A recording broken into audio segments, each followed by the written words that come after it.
Our main character is the useless eldest son of a prestigious duke. After his family and his beloved younger sister were annihilated in an attack by a horde of goblins, he was driven to madness. He became an infamous mercenary known as the Mercenary King. But he was eventually defeated by one of the most powerful nobles on the continent. The noble revealed to him that there was a hidden power behind his family's destruction. And just like that, he had a reason to regress to a time before it all happened. Possessing the masterful skills from his previous life, he dives in to single-handedly fight 100 goblins, creating controllable mana strings. He can move objects from afar and restrain his enemies, just like Spider-Man. In just a few short days of training, he was able to take out an SSS rank knight. Okay, without further ado, let's get started. The story opens in the kingdom of Lutania, near the Perum estate, where the sound of panicked breathing grows louder and louder. He was lying in bed, his hands still trembling. What the hell just happened? It was Ghislain, his face filled with utter shock. Am I still alive? It can't be. Just a moment ago, I was. The brutal images from his memories flooded back, a sword being knocked away. It spun several times in the air before falling and plunging straight into the ground. The surrounding scene became clearer. Ghislain, with his platinum blonde hair and a diagonal scar across his face. Blood seeped from his shoulder as he cursed under his breath. Damn it. The moment he spoke, the wound from his opponent's slash stretched across his body, spraying blood everywhere. He looked up at the sky, coughing up blood, then collapsed in agony as his enemy slowly and smugly approached. So this is it, Ghislain, the #1 mercenary and one of the 7 strongest people on the continent. The war is over. The man before him was one of the 7 great noble knights of the continent, Yun. He walked right up to Ghislain. Drawing his sword and pointing it straight at his opponent, he demanded, "Do you have any last words?" But the answer he received was incredibly blunt. It's a damn shame I couldn't get my revenge. Go to hell, you bastard." He was one of the 7 strongest mercenaries on the continent. Ghislain. Hearing this, Yun simply looked at Ghislain with contempt. How arrogant. I never expected you to be the eldest son of the fallen House of Perum. You left your family after your sister died, didn't you? Ghislain glared at him suspiciously. How could you know that when you're from another kingdom? Yun slowly raised his hand, answering coldly, "Of course I know. I've been working hard for a long time to track you down, because we were the ones who worked with the Dpin family to bring down your house." Ghislain was stunned by those words. He wondered to himself, there were others behind this besides Duke Dpin's family? While Ghislain was lost in thought, Yun moved behind him. Well, there's no point in explaining any further, since you're about to die. Just accept your fate, Ghislain screamed in fury. You bastard, I'll never forgive you. Yun's eyes shifted into a look of absolute madness and delight. All right then, he said. With one smooth motion, he swung his sword, cleanly severing Ghislain's head from his neck. Back in the present, Ghislain stared at his reflection in a basin of water. He cut my head off back then. But I'm alive now, my head is still on my shoulders. Was it all just a hallucination? I've gotten younger, too. This is too bizarre to be a ghost. I must have eaten some weird mushrooms. Or was I taken prisoner and used as an experiment by some mages? Those arrogant bastards. I'll make them regret letting me live. Suddenly, a voice called from outside, "Young master, please come out." "Young master, I know you're awake." This young man was a guard of House Perum, Ricardo. Before Ricardo could even react, a sword was pressed against his neck. A threat followed. "I'll spare you if you answer my questions. Or maybe I won't." What a frustratingly vague threat. Ricardo looked back in fear, stammering "young master," before letting out a sigh of relief and just accepting it. Being a guard is as stressful as taking final exams. Don't you think you're going a little too far, sir? Not at all. He wondered to himself, what's with his reaction? I'm threatening him, you know. Lost in thought, Ghislain blurted out, "What are you talking about?" Ricardo pushed him back, chiding him. "You were exhausted after your tantrum earlier and fell asleep." Hearing this, Ghislain was completely bewildered and asked again, "I was asleep?" The guard replied, his hand gently touching the spot on his neck where the sword had just been. "Did you forget everything after taking a nap? My goodness, you threw a fit and said you were going to lead the attack on the goblins." Ghislain looked utterly confused. Goblins? What? Was I really that angry? That's ridiculous. Ricardo just calmly bent down, packing his bags while casually reminding him, "You should pack your things, sir. Everyone is waiting." Ghislain was still baffled. Our things? Where are we going? Where are we going? To the Perum estate, of course. He looked on with suspicion, thinking, what? Ghislain spun around and grabbed his shoulders, startling the guard. "Say that again, sir." He asked again for confirmation. His face was filled with disbelief. "Perum? You mean the Perum estate? The one that was destroyed?" With that, He immediately rushed outside. He looked down from a cliff. A magnificent sight unfolded before his eyes, a vast, peaceful estate with a large castle in the distance. Ghislain was utterly astonished. It really is the Perum estate. Why is it still here? I saw it burn to the ground. Ricardo quickly came up behind Ghislain and whispered, "Did you have a nightmare or something? You said your own family's estate was destroyed. You'll be kicked out if the Count hears you say that, you know." Ghislain was still skeptical. He immediately pinched his own cheek, hard. Am I dreaming? Probably not. Witnessing his master's strange behavior, Ricardo grew a little worried and fearfully sidestepped away from him. At that moment, Ghislain regained his composure. My face is younger, and the estate is still intact. This means I've returned to the past. My younger self hated my family. The immaturity born from my inferiority complex led to so much trouble. I couldn't stand the criticism, so I ran away from home. A few years later, I became a mercenary. I survived countless battles, honed my skills, and made a name for myself. I came back to Perum to atone for my past mistakes. But when I returned, my family had been completely destroyed. I had lost everything. But now, it's all still here. Everyone I hold dear is still here. I can't even believe it. I feel like singing a happy song, but it's too soon to celebrate.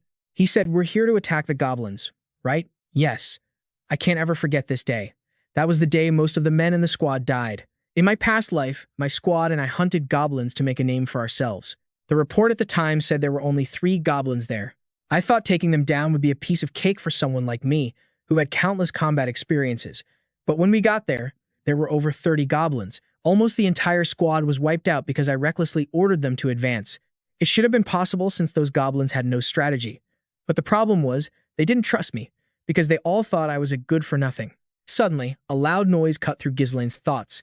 Right above his head, a watchtower had just been ripped from the ground by something and thrown straight into the air. The watchtower crashed down right in front of Ghislain.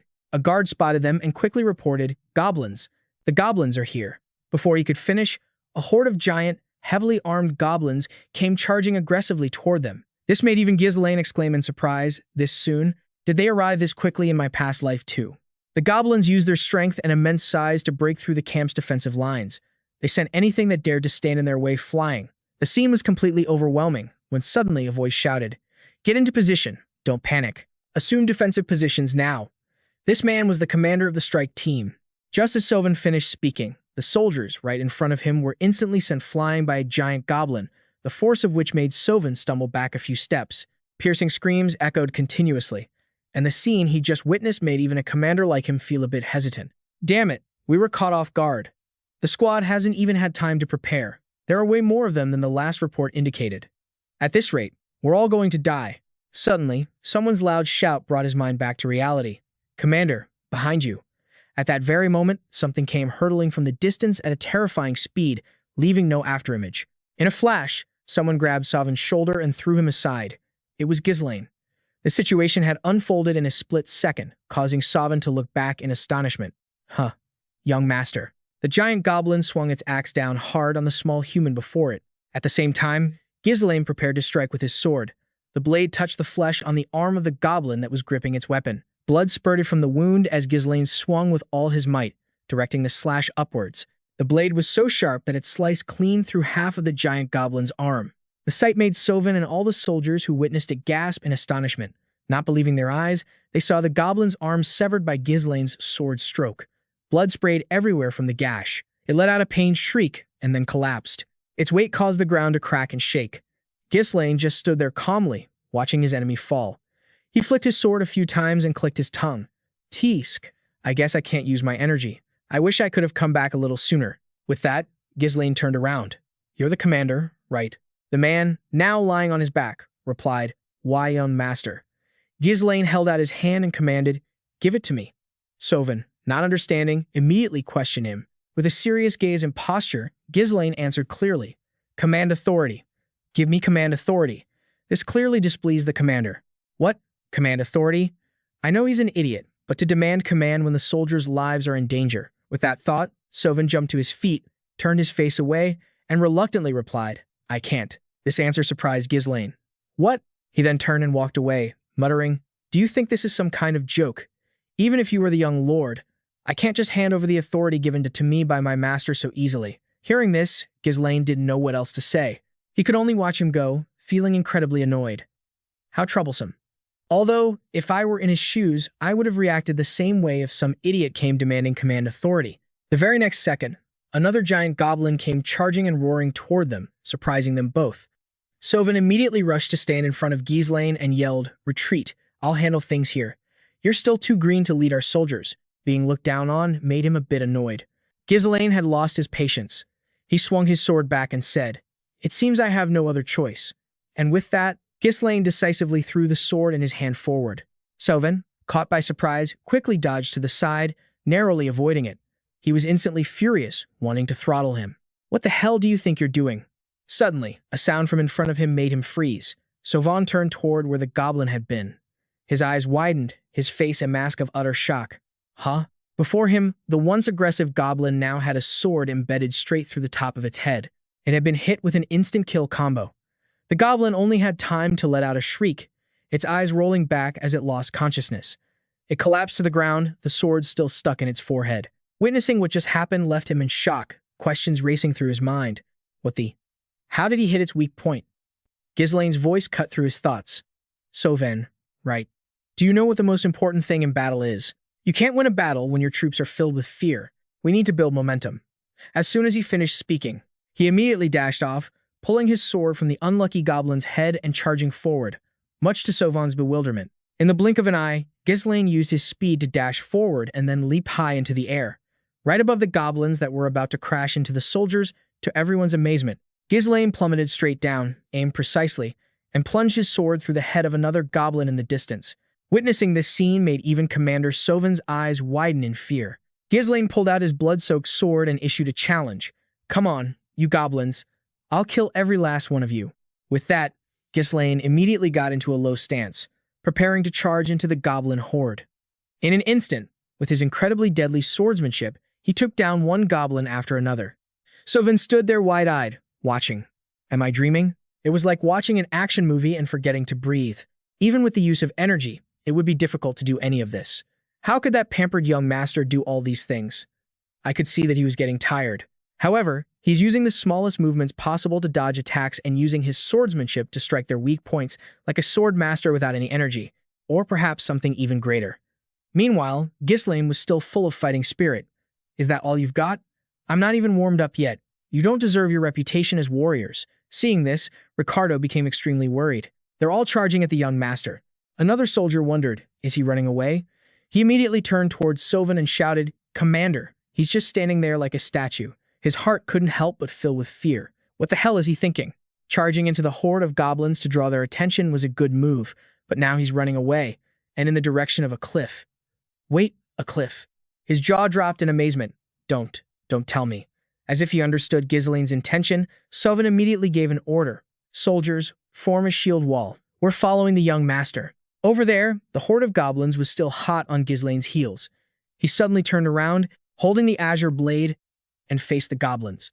"Sovin, I'm sure you've figured out my plan if you're any good as a commander. Although I'd love to cut them all down myself, this pathetic stamina of mine won't hold out. Even so, this should be more than enough for you." Behind the goblins, something was rapidly approaching. A loud noise caught their attention, making them curious. They all turned their heads at once. It was Commander Sovin, Ricardo, and all the soldiers. With spears and shields held firm, they charged forward in unison. Seeing this, Ghislain smirked and said, "Perfect." With that, while the goblins were distracted, he leaped backward, launching himself off the cliff. "Now then," he said as he threw himself from the cliff's edge, a look of utter satisfaction on his face. "Over here." Sovin roared his command for the soldiers to push them off the cliff. Hearing the order, the entire troop pushed with all their might, forcing the goblins back. To their complete surprise, they all roared together, putting all their strength into one final, decisive shove. All united, they pushed at once, sending the entire horde of giant goblins plummeting from the cliff. One by one, the giant goblins fell and hit the ground, creating incredibly loud thuds. On the cliff, the exhausted soldiers were all panting heavily, and then a buzz of excitement began to spread. We did it. We killed all those goblins." Just then, Sovin rushed to the edge of the cliff, shouting down below, "Young master." Fortunately, just below, Ghislain had managed to dig his sword into the rock face, hanging there and waiting for rescue. He was exhausted as well, breathing heavily, but his triumphant expression and determined gaze remained as he looked up. When Sovin saw his master below, he was momentarily surprised. He let out a small smile, then leaned over and reached his hand down toward his master. Here, take my hand. After holding on for so long, the strength in Ghislain's hand was fading. He hesitated. I can't hold on.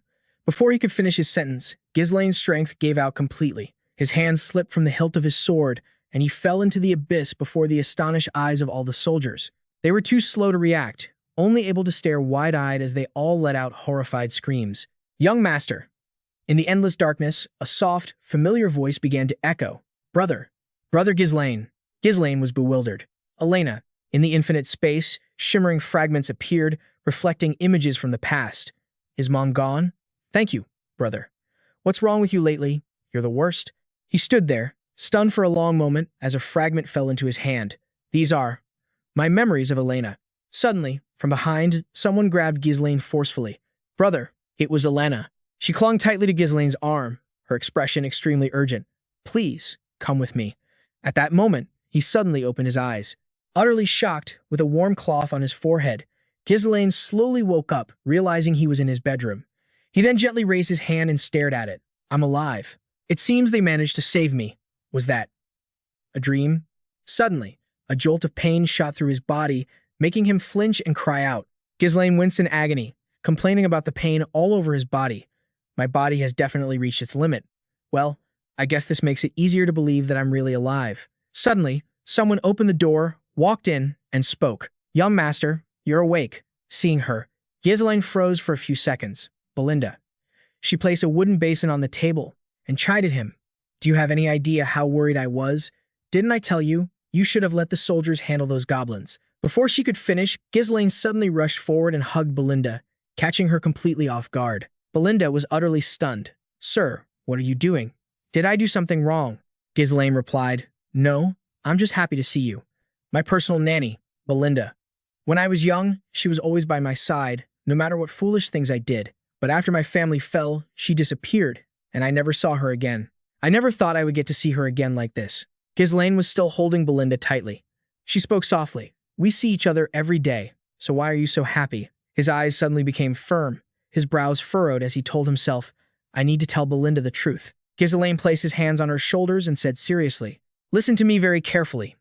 A disaster will soon befall Persium. Hearing these words, Belinda was extremely surprised, her eyes wide. Huh? What are you talking about? He hesitated for a moment, then decided to reveal it. The truth is, I died and was brought back to life. Before she could understand the full story, she quickly agreed. Yes, those goblins almost killed you. Realizing the misunderstanding, he immediately corrected her. What? That's not what I meant. Belinda paid no attention to what he was saying. Do you realize that you're the one in danger, not Persium? Seeing her expression, he thought to himself, she doesn't believe me. I guess this isn't working. Belinda continued to complain. What will you do if you're in too much pain to go to the festival? His eyes widened as if he remembered an unpleasant memory. The festival? Belinda explained cheerfully. Have you forgotten? Lady Elena has been looking forward to going to the festival with you. It's a chance for you two to become close again. Ghislain walked over, picked up the picture, and was lost in thought. That's right, the festival always takes place around this time of year. Right. In the past, I didn't attend the festival because of my own psychological fears. Ghislain asked, How much longer until the festival? Belinda thought for a moment and replied, Let's see. I believe it's next week. You have 1 week left. Hearing this, he just stood there without reacting, staring blankly into space and thinking to himself, Next week, the day I will change my life. Just then, someone entered through the door and called out, Brother, are you in there? The memory that had haunted me. The image of Elena pleading, Please, come with me. It was also the thing Ghislain had feared for years. The moment Elena lost her life, Ghislain had immediately run to embrace his sister. This made Belinda's eyes widen in shock as well. A second later, Elena, blushing beet red, asked in confusion, What's gotten into you? What kind of joke is this? Ghislain replied in a gentle, affectionate tone, I missed you. Those cheesy words gave Elena the creeps. Damn it, let go of me. You're scaring me. That forceful shove stung Ghislain, and he thought to himself, her strength is incredible. Has she always been this strong, even as a kid? Elena brushed off her clothes, frowning with a look of confusion. Belinda said, Come on, what game are you playing at? You think this is going to make things better? Hearing this, Ghislain immediately wondered, What? Make what better? It turned out that not long ago, his past self had hurled some vile insults at her. Hey, I told you to get lost because you're so annoying. Just feeling you breathe is enough to disgust me." Elena recounted, her eyes filled with suspicion. "Did you forget what you said?" Ghislain felt a pang of guilt. "Did I really say that?" He shamefully turned away, scratching his neck in embarrassment as he cursed himself. "I wasn't the closest person to Elena in my past life. I was useless." At that thought, Ghislain felt a wave of remorse. He said, "I'm sorry." This made Belinda and Elena jump in shock. Did he just apologize first? "I heard a goblin tried to kill you. Did you hit your head on something?" Their words made Ghislain a little annoyed. He thumped his chest firmly to set the record straight. "I really did defeat them. Why do you keep implying I got hit?" Suddenly, the throbbing pain from before returned, making Ghislain flinch and grimace. He cringed, doubling over and trembling in pain. Elena just stood there and watched, her voice laced with sarcasm. "Right, you really took them down in that condition. You came back unconscious. Come on." Belinda and Elena burst out laughing. Seeing his two loved ones still happy before his eyes, Ghislain's heart felt incredibly warm. He looked down, his gaze peaceful, and a small, satisfied smile appeared on his face. "Everyone is just as I remember. Why did my past self waste so much time on such useless things? During the festival next week, I rejected Elena's offer to go together. I used the excuse that the raid team incident was bothering me. That was the last time I ever saw her. Elena's body was later found torn to pieces along with her bodyguard. I should have been with her." Suddenly, a knock on the door drew all three of their gazes. A voice called out, "May we come in?" A moment later, two knights in sea blue armor opened the door and entered. Lady Elena. They were Elena's personal guards. Guard Yama and Guard Philip. Elena walked over. "Is something wrong?" "I told you to wait outside." Yama quickly explained in a fluster. "Apologies, my lady, but the servants have requested you to supervise the festival preparations." Hearing this, Ghislain was immediately surprised and asked, "Why are they asking Elena?" Beside him, Belinda replied reproachfully, "You wouldn't know, sir, since you're always lazing around all day. I wonder why Persium is so short on workers, that even the young lady has to work." These words made Ghislain extremely guilty and speechless. He wondered to himself with some doubt, are we really that short-staffed? Elena was now ready to leave with her two guards, but she didn't forget to look back and say goodbye. "I have to go out now. Take care of yourself." Ghislain stood there, continuing his train of thought. "I mean, I never cared about these things before, so obviously, I wouldn't know." With that thought, he immediately decided to offer, "Let me help, too." Elena froze when she heard him. She turned her head back, her face a mask of utter shock. A moment later, Elena timidly ducked behind Belinda, and the two of them, unable to hide their surprise, started whispering to each other. "He's volunteering to help? Did he really get hit in the head?" Their words truly left Ghislain speechless. Meanwhile, outside the Persium estate, a bustling, lively, and peaceful scene was unfolding. That peace was shattered by loud arguing coming from out of nowhere. All the townspeople jumped and looked in that direction. "I said I would help. Just go away. People will be too scared to work with you around." It turned out to be the Persium siblings bickering. The two were constantly trying to one-up each other. "Is this how you treat someone who wants to help? The way you can help us is by staying away and not causing trouble." Meanwhile, Ghislain recalled the tragic event from his previous life. Elena's body was found near the slums, far from the festival grounds. Someone must have either lured her there or taken her there by force.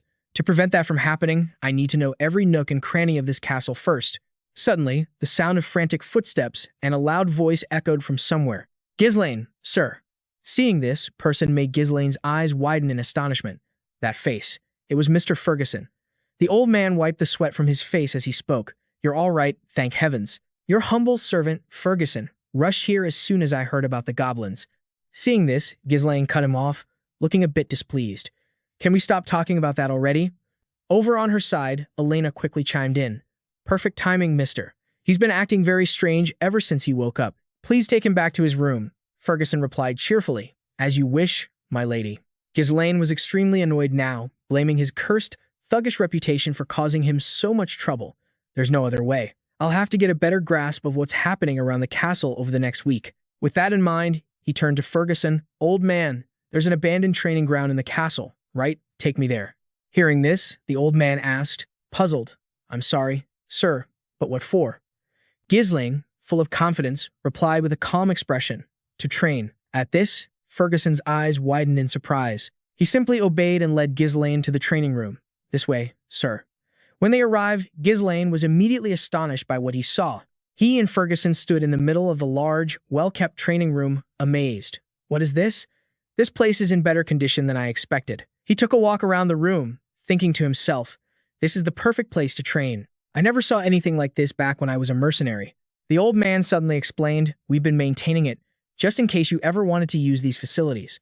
I was sure that what you were going through was just a phase. Hearing this, Ghislain recalled memories of Ferguson from his past life. In my past life, he said the same thing after it had already happened. Ghislain walked up to Ferguson and clapped him on the shoulder. I need to live a long life. Old man, dying really is a terrible feeling. Ferguson didn't think much of it and just replied wittily, forgive me, sir, but you're acting as if you've been through life and death. Ghislain looked at the old man smugly, a glimmer of hope in his eyes, as if expecting someone who could finally understand him. You're quite perceptive, you know. I really did die and come back to life. Ferguson just bowed his head, entirely unfazed by what was said. I think that joke is a bit out of line, sir. Ghislain looked a little disappointed upon hearing that. Regardless, you can head back now. I'll be starting my training.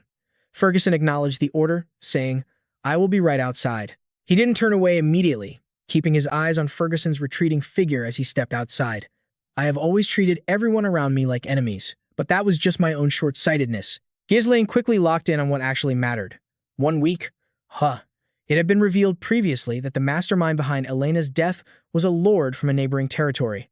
Because of that, the VUM was dragged into a war that led to total ruin. Elena's death was essentially the trigger for the fall of our family. That means I need to use everything I have from here on out.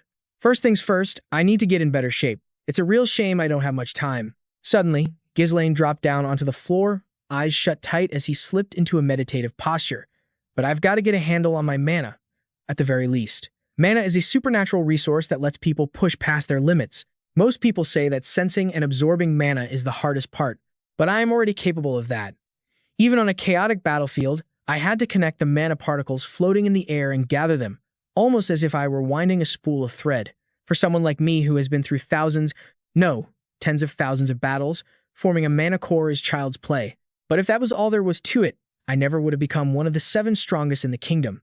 With the methods from a burned spellbook I found, combined with a human's natural mana core, I can forge a second core, and even a third, linking them all into a network to unleash explosive power. Ghislain's body had reached its limit, and he immediately coughed up blood. He slumped over, hacking and wheezing, as he muttered to himself. 3 is the limit for now, even though I was able to reach 5 cores in my past life. This technique allows for a massive burst of power in a short time, but it demands an incredibly large amount of internal mana in return. This is the main reason I lost to Yoon in my past life, when he brought an entire squad of knights to gang up on me right after I ran out of mana. I definitely would have won if it had been a fair fight. It is an unstable technique by nature, but it's enough for now. Now that I have a youthful body and plenty of time, I am going to take your head this time, Yoon. And as for those behind the Delphin family who helped destroy our territory, I will wipe every single one of you out. 1 week later, the day of the festival. By this point, Ghislain had fully geared himself up with weapons, ready for whatever was about to happen. He strolled through the streets, exuding confidence with a rock-solid, determined gaze. Elena spotted her brother in the crowd, her eyes widening in sheer surprise. She walked up to him with a playful jab in her tone. Whoa, you actually came? What's going on? You never show up to things like this. Ghislain responded immediately. Well, as a member of the Perum family, I really should at least come to the festival once.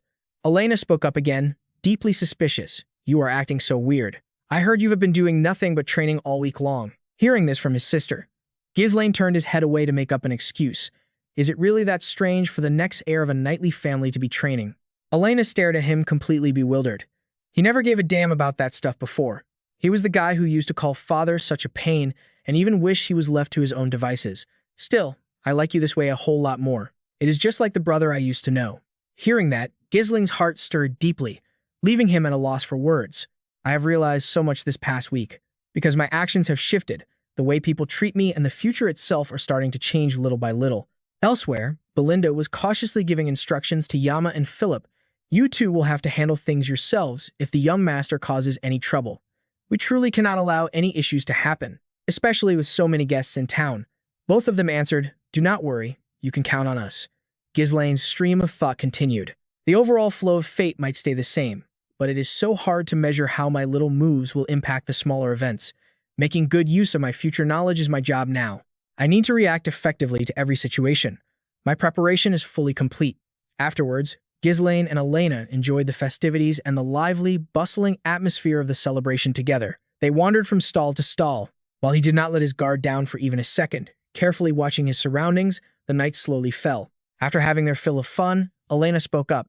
This is really fun, but kinda dull since it is the same every year. Is there nothing new this year? Ghislain, standing beside her, kept meticulously scanning the perimeter. He felt a bit confused, thinking to himself that the festival was wrapping up, yet nothing had happened yet. Could it be because I am here with Elena? Suddenly, a voice from somewhere called out to them, making Ghislain perk up instantly. Would you like to check out some of the other areas? A friend of mine told me there are some new attractions elsewhere. What do you think? Elena, being as naive as she was, chimed in excitedly. Really? Without a shred of doubt, she grabbed the bodyguard's hand and eagerly followed him. This is going to be a blast. Ghislain stayed back, quietly observing everything from a distance. His eyes burned with pure rage as he watched them. So it is you two, the traitors of our family, Elena's escorts, Yama and Philip. They were the most trusted knights of the house because they had been guarding Elena since she was a little girl.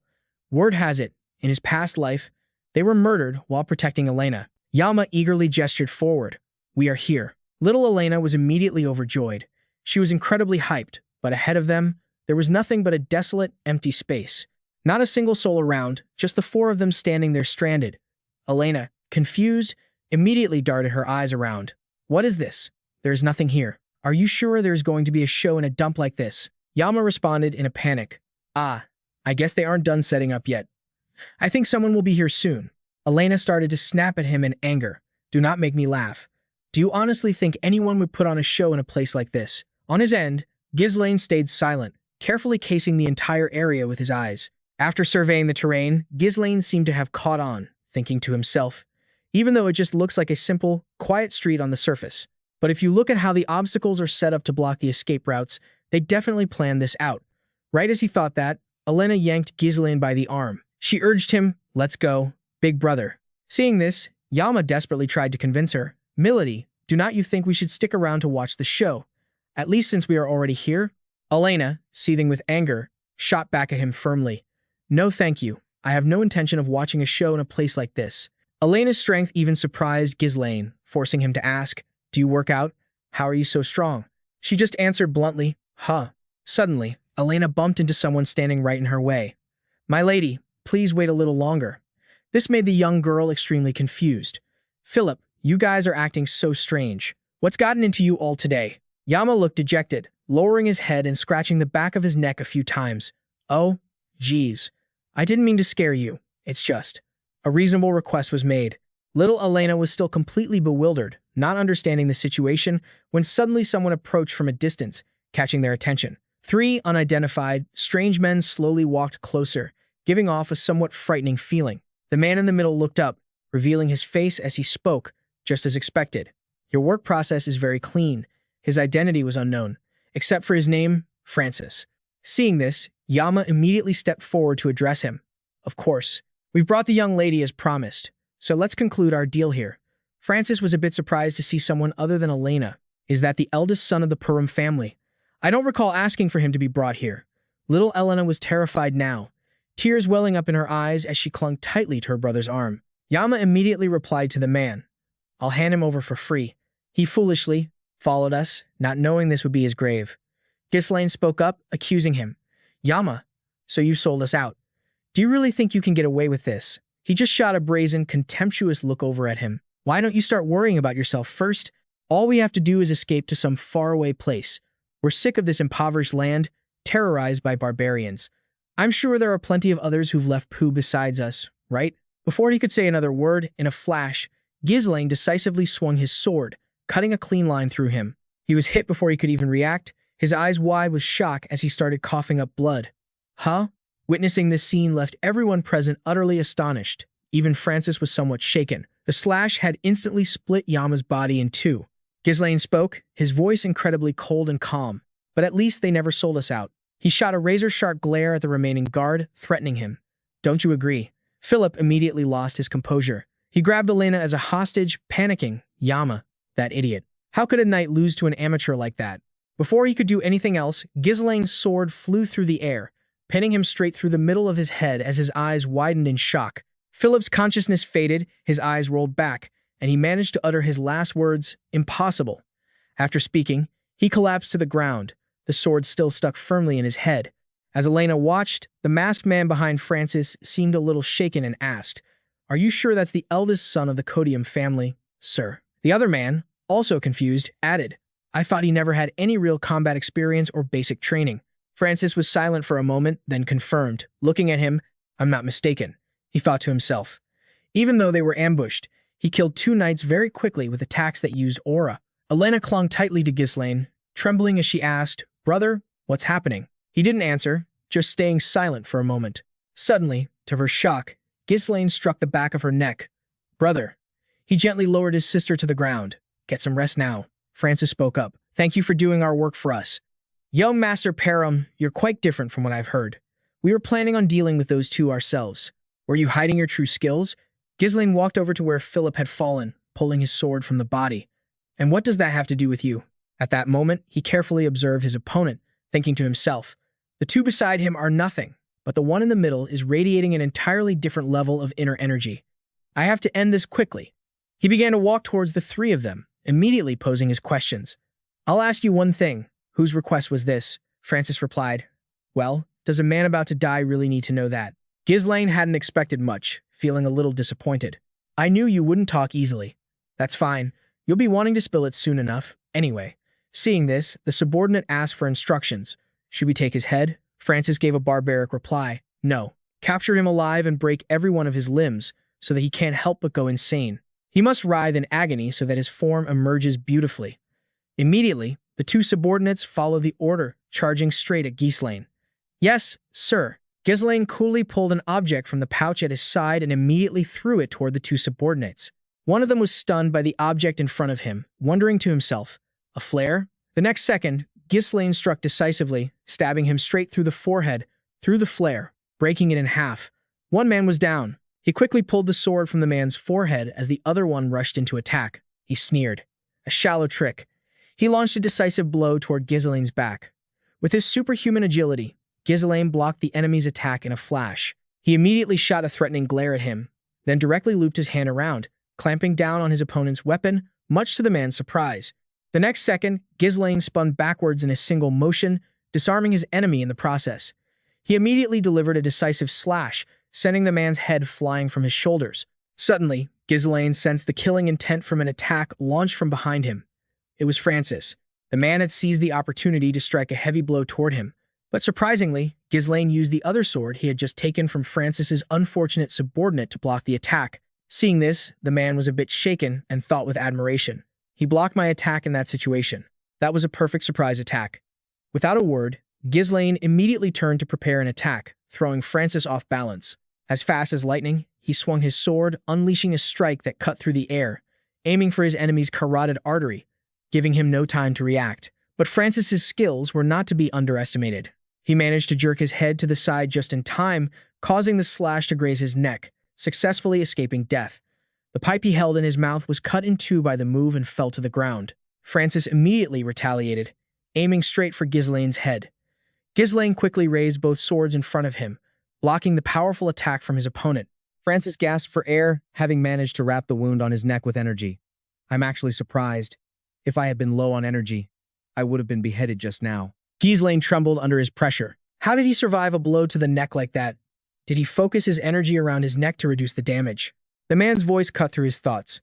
"I don't know how you learned such a strange sword style at your age, but you can't defeat me with that paltry amount of energy. You will die here." But surprisingly, Ghislain showed no fear at all. He just gave a mysterious smile. Seeing this, Francis was taken aback, wondering, is he smiling?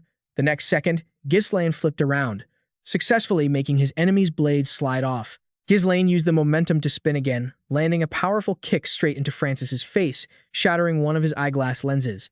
The man quickly regained his balance but was still sent sliding back a good distance from the force of the kick. Still arrogant as ever, Francis adjusted his hat and let out a contemptuous snort. "Didn't I tell you? That little bit of energy is useless." In the middle of his gloating, he suddenly coughed up blood. The next second, Francis clutched his chest and collapsed. Blood streamed from his mouth, dripping onto the pavement. He stared at his trembling hand in confusion. What just happened? The power behind his attack, it's different. There's no way he could have pierced through my enhancement. With that level of skill, Ghislain walked forward and spoke. "I never imagined there was a true mastermind behind Elena's death. So it was you. Get ready. Third core, release. Witnessing the immense energy radiating from his opponent, the man was utterly terrified. What is this? How can you possibly enhance your energy to this level? As soon as he finished speaking, Ghislain gripped his two swords and lunged forward without hesitation, startling Francis. He could only stare wide-eyed, thinking to himself, he's so fast. Forced onto the defensive, Francis struggled to parry the relentless barrage of attacks from Ghislain. Ghislain's eyes were ice-cold as he continued to strike with all his might, showing no mercy. He gripped his twin swords tightly and delivered an extremely powerful blow toward his enemy. After parrying that last blow, his hands trembled uncontrollably. This is impossible. My hands are starting to go numb just from blocking his attacks.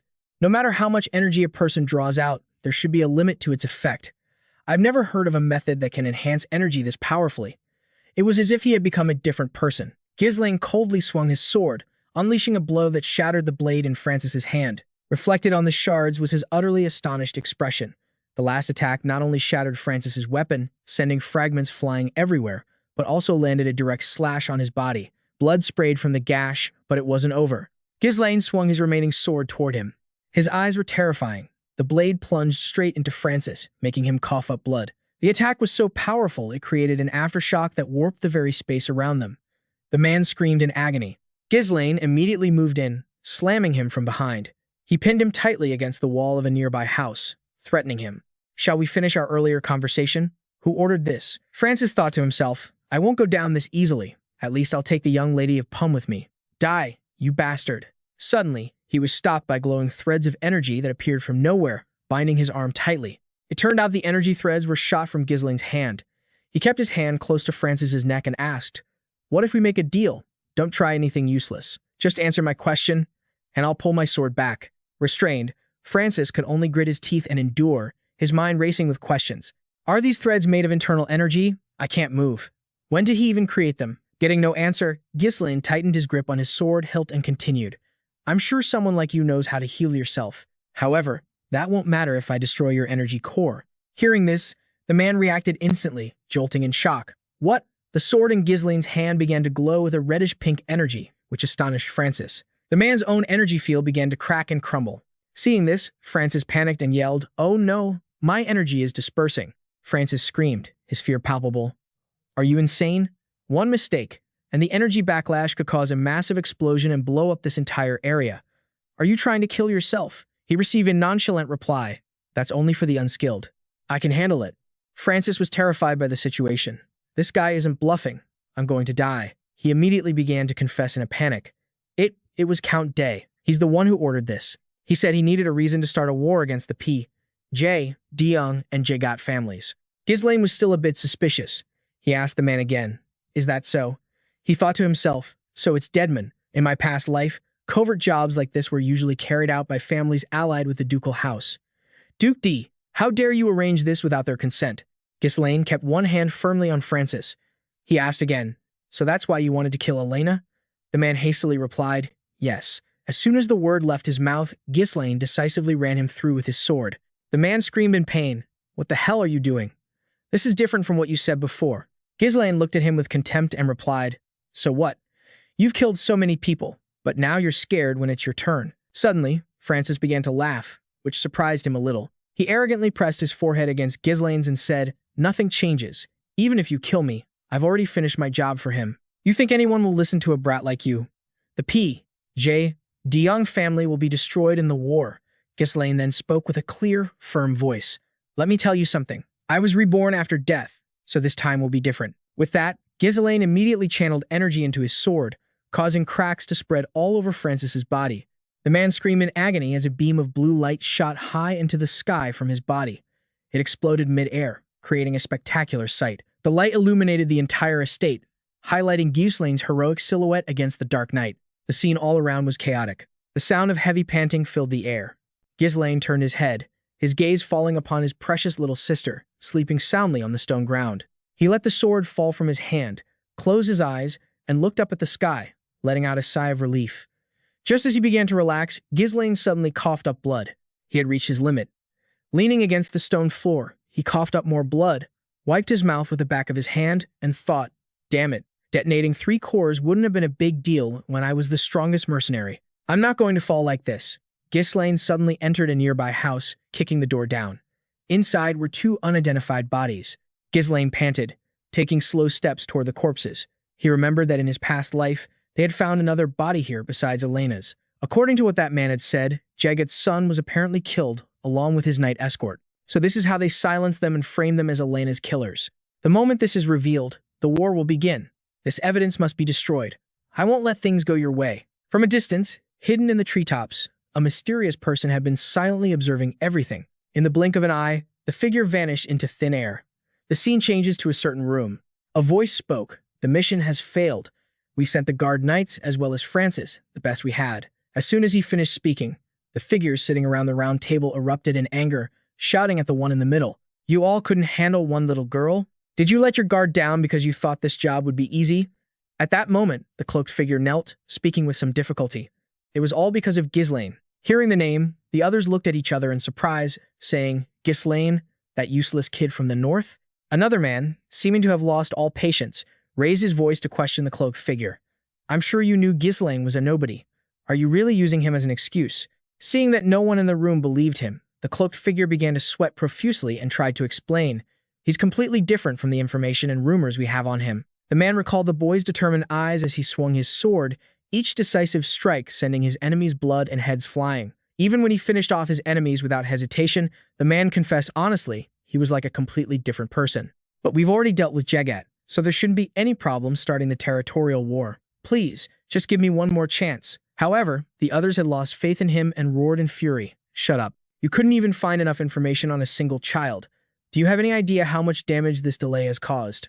No, you couldn't even complete an easy mission. And now you're asking for another chance. As their fury reached its peak, everyone in the room gritted their teeth and ordered the cloaked figure. Kill him. Just then, a cold voice came from the person seated at the highest position in the room. Enough noise. The people who were still shouting in the room fell silent, obediently replying, Yes, sir. Seeing the room quiet down, the mysterious man continued, What kind of chance do you want? The cloaked figure spoke with an agitated voice, I will eliminate Ghislain. The mysterious man asked coolly, How? Without hesitation, the cloaked figure laid out his plan. I will let a duel unfold naturally. I already have someone in mind. The others in the room silently watched the mysterious man in the high seat as he asked, Who? The cloaked figure revealed. His name is Ken. He's famous for his strength-based swordsmanship. Though he's young, he is the embodiment of power.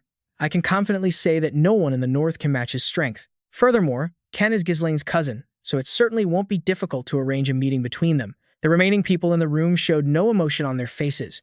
The mysterious man listened in silence for a long time before slowly speaking in a voice as cold as ice. If you fail again, there won't be a next time. After he spoke, his eyes flashed as he stared directly at the man before him. The cloaked figure said confidently, I will not disappoint you, my lord. The scene changes to the training hall of Perum Castle. Ferguson emerged from behind a door and announced, Excuse me, young master, it's time for your meal. Just as he finished speaking, a stream of blue light shot past him. It then wrapped tightly around the hilt of a sword propped against the door near Ferguson's hand. He was completely shocked by the sight. Its remnants left a shimmering blue streak on the corner of the wall where it had passed. It immediately pulled the sword into the air with it, and a hand instantly reached out and snatched it. The owner of that hand was none other than Ghislain. He twirled the sword by its hilt a few times and said, All right, that's enough for today. Just then, Ghislain's gaze shifted slightly. Seeing the newcomer, he froze for a moment, then casually slung the sword over his shoulder and said, Oh, Mr. Ferguson. Ferguson approached and bowed respectfully. My apologies, you were training so intensely. How are you able to do that? Ghislain heard him, looked down at the sword, tightly bound by his glowing string, and said softly, Ah, this? A mana string is just using mana like a rope. As he spoke, Ghislain closed his eyes, recalling the past. I used to use this all the time in my previous life, but at my current level, I need to detonate a core to use it like before. I'm lacking energy, but if I just create a single string that uses less power, I can still use it even with low energy. Ferguson looked at the string and said honestly, I thought I had been training with energy for a long time, but I've never seen anything like this. However, he was skeptical inside. Just a short while ago, he couldn't even use mana, let alone train with it. How could he possibly think of using energy like this? Ghislain then changed the subject. Anyway, what did you need from me? Ferguson stammered. Ah, actually, I just wanted to stop by to say this. Ghislain looked at him indifferently and asked, What is it? Ferguson bowed his head and said sincerely, Thank you for protecting the young lady. Hearing this, Ghislain was a bit surprised. You're thanking me? It was just what I was supposed to do. Let's go eat. A few days later, the festival was put on hold.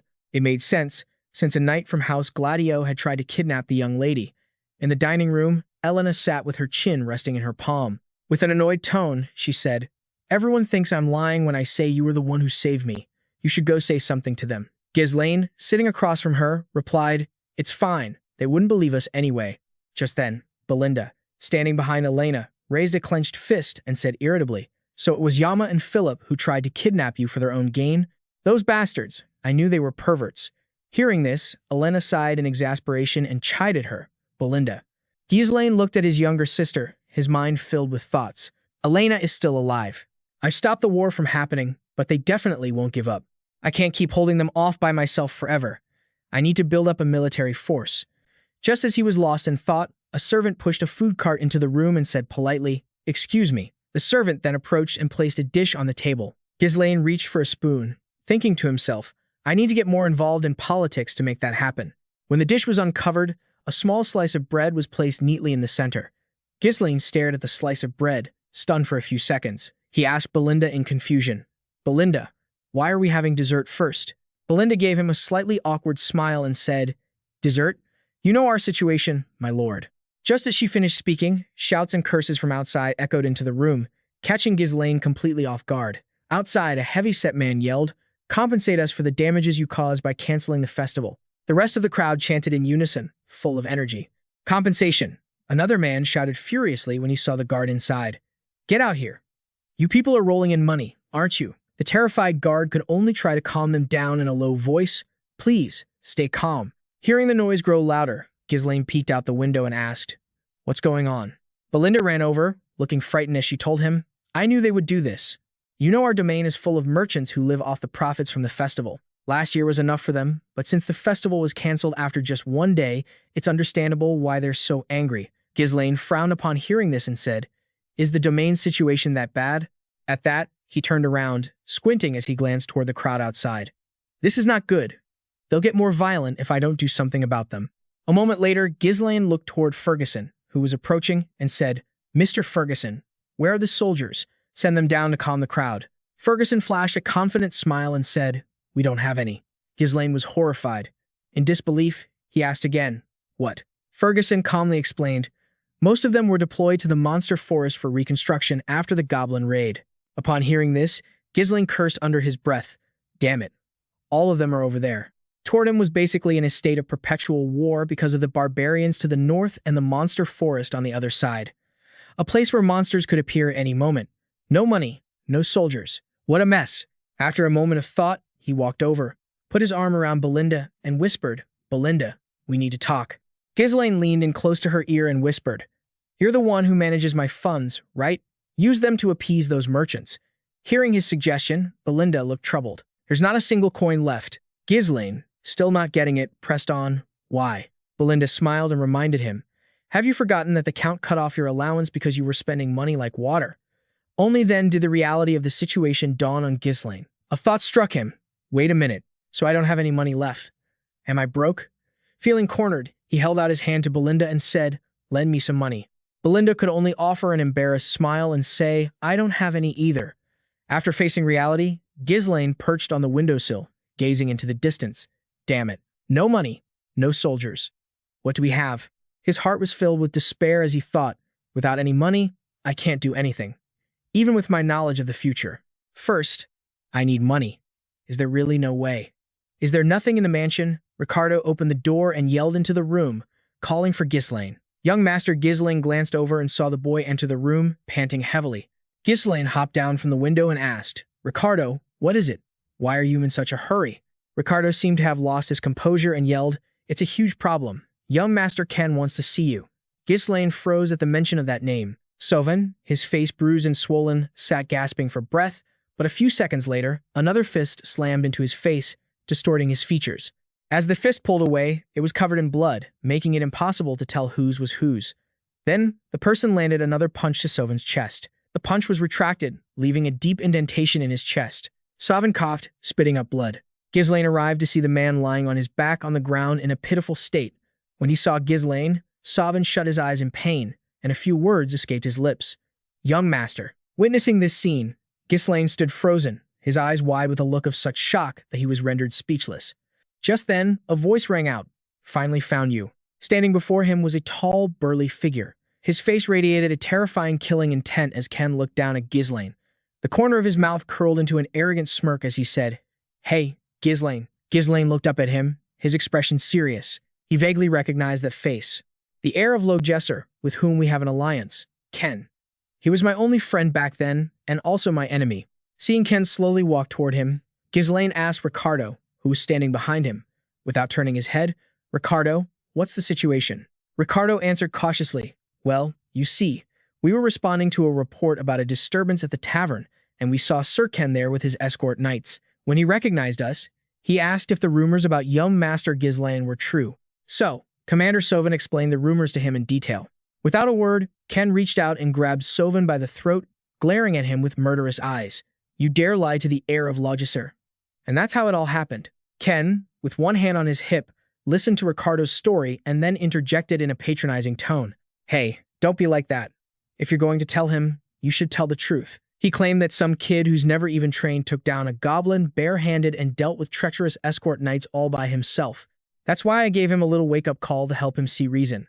None of this would have happened if he hadn't lied in the first place. Ghislain said nothing, simply staring at Ken with a sharp gaze. Deep down, he knew it was true. That's the kind of person he always was. He always treated me like his subordinate. Every time he came to Pum, he always caused trouble. And even after all the trouble he caused, no one could say anything because I was essentially his subordinate. No one dared to look down on Ken. Unlike me, who was always weighed down by an inferiority complex, his confidence and bold demeanor were praised as qualities befitting an heir. That's why I was criticized even more. With that thought, Ghislain closed his eyes and let out a long sigh. Meanwhile, Ken stood silently, observing Ghislain's expression. He raised an eyebrow and smirked, mocking him inwardly. Look at this guy. He usually would have lunged at me by now after being provoked this much. Not long ago, in the Logesser domain, Ken's large frame sat on a chair, looking at the person before him and asking, "What was that?" "Kill Ghislain," the cloaked figure in front of him stated bluntly. "If you succeed in this mission, the esteemed one will support the Logesser family," Ken asked probingly. "It's not hard to deal with a thug like him. But Ghislain is also the heir to that land. How can I possibly eliminate him?" The cloaked figure laid out his plan. "We can lure Ghislain into a duel, making it look like an unfortunate accident. It will simply be a minor dispute between heirs. I will accompany you, pretending to be an escort knight, to stage the situation, so there's no need to worry. This is a rare opportunity, even for you." After a moment of contemplation, Ken finally made his decision. Thinking about having to kill his own cousin, Ghislain, he decided to leave right away. Back in the present, Ken glanced at the mysterious cloaked figure behind him, a suspicion rising in his mind. Did they want to get rid of him because something had changed? In that case, Ken then spoke up, asking Ghislain, "Hey, what are you doing? Why are you just standing there? Since you know I'm here, shouldn't you bring out what you've prepared for me?" Ghislain, still not understanding, asked back, "Prepared what?" Ken said with feigned goodwill. "I heard the festival was interrupted, right? Let's liven things up and have a great time. We've always gotten along when it comes to things like this, right, buddy?" Hearing that, Ghislain stood with his hands in his pockets, his eyes showing a distinct lack of interest. After a moment of silence, he raised an eyebrow and asked, "Ah, you're talking about that?" Looking at the large brute sitting before him, Ghislain thought with disgust. "That's right, he always made me prepare wine and women whenever he came here. Back then, I went along with his requests because I didn't want to get beaten up, but not anymore. Because of him, I had to waste my precious money." Ghislain recalled what Belinda had said. "Have you forgotten that the Lord cut off your allowance because you were spending too much?" He then glanced at the man sitting in front of him, and a thought flashed through his mind. It's been here all along. His eyes lit up as if he had found a ray of hope. My cash cow. As he thought this, Ken's image appeared in his eyes. Seeing Ghislain spacing out, Ken called out loudly, "Hey, Ghislain, if you remember, you should bring them out now. Don't you see I'm waiting?" Ghislain played along, saying, "Yeah, of course. It's better if I bring them out right away. But don't you have a debt to repay me?" The cloaked figure heard this but didn't understand, merely standing by and watching quietly. Ken, on the other hand, furrowed his brows, confused. Repay what? At that moment, Ghislain held out his hand, casually demanding repayment in public. "Do you realize that I've been covering everything you've asked me to prepare with my own money? Pay it back." I'll take 1,000 gold, principal, and interest. Hearing this, Ken said in surprise, What? 1,000 gold? All that stuff wasn't even worth 100 gold. And you did it to thank me for being your friend. It was like a friendship fee.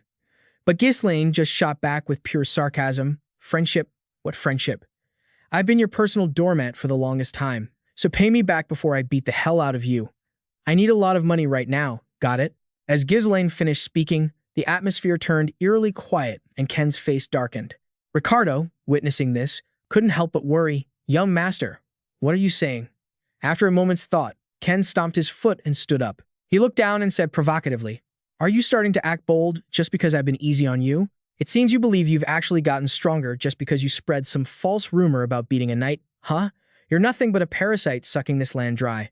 This is why everyone in the north calls you a con man, when all an heir like you does is spout nonsense. Get a grip. Even in this situation, Ghislain remained perfectly still, showing no signs of fear. Just as Ken's fist was about to land, he effortlessly dodged to the side. Ricardo and the cloaked figure who witnessed this were both stunned into silence. Seeing that his punch had missed, Ken cursed out loud in anger. A few seconds later, Ghislain suddenly threw a punch, striking Ken directly in the side of his chest. Caught off guard, he grimaced in pain. Not stopping there, Ghislain threw another punch at Ken's face, but luckily, he quickly managed to block it with his hand. Ken flashed a smug smile, and Ghislain didn't seem disappointed by the blocked punch. Just a few seconds later, Ken suddenly collapsed to the ground, spitting out a mouthful of blood. The cloaked figure rushed to support him, asking worriedly, Young master, are you all right? Ghislain saw his opponent faking an injury and just said coldly, Get up, stop whining, I know you blocked that one. At this point, the cloaked figure stepped forward to warn Ghislain, What do you think you're doing? The onlookers in the tavern were all shaken. Someone said, disbelieving their own eyes, What just happened? Did Ghislain just beat Ken? Did anyone see that clearly? Ghislain glanced at the rowdy crowd above and let out a chuckle. He smirked, having already figured it out. So that's how you want to play it? Ken even turned to the cloaked figure, smiled smugly, and whispered, How's my acting? The cloaked figure, understanding the situation, smiled faintly and whispered back, It was excellent. You've set the stage perfectly to make everyone think Ghislain is at fault. This is certainly enough to justify a duel. A moment later, Ken reached into his coat, thinking confidently, Of course, this is a rare chance to gain such powerful support. I have to make sure to leave a deep impression this time.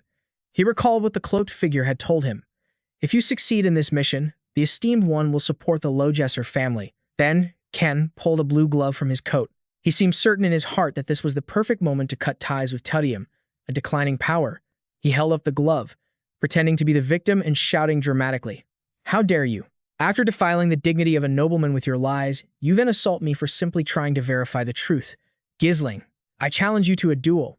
Halfway through his speech, a glove slapped Ken right across the face. Ghislain, having just thrown it, said decisively, I challenge you. Ken, treated this way by Ghislain, had a furious look on his face, while Ghislain remained unfazed, stating indifferently, You were the one who insulted me. The heir of Codium attacked my knight in front of everyone, defiling the dignity of the nobility. Ricardo, sitting beside the injured Sovan, silently looked up. At that moment, Ghislain said with a determined look, You're not thinking of refusing, are you? Hearing this, Ken and the hooded figure's expressions darkened. They could only stare, speechless. After a moment, Ken wiped his mouth with his hand and said, I knew you were a fool, but I never imagined you'd be foolish enough to dig your own grave.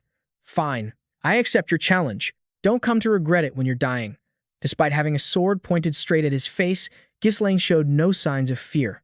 Then he called out to his subordinate, Ricardo. Ricardo looked over and replied respectfully, Yes, my lord. Ghislain then gave him an order. Bring all the merchants protesting in front of the castle here. Tell them I'm going to help them make a fortune. The festival was abruptly cancelled. The atmosphere, which had been at its peak, suddenly died down, leaving behind tourists who couldn't bring themselves to leave, filled with regret. They must have been feeling unsatisfied, unable to spend their money or their time. In a situation like this, what if an event suddenly appeared to appease them? Ghislain stood on the dueling stage to the roaring cheers of the crowd. In the stands, as the atmosphere heated up, someone shouted enthusiastically, It's a duel between young Master Ken and Ghislain. Place your bets on young Master Ken. That brat is finally going to get what's coming to him. Outside, in a marketplace, someone was shouting to the passers-by. So cheap. Buy one, get one free. Someone saw the prices and called others over. Look, the same merchant who was screaming about his rights just a few days ago is now eagerly welcoming customers. Come on, come on. Place your bets right here. Line up. Hearing this, others rush over to place their bets. I'm betting on young Master Ken. Me too. It's the safest bet there is. Just then, Ken, standing on the stage, slammed his sword into the floor and berated Ghislain. How dare you turn a sacred duel into a common marketplace? Let me make one thing clear before we begin. My sword won't stop, even if you beg for mercy. Ghislain stood there, his expression unreadable, as he realized something. That's right, so that must be what you're after. With that thought, Ghislain calmly addressed his opponent. Well now, it looks like we've gathered a big enough crowd. Let's begin. Just then, the hooded figure in the stand spoke up. Hold on. I don't think a proper bet can be made under these circumstances. The people sitting nearby heard him and looked surprised. Huh? The portly merchant also looked down at the betting slips. He said, a bit awkwardly, well, no one has placed a bet on Duke Ghislain. Hearing this, Ghislain glanced over. Just then, someone in the crowd didn't hesitate to speak his mind. To be fair, the outcome is pretty obvious. Someone else added, that kid doesn't stand a chance against young Master Ken. Another person chimed in, yeah, what kind of idiot would bet on the other guy? Hearing the crowd, Ken laughed and said sarcastically, oh, dear. It seems even this marketplace trash won't give you the time of day. Just then, a man approached the stage and announced clearly, why don't we change the terms of the bet? Let's wager on how long he can last against young Master Ken. With that, he placed a bag of money on the portly merchant's table. That man was none other than Sovan. Ricardo was helping him. Sovan said, I'll place my bet on Duke Ghislain. Hearing this warmed Ghislain's heart. He broke into a small smile. A moment later, someone else came and placed a money bag twice the size of Sovan's on the table. It was Elena, standing with Belinda, her arms crossed. I'd like to place a bet on my brother as well. Sovan and Ricardo were both stunned. They turned to look in unison. Ghislain was also surprised to see the two girls, and even the men in the crowd couldn't believe their eyes. Lady Elena. Elena looked at the portly merchant and asked, is this enough? Belinda, however, complained to Elena, I'm pretty sure I advise you not to do this. The portly merchant quickly replied to Elena, oh, yes, this is more than enough. Meanwhile, the hooded figure glanced at the two of them before sharply turning away. Clearly displeased, on the stage, Ken seemed to be losing his patience. He muttered, making me wait for nothing. Then, he shouted, all right, prepare yourself. Ghislain, standing opposite him, also took his stance. You know, I'm older than you. It would be a bit strange for me to strike first, wouldn't it? As he spoke, he drew the sword from his hip, raised it into the air, and spun it in a perfect circle before settling into an offensive stance. Then, with an icy gaze fixed on his opponent, Ghislain said, come on. Ken remained silent, his own gaze dark as he stared back. He then crouched down, swinging his sword out in front of him. In a challenging tone, he said, you think it's not too late to play the grown-up now. Just then, a voice boomed, begin. As soon as the word was spoken, Ken launched himself into the air, leaping high towards Ghislain. He brought his sword down in a powerful strike, but Ghislain reacted instantly, raising his own sword to block it. The two blades met with a brilliant flash of sparks. Ken's sword pressed closer and closer to Ghislain's face. Ken grew more frenzied. You've been putting on quite the show just to save face. As soon as he finished speaking, he pulled his sword back. Ken then quickly gripped the blade and swung down, thrusting the pommel straight at Ghislain. Fortunately, Ghislain managed to dodge the attack just in time. He then swung the sword up in a wide arc, sending dirt flying from the stage floor. The audience roared with approval, seeing Ken's strike had gouged a hole in the stage. Just as I expected from young Master Ken, the other guy won't last a single hit. Having successfully put Ghislain on the defensive, Ken flashed an arrogant smirk. Seeing his opponent's attitude, Ghislain pursed his lips and thought, just look at this guy. Down below, Sovan and Ricardo watched in horror. Elena was fuming silently, but a terrified Belinda grabbed her by the shoulders. My lady, we have to stop them right now. The hooded figure standing nearby overheard them and felt a surge of satisfaction. It's too late for that. It doesn't matter who the opponent is. The moment they decide to fight Ken, they've already fallen into his trap. Overwhelmed by his ferocious power, his opponents are consumed by the thought that they have no chance to counterattack. They end up using all their energy just to evade his blows. Eventually, exhausted from only dodging, they reveal an opening. And that's when it ends. That's how Ken always wins, Ken then said gloatingly. You're still as agile as ever. It seems your skills really have improved. As he said this, he spun his sword in a circle before him.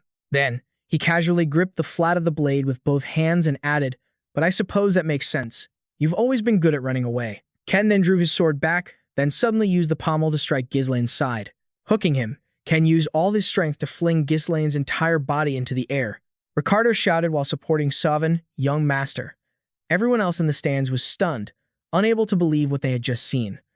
The cloaked figure witnessed this exchange, feeling deeply satisfied. It's all over, Ghislain. Just then, Ghislain did a flip in midair, seeing the people below looking up at him. He also saw Ken standing below with his sword raised. After a moment of experiencing what it felt like to fly, Ghislain landed safely on the ground. He channeled all his mana into his legs and said, "I wanted to go easy on you, but you've crossed the line." As soon as he finished speaking, Ghislain lunged toward his opponent. As the distance between them closed, Ken was taken aback. Ghislain swung his sword decisively, striking Ken right on the hip. Before he could even feel the pain, Ken looked utterly astonished by the strike. The cloaked figure, watching from below, noticed something was off. He had stabilized himself by condensing energy into his legs. After successfully striking Ken, Ghislain let out a breath and straightened up, not even bothering to look back. He spoke with contempt. "Such a brainless sword technique. You must think you're the strongest just because your opponents get scared when you show off a little power. Am I wrong? Let me enlighten you."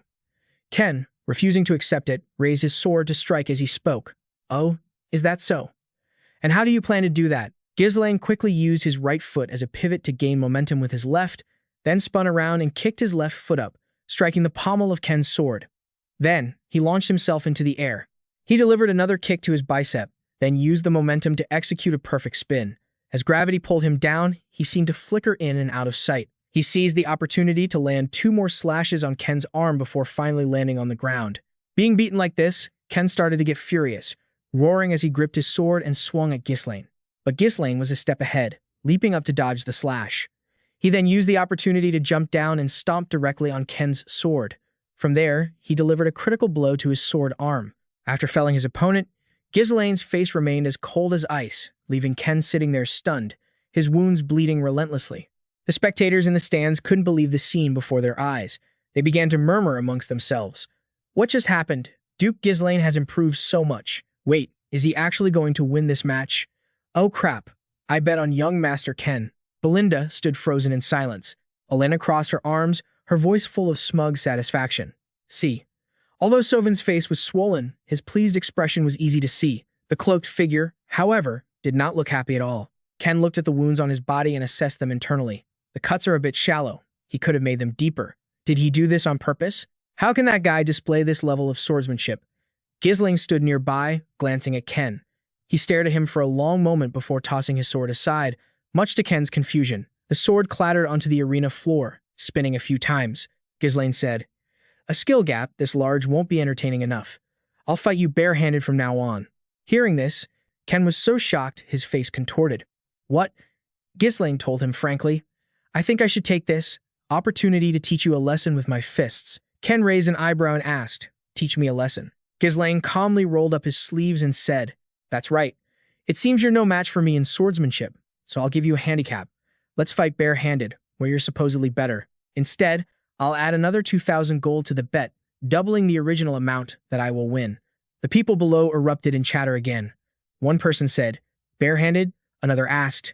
2,000 gold, said another. But this was supposed to be a sword fight. At this point, the cloaked figure's face was drenched in sweat. He bowed his head, thinking, he dares to challenge Ken in a barehanded fight. I never thought I'd see the day I'd be thankful for his madness. Luck is still on my side. A moment later, the portly merchant shouted, "All right, place your additional bets. The event is now a barehanded match. Young Master Ghislain versus young Master Ken." The crowd in the stands once again began to buzz with discussion. "All right, a barehanded fight. I'll bet on Ken. Challenging him like that? How stupid. But this time, I will defeat young Master Ghislain." Ken grabbed his shirt, a look of amusement in his voice. "Barehanded? Are you kidding me? Fine, let's fight barehanded." After saying that, with one hand, he held his sword, and with the other, he ripped off his shirt and threw it into the air. Ken, now bare-chested, stepped in front of Ghislain. "I'll be using my sword." From the stands, an excited Belinda cupped her hands and yelled, "You bastard! Young master, pick up your sword." Then Ken began to swing his sword towards the man opposite him. Ghislain just watched him. He gave a cold laugh and said, "Just as I thought. I really do have to teach you a lesson." As soon as Ken lunged, Ghislain quickly ducked, dodging the sword. Ken's missed strike threw him off balance. The momentum of the sword lifted him slightly off the ground. Ghislain dodged the slash, his feet shifting sideways with the movement. He then continued to weave back and forth horizontally before suddenly launching a punch into Ken's thigh. Ghislain then pulled his hand back. his gaze fixed firmly on his opponent. In a split second, he landed a punch straight to Ken's chin, drawing blood from his mouth. Not only that, the punch was so powerful that Ken's chin was snapped back, looking as if it was about to fly off his neck. Ken collapsed, spitting out a mouthful of blood, a feeling that something was wrong dawning in his mind. What the hell? How can he move like that? Seeing one man standing and the other kneeling, the entire stadium erupted once more. This is insane. Young Master Ghislain actually won. Ghislain looked down at the man writhing at his feet and said coldly, "Get up. I haven't even started yet." Humiliated by the blow, Ken glared furiously, grinding his teeth. Then, he once again gripped his sword and charged at Ghislain, despite his fierce demeanor. However, every one of his sword strokes was gracefully and easily dodged by Ghislain. Then, Ghislain grabbed Ken's bicep with both hands. Ken thought to himself, "You don't even dare to look me straight in the eye. Until now, you've always bowed your head whenever I appeared. I have to kill you to secure the future of House Jesser." Despite these thoughts, Ken was currently getting the crap beaten out of him. Then, a continuous barrage of Ghislain's punches flew out, precisely targeting the uninjured parts of his body. This was repeated dozens of times until Ken's face was swollen and disfigured, his entire body bruised. A single question echoed in his mind: why? But Ghislain still didn't let up. He coldly grabbed Ken by the hair and forced his head up. Standing over him, he looked down and said, "I feel sorry for your father. Count Deadmon helped House Perum until its collapse, solely because he was our father's friend. Still, he and his son really thought differently." Hearing Ghislain mention his father, Ken suddenly recalled something. A few years ago, in an old-fashioned house, a voice spoke up. "You're sending aid to Perum again? Even if you have a relationship with Count Perum, we're struggling too. Why do you keep investing in a dying land like pouring water into a cracked jar?" Less than a week after he returned from helping Perum, Ken was scowling with discontent. Then, as if pleading, he said, "Don't go, father. Everyone is trying to stop you. Why do you insist on helping Perum?" Hearing this, Ken's father, Count Deadmon, turned his head. The present-day Ken clearly remembered how his father had firmly told him, "Simply because we are friends, there is no other reason." Before that punch, Ken accepted his fate, closing his eyes and waiting. But what answered him was a familiar voice. "This should have been enough of a lesson for you, right?" Hearing that, Ken opened his eyes in astonishment. He saw Ghislain holding out a hand to him, saying, "Get up." Ken didn't react, remaining silent for a long moment. Then he lowered his head, admitting from the bottom of his heart, "I admit defeat." At that very moment, the people below seemed to be shaken all at once. Men and women alike were stunned for several seconds. Even the cloaked man who started it all was gaping in astonishment. Then, the entire stadium erupted in thunderous cheers. Young Master Ghislain won. "I won my bet. I can't believe it. My money." Over here, Elena was also cheering joyfully. Big brother won. Just then, the cloaked man walked towards Ken, losing his composure and yelling right in his face. "How could you admit defeat so early just because you were at a slight disadvantage? What are you doing? I trusted you. Let go." However, Ken just replied curtly, "I'm done." The cloaked man was stunned and asked, "What?" He covered his face, grimacing and cursing under his breath. "Damn it, this weak little brat." Ghislain then walked over and said, "Now, I get to do what I want, don't I?" The man didn't understand what he wanted to do and asked, "What?" Then Ghislain announced loudly and clearly, "Everyone, listen up. This man has volunteered to pay for all the meat and drinks for everyone present here." Hearing this, the bewildered cloaked man repeated, "What?" The crowd cheered, "Meat and drinks. It's been so long since I've been to a feast. You're the best." Our young master was cornered. The cloaked man screamed even louder, "I don't agree to this. Take back what you said." But the response he got was a hand on his shoulder. Ghislain now spoke seriously. "This is the price for losing the match. You must have at least that much, right? And just to be clear, this money won't be taken from the bet. Remember to add 2,000 gold to the 1,000 gold we already agreed on. If you run, you know what will happen, don't you?" The cloaked man was terrified. With that, Ghislain left, leaving him sitting with Ken to accept reality. "I understand." The scene changes to the next day in Ghislain's room. He opened a chest and was incredibly surprised to see it was full of gold coins. Ghislain picked up a coin, thinking he could hire a small mercenary squad with this amount of money. This is no small sum, but earning money takes a lot of time. They won't wait for me to carry out the business plan I'm thinking of. I have to prepare faster. Just as Ghislain closed the lid of the chest, he saw Elena and Belinda standing next to him out of nowhere. He turned his head, asking with a less than friendly expression, "What is it?" Elena curiously asked her brother, "Big brother, where are you planning to spend all that money?" Hearing that, Ghislain looked at her warily and asked, "You want some?" Elena replied, "No, I'm just asking. Belinda, as if she knew everything, said to him. It's obvious you're going to use it for that. Lady Amelia's birthday is coming up, so you made such a big scene because you want to buy her a very expensive gift, right? You're so transparent. At this, Belinda smirked smugly. Elena also glanced at her brother and said with a sarcastic tone, Oh my, doing all of that just to impress your fiancé. Ghislain remained silent, thinking doubtfully. I have a fiancé.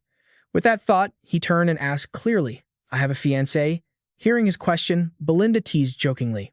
Are you shy? But I know you're just pretending to have forgotten. Elena stood to the side with her arms crossed and sighed in exasperation. It's Amelia from the family of Count Phone. Ghislain paused, trying to remember who that was. Ah, that woman. Amelia, a noble among nobles, admired by the people for her kind personality and actions that transcended social classes. But later, she would lead a rebellion and be called the Witch of the North. And alongside Duke Dpin, she sang the hymn of the fall of Siam, a traitor.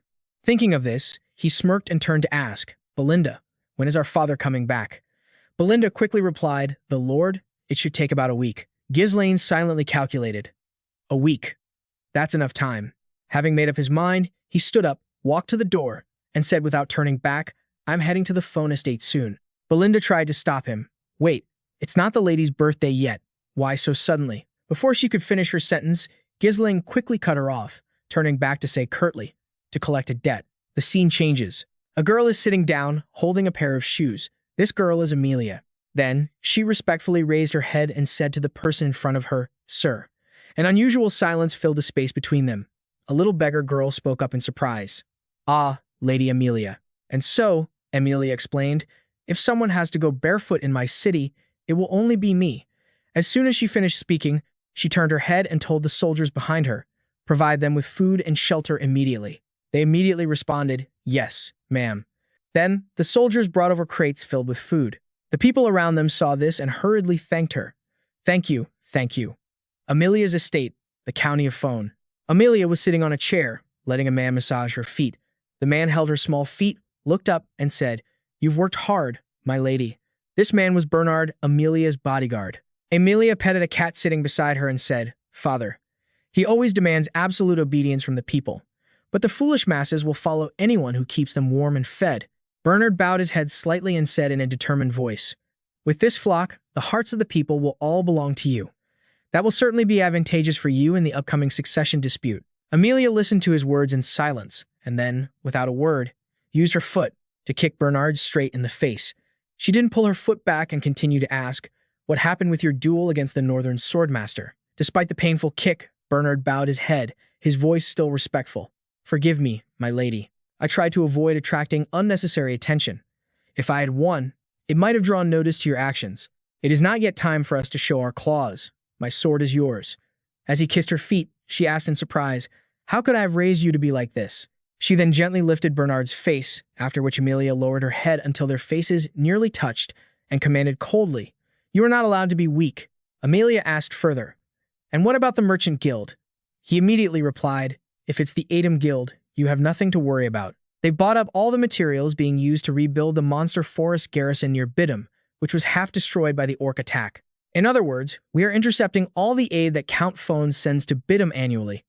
We are also recruiting all the soldiers and knights who have left Bidham. Many of them are well-trained from fighting barbarians, so their quality is excellent. Amelia praised him as she watched him wash her feet. Good. For now, maintain the appearance of an ordinary merchant guild. Our true identity must not be revealed until we are fully prepared. Just then, one of Amelia's subordinates approached and bowed. Forgive me. Bernard walked up to the man and said reproachfully, Her ladyship is resting. Who gave you permission to barge in like this? A subordinate replied, Ah, there's a message from the gate. Prince Ghislain of Bidham has arrived. The moment she heard his name, Amelia frowned in annoyance. Why is that troublemaker here? Faced with her question, the subordinate broke into a nervous sweat and answered, he said, he has something to discuss regarding the Merchant Guild. A short while later, in the reception room, Amelia sat stroking her cat, glaring at Ghislain unhappily. He politely greeted the lady of the house. Hello, Amelia. However, neither Amelia nor her cat seemed particularly friendly, staring coldly at him. She then reprimanded Ghislain, It's incredibly rude of you to barge in without any notice. Have you sold off all your etiquette and manners? He paid her no mind, saying, Your birthday is coming up, isn't it? I thought I'd give you your gift early. I found something at a guild out there. It has a very pleasant fragrance. I think I'll be buying all my flowers from there from now on. What was the name of that guild again? Ah, that's right. The Atom Guild. She remained silent, her brow furrowed, showing no signs of pleasure. A few seconds later, Amelia stood up and said, I don't understand what you're trying to say. I've received my gift, so you can leave now. That is all. Just then, Ghislain gave a quiet command. Amelia, sit down. As soon as he spoke, Amelia's eyes widened. She stared at the coffee cup on the table, wondering to herself, what is this pressure? This is the man who used to be so flustered and awkward in front of me. Ghislain, still in a leisurely mood, swirled the tea in his cup and spoke. I'll make this brief. I need money. Just give me 10,000 gold. Amelia frowned at him. What? You just show up out of nowhere and demand to borrow that much money from your fiancé? Should I consider this to be the will of the Count Deadmon? Ghislain held his teacup and looked at her languidly. This has nothing to do with my father. Just give me the money. Besides, you're not going to marry me anyway, are you? Pushed into a corner, Amelia could only glare and listen to him speak. Ghislain then spoke with a veiled threat. There are probably some knights waiting outside the door, aren't there? Once you're in charge, things like that can happen. But what if, before that, news gets out that you're secretly building up power for the phone succession crisis? As if understanding his words, the cat leaped down fiercely and hissed at its master's guest. Amelia glanced at Ghislain, then gave the cat a cold look before speaking. Prince Ghislain, even as a joke, that is not something you should say so loudly. Ghislain looked back at her with a meaningful gaze. Don't worry, I'll keep your secret for you, unless I leave here empty-handed. Hearing this, Amelia let out a mocking laugh. That won't be happening. Then she called out a name, Bernard. The door opened, and a stern-faced Bernard stepped into the room. He then approached the seat of Ghislain and bowed respectfully. It's been a while, Prince Ghislain. The prince glanced at him, a myriad of thoughts running through his mind. Bernard, the man who was always by Amelia's side. Even back then, his skills were on par with a northern sword master.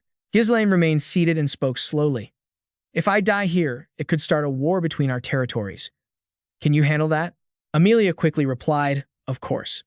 A reckless troublemaker trespassed and was killed by the guards. That's how the world will hear it. Then Amelia touched the spider on her hand, her eyes filled with killing intent as she ordered, kill him.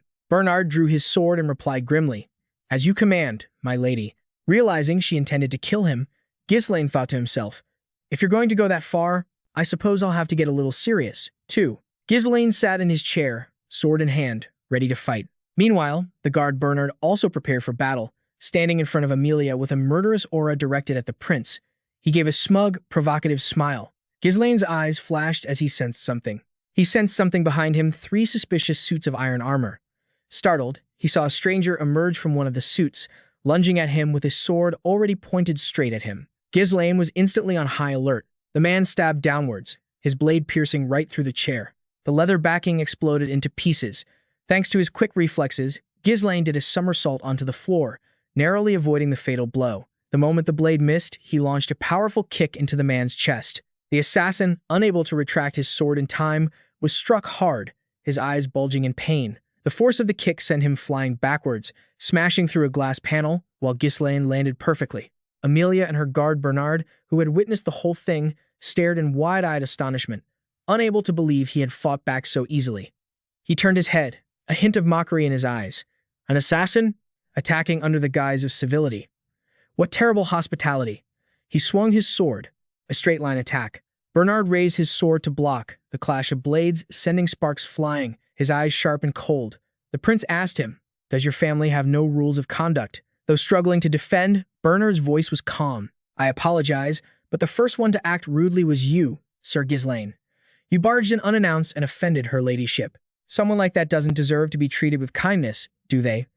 Unable to control his sword, Bernard immediately launched a downward thrust. Ghislain hastily rolled to the side to dodge. He channeled his strength and leaped into the air, aiming straight for Bernard. His right leg swung in a powerful arc as his body descended toward the ground. He kicked him squarely in the chest, sending Bernard staggering back, unable to block in time. The powerful blow forced Bernard to take 2 steps back, his feet skidding on the floor as he struggled to keep his balance. He struggled, hunched over, thinking, Sir Ghislain, I'd heard you were just arrogant, with no real talent, but it seems you're no amateur. Amelia stood with her arms crossed, scowling as she commanded. What are you doing? Bernard, get serious and deal with that thug.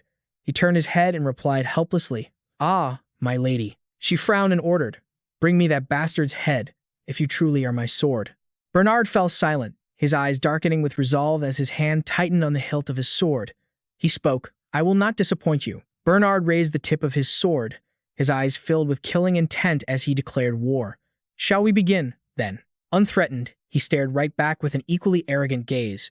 "How dare a mere escort knight presume to give me orders?" Bernard's expression remained unchanged. "A challenge. Protection. It makes no difference. If you wish to fight again, I will oblige." Ghislain, on the other side, was just as ready. Gripping the pommel of his sword, he prepared to strike like a bolt of lightning. He lunged forward with a ferocious expression, the razor-sharp tip of his blade swinging straight for him. Ghislain's eyes widened, carefully observing his opponent. He leaned to one side, narrowly dodging the incoming strike. The blade left a cut on his face. A flash of killing intent appeared in his eyes as he shot Bernard a cold look, thinking to himself, "This guy's fast." Seeing that Ghislain was only lightly injured, he became even more determined. The two of them relentlessly exchanged fierce attacks. Ghislain didn't yield an inch, countering every single move. They swung their swords with incredible precision, each blow carrying clear killing intent. Amelia watched resentfully, wondering how someone called a thug could be an even match for a man like Bernard. But she just frowned, watching the fight with a furious and resentful expression. Back in the battle, Ghislain braced himself to block a strike that came at him like a fierce storm. His blade slid down the length of Ghislain's sword. Mustering all his strength, Ghislain swept back with a countermove, forcing his opponent's blade away. The tables had turned.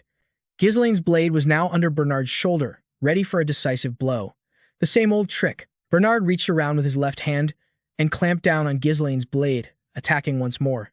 Like a wild beast, he blindly thrust his sword forward. Ghislain frowned in contempt and asked, "This again?" Not wanting to lose his advantage, he threw a hook kick over Bernard's head. The sword was still held fast by him, and Ghislain immediately realized something was wrong. Bernard didn't move, his entire body radiating a fierce killing intent, like a general about to enter battle. He declared confidently, "It won't work a second time." Then, Bernard gathered his strength, swung Ghislain into the air and slammed him hard onto the ground. Ghislain crashed down, his back hitting the dirt with a heavy thud. He gritted his teeth, groaning in pain. Seizing the opportunity, a flash of silver-blue light appeared as Bernard lunged forward, thrusting his sword down. Fortunately, Ghislain managed to block the blade with his leg, dragging it to the ground before quickly twisting his body to escape the dangerous position. Ghislain managed to flip himself around in midair and land, but his sword was still in Bernard's hand. He wiped away his sweat, sighing inwardly. "So, you're using aura to defend yourself, are you?" Bernard stepped closer, provoking him. "Sir Ghislain, you're not quite what the rumors say. I suppose you never truly know a man until you fight him. Your swordsmanship seems like it was learned through actual combat rather than formal training. You picked it up by fighting barbarian tribes frequently, didn't you? Techniques like that might be effective on a chaotic battlefield, but they won't work on me. This ends here." Ghislain, struggling, thought to himself, "Just as I thought. This is a bit much. His precise thrusts into narrow openings and the constant stabs aimed at my head are messing with both my sense of distance and timing. At close range, the difference in our builds makes it hard to overwhelm him with technique alone. Maybe he wasn't someone I should have picked a fight with in the first place." Ghislain spoke up, "But the thing is, I don't have time for this either." He immediately sent a thread flying towards Bernard. The thread brushed past his neck, confusing Bernard. But then he realized it was aura. Ghislain immediately used the thread of aura to form a loop around the hilt of the sword lying neatly behind him, and manipulated the hilt to strike the back of his head. Unable to react in time, Bernard took a heavy blow, his face contorting in pain. Without hesitating, he leaped up and appeared in front of him, preparing to land another direct hit. Ghislain drove his knee straight into his face. The powerful, decisive blow made him bleed, reeling in pain. Bernard now struggled to breathe, dark red blood dripping from his face. Dazed and unsteady, he screamed in his mind, What are you doing?" Seeing her bodyguard in such a pathetic state, Amelia panicked and cried out Bernard's name. Taking advantage of the moment he was kneeling over, clutching his nose in pain, Ghislain shot forward, swinging the sword down. He poured all his strength into one slash, his ice-cold eyes locked onto his target as a chilling killing intent radiated from him. Bernard quickly raised his sword to block. His hands trembled non-stop as he gritted his teeth, his arms and whole body tensed to withstand the blow. Then he surged up, swinging his sword to push Ghislain back, catching him off guard and nearly knocking him to the ground. Ghislain immediately stabilized his stance, his feet touching the ground as he sprang back up, maintaining his balance, his eyes never leaving him. At that moment, Bernard urgently told Amelia to leave. My lady, you have to go. I can no longer guarantee your safety beyond this point. From now on, I will fight with everything I have. A pensive look crossed Ghislain's face. Then he exclaimed, yes, that's how you should have come at me from the start. Finally, after so long, I've found a worthy opponent. The scene shifts to Amelia, who is now running away, holding her cat and hiking up her dress, her steps chaotic. She thought resentfully, Ghislain, how dare you humiliate me like this? Who could have done it? What idiot? Leaked information about the Merchants Association to that madman? Ghislain. He couldn't possibly know so many details otherwise. The rumors about him killing goblins, protecting his sister from assassins, and even defeating the heir of Logisser. Damn it. She ran outside but saw no one. Her brows furrowed, her face darkening. What the hell are the guards I posted doing? Just then, a terrifying sight met Amelia's eyes. A mysterious figure in a black cloak stood over the countless bodies of her guards. She froze, stunned. Hearing a sound behind them, the cloaked figure turned their head. It was Belinda. She smiled. Oh, it's been a while, my lady. Amelia recognized her, and her gaze instantly froze, a lump forming in her throat. The maid from Perum? Why are you? Belinda, her face hidden in her hood, raised a finger to her lips. Shish. She glided silently behind her like a ghost, wrapping an arm around her neck and pressing a cold blade against it, her voice venomous. Be quiet. Amelia swallowed hard. She didn't move, her eyes wide and glued to the sharp blade. Belinda reached over to her mouth and plucked a spider that was resting on the right corner of her lips. Model, she said with contempt. Good heavens, you still keep that disgusting spider on you. I believe during the engagement ceremony, I recall overhearing a conversation between Count Deadmon and my lord about how your brother used to tease you for having scary spiders around. So you started raising spiders on your body to get revenge on him. I'm not sure if it was to overcome a phobia or as a way to assert yourself. Forgive me for saying this, but it doesn't suit you, my lady. A foot stomped down on the ground, creating a sharp sound. The spider was crushed, its gooey insides splattering out. Belinda threatened, May I ask for your cooperation? Back to the fight, both sides were radiating a powerful aura, confronting each other. Ghislain looked at him, silently assessing the heavy atmosphere, an overwhelming amount of internal energy, when suddenly Bernard spoke. Did you just call me an interesting opponent? That sounds like something a humble mercenary would say. And you call yourself a nobleman, just like Our Lady. He calmly replied, Of course, I'm a nobleman. I don't think that's something a bodyguard like you should be saying, is it? After that, they both fell silent again, standing face to face, their eyes locked. Suddenly, Bernard called out his name, Young Master Ghislain. Do not bring shame upon the nobility. Ghislain's eyes stared forward in astonishment. Bernard launched a series of attacks, while he was on the defensive, only able to parry, watching every move thrown at him. Ghislain silently assessed this man. He was too strong. The more they fought, the more ferocious it became. Bernard swung his sword powerfully, each slash seemingly tearing through the air, relentlessly attacking.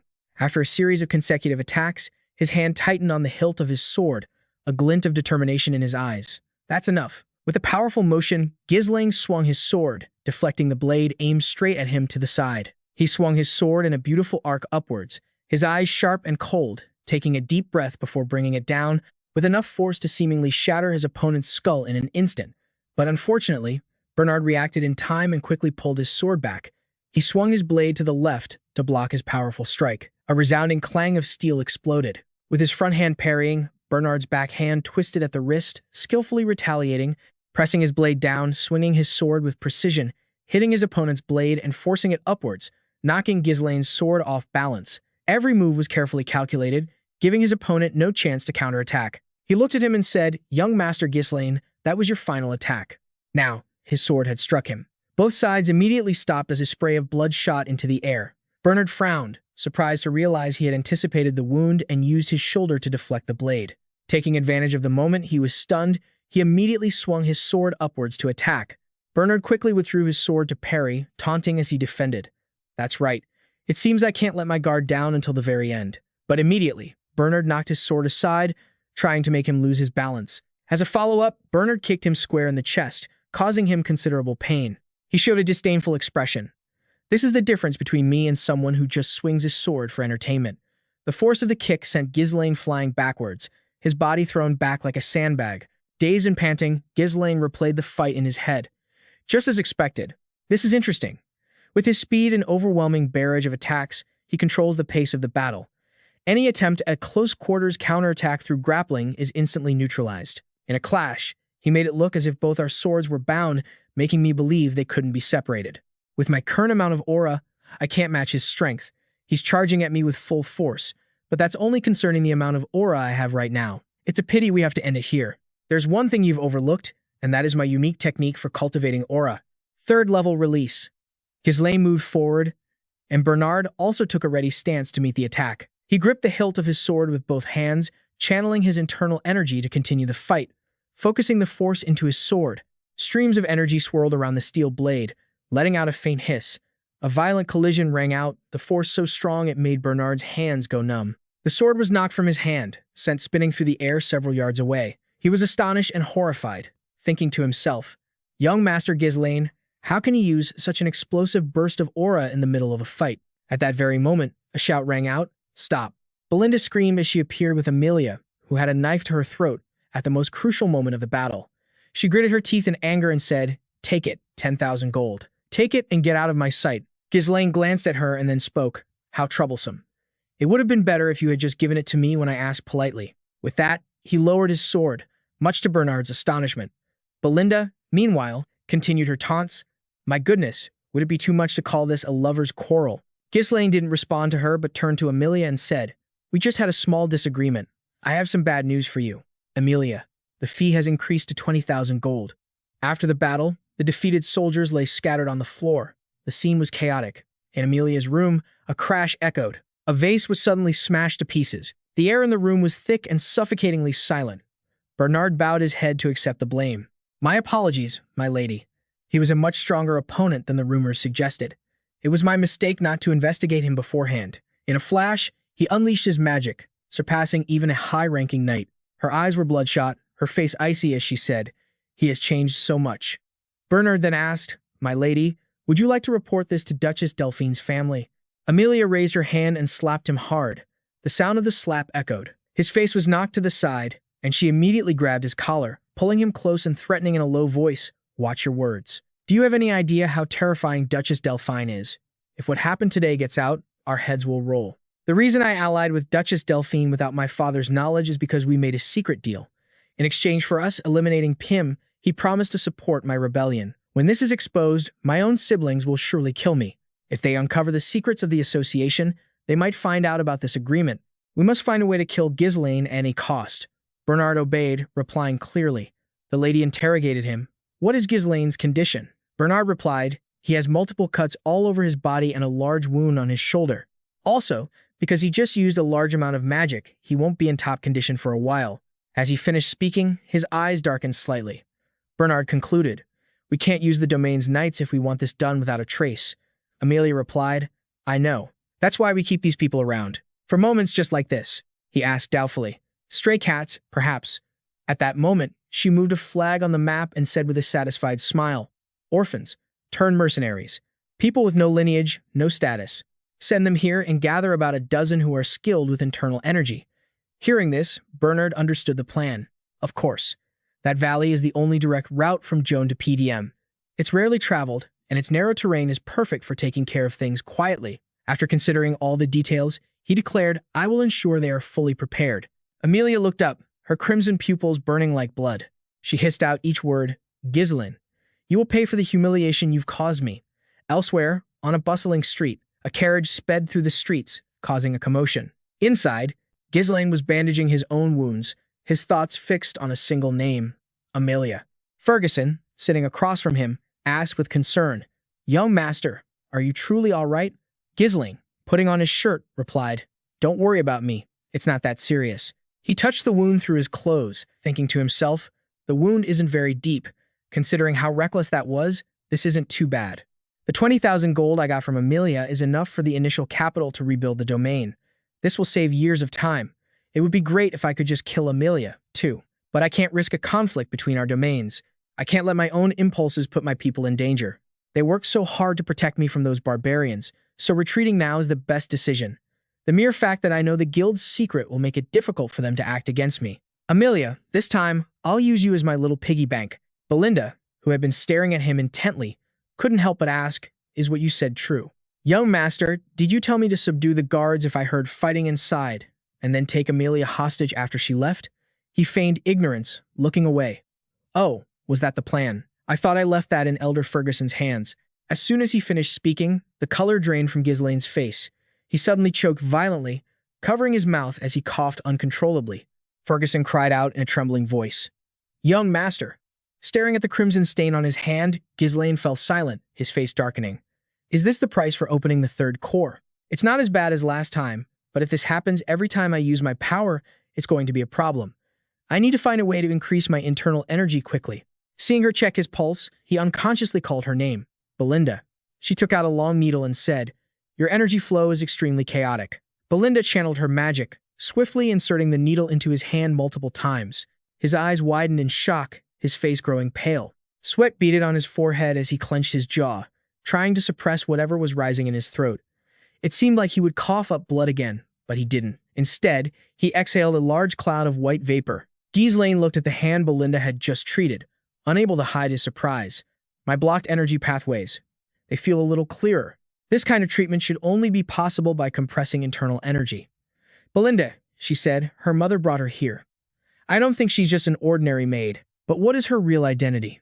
I don't know why someone with her skills would be working as a maid in the middle of nowhere. But the more strong people in my domain, the better. The ones I've gathered so far are just the beginning. The carriage continued to speed down the road. Young master, Belinda began, I trust you. So no matter what you do, I will help you without hesitation. But please, tell me why you took such a large sum of money from Lady Amelia. He was silent for a moment before answering, I needed funds for my expenses. And Amelia was the only one nearby with that kind of wealth. Hearing this, the two people across from him couldn't hide their surprise. Belinda asked sharply, You caused all this chaos and even got ambushed. And that's the only reason? If word of this reaches Count Deadmon, it will be a huge problem. He leaned back. Don't worry. Amelia will never tell my father. Ghislain smirked and asked, Don't you trust me? She suppressed her anger. Fine. Then will you at least tell the people who are risking everything for you what that money will be used for? He fell into a thoughtful silence. Suddenly, Ghislain spoke, causing her eyes to widen in astonishment. The Beast Forest. We are going to develop the Beast Forest. Ferguson immediately stood up, protesting vehemently. You can't do that, young master. People have been trying to develop that forest since your great-grandparents' time. But he cut him off, turning the question back on Elder Ferguson. What about the favor I asked of you before we entered the castle? The old man sat back down, stammering. Ferguson fell silent, carefully choosing his words. He hesitated, afraid to speak. After a few seconds of indecision, he finally said, Yes. The person you asked me to find was at the location you mentioned. But, is this really okay? Their condition. Ghislain quickly made up his mind. As long as they're alive, it's fine.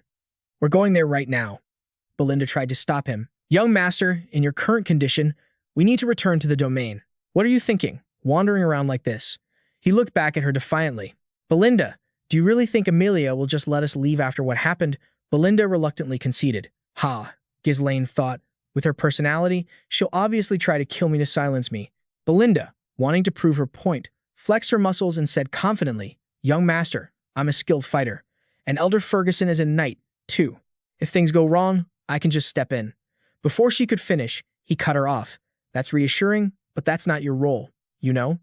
This is a different situation. We need a vanguard captain, and we're about to meet him. The carriage pulled up to a wooden house and stopped. Everyone got out and stood before it. Ricardo stepped forward and raised his hand to knock. Looking at the state of the building, Belinda guessed. This house is a complete wreck, isn't it? Ferguson scratched his head and replied, But this is the right address.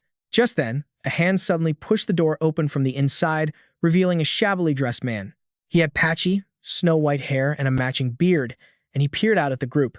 Who is it? He rasped. The group remained silent, no one daring to speak. Belinda turned and whispered to Ghislain, Young master, is this really the person you asked us to find? A vanguard captain? This is a frail old man, not someone who can lead a charge. Ghislain stated firmly, He's the right one. Seeing that no one in the group was speaking, the old man glanced at them one more time before looking down. He turned back into the house, cursing. Are you some young noble with a death wish? Don't waste my time. Get lost. Just then, Belinda spoke up. Ah, wait. He stood before the door, hands in his pockets, and introduced himself. I am the captain of the Pat2SK mercenary group. He called out the man's name, Ghislain. Hearing his name, Ghislain stopped in his tracks, his eyes lighting up. He slowly turned his head to glance at him. The young man stepped forward, holding out a hand, waiting for Ghislain's reaction. "I've truly missed you." Suddenly, an axe appeared out of nowhere, flying straight towards him. The axe grazed his right shoulder, leaving a tear in his sleeve. The three people behind him turned pale, immediately on high alert. It turned out the axe had been thrown by Ghislain, who now held out his hand. "So, you know me." By now, the three had moved to stand in front of him protectively, weapons drawn in case the man made another dangerous move. Ghislain asked in a low growl, "Why are you here?" Belinda raised her daggers cautiously and told him, "Step back, young master. This man isn't in his right mind." In a voice as cold as ice, he uttered a single phrase, "The eternal curse."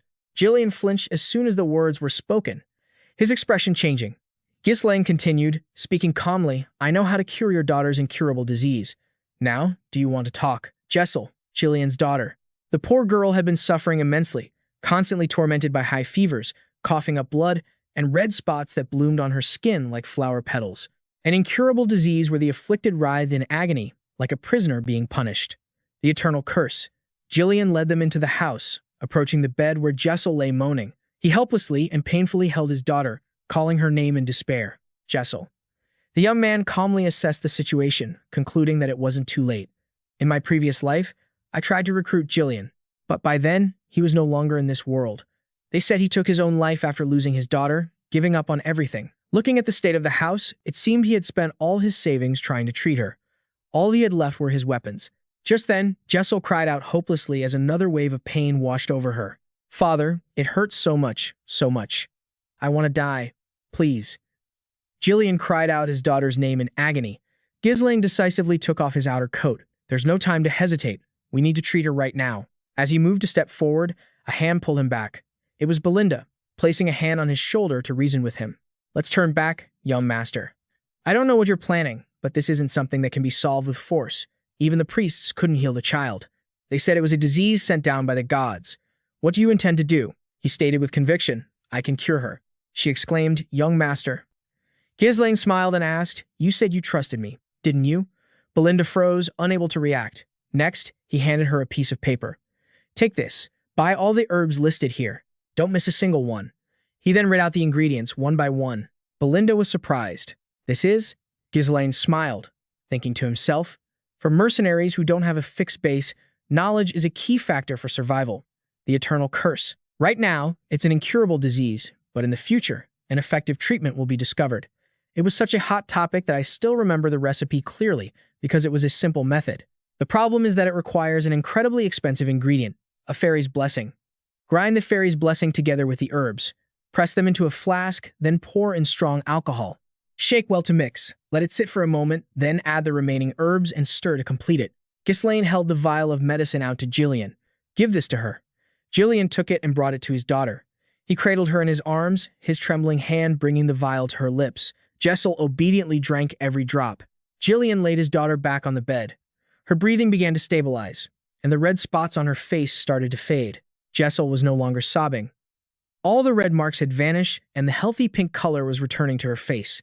It all happened so quickly that everyone stood stunned by the sight. Ferguson cried out, "The red spots." Belinda continued, "They're fading." Ghislain, agitated, called out his daughter's name. "This medicine, it's actually working." Ghislain stood behind them and said calmly, "It seems to be effective." Ghislain turned around, confused and disbelieving. How? How is this possible? Even holy power couldn't cure her. The young man calmly explained, "The holy power of priests isn't omnipotent. It relies on stimulating the body's vitality and regenerative abilities to overcome illness, but that's not the same as a fundamental cure." Ghislain's hands trembled. "So, is it true? Can my daughter really be cured?" Ghislain assured him. 1 or 2 months. Within that time, she will definitely recover." The man's red-rimmed eyes widened in realization. He slowly bowed low, placing a hand over his heart in sincere gratitude to his benefactor. Ghislain expressed, "What do you want from me? If you came all this way, you must want something. However, all I have left is this useless body. If you want me to be your dog, I'll do it. If you want me to be your slave, I will do that too." The young man's gaze was gentle, his steady hand extended softly. "I don't need a slave. I need Ghislain, the true leader of the Pat 2SK Mercenary Corps." Hearing Ghislain's words, the man looked up in surprise. His eyes. What is it that those eyes desire? Ghislain decisively grabbed his long, braided hair and, without flinching, chopped it off with his axe. A loud thud echoed as Ghislain threw the severed braid to the ground. Everyone around him didn't understand what was happening. They were all too bewildered to speak. Impossible. He's like a completely different person than he was before. Suddenly, Ghislain turned, stood up, and walked to a corner. He looked back and asked cautiously, "Did anyone else come with you, or is anyone else on their way here?" He replied, "No, it's just us." Picking up a broadsword, Ghislain asked again, "Does the young master have any enemies?" The young man smiled and answered, "Yes, and there will be many more in the future." The man's powerful, muscular arm gripped the weapon. He spoke. In that case, Ghislain performed a maneuver, spinning and throwing the spear in his hand with lightning speed. The spear had pierced through the wooden wall, destroying a large section. A rope was attached to the spear, which flew through the trees and seemed to have impaled something. He then forcefully pulled the spear back. It immediately shot back towards him, dragging along a body that had been struck. Ghislain reached out and grabbed the man by the throat, who groaned in pain. He lifted the man high and growled, "Who sent you?" The assassin just kept screaming, "How is this possible?" Ghislain turned to ask him, "What do you want to do?" Ghislain calmly replied, "I think I already know who sent you, even if you don't talk. I don't want to get my own hands dirty over this today." Ghislain immediately raised a hand, stopping him from drawing his sword. He growled, "I'll handle this myself." Ghislain tightened his grip, and the other man trembled, struggling to breathe. Screams echoed across the land. After taking care of them, he bowed respectfully before him. Belinda stood beside them, thinking worriedly. There was no hesitation in any of his movements. Why would the young master allow such dangerous people to surround him? Ghislain knelt and spoke with sincerity. "Your Highness, Grand Duke Ghislain, from this moment on, my life is yours." Ghislain thought to himself, "With this, I've secured an important piece for my future plans to rebuild the territory." A smile crept onto his lips. "Welcome. From now on, I'll be counting on you, Ghislain." In the quiet of the night, a voice spoke up. A scout team had been killed. Upon hearing the bad news, someone in the crowd cried out in shock. "What? How foolish." A man wearing a mask with a scar by his mouth spoke up. "Quiet, lower your voice. That's the Vigo smuggling ring." The subordinates bowed their heads in apology. "My apologies, Captain." Vigo questioned the soldiers. According to the information from Lord Bernard, Ghislain can't even find a scout team on his own, let alone kill them. Was the scout team incompetent, or was the information wrong? The man stammered in reply, "Well, it seems Ghislain has joined his group." The captain angrily grabbed the soldier by the collar, his eyes bloodshot, and growled, "Are you sure?" The man trembled and stammered, "Yes, I saw it with my own eyes." Vigo snarled, enunciating every word, "Ghislain. So you finally started to make your move." "My old captain." The scene changes. Ghislain's group was now traveling by carriage. Inside, Belinda groaned with a dazed expression. "It's so cramped in here. Does that guy really need to bring so much stuff? Is he an arms dealer or something? 1 or 2 swords would have been enough, but we had to buy an extra carriage because of it." Ghislain leaned back in the carriage and said acceptingly, "We would have had to buy one anyway to make the trip more comfortable, so it's fine." Meanwhile, the guards, Ferguson and Ricardo, were preparing to depart in another carriage. Back with our group, Ghislain gazed into the distance and offered some comfort. He must have his reasons for using all of them, so just try to bear with it. The most important thing now is to get out of this valley. How boring. Belinda started a conversation.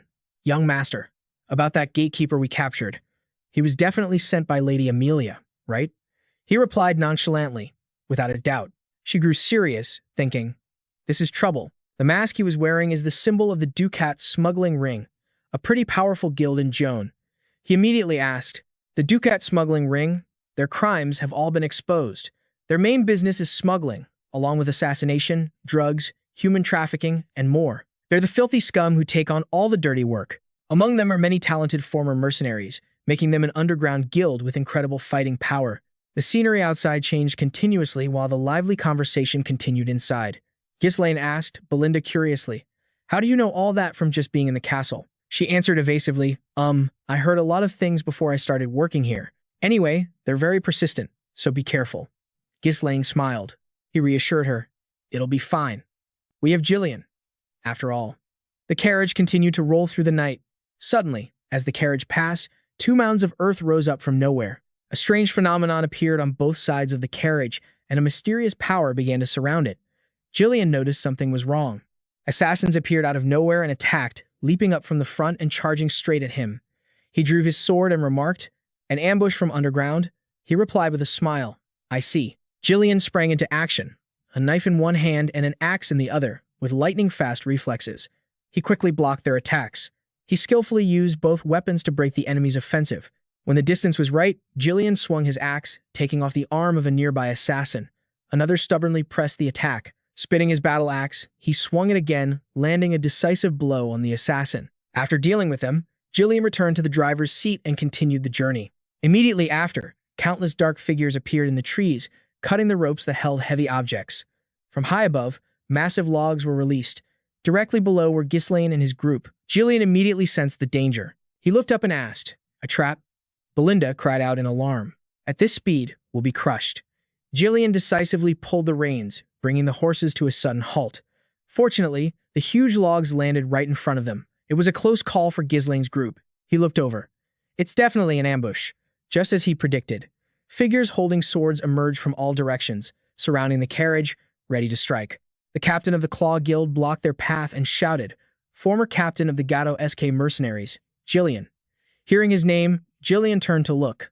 The man leading the group taunted him, coldly holding a knife. The coward who disbanded his entire mercenary group just for his daughter. Ghislain stepped down from the carriage, unable to avoid it. "I don't know what you're talking about." Vigo slowly approached and snarled. "I've lived a life I never wanted because of you. Are you so old you can't even remember your old comrades?" Ghislain remained silent, which made the man growl in anger, pretending you don't know. "Huh? Then I'll make you remember." Vigo shouted the order, "Kill them." From the carriage, Ghislain poked his head out and asked, "Need any help?" He refused. "It's fine. He seems to want a word with me, so please, rest easy, young master. I can handle this myself." As quick as a flash, he cut them down one by one. The cuts were clean, and blood sprayed like a fountain. Seeing this, the other assassins charged forward, cursing. "Damn that old man." Ghislain readied his weapons, prepared to face them. The first one rushed in, and a swing of the axe brought him down. For the second, he swung the axe again, and blood spurted from the assassin's neck. A third lunged forward, and Ghislain blocked with his sword. Immediately after, the axe came down on his neck, ending another life.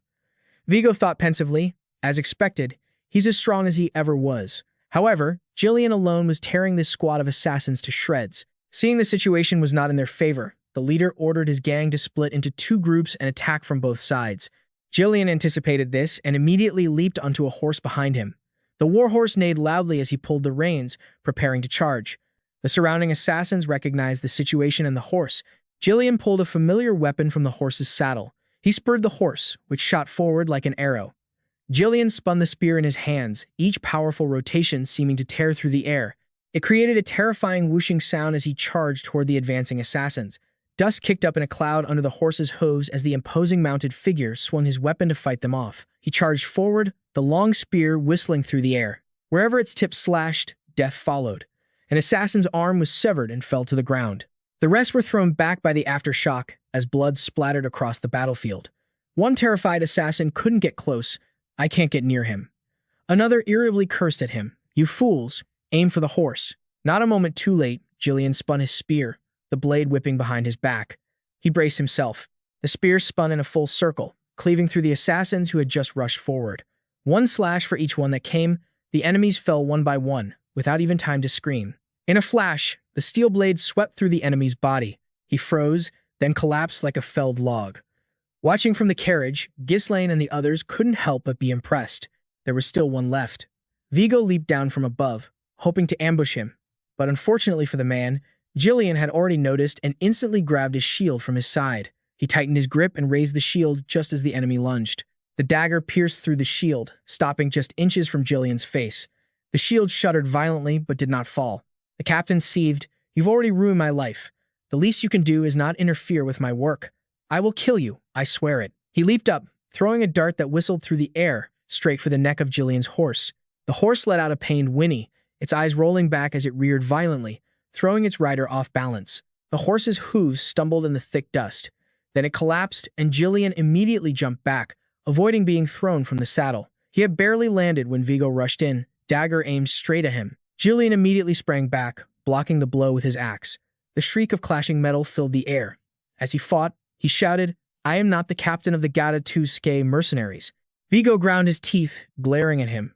Seeing an opening, Ghislain raised his shield and slammed it forward. The edge smashed right into the assassin's face. The man staggered, falling backward like a sandbag that had been punched away. As he slowly got to his feet, he questioned him. You say you're not the captain? Enough with the meaningless words. Then if it's not you, who is it? Ghislain tightened his grip on the axe.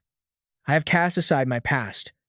Now, I am merely young Master Ghislain's subordinate. Vigo's anger intensified, his face flushing red with murderous intent. You. I will kill you, no matter what it takes. In the darkness, the sound of weapons clashing echoed continuously.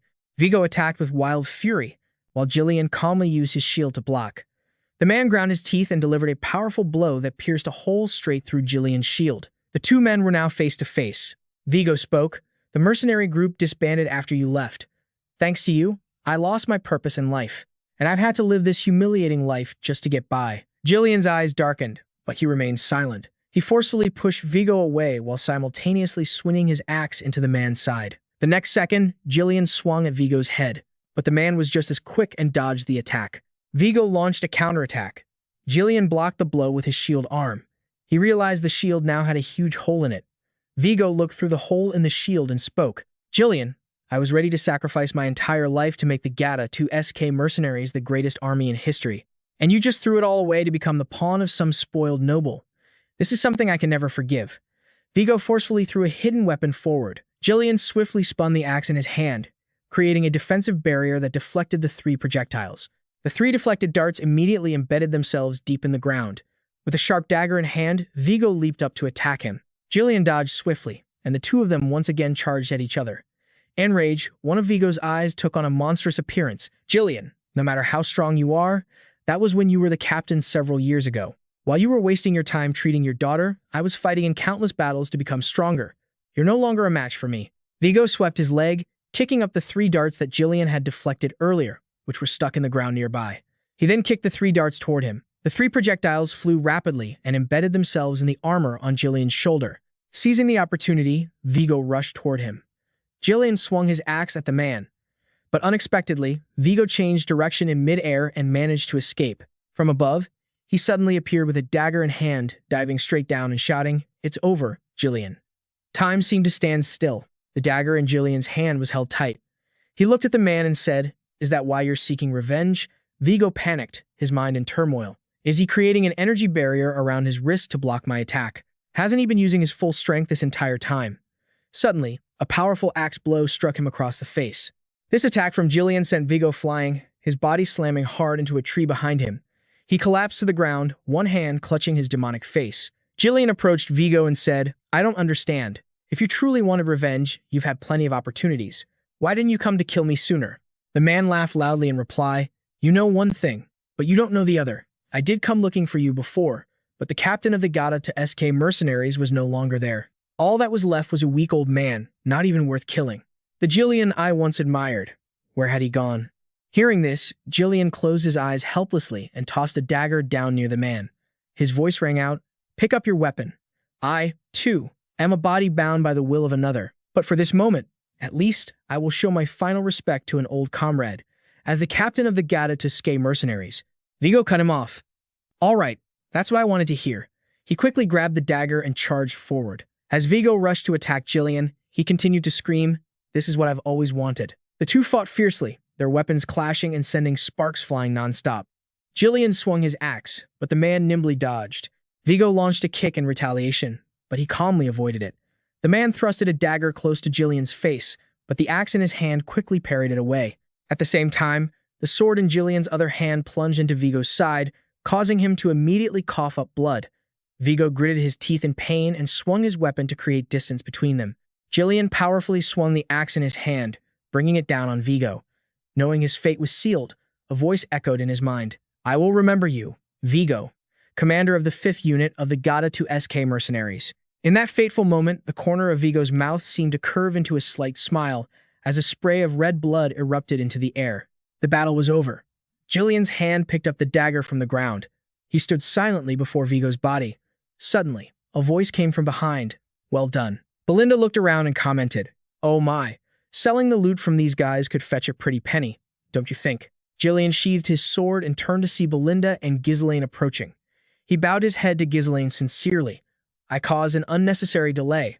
My deepest apologies, young master," he replied. "It's all right." Ghislain looked at Ghislain, silently assessing him. "Ghislain," He has far exceeded my expectations. It was my first time leaving home to become a mercenary.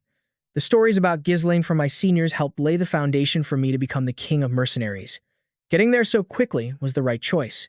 Thanks to that, I gained another trustworthy comrade. He spoke up, asking if his lordship remembered who that man was. He took out a knife and replied, yes, he was my old comrade. Ghislain thought to himself, old comrade, huh? I wonder what my old comrades are up to now. I'm sure they're living their own lives, since this is before they met me. I'll have to recruit them someday. The voices of the three of them echoed through the forest.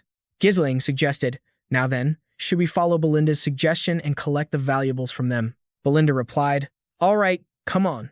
Lord Ghislain, take the lead and help us gather everything. Gillian's voice retorted, I am not your subordinate. 2 days later, in the Persium territory, the carriage came to a stop. Belinda sighed. Phew, we're finally here. Gillian looked into the distance and asked, is that Pum? Ghislain replied, that's right. It's good to have a place to come back to. When I first ran away from home, I thought I could go back any time. Gillian quietly watched him from the side and spoke. Gillian, what do you think of our land? The man was flustered. Yes, it's good. Suddenly, Ghislain asked again. It's in terrible shape, isn't it? All the houses are old and completely beyond renovation. Those fields, no, they're completely abandoned. All the farmers have been conscripted into the army, leaving the land deserted. Gillian answered honestly, I had heard that Persium was constantly at war because of the northern barbarians, but seeing it with my own eyes, the situation is even worse than I imagined. Belinda, who was listening, thought to herself, he didn't used to be someone who knew the state of this land so well. Ghislain, still looking at the scenery ahead, suddenly declared, I will solve all of these problems. That's why I need your strength. This will be a long battle, a battle to eliminate everything related to Duke Dpin and protect what should have been taken for granted. I will restore this land, no matter the cost. The carriage carrying the three of them slowly entered the city. Belinda shouted, young master, look over there. Ghislain looked ahead, surprised. His pupils suddenly constricted. That figure. It was his father, Count Perum. In the council room, 5 men were in discussion. We need to reduce our forces. What, sir? If we cut our forces any further, it will be difficult to hold the defensive line. Why not ask for more aid from Dpin? Homan, resting his chin on his hand, pointed out, they're the ones who cut our support funds. It seems they're gathering soldiers and stockpiling food over there, a stunned Gando exclaimed. There's no other way. We also need to rebuild the garrison in the Beast Forest, which was partially destroyed in the last battle with the Goblins. Even reducing the forces of the Night Order is just barely enough to give us some breathing room. But don't you think cutting our forces is too risky? He sighed to himself. It's the same old story. Knight Captain of Perum, Gando. Treasurer Albert. General Administrator Homan. How long has it been? As the young Lord of Perum, it's only been a few months, but as the Mercenary King, it's been many years. He spoke, welcoming the man's return. Father, Count Perum. John Ganter looked at his son and responded softly. He looked at him, silently recalling how he never liked his father as a child because he was always strict and so serious. But now he could understand the countless burdens of fatigue and stress weighing on those shoulders. The responsibility of leading this land. John Ganter took a small sip of tea and spoke. I heard you left the castle for about a week. He answered. I stopped by Dpin. His father reminded him, I hope you didn't cause any trouble this time. Ghislain, who was drinking tea, immediately replied, I didn't. Albert looked at him, wanting to confirm. Young master, it's hard to believe, but I heard a rumor that you won a duel against Ken and earned some money. You surely didn't go there to gamble, did you? Ghislain closed his eyes, exasperated, and thought, gamble, nonsense. If anything, it was an investment. He replied, I didn't. I just had some business with Amelia. Homan also chimed in, young master, I always say this, but you must be aware that you will inherit Persium, so you must think before you act. Ghislain replied, I know, so don't worry. Seeing him respond so casually, the man cursed inwardly. This brat is ignoring my sincere advice. How can I not worry? John Ganter spoke up. That's enough. His voice boomed. From what I've heard, it seems you've caused some interesting trouble while I was away. I heard you executed Yama and Philip for trying to sell off Elena. Is that true? He recalled their faces. Ah, those guys. Gando was alarmed. There's no way he executed them himself. They probably just had a fight and the story got exaggerated, with the young master landing the final blow. Ghislain calculated internally. Knight Captain Gando. Even though they were traitors, having his knights die at my hand probably won't please him. It's better to avoid trouble. He spoke up and replied, "Yeah, something like that." Gando gritted his teeth helplessly and muttered, "I knew it." Suddenly, a voice spoke up, startling Ghislain slightly. "Well done." Regardless of the process, what's important is that Elena is still alive. He remained silent, showing no reaction, but inside, his emotions were turbulent. "This is the first time I've ever received praise from Father," Ghislain spoke. "Father, may I ask for something?" His father looked at him curiously. "Ask for something?" Holman's eyes were wary. "Young master, if you're about to ask for a reward, I'll stop you right here." Gando, trying to restrain himself, immediately agreed. "That's right. Think of all the trouble you've caused. You sold military supplies to get gambling money, burned down the main gate to roast a warhorse, and even melted down all the armor to forge a legendary sword." Ghislain could only stay silent, lamenting to himself. "Sounds like I've done a lot, huh?" He spoke up honestly.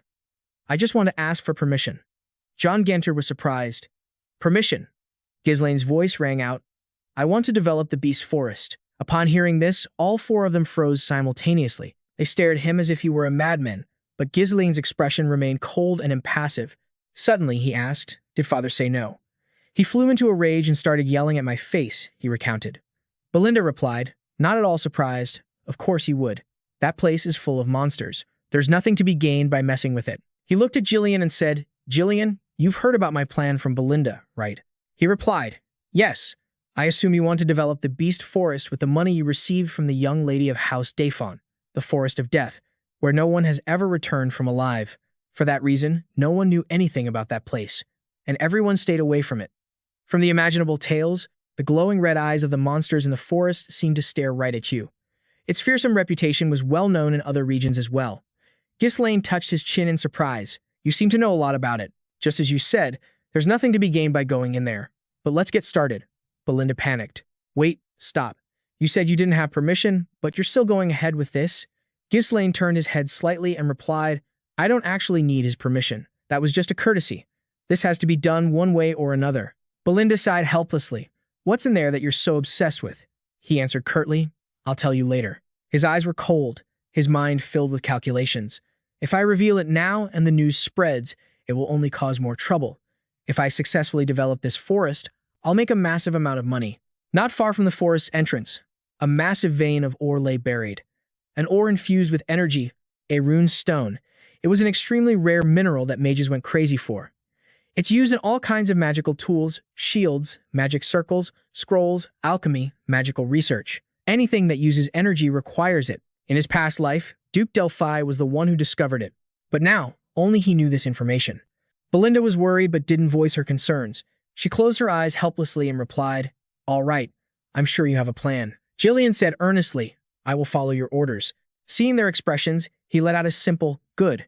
Ghislain gave his orders. "Belinda, go to the nearest guild and hire some mercenaries. About 200 should be enough." Belinda asked, bewildered, "You're not hesitant to spend the money you risked your life to earn?" Ghislain reminded him worriedly, "Are you sure, young master? Mercenaries are a rough bunch and very difficult to control. Managing such a large number will be hard. They might turn on their employer and rob you blind." Ghislain's voice rang out, "You're right. And that's why you and I will handpick the useful ones ourselves." Ghislain replied, "What do you mean?" He glanced at the man and explained, "The strongest, small mercenary group in the north." Ghislain frowned in thought, then hesitated slightly. "Don't tell me. You mean those mad dogs?" Ghislain continued, "They're strong enough, but they're also known to bite their master if things go south." "The Crusher mercenary group." Ghislain's voice rang out again. "Let's go. We're going to put a leash on those mad dogs." On the outskirts of Jimba territory, at the Crusher mercenaries' camp, Ghislain and Ghislain were spotted through binoculars as they approached. The man with the binoculars turned to his comrade and said, "Hey, here they come." His comrade replied without much interest, "The poor bastards have no idea what they're walking into." He raised the binoculars to continue watching, a smirk on his face. "Judging by his looks, he seems to be some noble kid. Oh, we could make a ton of money off him." Before he could finish his sentence, a hand suddenly shot forward as if punching through the lens. All the mercenaries gathered their froze, stopping everything they were doing. With one hand, Ghislain grabbed the head of the man, who had been watching them, and lifted him into the air. The man struggled and screamed in pain. "You bastard. What are you doing?" Ghislain's grip tightened, and then he moved suddenly. Ghislain threw the man hard towards the nearby mercenaries, who scrambled to get out of the way. Seeing this, the other mercenaries' eyes widened with anger, gritting their teeth. They all started shouting, "Who is he?" Get ready to fight. Are you out of your mind? Suddenly, a voice cut through the noise. You seem to be from a noble family. Then, a pair of legs strode forward, confidently. But don't think you can act so recklessly just because of your status. Don't expect to go home alive. Suddenly, Godo fell silent, looking ahead. Ghislain was calmly approaching on horseback. He looked at the man nonchalantly and spoke. Shut up and bring your leader here. Godo and the mercenaries didn't answer, instead preparing to attack. Ghislain asked again, Who's the leader here? The old man's eyes darkened, and he let out a chuckle, trying to seem mysterious. A moment later, he began spinning the iron flail in his hand and said, Looks like a young noble has lost his mind. It's time you learned what responsibility means. The iron flail in his hand shot forward with incredible speed. Godo flung it directly at Ghislain. Ghislain remained calm on his horse as the flail flew straight towards him. In the blink of an eye, the flail was suddenly stopped. Jillian's sword had pierced one of the chain links, bringing it to a dead halt. The underlings had no idea what was happening, but Godo was in utter disbelief, repeatedly asking himself, did he just shove his blade into the chain link? At that moment, the immense force caused the iron flail to lose momentum and fall to the ground with a thud. Ghislain spoke up, just as I thought. Words won't move them, Gillian. He gave the order with a slight glance, knock them unconscious, but don't kill them. The man stood protectively in front of Ghislain and replied, Understood. Gillian immediately sprang into action. He yanked hard on the iron chain. Godo was instantly pulled forward by a tremendous force. A single pull from Gillian sent the man flying into the air. The next second, Gillian immediately threw the iron flail back. Struck hard by his own flail, Godo screamed in agony. As soon as he crashed to the ground, the other mercenaries roared and charged forward together. You bastards. Don't think we'll go easy on you just because you're nobles. Gillian skillfully manipulated the iron chain, pulling Godo up from the ground. Then, quick as a flash, threw him into the charging mob. They all went down together in a heap, sharing in the misery. Don't mess with Gillian. He shot a sharp, cold glare at the remaining soldiers, and they all fell silent, trembling. Not a single one dared to charge forward again. At that point, Ghislain calmly dismounted his horse. He walked forward, his tone slightly impatient. How long are you going to make me wait? Ghislain spoke coldly. Sugrum, take that useless fool away and bring your leader here. Just then, a voice called out, I was having a nice nap. What's all this noise?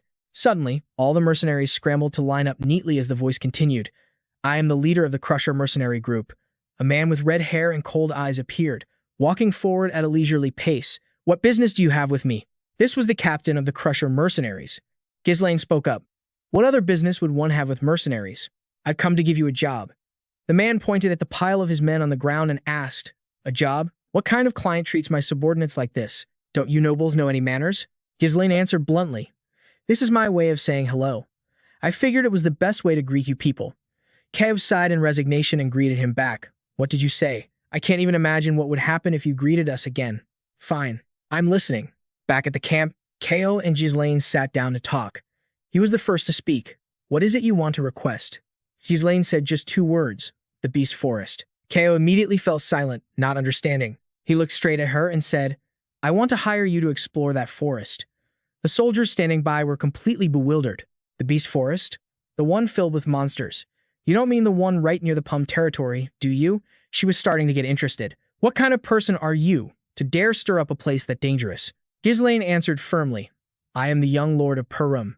At the mention of his title, Kao's face froze for several seconds. Once she processed what was happening, she put a hand to her forehead and burst into endless, mocking laughter. Wait a minute. You're the young lord from the rumors? I knew it. I knew he was crazy. You want to explore the Beast Forest? You little noble brat, you grew up pampered in silks.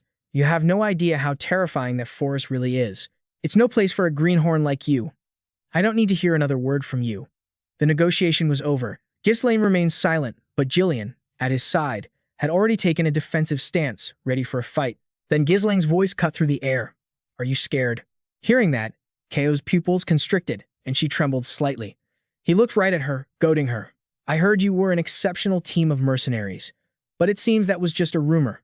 Ko slammed her feet onto the tabletop, trying to look tough. Her voice was sharp as she replied, Don't mess with me. Like you said, we're mercenaries. We don't do anything that isn't profitable. Ghislain sneered. The weak always make excuses. Ko was so angry she was speechless. She laughed out loud and then said, This is getting boring. I tried to be reasonable, but all you can do is offer these pathetic provocations. A clueless little brat like you isn't even worth the effort to kill. I'll let you live, but pay for the trouble you've caused and get out of my sight. Ghislain closed his eyes for a moment. No, that's not going to happen. Captain of the Cow Mercenaries. Ghislain continued in a cold voice. I demand a duel, according to the rules. The recognition of man.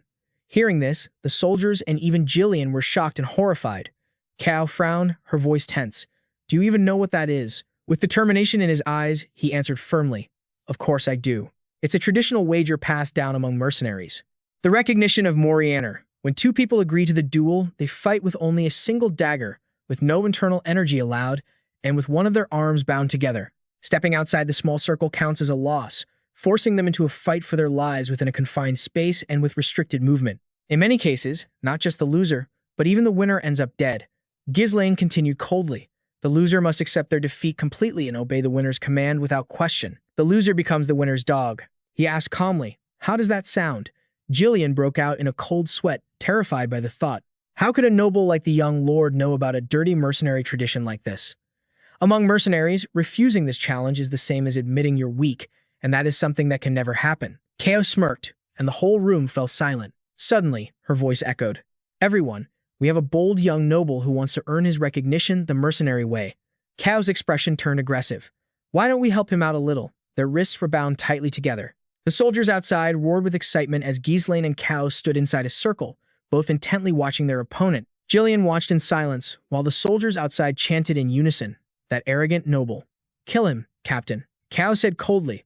Looks like you heard about this little tradition somewhere and decided to pick a fight with me. You can't back out now. She suddenly yanked Ghislain closer. Kao whispered, because I've done this 5 times already. They pulled apart, and she gave him a provoking smile. Ghislain asked quietly, 5 times. He forcefully pulled her towards him, seizing the initiative. With a cold, handsome expression and a dangerously charming voice, he said, I've done this over 100 times. Ghislain and Kao's eyes met, practically shooting sparks as their killing intent billowed.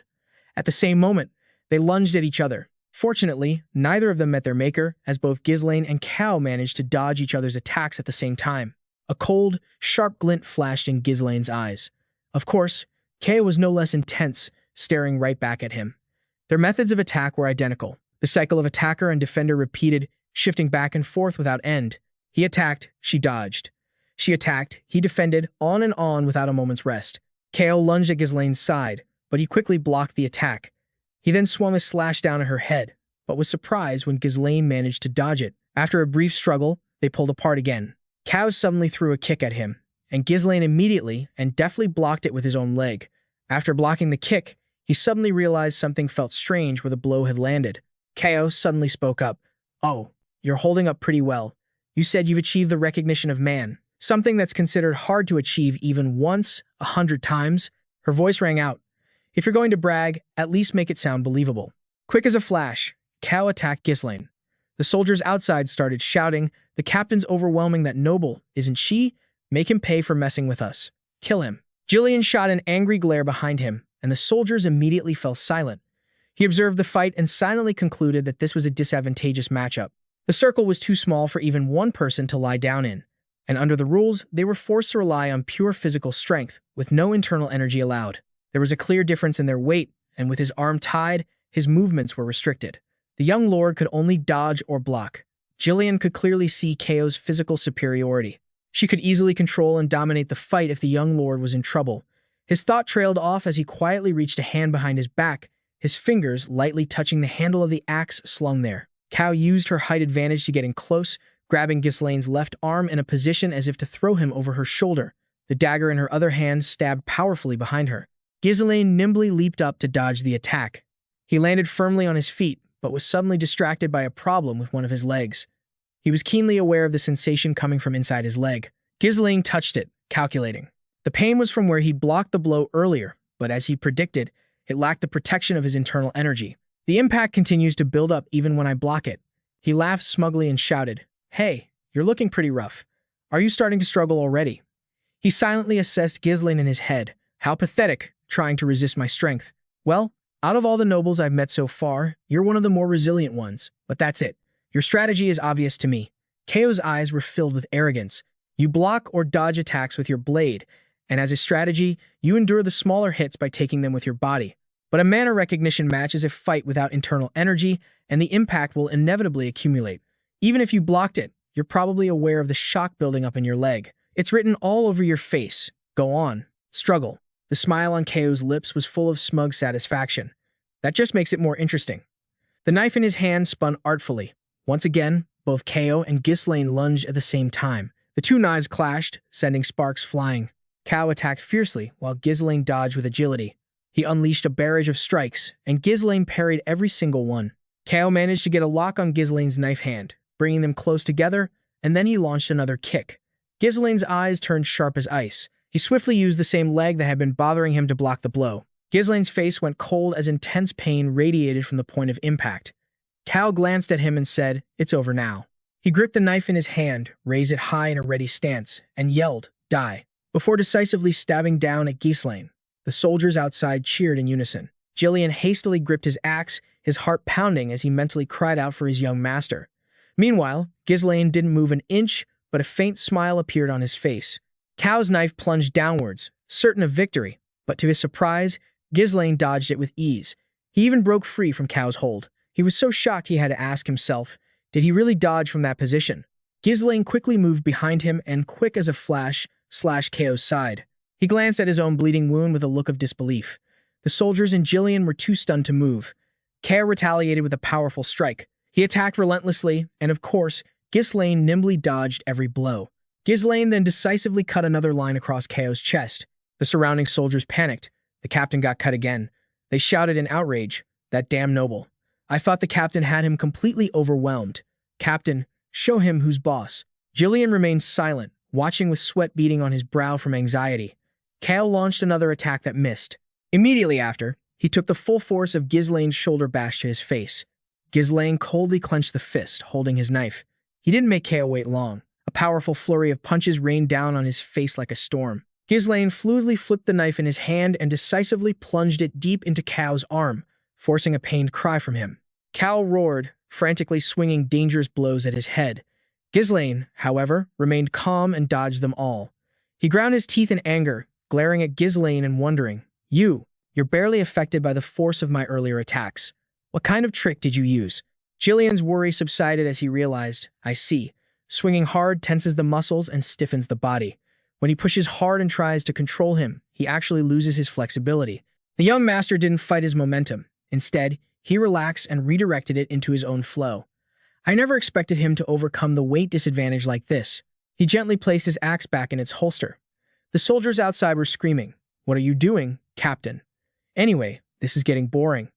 KO looked absolutely pathetic now. Ghislain looked at him and spoke calmly. "Your determination is impressive. Most people would have broken the rules and used their internal energy by now." Sweat poured down KO's face, but he regained his composure and replied, "You talk as if you've done this 100 times. Even my position as captain was earned through Morianer's recognition. If you break the rules, you can't remain in this arena." "Impressive," Ghislain remarked. KO continued, "I admit, in a direct fight, I'm at a slight disadvantage." But his demeanor suddenly turned ferocious as he yelled, "But there's more than one way to win." KO used all of his strength to pull, trying to throw Ghislain into the air. Another rule of Morianer's recognition: if you step 1 foot outside the circle, you lose. Ghislain was flipped over KO's shoulder and sent flying through the air. He calculated silently in his head, "It doesn't matter how skilled you are. If I throw you out like this, you'll have no choice but to touch your feet to the ground. This is my victory." Ghislain gripped his knife tightly, quickly hooked their arms together, and in a flash, his posture changed with incredible flexibility. Ghislain straightened his legs, leaned back, and slammed them into KO's thigh, using it as a balancing point. His bound arm gripped KO's arm tightly. Ghislain clung to him, using his opponent's own force to avoid touching the ground. He nimbly climbed over KO, simultaneously getting him into a hold. KO was pinned, unable to move. His whole body crashed helplessly to the ground. The scene fell dead silent. None of the soldiers outside dared to make a sound until a voice rang out, I'm out." Outside the circle, KO ground his teeth and thought, "It's over." Ghislain calmly announced, "This is my victory." KO was still pinned by him but managed to question loudly, Who in the world are you to have skills at this level?" Ghislain narrowed his eyes slightly. "Your attitude is lacking. For someone who is about to become my subordinate." He immediately pulled KO to his feet. "What?" KO said, surprised. "The match is over." Ghislain replied, "No, I haven't stepped out of the circle." KO, his face swollen and bruised, asked in confusion, "What? Ghislain raised his fist, letting him know with a cold expression. From now on, this is your training time as my subordinate. He decisively threw a punch right into Keo's face, in front of all the soldiers. He was knocked backward, his body slamming hard onto the ground as he cried out in pain. Keo yelled in a panic, "Wait." According to the rules, if you leave the circle, he was cut off by another crushing punch to the face. Ghislain, straddling Kao, spoke. "Are you really going to care about the rules on a battlefield?" He seethed, "You brat. And you call yourself a noble." Ghislain's expression was cold, his eyes filled with killing intent as he stared at Kao. "Don't question what your master does." "You psycho," Kao screamed. A moment later, another powerful fist slammed into his face. Ghislain was furiously pummeling him with devastating blows. The soldiers outside hesitated, worried. "Is it really okay to leave him like that? The bet is over." Kao screamed in agony. "Stop." Ghislain forcefully pulled him to his feet. His fist still clenched, he spoke calmly. "He hasn't left the circle." Keo's face, swollen and covered in blood, was a mask of terror. He turned back, and the commander screamed in order. "Are you just going to stand there watching? Kill him." The soldiers replied, "Yes, sir," and charged forward, weapons raised. An axe appeared in his hand, causing the soldiers to freeze. He glanced at them and issued a warning. From this moment on, anyone who gets in the young master's way will be executed. So much for camaraderie. One threat and they all stopped in their tracks, trembling with fear. Keo was beaten so badly, his own mother probably wouldn't recognize him if he went home. He trembled weakly and turned his head. Ghislain was right in front of him, asking, "Shall we continue?" Right as the fist flew toward his face, Kao suddenly burst out laughing. That single punch knocked him out cold. In Keo's mind, nobles were nothing but pathetic cowards. Arrogant pigs, parasitic leeches, so easily offended. Just a little bit of fear, and they dropped to their knees immediately. It was so satisfying to clean out their pockets. That's how I got my mad dog reputation, by flaunting my strength. So why am I stuck with this noble brat? The soldiers outside couldn't stop worrying. Captain Kao. He's going to die at this rate, but what can we do? Ghislain looked at Kao's condition and thought to himself, is this enough? He pointed to the nearby soldiers and ordered, "What are you all doing? Bring water, bandages, and towels over here." They were bewildered. "Huh." Ghislain grabbed one of Keo's arms, lifting his unconscious body, and said to the soldiers, "If you leave your captain like this, he's going to die." The soldiers finally understood and replied hastily, "Yes, we understand." Ghislain silently observed Ghislain's actions. He realized that the stubborn mercenaries were now obediently following the young master's commands. Ghislain watched as he gave orders to the soldiers, and they immediately complied. In the world of mercenaries, fists carry more weight than rules. The young master had carved his authority into their minds in the most direct and effective way possible. So, who's the leader now? Keo, who had woken up after his wounds were treated, sat there dejectedly. Ghislain pointed to a paper on the table and ordered, "Sign it." Keo looked at him, silent. He obediently signed the paper. "Here." Keo's voice was filled with insubordination, but he did it anyway. Ghislain shot him a cold glare and repeated the word. "Here." Keo lowered his head slightly to avoid his gaze, then said, "Please take care of us." Ghislain's voice rang out, "All right." He quickly grabbed Keo's arm, making him flinch in surprise. Ghislain spoke slowly. "From now on, we are a family." He looked directly at Keo, speaking with sincerity. "Let's work well together." A few days later, on the outskirts of the Pizung estate, the mercenaries had fully assembled. One of them yawned and complained, "Why do we have to meet this early?" The comrade next to him agreed, "I'm only used to working after lunch." A bald-headed man spoke up, "Have you guys heard? They say our employer is the heir to the Pizung family." Someone exclaimed in surprise, "What?" Another man laughed heartily. "A certified rookie. I wonder if he's got what it takes to manage mercenaries." A voice piped up, "We'll probably get paid even if we're lazy." One lazy merc was already dozing off. Suddenly, someone clapped their hands and shouted, all right, listen up." A big, muscular man spoke. "Don't we need a representative to deal with this naive employer of ours?" A few of them recognized the guy and asked, "You're Gordon the Muscle, right?" He pointed to his body with pride. "That's right, I'm Gordon the Muscle. I've seen your admirable attitudes as you all discussed how to make things easier, but unless we unite our voices, we won't get what we want." A nearby mercenary commented, "Last time some idiot made unreasonable demands and the whole thing fell apart." The bald man looked at him and asked, "Is that what you're planning to do?" Gordon replied, "You need to know how to keep a sense of proportion in these matters." He held a money bag out in front of him and grinned, "I'll step up as the representative and put some pressure on our employer, so you all agree, right?" The mercenaries all agreed in unison. "If Gordon's leading, we'll definitely win." Gordon's massive body was certainly useful in times like these. They all started tossing coins into his bag. We're counting on you. Gordon might spend all day just working out, but he was extremely sharp when it came to money. Suddenly, a loud shout made them all stop. Hey, someone's coming. Up ahead, a figure on horseback was approaching. As they got a little closer, they saw it was Ghislain. 3 soldiers squinted to get a better look, then started chattering amongst themselves. Huh? Did he come alone? Judging by those clothes, he must be the employer. What a pity. He'll probably run off the second he sees Gordon's muscles. Gordon waved his hand, ordering the mercenaries. All right, everyone, move forward and create an atmosphere. He rubbed his hands together, smiling smugly. We're going to teach this naive little noble a lesson he'll never forget. Suddenly, Gordon's pupils contracted. Behind the noble, who he thought was so naive, was an entire retinue of men and horses. Ghislain's party came into full view, with Ghislain on his right, and Cao and his subordinate, Gilmo, on his left. The soldier next to him asked in a panic, "That dog-shaped helmet, no way, is that the cruiser mercenary corpse?" Gordon was just as panicked, exclaiming, "Huh." The faces of Gordon's mercenaries fell. How did those infamous troublemakers end up following an employer so obediently? Ghislain had reached the group of soldiers. He shot them a cold glance but didn't speak right away. The intimidating look made Gordon quickly bow his head and avert his eyes. Ghislain spoke up.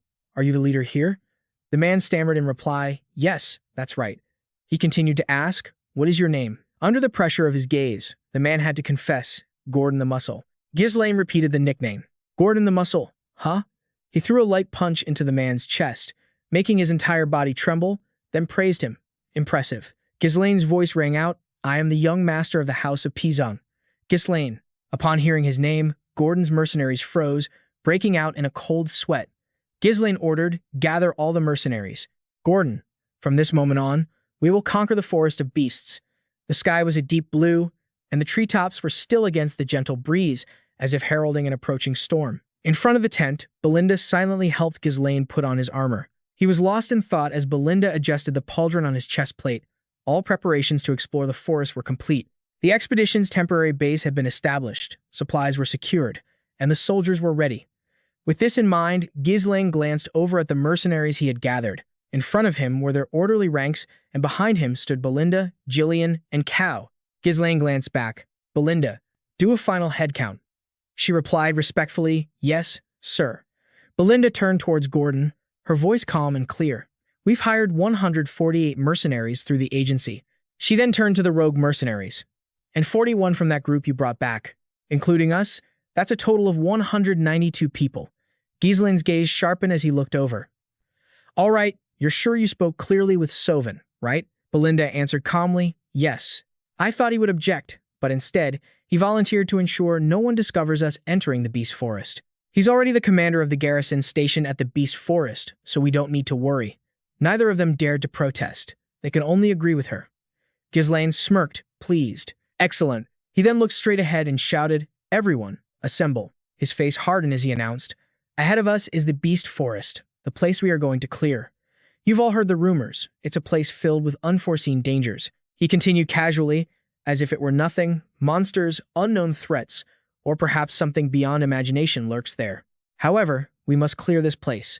The mercenaries' faces paled with confusion and fear as they began to mutter. "What? The Beast Forest? I didn't know the forest we were supposed to clear was the Beast Forest. Are we just going in there to die?" Belinda shouted angrily. "How dare you interrupt the young master while he is speaking?" The murmurs died down. Ghislain spoke coldly. "Anyone who wants to back out can leave now. But if this mission is successful, I promise to pay everyone triple their salary." The fear on the mercenaries' faces vanished, replaced by sheer excitement. "Really? Triple pay? For that much, it's worth a shot." Alarmed, Belinda quickly approached and whispered to Ghislain, "Young master, what nonsense are you spouting? We've already spent nearly our entire budget just on preparations." He replied nonchalantly, "It's a way to boost morale." However, in his mind, he thought, "If we succeed, we'll earn back much more." Ghislain turned back, smiling gently at Belinda. "You trust me, don't you?" Belinda sighed in resignation. "I have no choice but to trust you." Cao scoffed and turned to Ghislain. "Triple pay. He must be out of his mind to make a promise like that. How does he plan to handle it?" "It's not like our young master ever has a backup plan." Ghislain replied calmly, "He always has a plan." The mercenaries' morale was high, and they cheered in unison. Ghislain's Beast Forest expedition. Ghislain led the group toward the Beast Forest. He waved his hand. Let's move out. The trees in the forest were dense, their massive canopies blocking out the sky. It seemed as if not a single ray of light could penetrate the gloom. Thwack! Heavy axe blows fell upon massive tree trunks. Some of the mercenaries used their axes to chop down the giant trees, while others transported the timber on large carts. Ghislain gave a powerful kick to a tree trunk he had already hacked away at. Under the heavy force, the tree came crashing down. He looked up at the spot where its leaves had just been obscuring the sky. Good. Light is finally getting through. Ghislain raised his hand and ordered, "Continue clearing a path in this direction. Cut the trees into logs and load them onto the carts. Those with free hands, dig around the stumps to make them easier to uproot," he thought to himself. According to the Duke Dpin's Beast Forest exploration log, which I obtained in my past life, the Beast Forest is truly vast. One day, we will drive back all the beasts and exploit the forest's resources. But for now, what we need is money. Forget everything else. Find the fastest route to the mineral vein.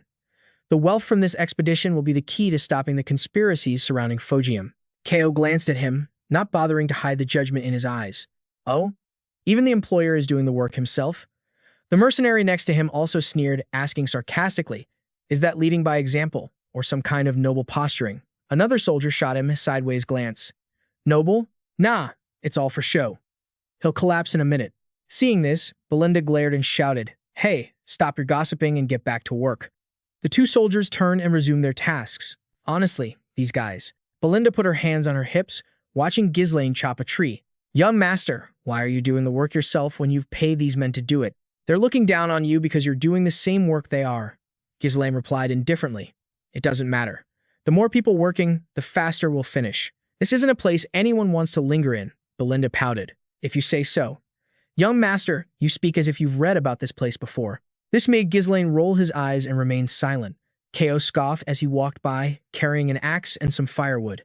"The boss has a woman to worry over him. How enviable. Meanwhile, some of us here are like dogs charging straight into hell." Hearing this, Ghislain, who was carrying two large logs, spun around. Letting his momentum carry it, he swung one of the logs hard into Ko's back, making him cry out in pain. Ghislain and Belinda turned back just in time to see Ko roaring angrily at Ghislain. "Are you trying to start something?" Ghislain thought to himself. So far, everything is going smoothly. Duke Dpin, the man who conquered the kingdom and founded a new dynasty, began to explore deep into the Beast Forest. I can't understand why they chose to clear it, but I did manage to get my hands on the exploration log. It records the locations of important resources and the ecology of the beasts. Thanks to that, I've come prepared. Two members of the crew were talking about his intentions. What's the boss thinking? Bringing hundreds of lanterns. If they're just for nighttime, torches would have been much cheaper. Nothing had happened yet to make Ghislain feel uneasy. He watched the mercenaries felling trees and sawing the large trunks into smaller pieces. He realized he had only ever read about this in the log. He'd never seen any of it unfold in person. Ghislain turned and spoke, as if to remind both the soldiers and himself. "Don't let your guard down. The forest is getting thicker." After he said this, the woods seemed to become strangely dark and ominous. The trees seemed to be watching their every move, as the mercenaries diligently swung their axes, felling the large trunks. The steady thudding of axes echoed nonstop. One of them casually asked, "Is it nighttime already?" "It's getting dark." The mercenary next to him laughed and replied, "They call this a dangerous forest, but I haven't even seen an ant, let alone a monster." The two of them chatted, figuring it was all just a rumor. Gordon must have had an easy time of it without doing a thing. Getting paid triple just to clear a path. I almost feel bad. A bald mercenary kicked Gordon in the back. "Hey, give us our money back." Suddenly, Gordon saw something. He called out softly, "Hey, everyone." The bald man grunted in confusion. Gordon voiced his suspicion. "We've definitely chopped down a lot of trees to get here, right?" Everyone started to gather, looking where Gordon was pointing. Yeah, that's right. In front of Gordon was a massive tree, emanating a dark and dangerous aura. He turned back and asked everyone, "But why isn't there a path?" Hearing this question, they all froze in unison with a sense of dread. Breaking the grim silence, Ghislain spoke up, "Everyone, on your guard." All the remaining mercenaries drew their weapons and gathered around, most of them taking a defensive stance. Two mercenaries cried out in panic. "What is this? Why did the atmosphere suddenly change like this?" Ghislain called to Gordon. Gordon immediately replied, "I'm here." Ghislain calmly told him, "If you stay there, you will die." In a serious tone, Ghislain instructed Gordon, "Walk over here, slowly, one step at a time." Gordon replied as he turned, "Huh? Yes, I understand. However, He was carrying a large tree trunk on his shoulder. As he turned, the trunk slammed into a nearby tree, and the ground shook strangely. Gordon fell flat on his face. The trunk on his shoulder was flung behind him. The mercenaries raised their weapons, ready to face any monster that might suddenly jump out. They held their ground and hissed, "That idiot." Gordon scrambled to his feet, shouting in anger. Now, before him stood only one giant tree, growing abnormally larger. The mercenaries in the back murmured amongst themselves after the tremor. What was that? Did something just fall? Ghislain watched the events unfold grimly, while the bald man took the opportunity to scoff. Well, our employer sure is easily spooked, isn't he? He approached the giant tree, gesturing wildly. Look closely, there's nothing here. The path is just obscured because everything looks the same. That idiot just got lost. The monster forest. What a grand name for what's just a dense jungle. Ghislain warned him seriously, you take another step and you will die. The bald man paid him no mind, pointing right at Ghislain. Why do you keep trying to scare everyone? You think we don't know you're just trying to control us by making us afraid? Suddenly, a vine shot out in a flash, wrapping around the man. Talk about bad luck. Before the bald man could even react, the vine yanked him backward through the air. The forest filled with his pathetic screams as he was lifted high into the air, unable to resist. They had shown no presence at all. The vine threw the bald man into a mouthful of sharp fangs at the top of the giant tree, which no one could have guessed would move. The sound of chewing and swallowing echoed through the forest. It was a presence that would make you its prey if you were unaware of it. A malevolent eye opened in the middle of the trunk, staring intently at Ghislain as he approached with his sword drawn. He furrowed his brow, staring right back as if to threaten it. Ghislain growled, Dyson. The entire team was surrounded by the giant tree monsters. They opened their ferocious, hungry eyes, staring down at the small prey on the ground. Seeing this, the mercenaries screamed and scattered in chaos. Monsters! There are monsters! They shrieked in desperation. It's going to eat me! Run! But the giant tree monsters wouldn't let their prey escape so easily. They shot out their vines in a flash. The vines accurately wrapped around the mercenaries who were fleeing for their lives. The vines decisively threw those they caught into the monsters' mouths, which were filled with sharp teeth. The creatures clamped their jaws shut, crushing their prey. Their bloodshot eyes bulged with bloodlust. Gordon cried as he clung to a tree trunk to keep from being dragged away. He screamed, Help me! 2 mercenaries ran toward him. One of them swung his axe, intending to cut the vine wrapped around Gordon. He shouted, Gordon, hold on tight. He brought the axe down decisively with all his might. However, not only did the vine not break, but it also chipped the axe blade. He muttered in astonishment, Huh! It didn't break? How is this vine so tough? Gordon was dragged away by the vine right before his eyes. The giant tree monster greedily stared at Gordon dangling in the air. The 2 men could only watch in horror as Gordon was dragged away, screaming horribly. Ghislain leaped into the air, drawing his sharp sword back with force. He swung his blade, severing the vine and saving the weeping Gordon. Before the giant tree monster's astonished eyes, Ghislain quickly spun in midair. He swung his sharp blade in a clean arc, slashing the monster in 2. The giant tree monster was sliced vertically. Blood gushed from its eye, and it couldn't help but let out a grotesque screech. At the same time, Ghislain landed steadily on his feet, watching its reaction. Gordon collapsed in a heap beside him. The mercenaries who witnessed the scene raised their weapons, wondering aloud in a panic. The young master got it. Is their weak point the eye? Ghislain took a deep, tense breath and shouted, Snap out of it, startling the entire team. If we spread out, we'll become easy targets for them. Raise your shields and form a tight formation so no one gets caught by the vines. He gestured commandingly at the group, focus on the strategy. They replied in unison, Yes, sir. Ghislain ordered them to block all sides. All the shield bearers gathered and formed a tight defense. Damn it, I don't want to die in a place like this. Ghislain ran over to the supply cart. Cow, where are the oil lamps? Cow quickly replied, Yes, they're all here. Ghislain, satisfied, ordered, Good. Light them and throw them all. Burn those things down. It then dawned on Kao. Oh, so that's why we bought so many? Godo announced loudly. It's looking this way. Ghislain gave the command in a low voice. Now, throw. Kao, Godo, and the other mercenaries threw the oil lamps at the giant tree monster. Take this, you monster. Taste our fire. The lamps were thrown in a dense barrage, certain to inflict massive damage on the monsters. Suddenly, the monsters swiftly swung their vines, shattering all the lamps in midair. Kao was stunned. It blocked all of them. Godo gritted his teeth beside him. At this rate, we won't be able to burn it. The giant tree monsters had been provoked. They furiously swung their vines, trying to catch the people who had just thrown oil lamps at them. An axe, wreathed in blue internal energy, tore through the air. Ghislain appeared just in the nick of time. He swung his axe to block the attacking vines, then coldly drew an energy-coated throwing knife and rushed forward. She decisively threw the knife into the giant tree monster's eye, making it shriek in pain. Ghislain quickly gave the order. Ghislain, Belinda, support the robber mercenaries and prepare the oil lamps. The two replied in unison. Yes, sir. A sharp sword was drawn from its sheath, surrounded by a powerful green internal energy. Ghislain cautiously raised his sword and advanced toward the monster. The aggressively lunging vines didn't seem to frighten him at all. I will draw their attention. Belinda shouted anxiously, as if to warn him, be careful, young master. Ghislain shifted his grip on the heavy sword with both hands. He fluently sliced in a figure-8 arc, successfully blocking the grotesque vines from all directions. The giant tree monsters were furious. Their eyes glowed red with frustration at the difficult prey before them, and they frantically shot out more vines to attack Ghislain. As swift as lightning, he escaped the dense encirclement of vines, moving closer and closer to their position. The giant tree monster suddenly lifted itself from the ground, aggressively trying to stomp Ghislain flat. The mercenaries hid beneath their sturdy shields. These guys might be cowards, but they had good hearts. They were all worried for him. Those monsters are trees, but they have legs. The young master is going to be crushed. He lowered his stance and swung his sword with all his might. Ghislain moved swiftly and skillfully, severing the monster's leg before its surprised eyes. The distance had been closed just enough. He leaped up and plunged his sword deep into the monster's eye, causing it to let out a ferocious shriek. Seeing this, the other giant tree monsters flew into a rage and closed in on Ghislain. The mercenaries panicked. Oh no, they're all rushing the young master. Belinda, staying level-headed, turned and yelled, it's now or never. Everyone, throw the oil lamps. They all understood and simultaneously threw the fire starters at the monster. This time, it would surely be effective. Throw, throw. This time, they really succeeded.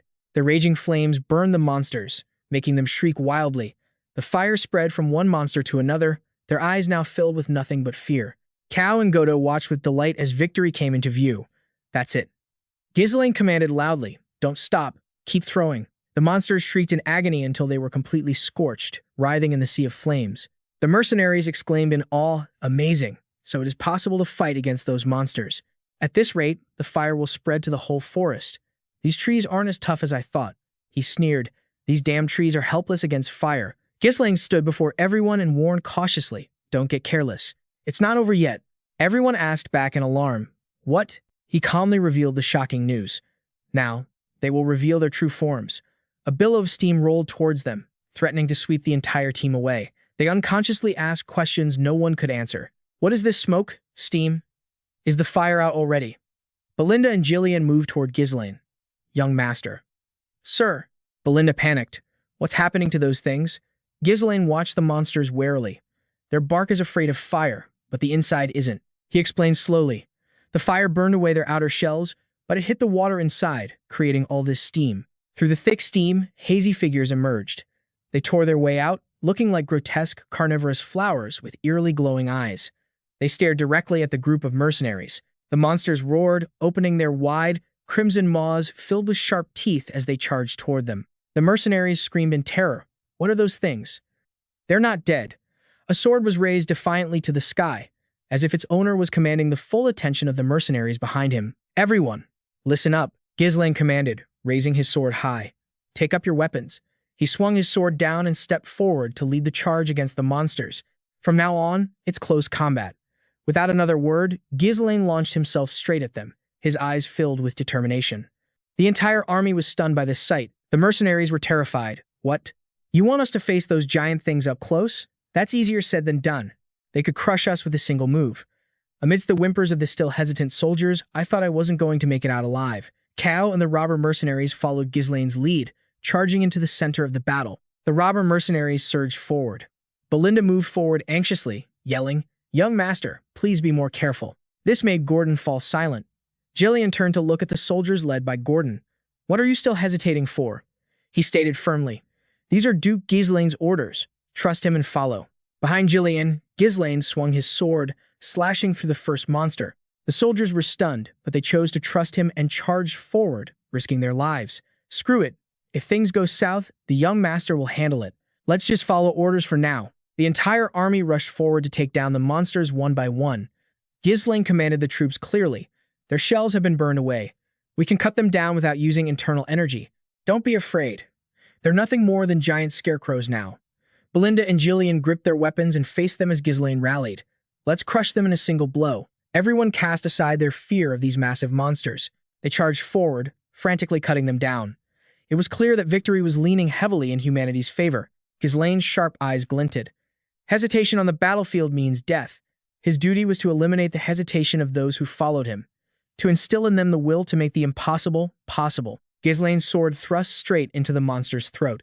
He firmly pulled the sword upward, splitting the beast in two with a single strike. The monster's corpse crashed heavily to the ground. It had met a miserable end at the hands of Ghislain's sword. Silence fell all around, with monster corpses strewn about the team. The mercenaries panted, recovering from the fierce battle. Did we really defeat all of them? Ghislain spoke softly. Everyone, assemble. The entire team gathered in neat formation behind him. Monster corpses littered the ground, but alongside them lay the bodies of no few soldiers who had fought bravely. Ghislain's voice echoed, "This is the beast forest. We've only just reached the entrance, and it's already filled with monsters like these." The entire army now fully understood the dangers of this forest.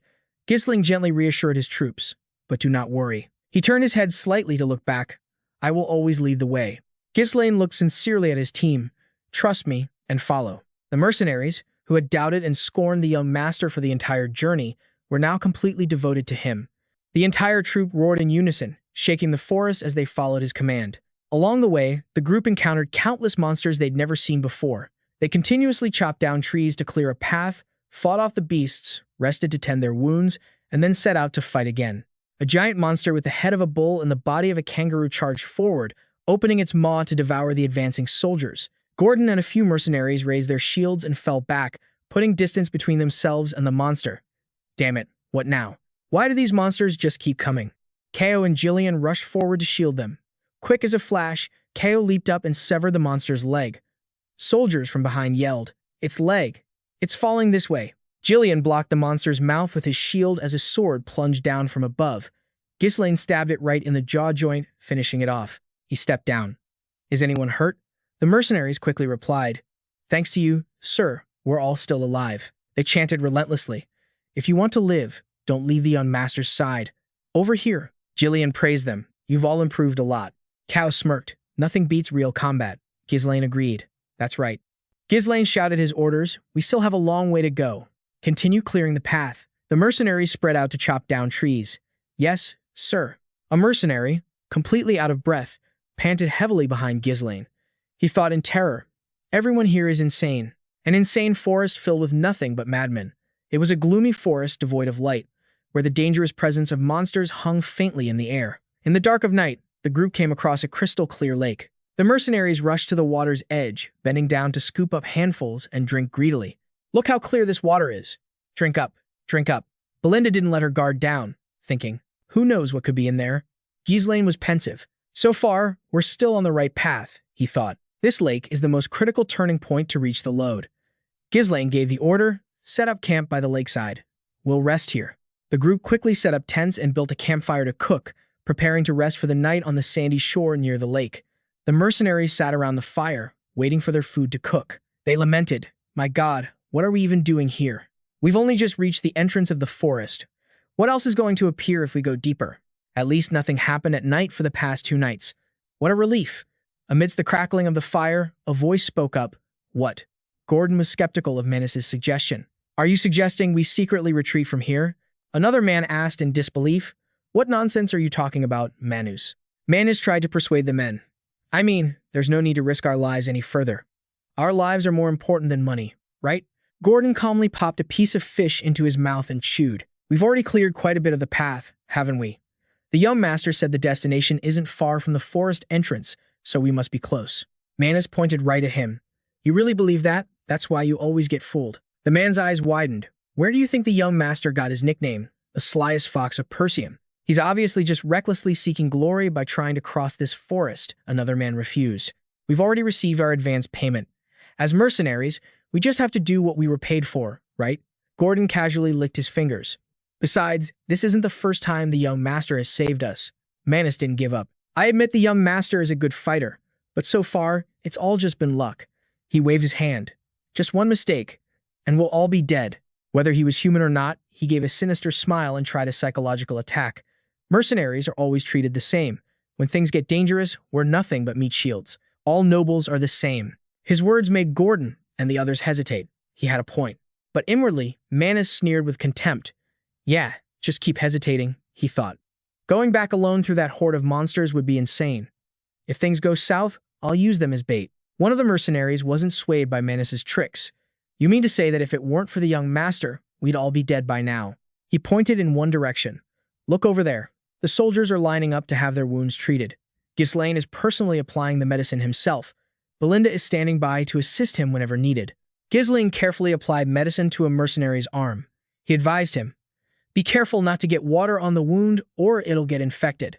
The soldier said timidly, "Thank you, sir." Puzzled, Belinda leaned down and whispered to Ghislain, "Ah, shouldn't you be saving that precious medicine for yourself, sir?" The young master replied calmly as he took out more medicine. "It's meant for times like these. Saving it for later would be pointless." His voice rang out firmly. "Next." The sight left Manus speechless. The mercenary continued where he left off.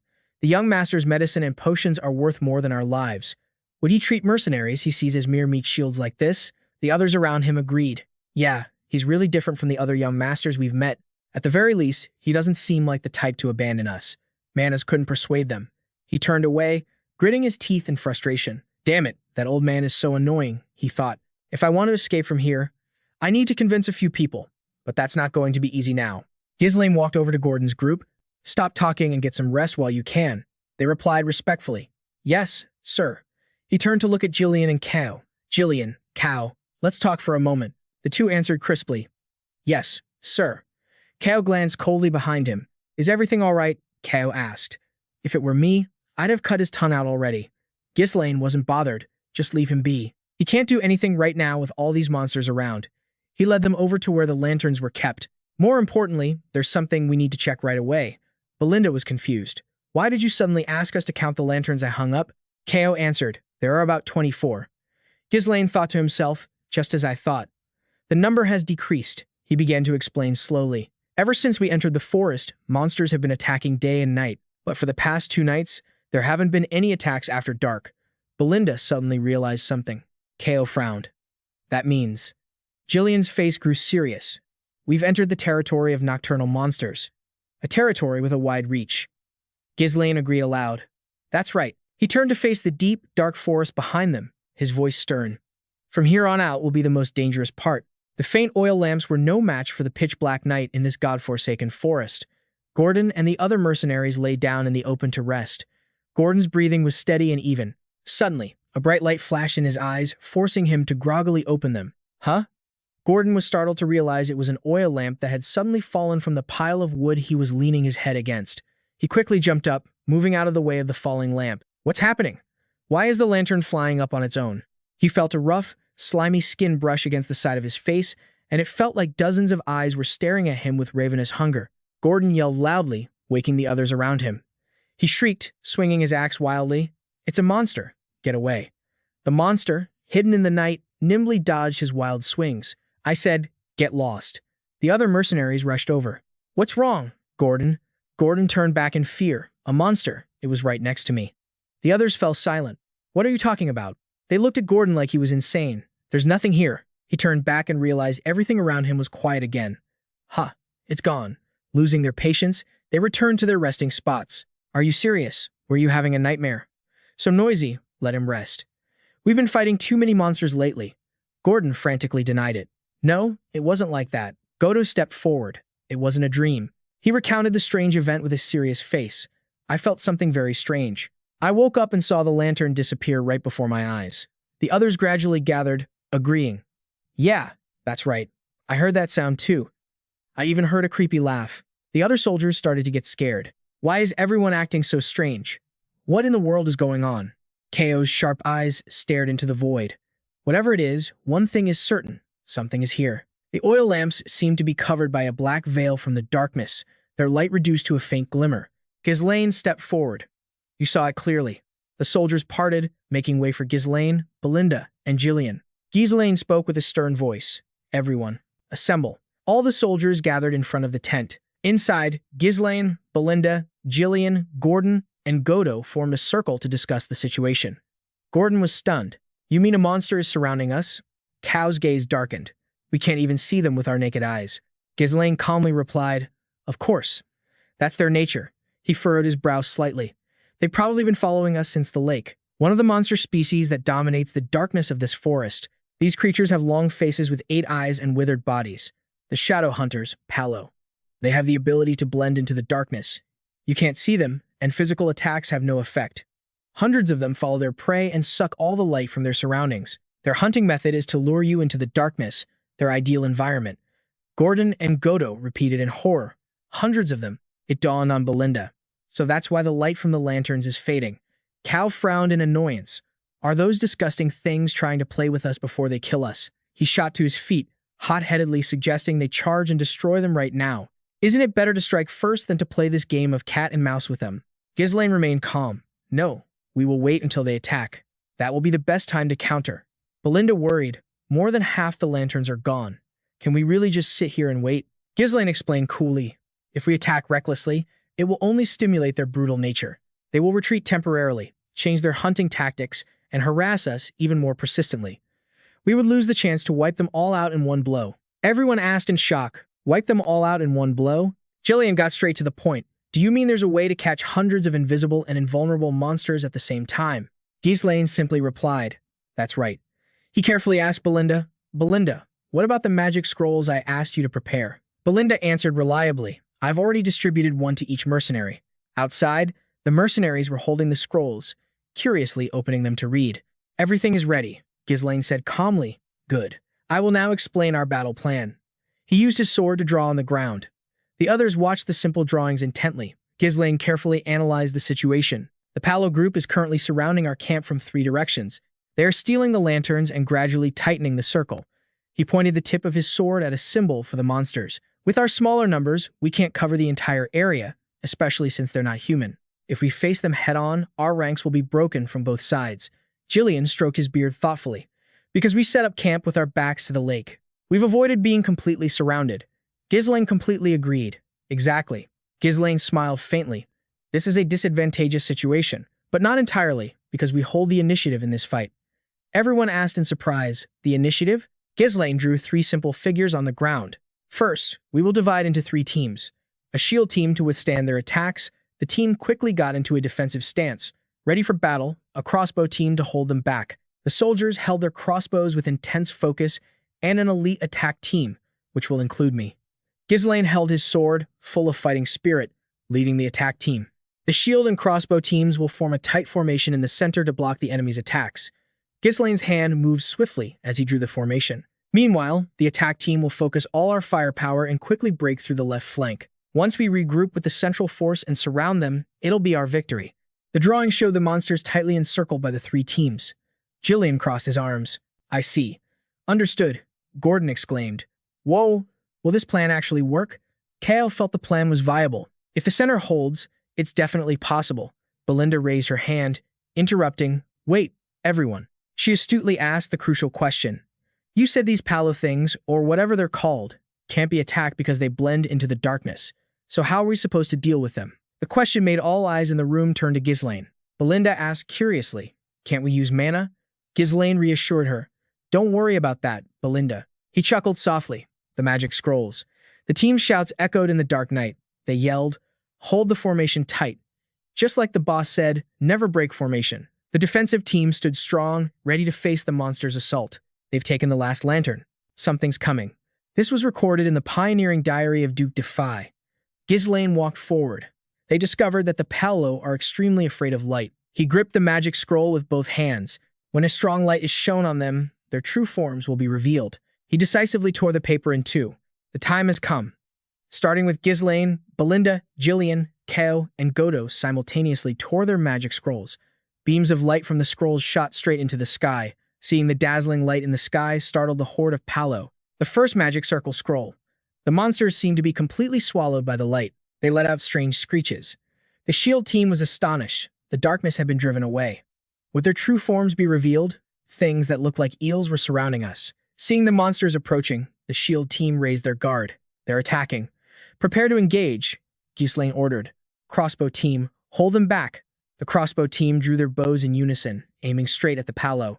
Ghislain shouted, "Hold them for as long as you can." He raised his sword high, his silhouette proud and majestic. Their true forms have been revealed. Ghislain slammed his sword down and commanded, "Attack team, advance." The attack team bravely charged toward the monsters. The four of them, Ghislain, Belinda, Cow, and Ghislain, led the charge, cutting down monsters. In a single strike, Ghislain beheaded a palo. He glanced over the swarm of monsters charging with their claws out. It can blend into the shadows, but its physical durability is very low. With this formation, we can break through their lines in an instant. He commanded loudly, "Reduce their numbers as much as possible." Cow, Ghislain, Belinda, push forward. "Yes, sir." Ghislain blocked the attacks and drew the enemy's attention. She swung her axe, parrying the claws of the palo. Meanwhile, Cow would cause chaos. Cow moved like a phantom, quickly sweeping through the monsters everywhere. A vicious palo leaped up, swinging its arm to sink its claws into Cow. Belinda appeared behind Cow. She leaped into the air, her hands full of small throwing darts.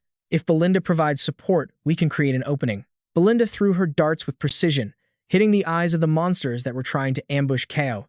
She turned her head and called out, "Young master." Ghislain swept his sword in a circle, felling a pack of palo. Perum's finest elite force. Ghislain's murderous gaze stared down the monsters he had just sliced through. The sound of bolts flying from crossbows mixed with the explosion of the magic scrolls in the sky. The crossbow team relentlessly shot down the monsters that swarmed toward them. One after another, they dodged the arrows and charged the formation. These mercenaries were starting to lose their patience. "Damn it, why are there so many of them? I'm out of bolts. When is the attack unit going to get here?" The palo were already right in front of them. The shield team could only scream helplessly. Just in the nick of time, a sharp sword appeared, blocking the way in front of the shield team. The attack team arrived just in time to join the shield and crossbow teams, finishing off the remaining palo. Ghislain turned back and praised them. "You all held out well." The troops were overjoyed. "It's the young master. We're saved." Following the prearranged plan, Gordon shouted, "Spread out. Surround them from all sides. It's our turn to counterattack." A palo with horns on its head turned and hissed something. The monsters turned tail and fled, leaving the team stunned. "Huh? They're running away." Ghislain frowned, thinking. Retreating before we could even surround them, Ghislain quickly assessed the situation. He turned and ordered, "Belinda, find the pack leader. It has a pair of horns on its head. It's signaling the retreat. Cow, follow them." "Are we going to continue the pursuit?" Belinda was confused. "Wouldn't it be better to just let them go?" Ghislain explained succinctly. "They have a strong obsession with their prey. Even if they retreat now, they'll follow us for days until the job is done." Ghislain gritted his teeth. "We can't fight this battle twice. We have to avoid a war of attrition. If we take down the leader, they'll lose their command structure and scatter. We have to end this here." Belinda looked at him, astonished. She smiled softly and drew her rope. She thought to herself, "You changed so much." Belinda swung the weighted end of the rope. "Understood." She decisively threw the rope onto a large nearby branch, securing it tightly. Belinda launched herself into the air. She flew towards the palo horde. From above, Belinda spotted the pack leader. "Target is the one with the horns." She swung the rope. Belinda threw the hooked end down, tightly binding the pack leader. She shouted to signal Ghislain, "I've found it, young master." Ghislain dashed forward with incredible speed. He raised his sword. "So there you are?" Ghislain stomped his foot on the ground, launching himself toward the target. He carved a bloody path straight to the pack leader. Ghislain powerfully pierced through its stomach. With his sword still running through the leader's body, he growled, "Let's end this." Ghislain swung his sword, shredding the monster's body. The remaining palo, having lost their leader, were in disarray. Ghislain shouted his command, "The leader is dead. Wipe them out." The team from behind charged forward to eliminate the remaining monsters. They screamed, "You like hiding in the dark, huh? Let's make them regret ever hunting us." Ko gritted his teeth and ordered, "Kreuzer mercenaries, don't you dare lose to that old man." Hearing that, Ghislain could only sigh in exasperation. The battle lasted until dawn, the unforgiving sword plunging straight into a monster's throat. "This is the last one." Ghislain pulled his sword from the unfortunate palo's throat. He praised them. "Everyone did well. We are victorious." The mercenaries raised their weapons and cheered with joy. They shouted ecstatically, "We survived. We're alive." Belinda ran over to ask, "Young master, are you injured anywhere?" Ghislain said politely, "You've worked hard." Ghislain sheathed his sword. "You all did well, too." Ghislain immediately began commanding the group. "Belinda, get a head count immediately. Cow, gather the Kreuzer men. Ghislain and I will scatter the palo corpses around the camp." Belinda replied respectfully, "Understood." Cow was skeptical. Scatter the corpses? What's the point of that? Ghislain looked at the monsters' bodies. The smell of the corpses will drive other monsters away. Palo are one of the highest level monsters at the entrance of this forest. Jillian said scornfully, beasts. That means the campsite will be safe. The kid, Cow, bristled like an angry cat and snapped. What was that? He leaned over and kicked at Jillian. Old man, you trying to get yourself killed today. This scene made Ghislain let out an exasperated sigh. He looked up and thought, it's been about 10 days since we entered the beast forest. Now we've hunted the Palo. All the dangerous threats on the route I mapped out have been dealt with. All that's left is to mine the stone vein. He watched the brilliant dawn welcome a new day in the beast forest. Ghislain remained vigilant, frowning as he thought, is it really over? Belinda approached and reported, Young Master, I've completed the head count. The Kreiser mercenary group has 41 people. The number of contracted mercenaries has decreased by 3, with 126 remaining. Ghislain mused, Kreiser still has no casualties. Cow smirked, of course not. Look who's leading them. Jillian, standing beside him, was speechless. Come to think of it, what about Manus? A mercenary nearby guessed. Maybe he died in that battle. Another shot back, don't be an idiot. They said they didn't find a body. A mercenary next to him added, knowing him, he definitely slipped away. It was obvious. Manus and 2 other mercenaries had broken away from the group, running for their lives in the opposite direction. As they ran, the other 2 started talking. That last battle was intense. Manus would have been a goner if we hadn't bolted when we did. We've put some distance between us now, so can we slow down a bit? Manus irritably turned back and snapped. You idiots! Snap out of it. We have to get out of here while the monsters are still distracted. If you want to live, keep running. When Manus turned back, he saw the other 2 had frozen, their faces pale as they stared at something. Huh? He demanded loudly. Didn't you hear me? Why aren't you running? The 2 trembled in fear, letting out choked gasps. One of them shakily pointed ahead. Behind us. Manus whipped his head around. A pair of vicious, blood-red eyes were locked onto the 3 of them. Manus's eyes widened in shock as he asked, what is that? Between ethereal, glowing crystal pillars was a giant serpent monster, its scales a deep, molten red. Its eyes blazed like 2 hot coals, and blood dripped from the thing clenched in its jaws, splashing onto the bone-littered ground below. With a heavy thud, the object in the monster's mouth dropped to the floor. A closer look revealed 3 soldiers, drenched in red from head to toe, lying motionless among the dry bones. The serpent's eyes widened, like 2 bottomless pits, and in that darkness, its bloodlust was as clear as a raging fire. The scene changes to one of industrious labor, with the steady crack of firewood being stacked. The swift thud of axes striking trees echoed as the soldiers bustled about like a stirred-up beehive. This cart's full. Trees coming down. Let's clear out this damn forest. Cows silently watched the mercenaries expertly divide the tasks, unable to hold back a remark. Ah, so now they know what to do without being told. It's the first time I've ever seen these lazy mercenaries look so disciplined. In the bustling atmosphere, some swung axes, while others hauled logs, all of them moving with swift, rhythmic coordination. Unlike a certain someone, Jillian murmured to Ko as she walked by. Ko turned and nodded. Ah, right. He paused, then casually slung an axe over his shoulder, his eyes following the retreating figures of the mercenaries. Are they just going to disband after this expedition? It'd be a waste to only use them once, Ghislain said, kicking a freshly cut log. Don't worry, I'm planning on hiring all of them as my personal soldiers. He thought to himself. Everyone knows mercenaries are typically a disorganized bunch. They can't defeat a regular army in a large-scale battle, but this group has already surpassed the normal limits of mercenaries just from the experience on this expedition. They'll be an excellent foundation for expanding our forces. Gattel dusted his hands off and approached with his men to report to Ko. Captain Ko, we've cleared out the boiler corpses from the nearby clearing, just as you ordered. He replied with satisfaction. Good work, Gattel. Ko turned to him. It's just as you said, sir. The effect is incredible. Not a single monster has appeared between the campsite and here. You'd think there'd be at least one stray creature wandering around. The forest was filled with countless lurking dangers, but the strange absence of monsters left a large, unspoken question hanging in everyone's mind. Ghislain listened intently, his eyes scanning the dense canopy in the distance. A hopeful thought crossed his mind. I hope it's a bear. Suddenly, without a single sound to announce her arrival, Belinda landed, appearing gracefully where they were gathered. Young master, I've returned, she announced. Ghislain asked, What's the report? Anything up ahead? Her face lit up, her eyes gleaming with excitement as she began to speak. Ghislain froze, his pensive expression giving way to wide-eyed shock. Undisguised astonishment was written all over his face. Ghislain spun around and bellowed at the tree-cutting mercenaries, Clear the path. Full speed. In unison, they roared back their acknowledgement. Behind the green curtain of the forest, the objective of their journey was finally revealed. A mysterious destination beckoned, and he quickly made an announcement to the entire party. "Our destination is right in front of us." Everyone was stunned.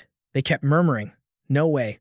This can't be real." As if to answer their unspoken questions, Ghislain announced, "This is the very reason we started this expedition. A high-grade mineral vein, a colossal mineral vein, like a river of blue ice, stretched out before them. Countless crystals glittered, and everyone stared, stunned by its magnificent beauty. Cow stared at the vein and said, "So there really was something valuable in this forest." Ghislain glanced at him. "Didn't I tell you? He always has a plan." Belinda leaped over and threw her arms around him. "Young master, how did you know?" Despite everyone's astonishment, Ghislain's expression remained unchanged.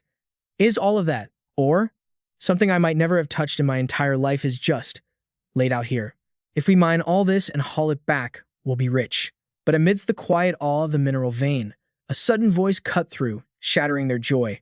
"None of you are going anywhere." A flicker of annoyance crossed Ghislain's face as his eyes fell coldly on the one who had just ruined their celebration. His readiness for a fight was palpable. Everyone stared intently at the figure, but they saw no movement, only hearing the voice. "It's over."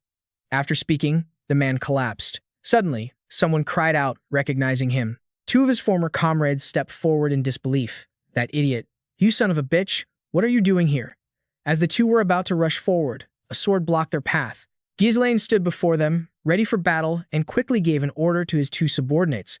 "Stand back." Without a moment's hesitation, Ghislain spun, using the momentum to unleash a tempestuous sword strike forward. With astonishing force, he launched a sword strike, creating an invisible but powerful wall of wind that swept forward like a tornado.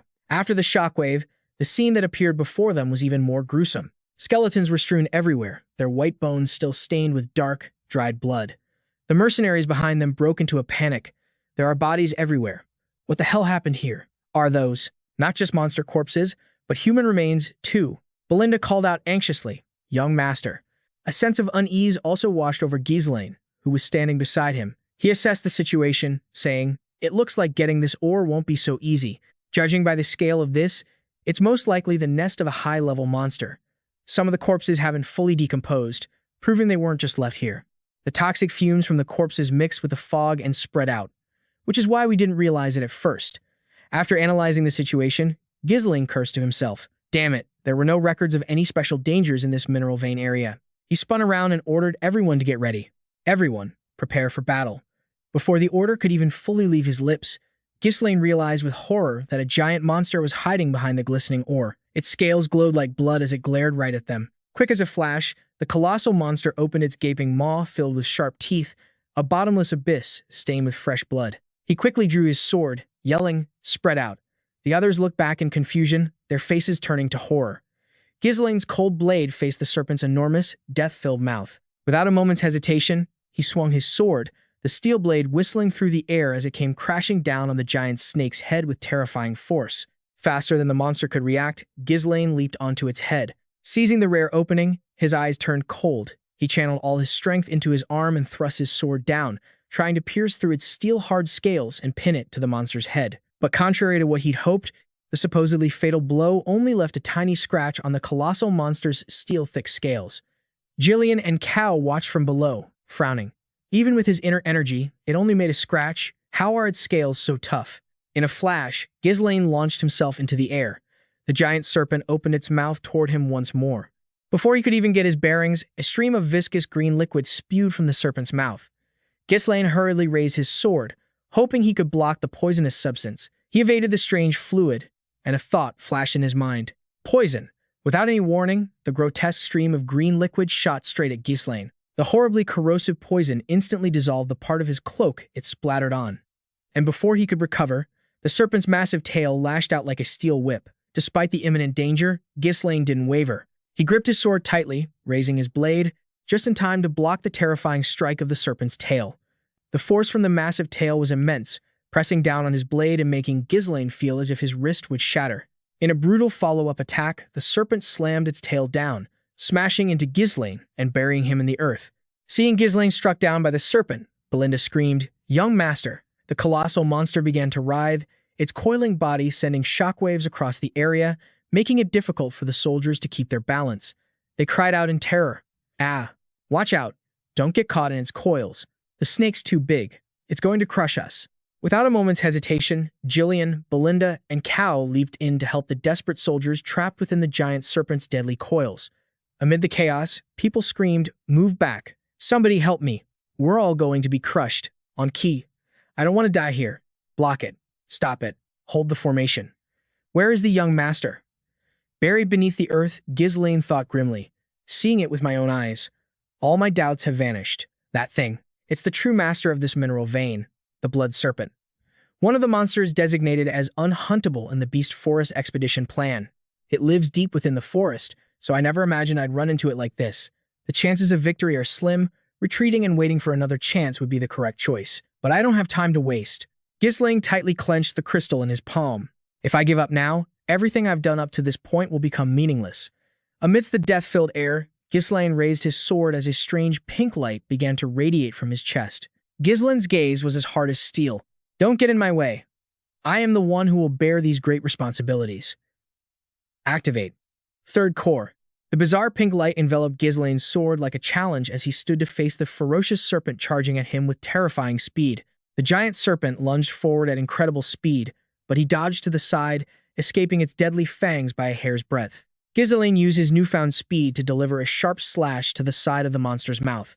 He moved so fast that the naked eye could barely keep up, leaving only the sound of his blade whistling through the air. Ghislain's glowing pink sword tore through the atmosphere, leaving a streak of fresh blood across the rough scales on the serpent's mouth. Quick as a flash, the serpent suddenly whipped its tail in a treacherous attack from behind him. Ghislain braced himself, using his sword to block the incredible force of the incoming tail whip. The power behind the massive tail far exceeded his own, making it incredibly difficult to defend. The serpent let out an enraged roar. Ghislain knew deep down that no matter how slim the chances were, some fights simply cannot be avoided. Responsibility, he yelled, drawing strength from the word. The serpent before him was like a terrifying demon, taunting him. Seeing Ghislain's frenzied state, everyone else could only stare, dumbfounded.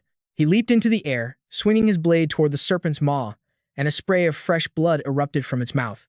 This was the moment he had to fulfill that responsibility. After delivering a powerful strike to the serpent, Ghislain landed back on the ground, his expression heavy. Ghislain's face was grim, his eyes pensive. The blood serpent showed no signs of collapsing, and it was far too dangerous to keep the third core active for too long. If this keeps up, my mana will be depleted before I can kill it. The danger of the situation spurred the others into action. They rushed toward him. Duke, Ghislain, and Cal moved forward to form a defensive line, while Belinda hurried to Ghislain's side, checking on him anxiously. Are you hurt anywhere? She pleaded. Please, retreat to safety. Young master, we'll hold the monster back. His expression darkened, and without a moment's hesitation, Ghislain roared his command. All of you, get out of here now. Everyone stared at him, stunned. Belinda, suspecting she'd misheard, asked, What? Gord also asked anxiously, What did the Duke just say?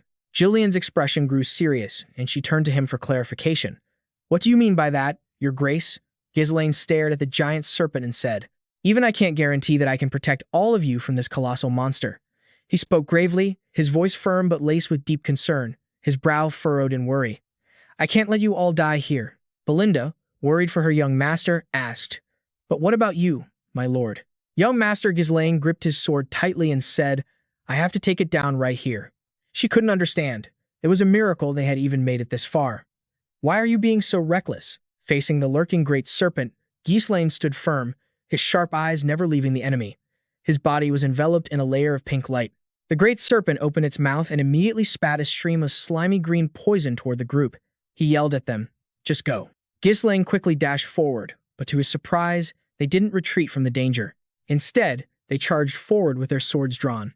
Without a hint of hesitation, the soldiers charged forward in unison, their wooden and metal shields quickly forming a solid wall, determined to block the serpent's deadly stream of poison. Ghislain's eyes were glued to the shields, tenaciously holding back the poison. His expression froze. The soldiers quickly raised their weapons and advanced, shouting, Let us fight with you, sir. The blindfolded soldier smiled and said, We've never had a master like you before. Gordon added, Thanks to you, we've survived countless times. Cal, at the front with his sword shouldered, smiled. If we kill that monstrous snake, all the treasure will be ours. Belinda's face showed no fear as she said, There's no way I'm leaving you behind. Young Master Ghislain stood in front of Ghislain, stating firmly, "I'll distract it and create an opening." He called out softly, "Ghislain." The man said confidently, "Just as we trust you, Duke. Trust in us." Ghislain silently observed the battle, his expression still stern, but deep within his somber eyes, hidden thoughts were likely swirling. Kao explained the situation. "Its size is far beyond normal." Ghislain turned around, not understanding what he was trying to say. "Its venom is lethal, and its blood-red scales are incredibly tough, even deflecting magic-infused blades. If you take even a single hit, you'll die." Hearing about the deadly poison, Belinda thought of Ghislain and couldn't help but call out, "Young master." He seemed unconcerned with the issue, continuing, "But its crushed right eye and its open wound. We can attack there." Ghislain's blade pointed directly at the giant serpent, an unwavering battle stance without a hint of hesitation. He raised his sword high, leading the group to charge and fight the giant serpent. The expedition into the beast forest. Let's all make it back together. None of the mercenaries were afraid. Their hearts were now filled with a powerful will to fight alongside Ghislain, their leader. They all roared in unison. With a burst of fury, the giant serpent lunged at the clustered soldiers. Its wide-open mouth, full of sharp teeth, aimed straight for them. No longer afraid, they all gave it their all, fighting the great serpent side by side as an unyielding will rose within them. In a flash of coordinated attacks, Kao struck its body while Belinda moved nimbly, drawing its attention. Without hesitation, Ghislain brought his axe down with terrifying force, and Ghislain, with his incredible agility, seized the opportunity. He attacked the monster's eye head-on. "Even though I know the future, not everything goes according to plan. But if I don't act, many people will die, and I won't let that happen." The snake collapsed to the ground. "I'm the only one who knows the future of this land." Watching him charge straight for the snake, his worried subordinates shouted, "Duke!" His blade, carrying immense power, pierced through the steel-hard scales, tearing through the thick flesh beneath and creating a horrific gash on the monster's body. The serpent's head was split in two, the halves separating as fresh blood poured endlessly from the terrible wound. A horrifying sight. They were all shocked by this scene, but more than anything, their hearts were filled with the joy of victory. Ghislain's face was serious, his eyes flashing with a resolute light. "I am the future of Perum." Countless slashes were unleashed one after another. Scene changed to Persium Castle, a massive castle with layers of blue-tiled roofs. Albert angrily slammed the table, shouting, "This is a clear act of insubordination." 3 men were talking inside the castle. Albert put a hand to his forehead and rubbed it. He ignored the Lord's orders and entered the beast forest on his own accord. Seeing his anger, Homan said, "Calm down." Albert frowned in annoyance. Even Lord Homan knew of the Duke's reckless nature. Now that the Lord is away on a long expedition, does he think he's the ruler? He raised a hand and said, "Getting angry now is pointless. The Duke has been in the beast forest for 15 days already. If that bastard Sovan hadn't forged his report, we could have stopped this sooner. I don't understand why he would help the Duke. He could lose his knighthood over this." The 2 men spoke loudly. "We can't ignore this any longer, my lord. We must act before he causes an even bigger disaster. As soon as he returns, he must be thrown in prison and severely punished." John Ganter silently pondered what these 2 had said. As he was thinking, Gando burst through the door, saying, "My lord." His call startled the man, who looked toward the door. Gando approached the 3 of them and said, "There's an urgent matter. You need to come outside immediately." John Ganter asked, "What is it?" Gando delivered the shocking news: Duke Ghislain has returned. Upon hearing this, the 3 men's faces turned to shock, stunned by the news they had just heard. The very Ghislain they were just talking about had returned, walking toward Perum Castle. Back from a life-or-death battle, Ghislain sat down before everyone. The air in the room seemed to freeze. All eyes were fixed on him. 4 pairs of eyes stared intently at Ghislain, their gazes filled with anticipation and silent questions about the battle that had just passed. Looking directly at his father, he spoke, "I have returned, father." John Ganter frowned, his eyes scrutinizing his son, his face a big question mark. "I'm certain I said that exploring the beast forest was forbidden." Ghislain closed his eyes and bowed his head. "I apologize, but it had to be done." Homan frowned and asked, "Had to be done?" Gando, standing behind, was also confused. "Are you saying it was worth disobeying a direct order?" He interrogated him. "Entering the beast forest is a capital crime, not to mention the risk to your own life. What if the monsters had swarmed out of the forest and attacked our domain?" He took a breath. "As you can see, father, I am still alive, and the monsters have not invaded the domain." Homan's face darkened in surprise. "What?" Gando shouted, "How dare you say that?" Albert, who had been silent until now, was also baffled and asked, "Do you find this amusing, Duke?" He reached into his pocket for something. "Well, since nothing happened in the beast forest this time, I suppose we can let it slide for now." However, Albert set the paper on the table and said to Ghislain, "But in this matter, there is no room for any excuses." Ghislain frowned and picked up the paper to look at it, surprised. This was a letter from Count Deadmon. He replied, "That's right.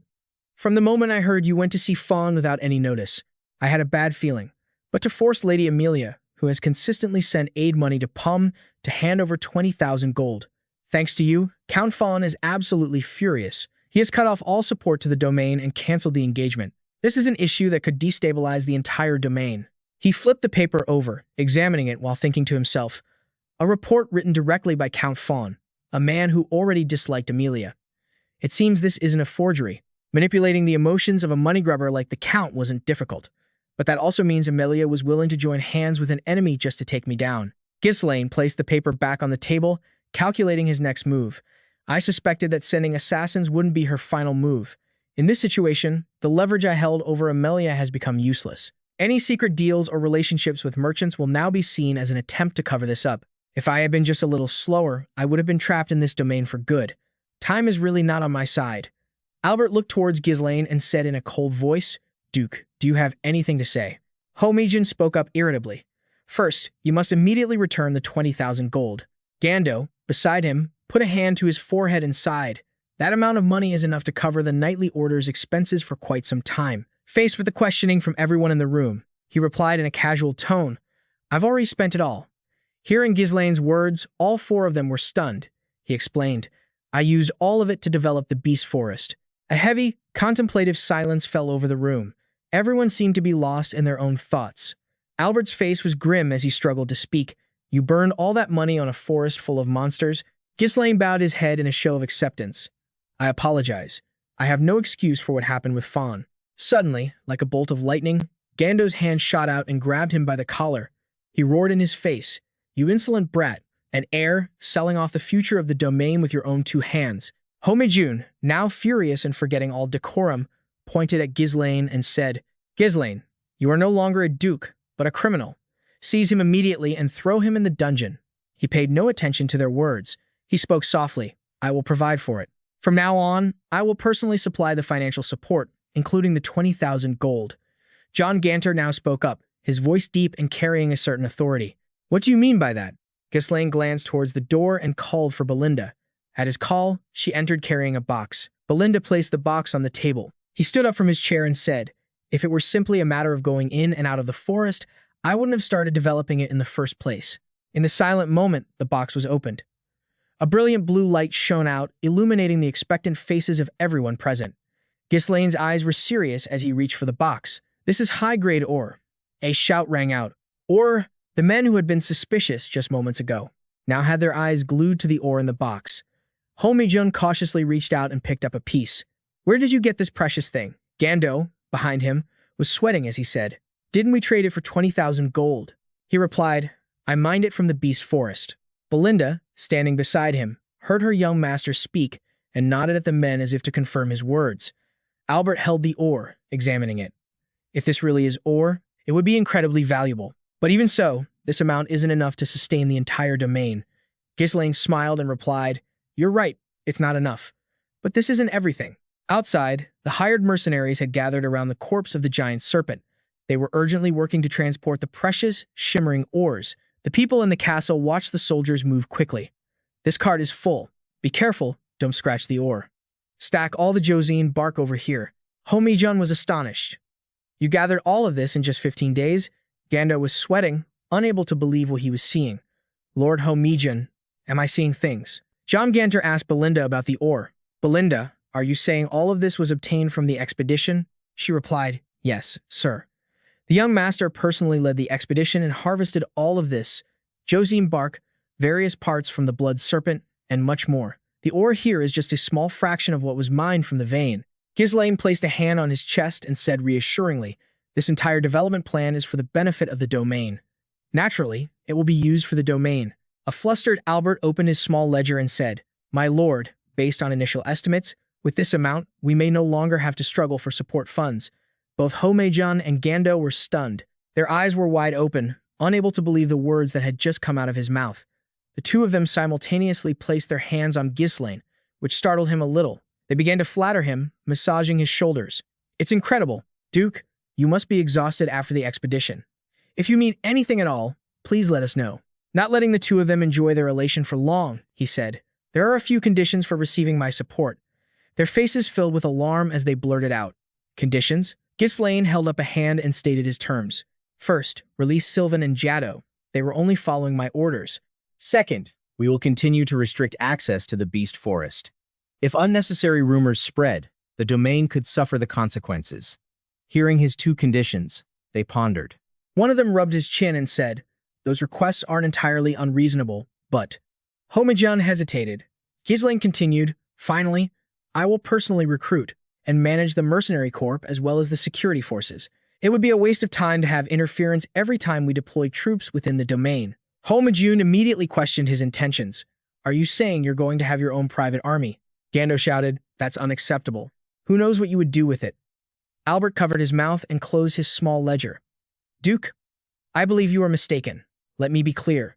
You are in a position where you should be begging for forgiveness. What I'm hearing is that you intend to do as you please without anyone's interference. Ghislain looked at him. He smiled and said, that's a misunderstanding, Treasurer Albert. I am simply setting the necessary conditions to replace the financial support from Fawn. His explanation made Albert tremble with anger. If trivial matters like this delay the plan, PJ Dung's finances will also be negatively affected. Are you sure you want that, sir? He broke out in a cold sweat and turned to look at Father Ganter. Please, say something. That boy is gambling with the future of our territory. The old man remained deep in thought. Someone called for Ghislain. My Lord Duke. The voice cut through their discussion. Everyone turned toward the source of the voice. Kao and Jillian approached, leading a group of soldiers. You're here. You've worked hard. He looked at them and said, yes. The man bowed his head and said, the ore transport is nearly complete. We're ready to move at any time, as soon as you give the order. The other man also looked at Ghislain to report. As you instructed, the Chosane bark has been stored without any preservatives. What do you plan to do with the blood snake? He gave his instructions. Its carcass will be dismantled immediately. The venom, blood, flesh, and skin will be separated to prevent decay. They answered in unison. Understood. John Ganter frowned and glanced at Gando behind him. Gando. Yes, sir. Each individual in the mercenary group is impressive, but I don't understand how the Duke managed to command such powerful warriors. His eyes were heavy as he watched the seasoned mercenaries. They moved like an elite unit, all while conversing with their subordinates. Ghislain instinctively glanced back and met his father's gaze. He approached and heard Father Ganter say, it must have taken considerable effort to make these unruly mercenaries obey you so willingly. Ghislain bowed his head and replied, Father, without their help, this expedition would have been incredibly difficult. He briefly closed his eyes and gave a slight nod, showing he understood his son's words. I see. Father Ganter turned around. Let's head back. The men were surprised that he accepted the situation so easily. Sir. Turning to leave, Father Ganter said to his son, I'll let it slide this time, Ghislain. But if you defy my orders again, be prepared to face the consequences. Though a hint of unease flickered within him at his father's warning, Ghislain still managed to smile and said, Thank you, Father. Without turning back, John Ganter continued walking and said, One day, you will inherit this territory as its successor. That means you, too, carry the spirit of the Wolf of the North. Watching his father's retreating figure, he thought to himself, the Wolf of the North, a title given to the Count of Tordium, the protector of the northern border of the Luthania kingdom. His father was a solitary man, with a weak military and a territory steeped in poverty. Yet, he still had to fight relentlessly on the northernmost front line, dedicating his life to protecting a territory without his wife, without Elena, and even without me, his son. And in the end, his only reward was a death so miserable that no one even remembered it. Cal looked up at the sky cheerfully and said, Finally, we can relax a little. Belinda asked, Young master, will you be returning directly to the castle? After everything that had happened, Ghislain's expression remained tense. Not yet. Prepare everything so we can depart at a moment's notice. Her eyes widened as she said, Huh, aren't you going to rest? Jillian said worriedly, You've pushed yourself too hard. Your body is still far from fully recovered. Belinda added, The fact that you're even alive after being swallowed by that blood snake is a miracle. She said impatiently, Do you have any idea how much effort it took to detoxify you? Noticing the worried look on Belinda's face, Ghislain gently placed a hand on her shoulder. Belinda. He looked directly into her eyes and said without a hint of doubt, I'm counting on you. They couldn't hide their concern. Their eyes held a mixture of care and unease. Ghislain turned away. The news that we secured the ore will spread quickly. And of course, they will reach the ears of those who covet our territory. We must strengthen our forces as fast as possible, to a point where no one would dare challenge us. Ghislain looked up at the deep blue sky toward the distant horizon. That towering castle was what he needed to protect. Suddenly, like a great tree being felled, Ghislain collapsed to the ground. A loud thud rang out, startling everyone. My Lord Duke. In the dim and silent room, a pure white dove suddenly flew in from nowhere, carrying a letter. A mysterious man sat motionless in a chair. Upon seeing the dove, he slowly raised his hand. The man untied the small letter from the dove's leg. His eyes scanned the words, confirming the reclamation of a part of the beast forest. Start a territorial war with the Jiggle clan and eradicate Perum. Then, the Duke will make his move.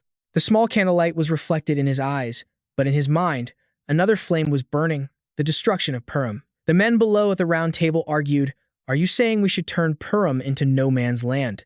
The final moment has come. This means the Duke intends to appoint a new ruler for Perum. He directed a question to the arguing men. How many of our people are in Perum? Someone from below spoke up. 2 attendants and 1 knight remain.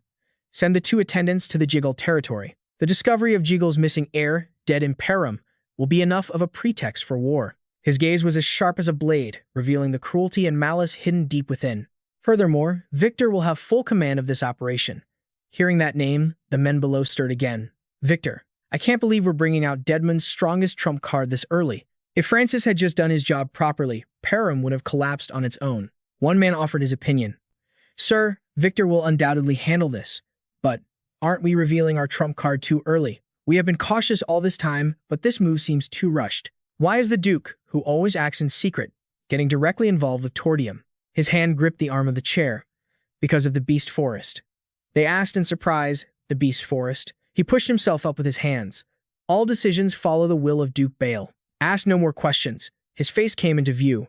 Prepare for war. This was Count Deadmon. His face was stern and sharp as his eyes swept over the men below. Does anyone else know about this situation?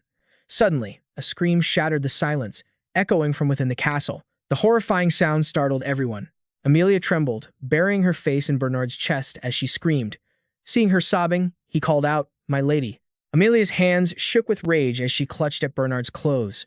That bastard. He captured the Runson mine with the 20,000 gold he stole from me. Her eyes burned with malice, her face flushed red from anger and prolonged crying. Even after sending the Ducat's squad, they still failed to kill him. I even bowed my head to that despicable old man to cut off Pergium's funding. This whole thing makes me look like a fool. He listened thoughtfully to Amelia's words. After a moment, Bernard spoke up. This isn't like you, my lady. After Bernard's explanation, she let out a long sigh, and the miserable look on her face softened somewhat. Amelia turned around and agreed. You're right.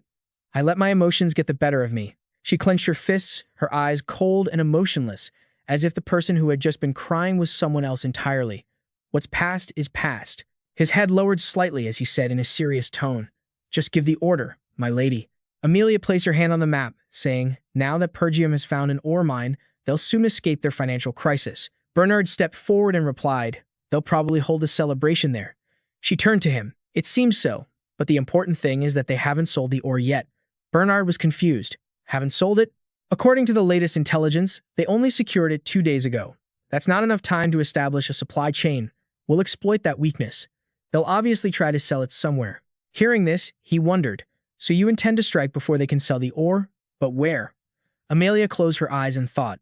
There's only one place in the north that would buy it, the Ascension Tower, ruled by the 7th-tier mage Demeth. She placed a game piece on the map and said, Ore is a crucial component for magical research. The magic towers are always desperate to secure a supply. Set up an ambush with Douglas's team on the main route to the tower. The target isn't Ghislain, but the workers transporting the ore. Hit and run, cause disruptions, and cut off their supply line. In the chaos, we'll seize the ore. Bernard frowned. But there's still the Crimson Flame Tower in the Borgivan territory. Are you sure we should focus all our efforts on the Ascension Tower? Amelia recalled that in the past, that might have been an option, but now things were different. The Crimson Flame Tower has lost its top position and has fallen into decline. Since then, the greedy Ghislain would never go to the Crimson Flame Tower when the Ascension Tower is offering a higher price. She uttered a chilling sentence, with no warmth or hesitation in her voice.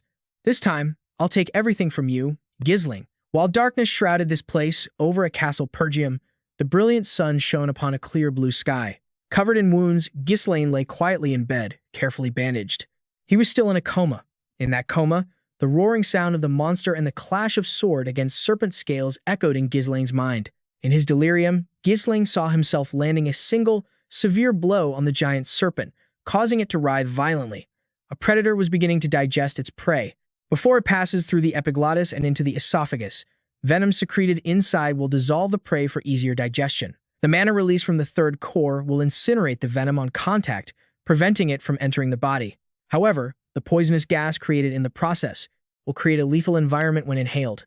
Most prey would lose consciousness or die during this process. I have to endure. If I lose consciousness now, it's all over. This expedition, my precious assets, my future. I'll make it all mine. The poison that has already entered my body. I'll absorb it all into my mana core. Using the intense vortex of mana inside the core, I will neutralize the poison. A delicate control of mana that only those who have reached a transcendent level can perform. I'll use it as an alternative fuel source to withstand the mana explosions. His eyes opened, but they were still dazed and empty. Ghislain needed a moment to piece everything together after the coma. After resting for a while, his whole body felt relaxed. A thought surfaced in his mind. This feels refreshing. Ghislain sat up, rubbing his head. Is this my room? What happened? I remember taking it down. But then his eyes widened in utter astonishment when he realized Elena was sitting quietly, keeping watch by his bed. The moment she saw Ghislain's eyes open, she couldn't hold back her emotions. Elena burst into tears and threw her arms around her brother. She scolded him angrily. You've been unconscious for 2 days. You left without a word and then suddenly collapsed when you came back. After a moment of gentle scolding, Elena's voice became soft and full of love again. Brother. Seeing her fall silent, Ghislain softly called her name with concern. Before Ghislain could react, Elena suddenly pushed him hard back onto the mattress. A soft groan escaped Ghislain's lips as she ran outside to announce, Belinda, big brother is awake, leaving him to watch helplessly. Ghislain frowned, trying to piece together the recent events. 2 days. After I got out of the python's body, I only received some quick first aid from Belinda before getting back to work. I tried to hold on until I could sell the ore, but this young body couldn't take it. But considering how reckless I was, my body is in surprisingly good condition. Sleeping for just 2 days shouldn't have been enough to recover from those injuries. Feeling something was off, Ghislain ignored it and removed the bandages from his old wounds. Something strange. My recovery speed has increased significantly, and my total mana has also inexplicably grown. He was a little unsure. The very nature of the mana in my body has changed. In my past life, I never knew I could get stronger this way. I need to run some tests. Ghislain stared at his hands, clenched into fists, his mind a jumble of thoughts. If this method works, I could become dozens of times stronger in a short period. After pondering for a moment, he opened the closet. But right now, selling the ore quickly is the top priority. As he put on a shirt, Ghislain thought, 2 days have passed. By now, those who need to know already know. He calculated, I must gather the mercenaries immediately. Hearing a knock, Ghislain turned towards the door and called out, Belinda, you don't need to knock. Instead of Belinda's familiar figure, the door opened to reveal a pair of legs encased in cold iron, exuding an imposing aura. John Ganter led the way into the room, with Elena and Belinda following silently behind him with solemn expressions. John Ganter watched his son's every small movement, then spoke slowly, You're awake. Ghislain was stunned, his eyes wide as he saw his father unexpectedly appear at his doorway. Utter surprise was written all over his face. I heard from Belinda that you jumped into the python's stomach and were poisoned. Are you all right? Ghislain nodded. John Ganter gave a slight nod, showing he understood. Good. Then I'm relieved. Belinda quickly stepped forward to examine Ghislain's face. You just suddenly collapsed. Do you have any idea how worried we were? Are you really okay? He felt helpless against her excessive concern. Yes, I'm fine. Suddenly, John Ganter called out to his son, Ghislain. His voice was deep, carrying an unusual seriousness. Can we talk for a moment? With his brows furrowed sternly, John Ganter stared at Ghislain. I have a request for you. Confusion flickered in his son's eyes as he asked, A request? Their steady footsteps echoed on the floor. John Ganter and Ghislain, each with a sword, headed toward the center of the dojo. He thought, Father and the dojo. This is the first time he and I have ever spent time alone together. In my past life, I was always busy avoiding him, afraid of being yelled at. John Ganter turned and apologized for calling him out so soon after he'd woken up. He waved it off, saying, It's all right, Father. I slept for 2 whole days. I feel great now. With a questioning gaze, Ghislain asked, his voice full of curiosity and a desire for clarity. So, what is this request you mentioned? John Ganter looked at his son in silence. His expression was stern and hard to read, as if he were weighing something internally. After a moment of silent observation, John Ganter subtly glanced away, as if there was something he didn't want to face. Seeing his father suddenly turn away, Ghislain frowned, a look of confusion and worry crossing his face. As he was lost in thought, Ghislain suddenly remembered his mother. The words she had said to him when he was little. Was this what she meant? In his memories, he saw his mother gently saying, "Your father is not an honest person." He turned to look at his mother, confused. Ghislain was sleeping soundly in his mother's arms. She continued, "He says that he must be a strong pillar for everyone in the manor. He always puts others before himself and never shows his true feelings. Except for the time he confessed his love to me." He listened silently, not saying a word. She instructed her little son, "So even if your father seems a bit rigid, try to understand him. He's just not good at expressing his emotions." John Ganter gripped his sword tightly, his stern gaze fixed on his son. "Pick up your sword." Ghislain looked at his father, his expression pensive, his heart filled with thoughts about their cold and distant relationship. Ghislain tightened his grip on the hilt, the cold steel blade raised to face his father. "Yes, father." Both of them were in a ready stance. Ghislain took the initiative and charged forward, his sword cutting a sharp, cold line through the air, aimed straight at his father. Although he managed to raise his sword in time to block the attack, the immense power behind the blow forced Ghislain to grit his teeth and drop to one knee to withstand it. John Ganter, and he lunged into a fierce sword fight. Their blades spun and slashed relentlessly, neither willing to give an inch. The power in each strike combined with their speed created a deafening roar. The clang of metal against metal was incessant. After a flurry of lightning-fast strikes, the father and son backed away. They looked at each other, caution and intense focus clear on their faces.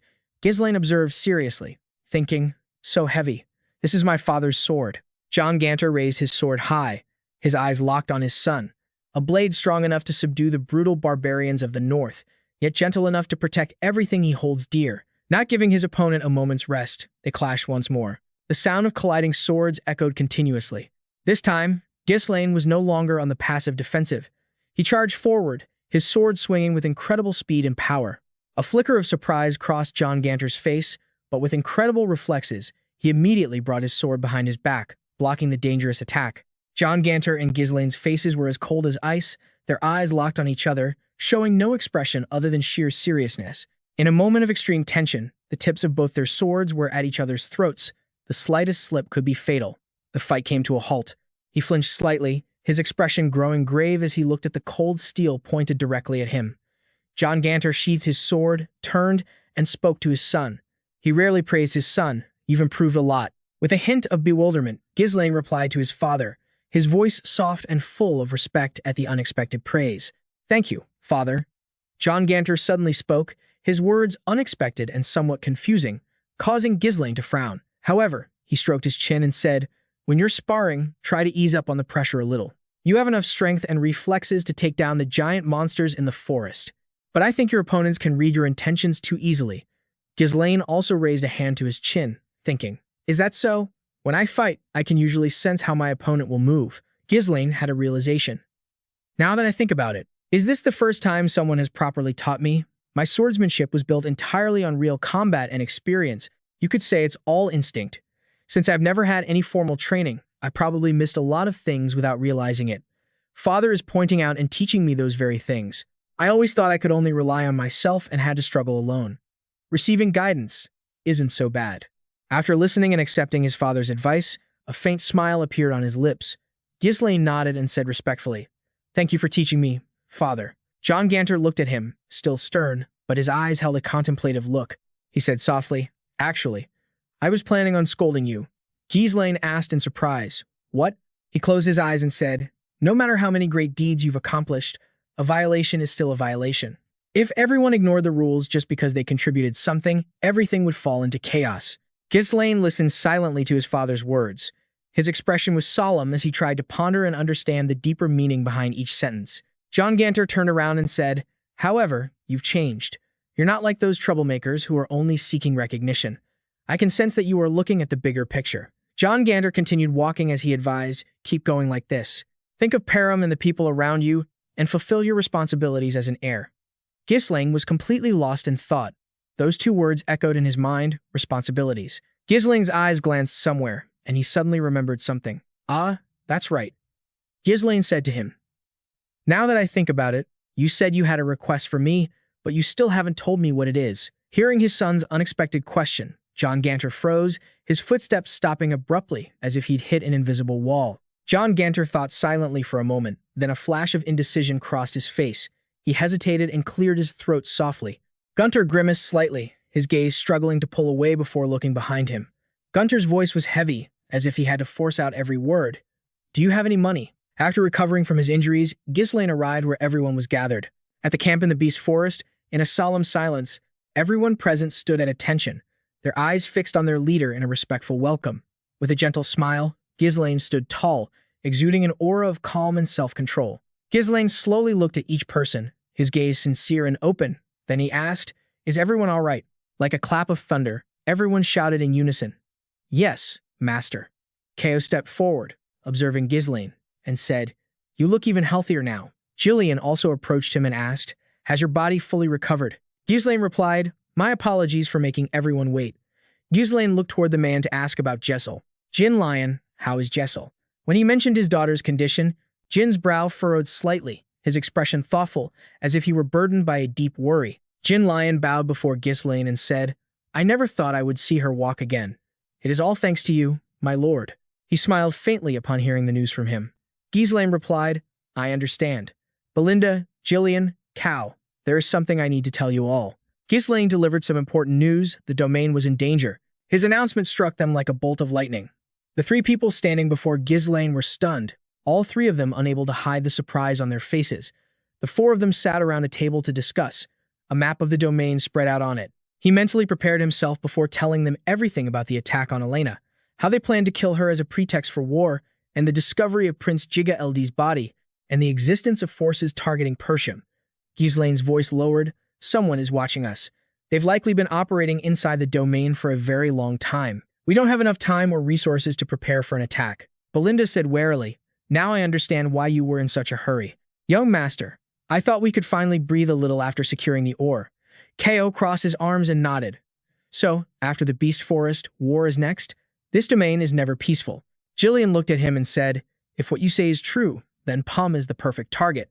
At this moment, a poor and weak domain has suddenly discovered a deposit of Thor. Ghislain looked at him and said in agreement, "Exactly. They won't leave us alone." Her eyes widened in surprise as she said to him, "You should have told us this sooner. We must inform the generals and lords at once." Ghislain looked at Belinda and replied, "No, not yet. Even Elena's own knights betrayed her, so it's possible there are spies among the generals as well. Right now, I can't tell who is a friend and who is a foe. It's best we keep this matter internal." Hearing this, Belinda grew a little fearful. Ghislain continued, "Because Elena is alive, their plan was thwarted, and we've bought ourselves some time. But now that the ore deposit has been discovered, they have no reason to delay any longer." Ghislain's gaze drifted off into the distance. This battle will be very difficult.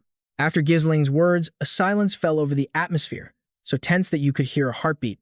Ko looked at him and said with a casual air, as if he had complete faith in him, "All right then, you just have to give the order." "To be honest, following you is quite interesting," Gillian added. "We have already sworn our loyalty to you, Duke. We will follow you to the very end." Belinda clenched her fists decisively, her face excited. "That's right. Who else would protect you but us? Young master." He smiled at his comrades. Ghislain's smile was filled with trust and pride for those who stood by his side. Persium's greatest enemy is Duke Dpin and those who act on his orders. Count D and Amelia. I won't let things go their way. His expression turned serious. "From now on, we head to the Flame Tower." She threw her head back and laughed. "We can finally sell this ore. We're about to make some money." Hearing about the Flame Tower, Belinda became curious.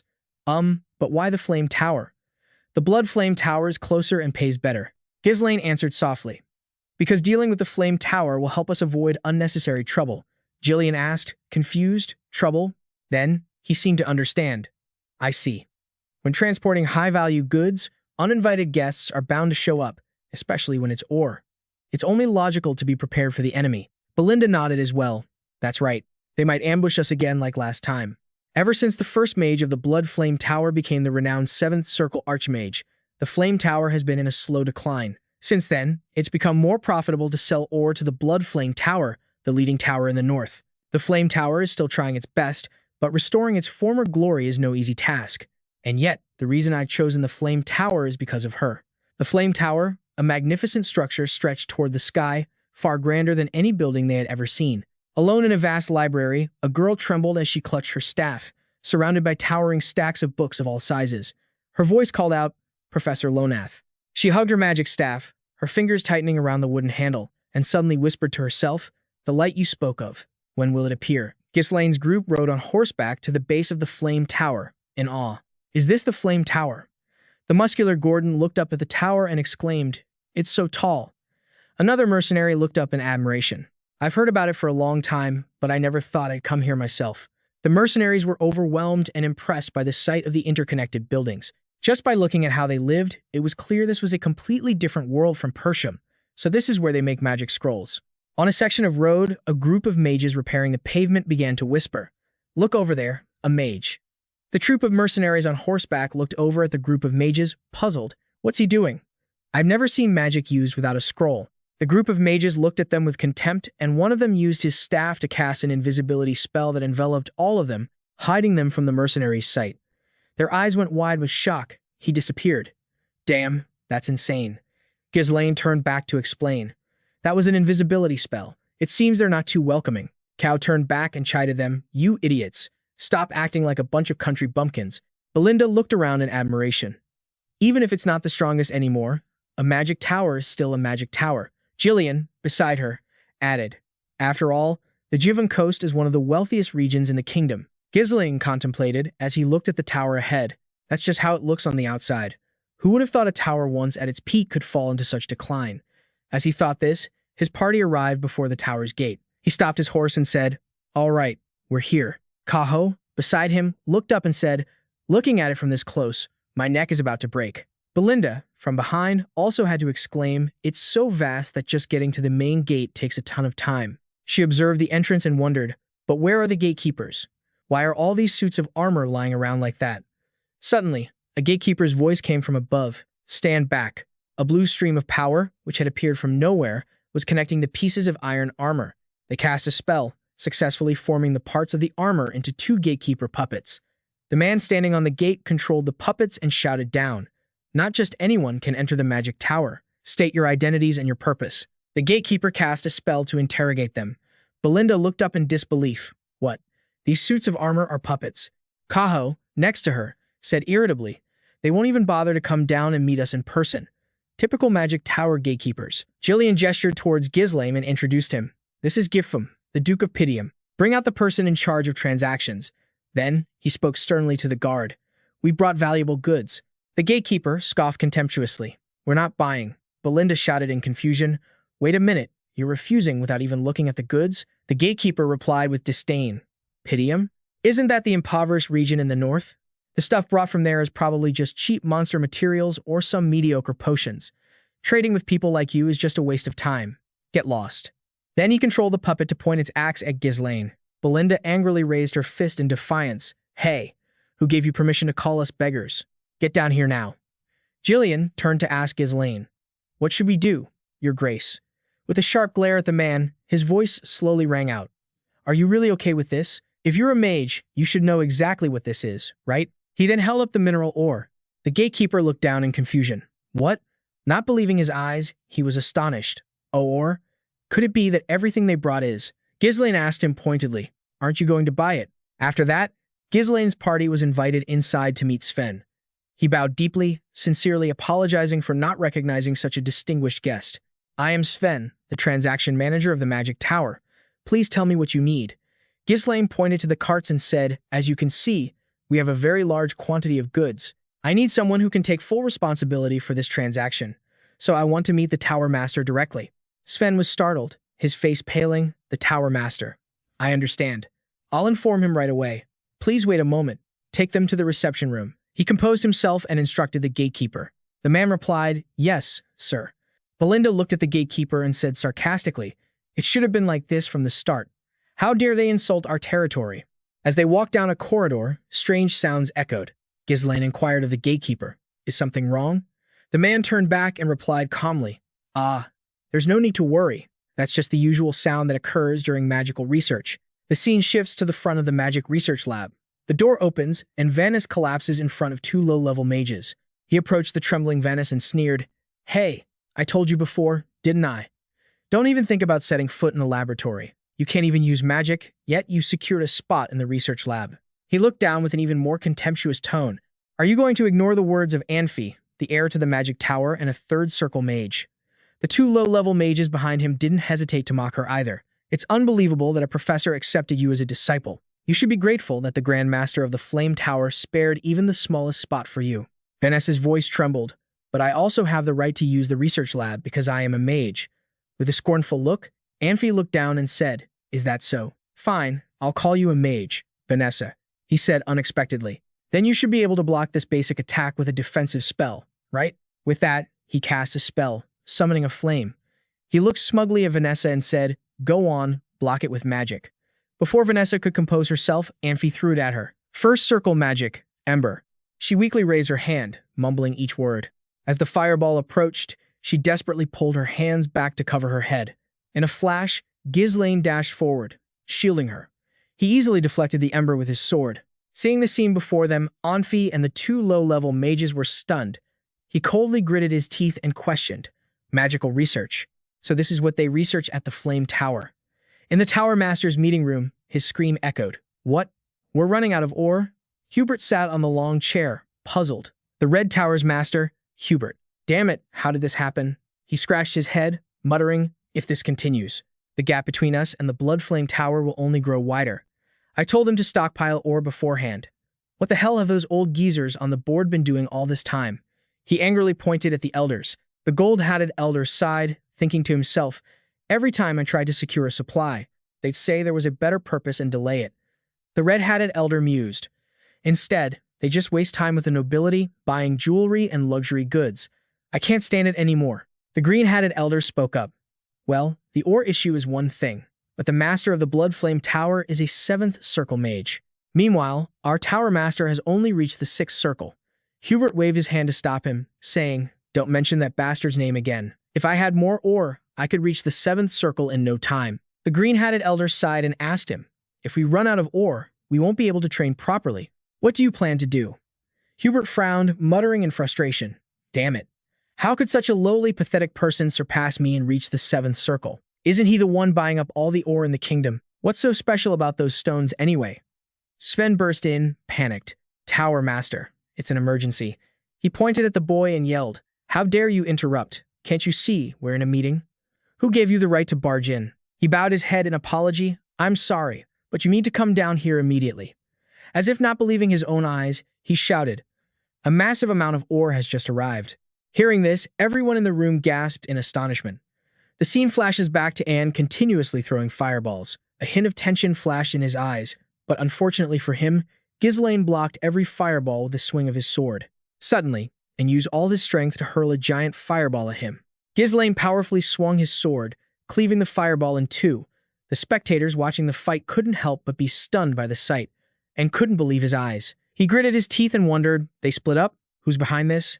Before he could even process it, threads appeared all around him. Belinda appeared from behind, tightening the threads to bind Anne. She said angrily, How dare you attack the young master? He trembled in fear, forcing out each word. Who in the world are you people? Just then, Hubert appeared, shouting, Stop right there. What in the world is going on here? He yelled suspiciously. Vanessa looked at him cautiously and called out softly, Tower Master. Ghislain reminded Belinda, who was still binding. Anne, let him go, Belinda. She retracted the threads and replied, Fine. The moment he was released, and cried out resentfully. Master Hubert caught him and asked, Oh, Anfi, what's happening? And buried his face in Hubert's chest and pretended to whisper, They're intruders. I was trying to stop Vanessa from entering the lab when they suddenly attacked me. I just didn't want Vanessa, who has no powers, to get hurt, so I tried to stop her. Hearing this, Belinda couldn't help but mock him. Oh my, are you crying like a little girl now? He glared at her and growled, I'm a boy, got it?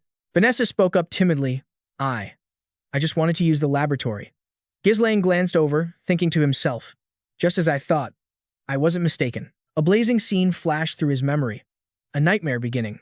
Vanessa, so even she, that nightmare, had once gone through a time like this. In rage, Hubert took out his wand and summoned fire into the palm of his hand.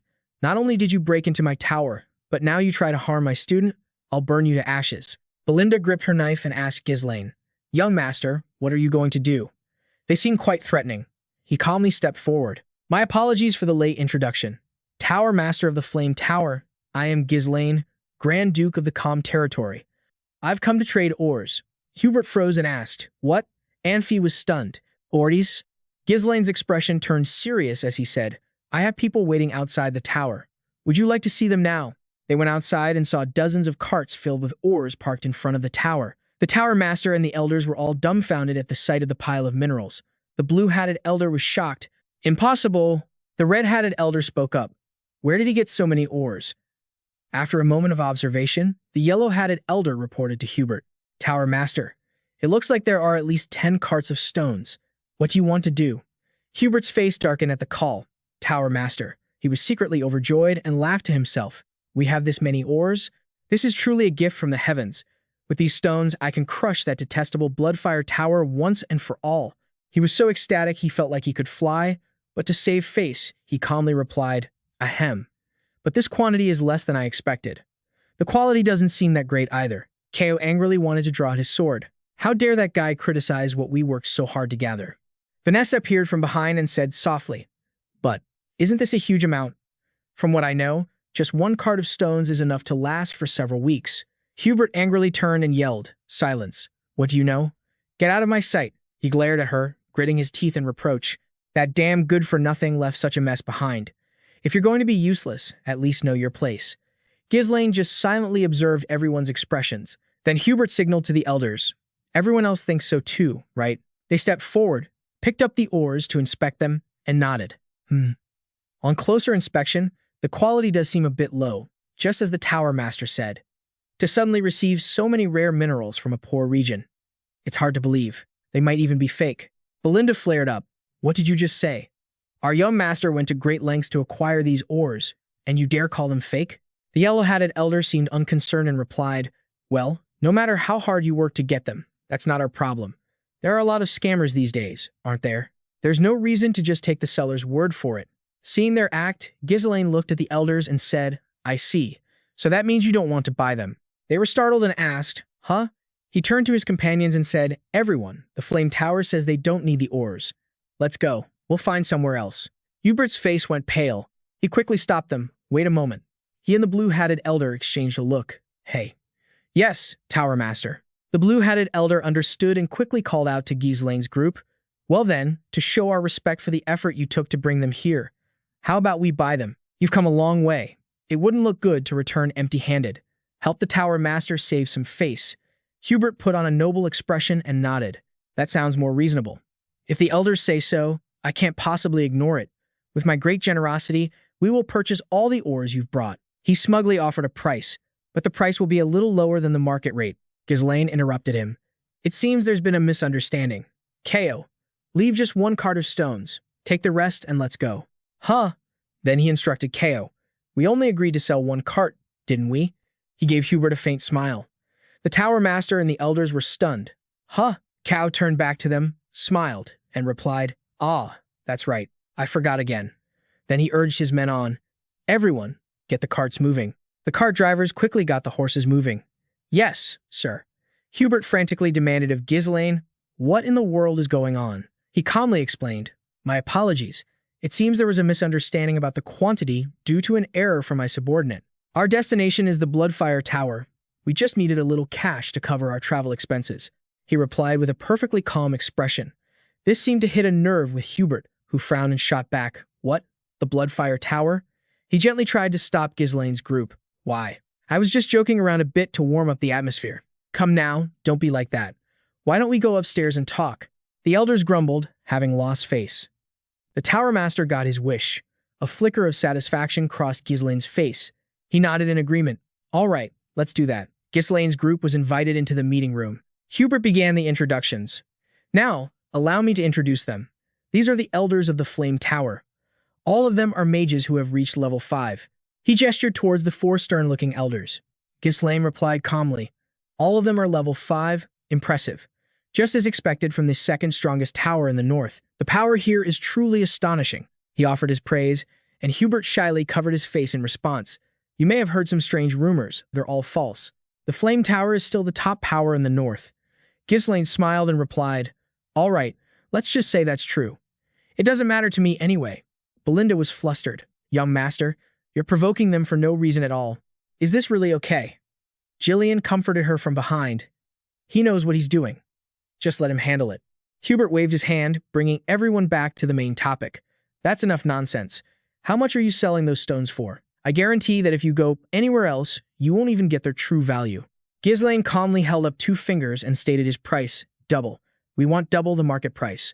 He was serious. Hubert frowned in shock. Double? You really don't understand a thing about how this world works. That's not how business is done. I don't know who taught you how to trade, but they certainly taught you all wrong. He gestured with his hand. Let's negotiate. Don't just set your own conditions like that. Ghislain replied bluntly, I think the Flame Tower is worthy of paying double. The blue-hatted mage frowned and spoke up. Do you have any idea where you are, pulling a stunt like this?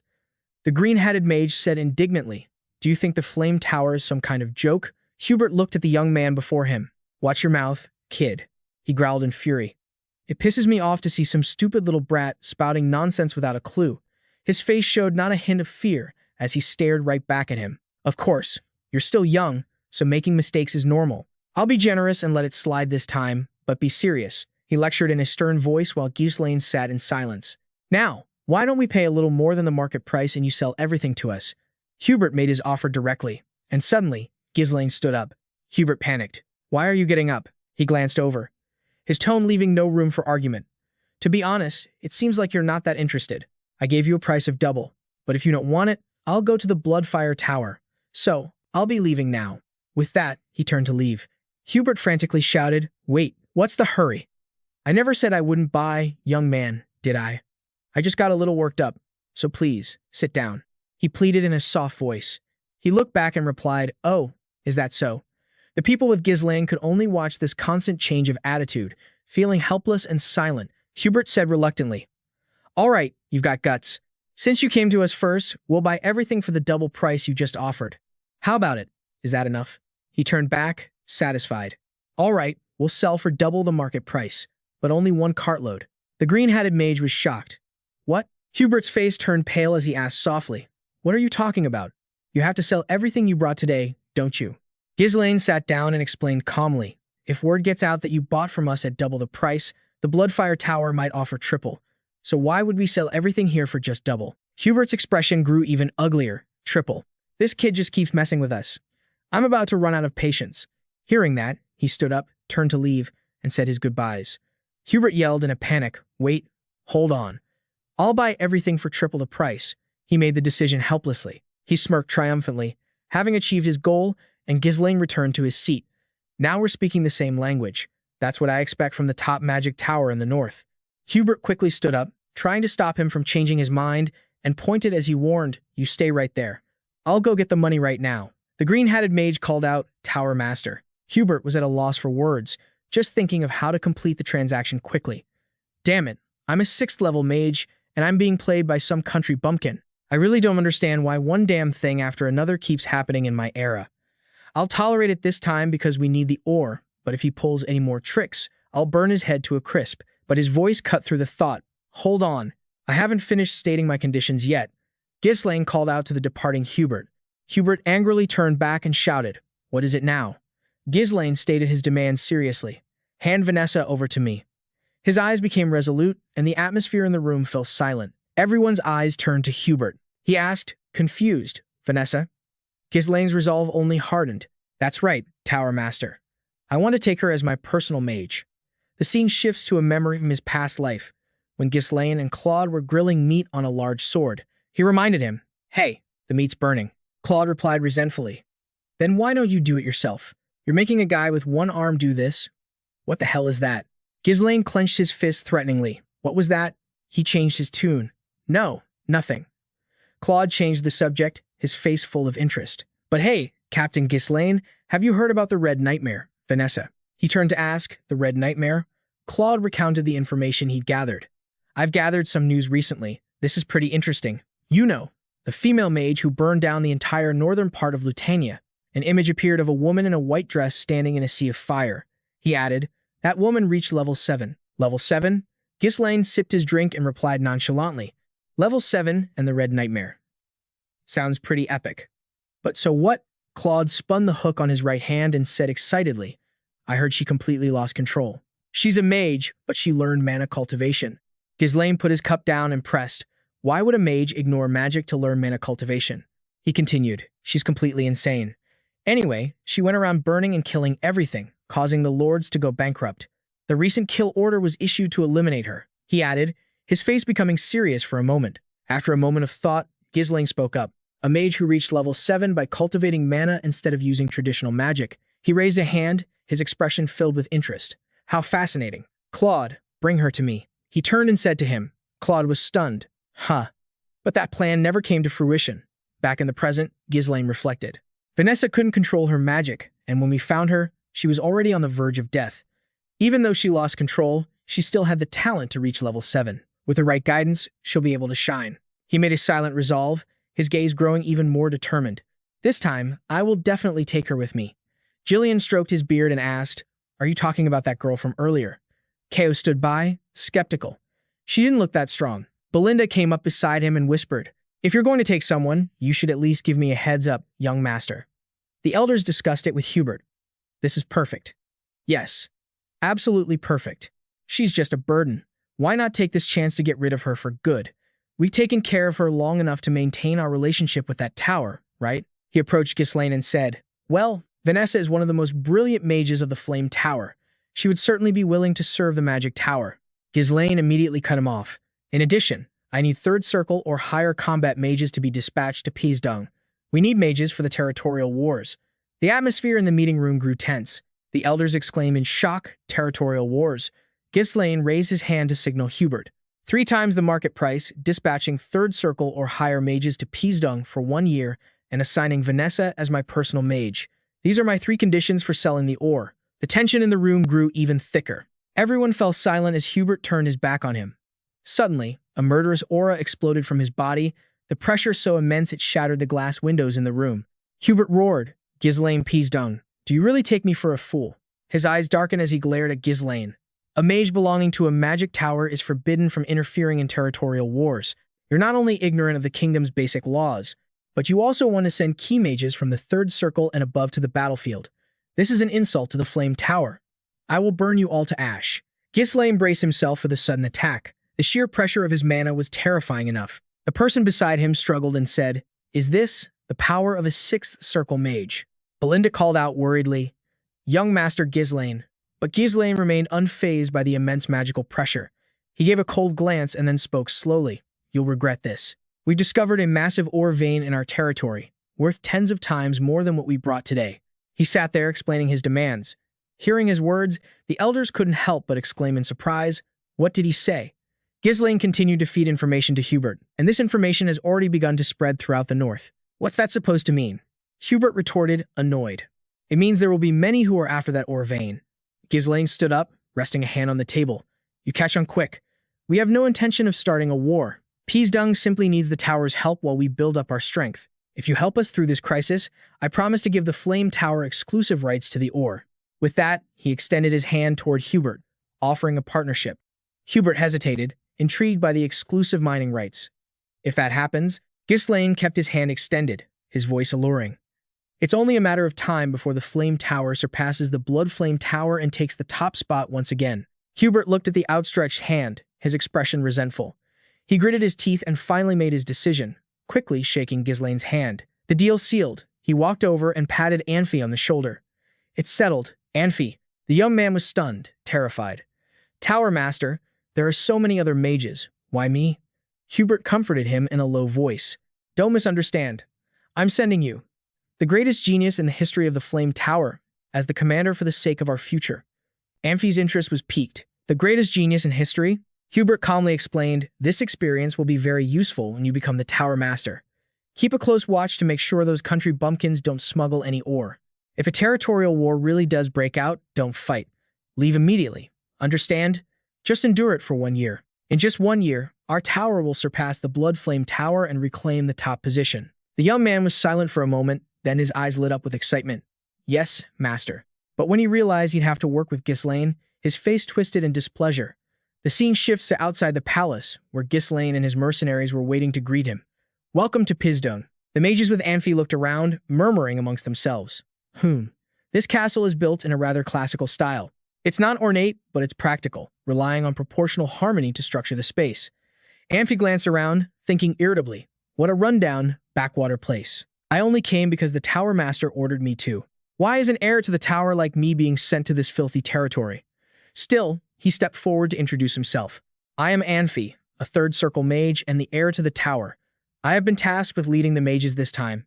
Ghislain stood before him in welcome. He said in a stern voice, there is much to be done in this territory. Don't slack off and work hard. Amphi's face was resentful, and he grit his teeth. Does this hick think I'm his servant? Just you wait. When I become the tower master, you'll be the first one I deal with. Meanwhile, Ghislain was observing his surroundings. He called out to Amphi. Where's Vanessa? He asked seriously. The young man turned and answered casually. Oh, she's probably in the back with the luggage. Vanessa appeared in the distance, panting and exhausted, carrying a mountain of luggage. Her face was drenched in sweat as she spoke in a strained voice. I am Vanessa. Greetings to you, my lord. Amphi snapped irritably. Hurry up. I thought you weren't coming. Ghislain glanced at the young man beside him. Then he walked up to Vanessa and held out his hand. Vanessa, put all that down and come here. She looked up, tired and confused. Huh? But I haven't finished moving everyone's luggage yet. Amphi spoke nonchalantly from behind. Just leave it. She used to do this kind of stuff in the tower anyway. She can't even use magic, so she might as well do chores. Ghislain hurled a suitcase straight at his face. The other mages rushed to his side in alarm. Amphi, confused, glared at Ghislain and yelled, what the hell was that? Ghislain stood before him, cracking his knuckles. Vanessa no longer belongs to the tower. From now on, she's my person. Don't you dare mistreat her. I'll let it slide this time, but if it happens again, you'll pay with your life. Vanessa's eyes welled with tears as she stared at him in astonishment. The young man furiously cursed. You crazy hick. How dare you treat me? The heir to the flame tower and a third circle mage. Like this? The lower level mages with him chimed in. Even if he's a noble, he's crossed the line. If we wanted to, this place would be a sea of flames in the blink of an eye. Amphi raised his magic staff and commanded, go. Everyone, show them the pride of a mage. Ghislain ignored them and snapped his fingers. Fully armed soldiers surrounded the group of mages. They cried out in confusion. What is this? How could these barbarians? What kind of territory dares to point its weapons at mages? Amphi shouted in fear. We are mages. Treat us with the respect we deserve. Ghislain said, sounding weary. Shut up, Amphi. No matter how you're treated, a contract is a contract. I've gained the right to command you for 1 year through a legal agreement with your tower master, and I've also secured exclusive rights to the ore. If the contract is broken because of your actions, who do you think the tower master will side with? He asked with light sarcasm, and Inoue was left stammering, at a loss for words. Let's be clear. Your role here in Taidi Dung is simply to be a backup mana supply. If you want better treatment, then just do your job. He ground his teeth in a rage. A backup mana supply? How dare you call me a backup mana supply? Ghislain turned to leave, instructing his men. Let them know their place. He let out a wicked, excited grin. Heh.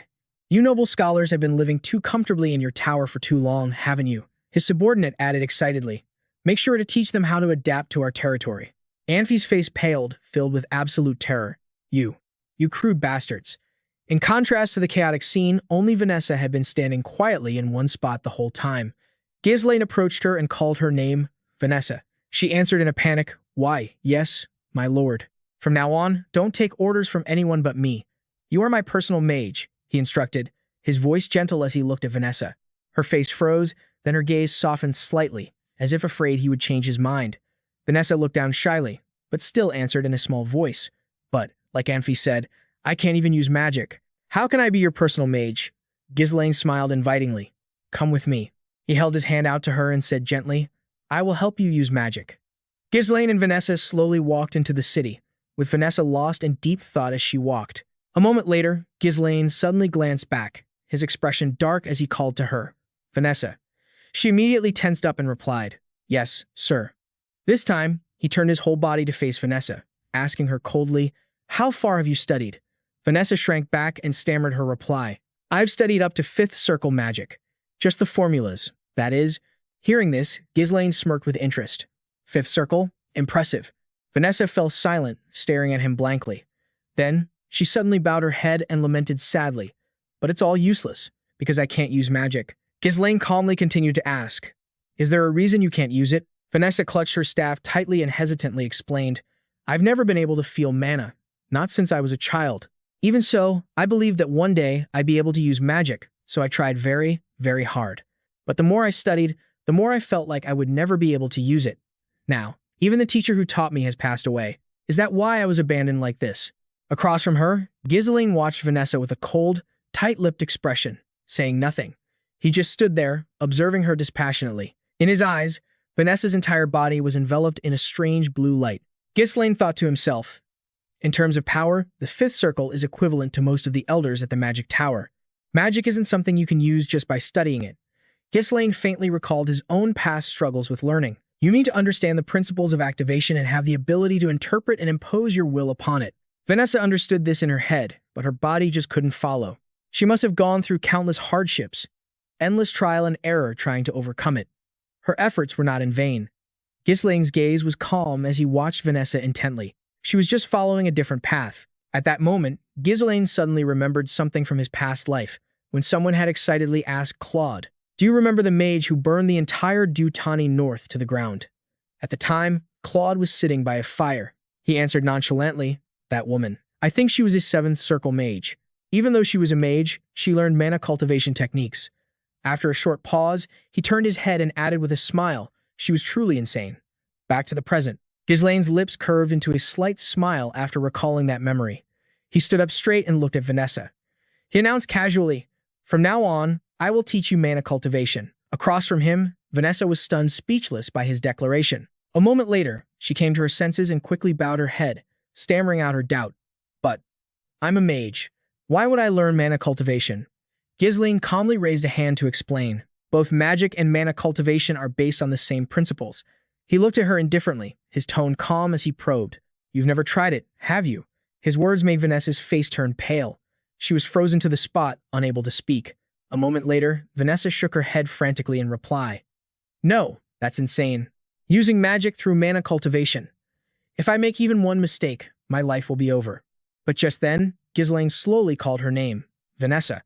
He held his hand out toward her and calmly offered, "Let's do it." His blue eyes were filled with confidence, and the corners of his mouth were turned up in a slight smile. Vanessa stared at Ghislain in a daze, her eyes distant and silent.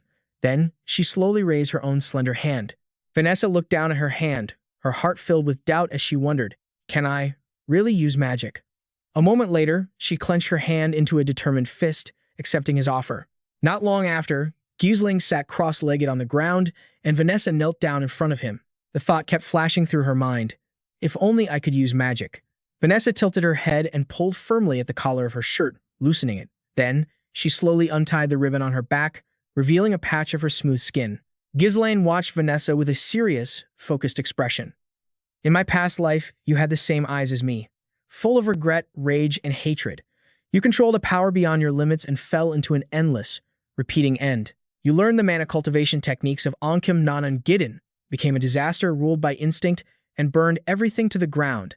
But this time, I'm here to stop you from falling into that abyss again." Ghislain held out his hand, and a brilliant blue light flared up in an instant. "I will reach out and take your hand." Ghislain slowly transferred that dazzling blue light into Vanessa's body.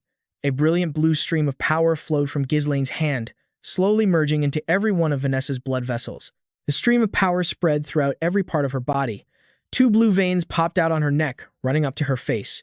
She ground her teeth and let out a pained moan. The light completely enveloped Vanessa's body. She threw her head back, her mouth open in a scream. "It's so hot." Just then, Ghislain, who was behind her, suddenly shouted a stern reminder, "Quiet." The mana flow is becoming chaotic. His brows furrowed tightly. His blue eyes were filled with determination as Ghislain yelled out the order. "The mana in your body is now mine. Do not lose this sensation." The brilliant blue light coursed through every one of Vanessa's veins. She shut her eyes tightly, her lips pressed together in silence. Ghislain's voice still echoed in her ears. "Focus on feeling the flow of mana as much as you can." The flow of mana slowly seeped into every part of her body. That intense power merged with her bloodstream, heading straight for Vanessa's rapidly beating heart. It coiled around every corner of her body, drawing it into her core. Then, Vanessa's eyes flew open, and a brilliant blue light flashed within them. A dazzling, sea-blue light erupted, enveloping both Ghislain and Vanessa. She tilted her head up, her entire body frozen in shock. Vanessa felt as if she had fallen into the past, back to her childhood, when she would stare blankly through a small crack in the door, listening to the sounds of shouting from within. "Are you saying you're going to cut off the aid?" Do you have any idea what you're saying? Inside the room, John now was speaking loudly to Hubert, who sat silently in his chair. Vanessa is truly talented. Without that girl, would we have ever been able to prove the law of converting mana particles into magic? But Hubert remained in his chair, turning a deaf ear, his face scrunched up as he explained, I acknowledge that, but something still feels wrong. Can't you see it? Little Vanessa stood frozen in front of the door, stunned as she listened to Hubert's reasoning. No matter how smart she is, if she can't use magic, can you even call her a mage? John Now's voice continued to drift outside. Hubert, what the hell are you talking about? Not backing down, Hubert raised his voice and emphasized once more. I'm saying that no matter how intelligent she is, if she can't use magic, she's completely useless. And outside the door, standing behind the younger Vanessa, was the figure of her adult self. The adult Vanessa stood perfectly still, indifferently watching her younger self. She murmured, That's me as a child. The scene suddenly changed. She saw a memory of her younger self, crying her eyes out to Master Do Now. I'm sorry, Master Do Now. If only I were a little more talented, you wouldn't have had to leave the magic tower. He then raised his hand and patted little Vanessa's head, comforting her in a gentle voice. I'm not leaving the magic tower. I'm just going on a journey to find a way to help you use magic. The sky back then was incredibly clear and blue. Master Do Now had patted little Vanessa's head and advised her, always lift your head and look up at the sky. Vanessa recalled the dark days she had endured, sighing sorrowfully. In this world, there's no place where the darkness lasts forever. And then, she suddenly remembered the words her teacher, Do Now, had once said, I promise you. At that same moment, a slender, determined hand reached out to her. The words Master Do Now spoke still echoed in Vanessa's ears, that one day, the light would surely find her. And indeed, someone was now bringing that light, reaching out to her. That person was Ghislain, a brilliant light radiating from behind him. His face was cold, yet he reached his hand out to Vanessa with unwavering determination. Her hair fluttered in that warm light. Vanessa stared blankly at Ghislain, then slowly raised her hand to meet his, whispering in a choked voice, Master, you were right. The moment their hands touched, a brilliant, dazzling light erupted, engulfing everything. Returning to reality, Vanessa was collapsed on the ground. A soft blue light was still emanating from her abdomen. Even for me, the light has come. Elsewhere, a starry night sky blanketed a wooden house that was still lit. Inside, a large, white-haired figure from Victor's forces was fiercely attacking a soldier. Someone shouted in panic, This lunatic has already taken down 4 people. What kind of monster is he? The tall, white-haired man had defeated all 4 of them. He arrogantly waved his hand and said, Come on, you weaklings. You think you can cut me with those metal toys? As soon as he finished speaking, another soldier with a sword angrily charged forward, shouting scornfully, Don't make me laugh. The white-haired man stomped his foot and whipped his arm out, easily grabbing the sword arm of the charging soldier. Then, he violently slammed him to the ground. Another soldier took this opportunity to charge him with his sword, intending to launch a sneak attack, but the white-haired man noticed him immediately. He smirked contemptuously, glancing at the man, then tightened his grip on the soldier he had just thrown down and violently swung him into the other charging soldier. The 2 soldiers were thrown with such force that they smashed through the wooden wall and flew outside. Inside, the white-haired man dusted off his hands, casually looking at the 2 collapsed figures outside. He sneered, I haven't even warmed up yet, and you're all already down? A soldier standing inside the room smiled and praised him. As expected, the hero is the greatest warrior of our time. Another soldier wiped his nose and added, How dare these maggots ruin our party? Then they all arrogantly declared, No one around here can stop us. Crash. Just then, someone sitting inside the room slammed their cup down on the table. At night, at that same lit wooden house under the starry sky, a figure was lying flat on the green grass. Someone else was slowly approaching them. That person, wearing a hood that concealed their face, stopped at the edge of a slope and asked the one lying below, How is your training coming along? The person on the grass asked coolly, Do you have something to say? The hooded figure announced coldly, It's a deployment order from Count D. He looked at the person lying in the grass and called out softly, Lord Victor. Victor remained silent, lying in the grass. After a moment, he reached over and grabbed a helmet, slowly placing it on his head. Carrying a fishing rod, he walked step by step into the wooden house, which was now filled with the bodies of soldiers, including that of the powerful white-haired man. Beneath the helmet, Victor's eyes glinted sharply. He remarked in a cold voice, I was getting bored to death. Meanwhile, John Ganter was sitting pensively at a long table. His head was bowed, his trembling hand holding a letter.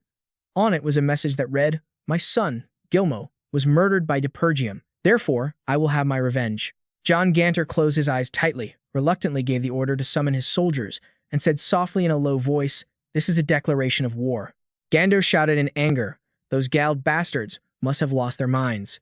They're saying Grand Duke Ghislain killed Gilmo, he roared, using a false pretext to start a war. They need to be taught a lesson. Who would have thought they'd suddenly turn on us like this? We've been part of the Northern Alliance for so many years. My God. What do they expect to gain by starting a war with us? John Ganter remained silent through it all. Suddenly, a voice rang out, startling him. It was Ghislain. Ghislain continued calmly. Father, didn't you say that 2 of our subordinates went to Daigold as envoys while I was at the Magic Tower?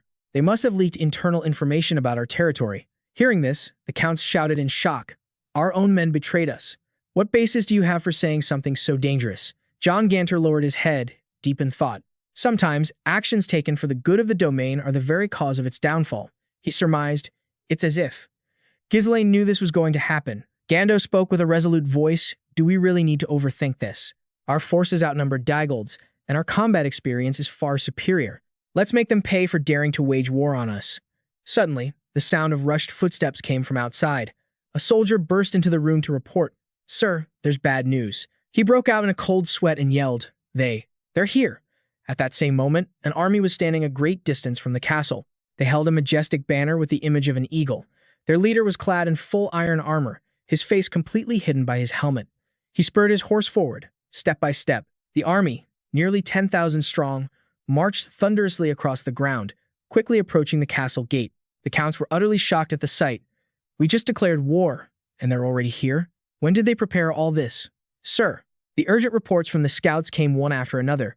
We've confirmed approximately 6,000 armed soldiers, with another 1,000 arriving as a supply unit.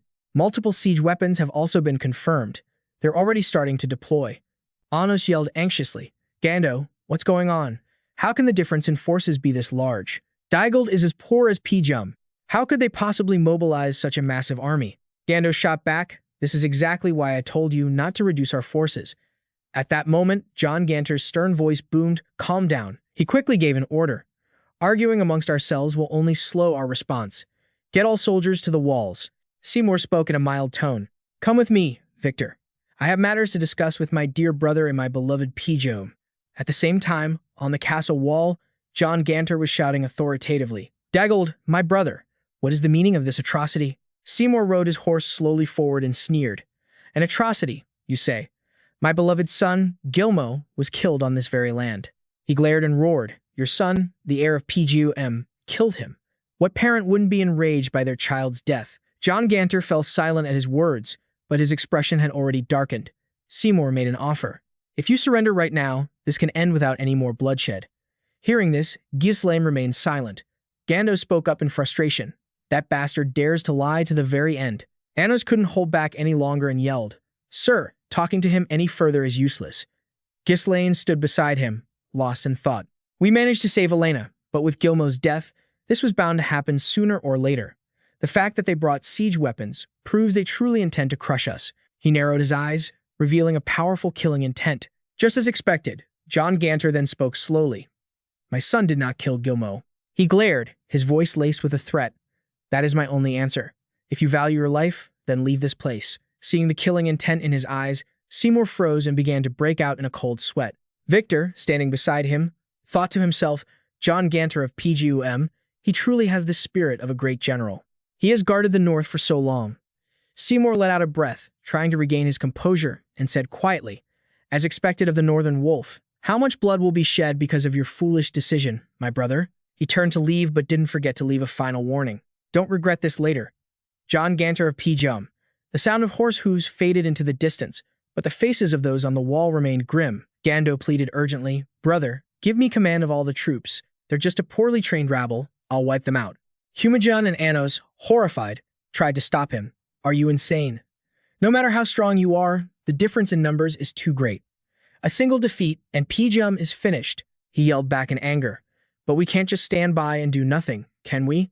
The three of them began to argue loudly. What if we request aid from the other territories?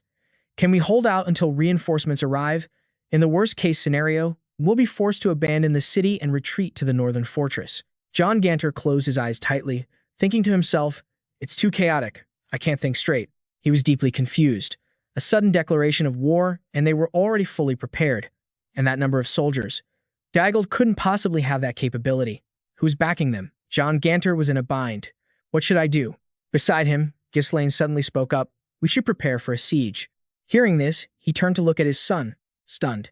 Ghislain continued calmly. Daigle's forces are nearly 7,000, while PJUM has only gathered a little over 2,000. That's a difference of more than 3 times. Ghislain analyzed. They are fully prepared and their morale is high. In about 15 days, when their siege weapons are ready, they will launch an all-out attack, he affirmed. For now, requesting aid and holding the castle is our best option. John Ganter nodded. Yes, normally, that's what we would do, but I can't see what's hidden behind all this. Hearing this, Ghislain pressed his lips together, then leaned in and whispered something in his father's ear. John Ganter turned to look at him, his face filled with astonishment. Ghislain steeled his resolve. 15 days before the battle. This is our last chance. I will give it my all to turn this situation around. The scene changes to a meeting room in the barracks. Ghislain sat with his eyes closed, silent. Cal was pouting, looking bored. Belinda was the first to speak. So, the war has really begun. Ghislain immediately confirmed. That's right. He said calmly, I will now tell you too what you must do. A moment later, a shocked shout echoed through the castle. A surprise attack? Ghislain explained in a low voice. Before they advance, we will attack their supply unit first. If their supply line is cut, it will be very difficult for them to continue the war. Belinda asked, confused, but how? The area in front of the castle is already occupied by Diggle's army. There are too many eyes. Anything we try, they'll notice immediately. He called out softly, Cow. Ghislain. They immediately replied, Yes, sir. Cow spoke in a gentle tone. As you commanded, we've already positioned soldiers at the Beast Forest outpost. If needed, they can hide in the forest, so there's no worry of being discovered. Ghislain added, the cloaks made from fibrous bark, as requested by the Grand Duke, have also been distributed to the soldiers. The dark material makes them suitable for night operations. Ghislain explained clearly. If a large force were to move, of course, they'd be easily spotted. But if it's a small, well-camouflaged elite squad, detecting an ambush won't be easy at all. He emphasized, the only problem is that we don't know where their supply unit is. Ghislain ordered in a serious tone, Belinda, I need you to find the location of that supply unit. Hearing him say that, her eyes widened in surprise. Belinda gave a crisp reply. Ghislain observed her and thought, a dangerous mission to sneak into enemy ranks with the risk of death. But if it's Belinda, she'll handle it with ease. The last thing we need is the final ace up our sleeve to end this war. A few days later, at the encampment of Dig's supply unit, the former subordinate Piom, now in command of Diga LD's supply unit, Bebedu, was cheerfully raising a glass of wine, shouting excitedly, the war has finally begun. Soon, even I, a lifelong subordinate, will finally have my own land. He clinked glasses with the person opposite him and continued enthusiastically. Joining the Deadmon faction was definitely the right move. Thanks to their reinforcements, I get to relax here in the rear. The other person quickly replied, It's all thanks to your wise decision, my lord. He laughed smugly. Farewell, Perrin. Soon. A piece of that land will be mine. At the same time, outside the encampment, several horse tracks suddenly appeared. A cold voice rang out, just in time. Ghislain, along with a squad of elite soldiers, was now hiding deep in the forest, clad in dark cloaks. Belinda observed for a moment, then remarked, The weather is also quite grim. Cow then added, Can't see a thing in this darkness. Ghislain adjusted his helmet and asked quietly, Perfect weather for a surprise attack, isn't it? He quickly put on his helmet. We don't need any prisoners. Ghislain's eyes revealed a ruthless glint as he swiftly drew the sharp blade from his back and commanded in a harsh voice, Kill them all. As soon as he finished speaking, the thundering sound of hooves began to echo. They charged like the wind towards the soldiers guarding the camp. A brutal massacre immediately unfolded. With just a single swing of Ghislain's sword, a soldier's head was severed. Then, a series of other soldiers also lost their lives. The soldiers inside heard the commotion and shouted in shock, An ambush? What the hell are those damn guards doing? Ghislain charged in on horseback, decisively cutting down every soldier who blocked his path. He ordered loudly, From now on, we follow the plan. Leave no one alive. As he spoke, a series of roars echoed, shaking the entire forest. A soldier rushed in to report, Count Bebedu, it's an emergency. We're being ambushed. Bebedu yelled in frustration. I can see that. What the hell are the guards doing? Though he was drenched in sweat, he still pretended to be calm and ordered. But we have 1,000 troops. Don't panic. Stop them right now. The soldier hesitated. The problem is, more than 70% of our forces are already down. Ghislain's army attacked like a storm, never resting or showing mercy to anyone, causing the enemy soldiers to fall like dominoes. Ghislain, in particular, was incredibly decisive, severing an enemy's head with not a single wasted motion. Seeing this, Babadoo froze in terror. He screamed in panic, "Run! At this rate, I won't be able to keep my head, let alone get any land." Just as he finished speaking, a sharp arrow pierced straight through a nearby soldier's throat. In an instant, the man collapsed to the ground. Belinda suddenly appeared and spoke calmly. "Didn't expect to see you here, vassal of Perun." Seeing her, his face darkened as he yelled, "Belinda!" Outside, the entire camp was burning. The ground was littered with the corpses of soldiers. All of them had been swallowed by a sea of fire. Babadoo, now with his hands and feet tightly bound, was brought before Ghislain. Belinda stepped on him and explained, "This is Babadoo, one of the vassals sent as an envoy to Giga LD. Not only did he sell information, he also served as Giga LD's supply commander." Babadoo mustered all his strength to shout, "Please spare my life, Lord Ghislain. I surrender.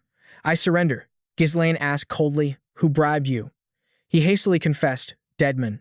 It's Count D. They threatened my life. I had no other choice." Ghislain recognized that name and mused, "Deadmon. So it really was him who supplied troops to Giga LD." Babadoo stubbornly added, "Even if I've ended up like this, haven't I served under Perun for all these years? Surely Count Giga LD will pay a handsome ransom for me. This is a profitable deal for you." Ghislain dismounted from his horse and calmly ordered, "Raise your head." Seeing this, the man called out joyfully, "Lord Ghislain," Babadoo said excitedly, "thank you for giving me a chance. With the life you have spared, I will serve Perun with everything I have." Suddenly, with a single swoosh, Ghislain's sharp blade unceremoniously took Babadoo's life. His eyes remained wide open, as if in disbelief. He spoke in a cold voice, "I don't make deals with scum like you." Ghislain glared and emphasized, "For traitors of Perun, there is only death." Ghislain's entire troop quickly departed, leaving the ruined encampment to be consumed by the sea of fire. Belinda glanced at Ghislain, about to say something. Cao turned and asked doubtfully, "What now?" He replied calmly, "We head straight for the castle." Ghislain predicted, "The enemy has probably already started their attack. All attention will be drawn to the castle." He calmly laid out the plan. "In the meantime, we will strike them from behind, throwing them into chaos and disarray." Ghislain ordered, "Kao and Belinda, as soon as we arrive, support the left wall. I will take care of the right wall." He glanced behind him and called out softly, "Gillian." Ghislain spoke in a solemn tone, "I'm leaving their base to you. This is a surprise raid, but you'll have to face thousands of enemy soldiers with only a small force. Can you do it?" Hearing this, Gillian gave a faint smile. He affirmed with certainty, "Not a problem, if it is your command, my lord."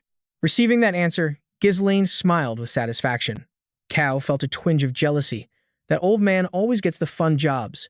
Belinda asked doubtfully, "My lord, who's guarding the main gate?" Ghislain answered evasively, "Just leave that gate alone." Hearing this, the three of them froze, as if they'd just realized something. Sensing their gazes, Ghislain turned his head and added in a deep voice, "This battle will mark a new chapter in Perun's history." At the same time, over at the castle, Ganter was bellowing orders for the entire army to prepare for the assault. Just as he finished speaking, a volley of artillery slammed into the city gate, damaging the wall. Gando quickly took command, "Fire! Don't let them get close." The enemy forces began setting up ladders to climb. Seeing this, the soldiers cried out in horror. "They're climbing the walls. There are so many of them." John Ganter suddenly charged forward, roaring, "Switch to close combat." He gave a stern order, "Do not let them take the wall, no matter what." At that very moment, down below the castle, Timur spread his arms and laughed with pure arrogance. He clapped his hands in excitement. "Ah, how refreshing. I don't even need to look to know. This game is already over." He signaled to Victor, who was standing by the catapult, "Prepare the second volley. Crush them as quickly as possible." Seeing this, Victor mused to himself, "So, this is the end for Lang back. I did have a sliver of hope." Up on the walls, Ganter was locked in a fierce battle with one of the berserker soldiers. He and Joe were quickly surrounded by a group of soldiers. Gando asked worriedly, "Sir, we can hold the wall, but at this rate, the gate is about to fall. What are your orders?" John Ganter was sweating profusely, his eyes closed in silence. He calmly ordered, "Just leave the gate alone. We'll only defend the walls." John Ganter then turned his head and asked, "Soven, where are the reinforcements?" The man quickly reported, "All the territories we sent requests to have refused. The domains of Jimba and Joan claim they have internal problems and cannot help, and all the envoys sent to Count Loger have lost contact. We've heard nothing at all." Gando cursed in frustration. "Damn it, why won't any of them send reinforcements? Those ungrateful bastards." At that same moment, in the enemy's main camp, A frantic soldier ran up. Bad news, my lord. It seems the supply caravan has been attacked. Hearing this, Timur's eyes widened in shock. The soldier added quietly, "The soldier we sent to request supplies has not yet returned. Something must have happened to the supply team." Timur tried to remain calm. "Don't jump to conclusions. It's impossible." He scoffed. "How could those Perun rats trapped in the castle possibly know the location of our supply train to attack it?" Victor looked toward the plume of smoke rising in the distance. He thought to himself, "There's the smoke. It must be from the supply team," he mused. "So, there's still someone in Perun with the guts to think strategically." A sharp glint appeared in Victor's eyes as he murmured, "How interesting." Timur spoke up in a panic. "Lord Victor, what are we going to do? The war has just begun and we have no supplies." Victor quickly raised a hand to silence him. He stated with absolute certainty, "We don't need supplies, because we will take the castle by the end of today." Timur was stunned. Today, Victor stared intently at the castle ahead, a cold gleam in his eyes. Victor surveyed the scene, deep in thought. The assault on the left and right walls has been going on for a while, but they still haven't broken through. Perun's elite forces, including Lang Bak, must be holding the line. But in comparison, the front gate. He nodded. "I see." Victor quickly pointed his sword forward. "All troops, advance." The army immediately stomped forward like a storm, their fighting spirit blazing. Victor shouted decisively, "Today, we will shatter their gate." Victor rode majestically forward on his horse. He glanced back and called out in a low voice, "Add-on." As he spoke, the sound of hooves approached, and a figure in a steel helmet appeared instantly. He raised a giant spear high into the air. The soldier named Addon had quickly advanced from the rear. Waiting solemnly for his command, Victor said in a low voice, "I will break this gate myself. Therefore, I'm entrusting you to hold this position." With that, the two of them split off, each going their own way. At that time, back at the castle gate, the enemy was still relentlessly climbing the walls in waves. The Counts of Perum were still fighting with all their might without rest. Sovin suddenly spotted something and shouted loudly, "Sir, over there, a siege tower." Looking where he pointed, they saw two massive machines rumbling toward them. John Ganter cried out in shock, "Damn it, how did they know the height of our walls?" Gando was just as worried. "We're already outnumbered as it is. If those siege towers reach us, we're finished." Ganter yelled, "Is the catapult ready yet?" The soldiers quickly reported, "We've just finished setting it up, sir." He immediately ordered them to fire and stop those siege towers. On the enemy's side, seeing the large boulder approaching, a soldier yelled in astonishment, "An incoming projectile." Those Perun dogs actually set up a catapult. Suddenly, something streaked through the air, a giant arrow, flying forward with incredible speed. It flew straight into the center of the large boulder, right before everyone's eyes. The soldiers were utterly astonished. The shot was blocked. Everyone was furious. What kind of monster did that? John Ganter suddenly recognized someone. He looked down at Victor below the gate and thought to himself, "Don't tell me it was him." Victor slowly grasped the hilt of the sword on his back, his voice dripping with contempt. "It's useless. You Perun rats, no matter how much you struggle, defeat is inevitable." He commanded decisively, "Bring up the battering ram." A whole group of men quickly put their weight into it, pushing the massive machine forward as commanded, charging straight for the gate. In just a moment, it was breached. The enemy immediately flooded inside. "Sir." The sounds of the assault grew more and more intense. Ganter's face paled as he thought of Ghislain. The gate was being relentlessly battered by that giant machine. At the same time, elsewhere in the castle, all the mages were bound hand and foot, seated around a magic circle. One of them shouted in frustration, "Let us go, you damn commoners." Anfi yelled, "We're mages. We have nothing to do with this rotten war over territory." Ferguson replied calmly, "These are the young master's orders. Please remain calm." He shot back, "Are you blind? Do I look calm to you?" he asserted. "Just look over there. Letting that battering ram get so close. This battle is already lost. This castle is done for." Hearing this, Vanessa gave him a look of deep disapproval. She moved closer and said softly, "Master Anfi, don't worry. The young master will surely handle everything."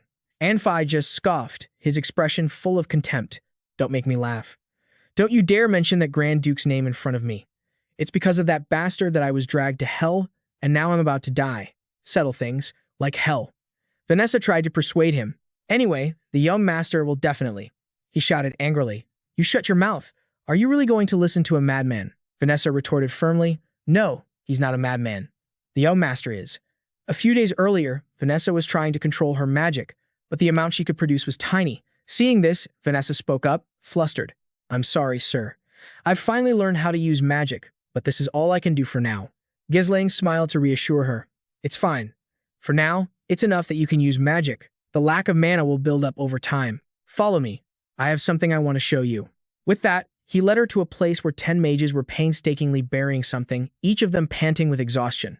Seeing this, Vanessa thought to herself, burying rune stones. A voice suddenly rang out, Grand Duke. Vanessa flinched when she saw him. Amphi yelled indignantly, Why are you making our mages do this digging? Don't you have soldiers for this kind of work? Huh. If you're going to hide these rune stones, why not move them outside the castle? A burly soldier immediately ran over and put him in a headlock, reminding him, No talking while you work. Amphi still struggled to cry out, All of you. Vanessa was confused. Sir, what is this? Ghislain replied softly, These are preparations. He calmly explained, In war, the simplest and most effective tactic is to overwhelm the few with the many, using superior numbers to crush the enemy. No matter how hard we try, we can't withstand their endless attacks. The castle gate will fall, but that doesn't mean there's no way to win. Hearing him say this, Vanessa fell silent. She suddenly understood something and asked, Don't tell me you mean? Vanessa gripped the staff in her hand, silently wondering if she could really do it. Without another thought, she quickly slammed her staff into the center of the magic circle. Instantly, a powerful surge of energy radiated outwards. Amphi exclaimed in disbelief, This magic circle, it's impossible. He screamed in shock, mana channeling. Vanessa's eyes were filled with determination.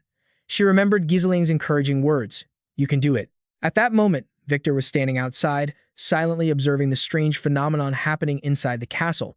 The enemy army was still trying to break down the gate. The soldiers inside quickly drew their bows and called out to each other.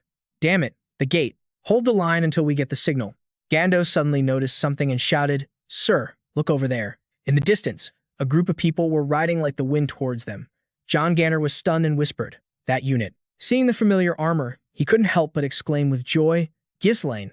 Victor looked back cautiously. A soldier approached and called out softly, Lord Victor, a report. Unidentified cavalry units are attacking from the rear on both flanks. Cal and Belinda were now slaughtering the enemy like a storm, causing them to flee in terror. Ghislain raised his sword high in his hand. He used his lightning-fast speed to cut down 10 soldiers at once, giving them no time to react. They screamed in panic. An ambush. I heard Pedium had no reinforcements. They rained arrows down on him. Fire, fire at them. Don't just stand there. Kill them before they get close. Ghislain glanced at them with a cold gaze, and then in a flash, both he and his horse vanished. A second later, Ghislain was leaping over the enemy's heads on his horse, leaving them to exclaim in astonishment, What? Is he flying? Ghislain's eyes now held nothing but a deadly glint. He swiftly brandished his sword in a single arc, cutting down all the enemy soldiers below. They all collapsed to the ground. The remaining soldiers saw this and asked each other in terror. He took down this many in the blink of an eye. Is he a monster? Ghislain raised the long sword in his hand high. He shouted authoritatively, Soldiers of Pedium, rise. From now on, it's our turn to counterattack. Ghislain shouted, Soldiers of Pedium, rise. From now on, it's our turn to counterattack. As soon as Ghislain finished speaking, the soldiers on both sides charged at each other with soaring morale. Prepare for battle. Meanwhile, at the main camp of Giga LD, the sound of explosions rang out, toppling the enemy's banners. Alongside this were the cheers of soldiers as they saw Ghislain closing in. We're being ambushed. The main camp is under attack. Ghislain quickly gave an order. Gordon and Tu will create a diversion. You two, spread out and destroy all key facilities. They responded in unison. Yes, sir. Tu's voice slowly took on a mocking tone. Look at these bastards. They're in a total panic, Gordon added. By the time they get back to their camp, it'll already be ashes. Seymour was stunned as he witnessed the scene. What the hell is happening? How are we the ones being ambushed? The soldier beside him urgently advised. Sir, you must retreat first. Before he could finish, Ghislain rode swiftly toward them on his horse. He spoke in a cold voice, Enemy commander, Count Seymour J.D. I will take you prisoner. Hearing this, Seymour broke out in a cold sweat and screamed, What? Suddenly, a magic-infused arrow appeared from nowhere, speeding towards Seymour. Ghislain suddenly realized something was wrong and glanced over. He quickly blocked the arrow with his spear. Adon and Ghislain were now face to face. Ghislain observed the man before him and thought, He's strong. Adon nodded in praise. To lead a small force and dare to attack the main camp directly. You've got guts. He quickly introduced himself. I am Adon. State your name. Hearing this, Ghislain's eyes narrowed, filled with killing intent. He spoke coldly. I have no name. I am merely a weapon under the Grand Duke of Pedium. At the left wall, Belinda shouted, Cow. She quickly threw a soldier towards Cow. Seeing this, he flashed a delighted grin, then used his sharp blade to slice the man in two. Belinda complained, "Do you always have to splash blood all over me?" Cow paid her no mind. "Dodge it yourself, lady. I don't have time to worry about that." Hearing this, she screamed in rage. "What, lady?" At the same time on the right wall, Ghislain was fighting furiously against the ever-increasing number of soldiers charging at him. They began to panic. "We can't stop them. We're all going to die. Run." Seeing this, Ghislain shouted loudly, "Everyone, charge. The enemy is in disarray. Now is our chance to destroy them." He declared decisively, "I'm taking down their siege tower." Hearing this, Gordon and Tone roared with fighting spirit. "Follow Captain Ghislain. Crush every last one of these bastards." Seeing the enemy soldiers fleeing, the man on the horse sneered, "What a pack of disorganized fools. What idiot turns their back in the middle of a fight?" He gave the order, "Spearmen, block the front." They responded in unison, "Yes, sir." Ghislain whispered to his horse, "Dodge on your own." The enemy spearmen thrust their weapons at Ghislain's horse in unison, but it dodged every single one. They were completely stunned. What? Where did he go? By then, Ghislain had already launched himself high into the air. He landed swiftly, catching a nearby enemy soldier in a headlock. Then, Ghislain swung his sword, cutting down all the spearmen in a single slash. He came at them from behind, a surprise attack that left them no time to react. The soldier's head flew into the air, his eyes still wide in shock. Ghislain suddenly realized something was wrong. He watched pensively as the enemy troops swarmed the walls amidst the smoke and fire. Ghislain thought to himself, "The walls are weaker than I expected. Is it because of that siege tower? At this rate, the wall will collapse before the gate is breached. My cavalry is giving it their all, but the difference in our numbers is too great to turn the tide. If we hesitate, we'll be surrounded." The commander ordered sternly, "Stop that man. The siege tower is in position. The wall is about to crumble. It doesn't matter if you can't kill him. Just tie him down." Ghislain resolved, "There's no time left. Before we lose momentum, I will shatter their formation." Then, he decisively swung his sword into the enemy ranks, splitting a soldier's head in two with a single blow. Another soldier saw this and charged forward, cursing, "You bastard." With another flick of his sword, Ghislain easily finished him off. And as the next one came, Ghislain swiftly blocked his blade. He quickly got behind the man while he wasn't looking, and another slash sent that soldier to the afterlife. Seeing this, the other soldiers desperately yelled at each other, "Fire! He's aiming for the siege tower. Don't let him get near it." A volley of arrows was unleashed, but Ghislain managed to evade every single one. Seeing him approach, the commander froze in place. Without a word, Ghislain impaled the man, hoisting him up on his sword and flinging him toward the siege tower. The sword struck the tower with great force, making the soldiers on it scream. Ghislain quickly deployed a mana thread and shot forward like an arrow. Ghislain leaped high into the air. He used the mana thread to recall his sword. As everyone watched, Ghislain swiftly retrieved his sword. They were all too terrified to speak. Ghislain raised his weapon, his eyes filled with brutal determination. With a resounding crash, his sword slammed into the middle of the tower's floor. He unleashed a terrifying power, enough to destroy the entire structure. The soldiers who saw it were stunned, muttering. Using a siege tower was a stupid move. Victor witnessed the scene, thinking with disbelief. Destroying a siege tower all by himself. Is he the commander? In an instant, the entire tower collapsed. Exhausted, Ghislain slowly walked away. Victor turned to his subordinate and asked, "Have you broken through the gate yet?" The subordinate reported, "The gate is sturdier than we anticipated. Resistance from the inside has delayed us slightly, but we should be able to break through in about 10 minutes. Victor was silent for a moment. Then he ordered in a low voice, "Do it in 5. In the meantime, I'll take care of their commander. Make sure that gate comes down." Victor's eyes narrowed threateningly. "Unless all of you want to die at my hands." The subordinate, terrified, stammered, "Why?" "Yes, sir." Suddenly, a voice called out from behind, "Hey, it's the guy with the winged armor." A man slowly approached, calmly adding, "You're not going anywhere." Victor glanced behind him and asked, "And who are you?" The man casually introduced himself. "I'm Kao, commander of the Crusader mercenaries." Kao flashed an arrogant grin and shouted the challenge, "Let's have some fun." With that, he charged forward on his horse. A man in a full suit of iron armor sat atop a similarly armored horse. "Let's fight." The man turned his steed, letting out a small cry.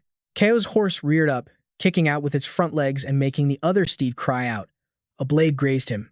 Immediately after, Kao dodged a powerful slash from the man in iron. Then, he leaped into the air, bringing his blade down on the spot where the Iron Man stood. The Iron Man instantly blocked the downward strike with his own sword. Kao gritted his teeth, his eyes filled with fury, and he slammed his blade against the Iron Man's with all his might. Kao watched him, clenching his jaw anxiously. He blocked all of my attacks. He once again leaped into the air and brought his sword crashing down. I've seen enough of your kind to fill a cart. Pathetic mercenaries, all thinking you're so tough. Then, he swung his massive sword, slamming it straight into Kao. Kao immediately brought his sword up to block the Iron Man's, which was swinging right for his face, using all his strength to defend. But his blade couldn't bear the force. It snapped in two. Kao was wounded, blood spraying from the cut. A fiery, vicious gaze emanated from the iron helmet. He spoke, "Nothing is easier to deal with than animals swinging wildly on instinct." The Iron Man remained seated on his horse, his large, blood-stained sword in his hand. Kao was knocked backward. He clutched his bleeding shoulder, gritting his teeth. "That bastard, he's as strong as the captain said he'd be." A voice came from the person standing before him. His name is Victor, Deadmon's secret trump card, and one of the powers aiming for Perum. Standing behind him, Kao asked questioningly, "Is he stronger than the captain?" Ghislain's voice was grim. "Of everyone I've ever faced, he's the strongest. Except for me." The scene shows the fortress under assault. Black smoke fills the air. That man is using his superior numbers to force us to defend the walls, so he can breach the gate at its weakest and launch an all-out attack. A face appears. Gordon turns slightly. "Everything is going just as I calculated." Meanwhile, Kao was kneeling on the ground. His face darkened as he remembered the warning. If Victor moves away from the gate, the whole plan could fall apart. He narrowed his eyes, recalling Captain Ghislain's orders. A vision of Victor appeared, sitting imposingly on his horse. "When that happens, you have to hold him down." Calming himself, Kao picked up the half of his shattered sword. For real, he covered his wound with one hand and thrust the broken blade forward with the other, a wide grin spreading across his face. "You've got to at least give a guy a chance to win, right?"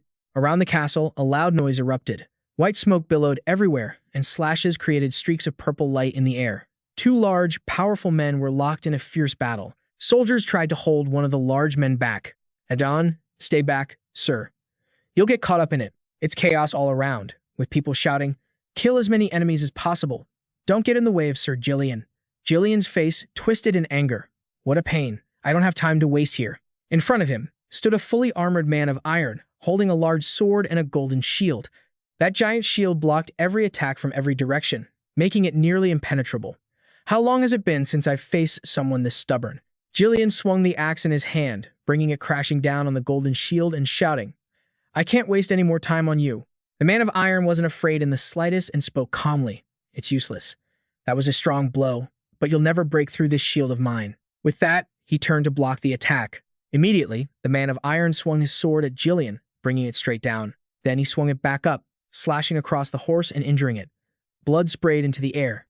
Ghislain's eyes turned ice cold as his horse cried out in pain. The man of iron sat majestically atop his iron-clad horse. He looked down with a commanding gaze, his eyes flashing as he said coldly, "Get lost." Then he slammed his shield down on Ghislain. He used all his strength to block it. On the other side, Kao was also fighting with everything he had. Something shot down from above. A heavy object crashed to the ground in front of a crowd of people. Everyone whipped around in shock. A man of iron had appeared, wearing a helmet and a mysterious cloak. Elsewhere, a woman holding a large staff was using her power. A man in glasses, blinded by a bright light, writhed on the ground and screamed, "Hey, the castle gate is broken." "She's drawing mana. Do something." The woman remained calm, focusing on her task. "Not yet. Not yet. Just a little longer." The man of iron pointed his sword down and shouted, "The gate is open. All units, full-scale attack." Hearing this, the soldiers rushed toward the gate, shouting in unison, "Take the castle." The man of iron in command gave an order, "Bring Count Deadmon here. I'll take care of their commander." His subordinate behind him immediately obeyed. "Yes, sir." Though injured, Kao spoke, his voice trembling. He struggled to his feet. "You're not going anywhere." Victor glanced at Kao. "Is that so?" The man of iron said, "Look. The castle gate has been breached." Ghislain was on his knees at the foot of his horse. The man of iron said coldly, "Your side is lost." Kao and Ghislain, though in different places, were both eerily calm, their eyes darkening. "Your bold surprise attack was indeed unexpected, but the outcome remains the same. Stuffing your elite army with useless mercenaries was the mistake that sealed your family's fate." Victor's gaze was ice cold. A mercenary should know when to retreat when the tables turn. The other man of iron was just as cold. No matter how skilled they are, they can't defeat a properly trained knight. Both Kao and Ghislain were at the feet of the knight's horses. "You have nothing worth dying for in this war." A dangerous laugh rang out. Kao's expression turned vicious. So what? Kao and Ghislain broke into wide grins, their eyes filled with intense power. Mercenary or knight, on the battlefield, there's only victory or defeat. Though in different places, they both charged fiercely toward the knights. The knight swung his sword high. The excuses of a loser aren't worth listening to. Then he brought it crashing down on Ghislain's axe as it swung through the air. The two weapons clashed violently, the force driving them toward the ground. Ghislain quickly twisted his axe. The knight was startled. Then, with a powerful swing, Ghislain sent the knight's sword flying into the air. The iron horse, now injured, collapsed heavily, throwing the knight hard onto the ground. The knight was furious. "You animal," a lowly mercenary dares. Before he could finish, Ghislain had already leaped high into the air. He brought his axe down with all his might, striking the knight without hesitation. Ghislain said calmly, "No matter how solid the defense, there's always an opening." Then he drew the sword from his back. "I have dedicated my very life as a weapon for the Grand Duke." He raised the sword into the air. "Therefore," Ghislain thrust the sword toward the knight. "I exist only to bring him victory." The knight's eyes widened in panic and disbelief. The sword pierced straight through the knight's body, sending a spray of blood into the air. On the other side, Kao was also charging at Victor. He gritted his teeth, his mind racing with worry, but he still rushed forward with immense power. "I know that guy is stronger than me, and I know I could die." But then Kao remembered the image of Ghislain Perum, and he calmed himself. His eyes flashed. "Just one hit. All I need is to land one hit." Kao ran toward Victor with his sword. He was worried but incredibly determined. "I know that guy is stronger than me, and I could die." But Kao remained calm, his eyes filled with resolve. "If I can just land one blow, if I can do that." A voice echoed in his mind. "Want to know how I did it?" Ghislain Perum turned his head. "Did what?" Kao stood behind him, his hands raised in the air. "You know, that thing. From our bet, remember? That skillful move where you dodge and then strike." Seeing no response, he looked away, flustered. "Come on, just teach me." Adon smiled faintly and said, "The movement itself isn't what's important." Kao recalled the advice as he charged toward Victor.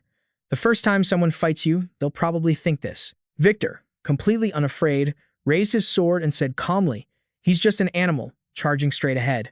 Kao's eyes turned sharp, his determination flaring. "They will underestimate you." Then the two rushed at each other, swords clashing. Smoke filled the air. Kao was struck, his head snapping to the side, but he quickly threw his sword at Victor. Unfazed, the man let out a small grunt. Kao's sword was knocked high into the sky. Victor, completely unconcerned, said calmly, "Fools always make rash decisions when they think they have nothing to lose, not realizing it will be the last choice of their lives." With that, he raised his gleaming sword. Victor coldly thrust the tip of his blade toward Kao and declared, "Die." In that critical moment, Kao recalled the words as he stared wide-eyed at the sword point rushing toward him, completely unafraid. If only he could hide his true intentions with that move. In that perilous moment, Kao dodged to the side and, in a flash, grabbed the knight's arm. Kao launched himself into the air, holding the broken half of his sword. Victor was startled by the move and couldn't react in time. As Kao plunged downward, he was certain he could land at least one fatal blow. The tip of the blade drove toward Victor. The horse was struck instead, bucking and screaming as blood splattered into the air. Kao pressed his advantage, driving the blade in deeper. Seeing his horse was out of control, Victor leaped off, causing Kao to plummet. He slammed hard into the ground. Victor looked at Kao thoughtfully. That unconventional move, catching the sword mid-air after I'd already thrown it. Even when facing defeat, were you silently setting the board to turn the tables? A state that only those prepared to die can reach. He stood on the ground, looking down at the fallen Kao. "So, you're not just some brainless beast." Kao weakly looked up, his breath ragged. "Well done." Victor stepped closer. "Sometimes, people surpass their limits when standing on the line between life and death. A pity it was just a graze." The knight held his sword firmly, radiating a deadly aura. "You just picked the wrong opponent." Victor pointed his sword down. "Any last words?" Kao pressed his face to the ground in silence, his expression dark. The knight was slightly surprised when he spoke again. "That's it." A smirk crossed Kao's face as he looked up with joyful eyes. "I hit him." Victor lowered his sword. "What?" Suddenly, something flew down from the sky.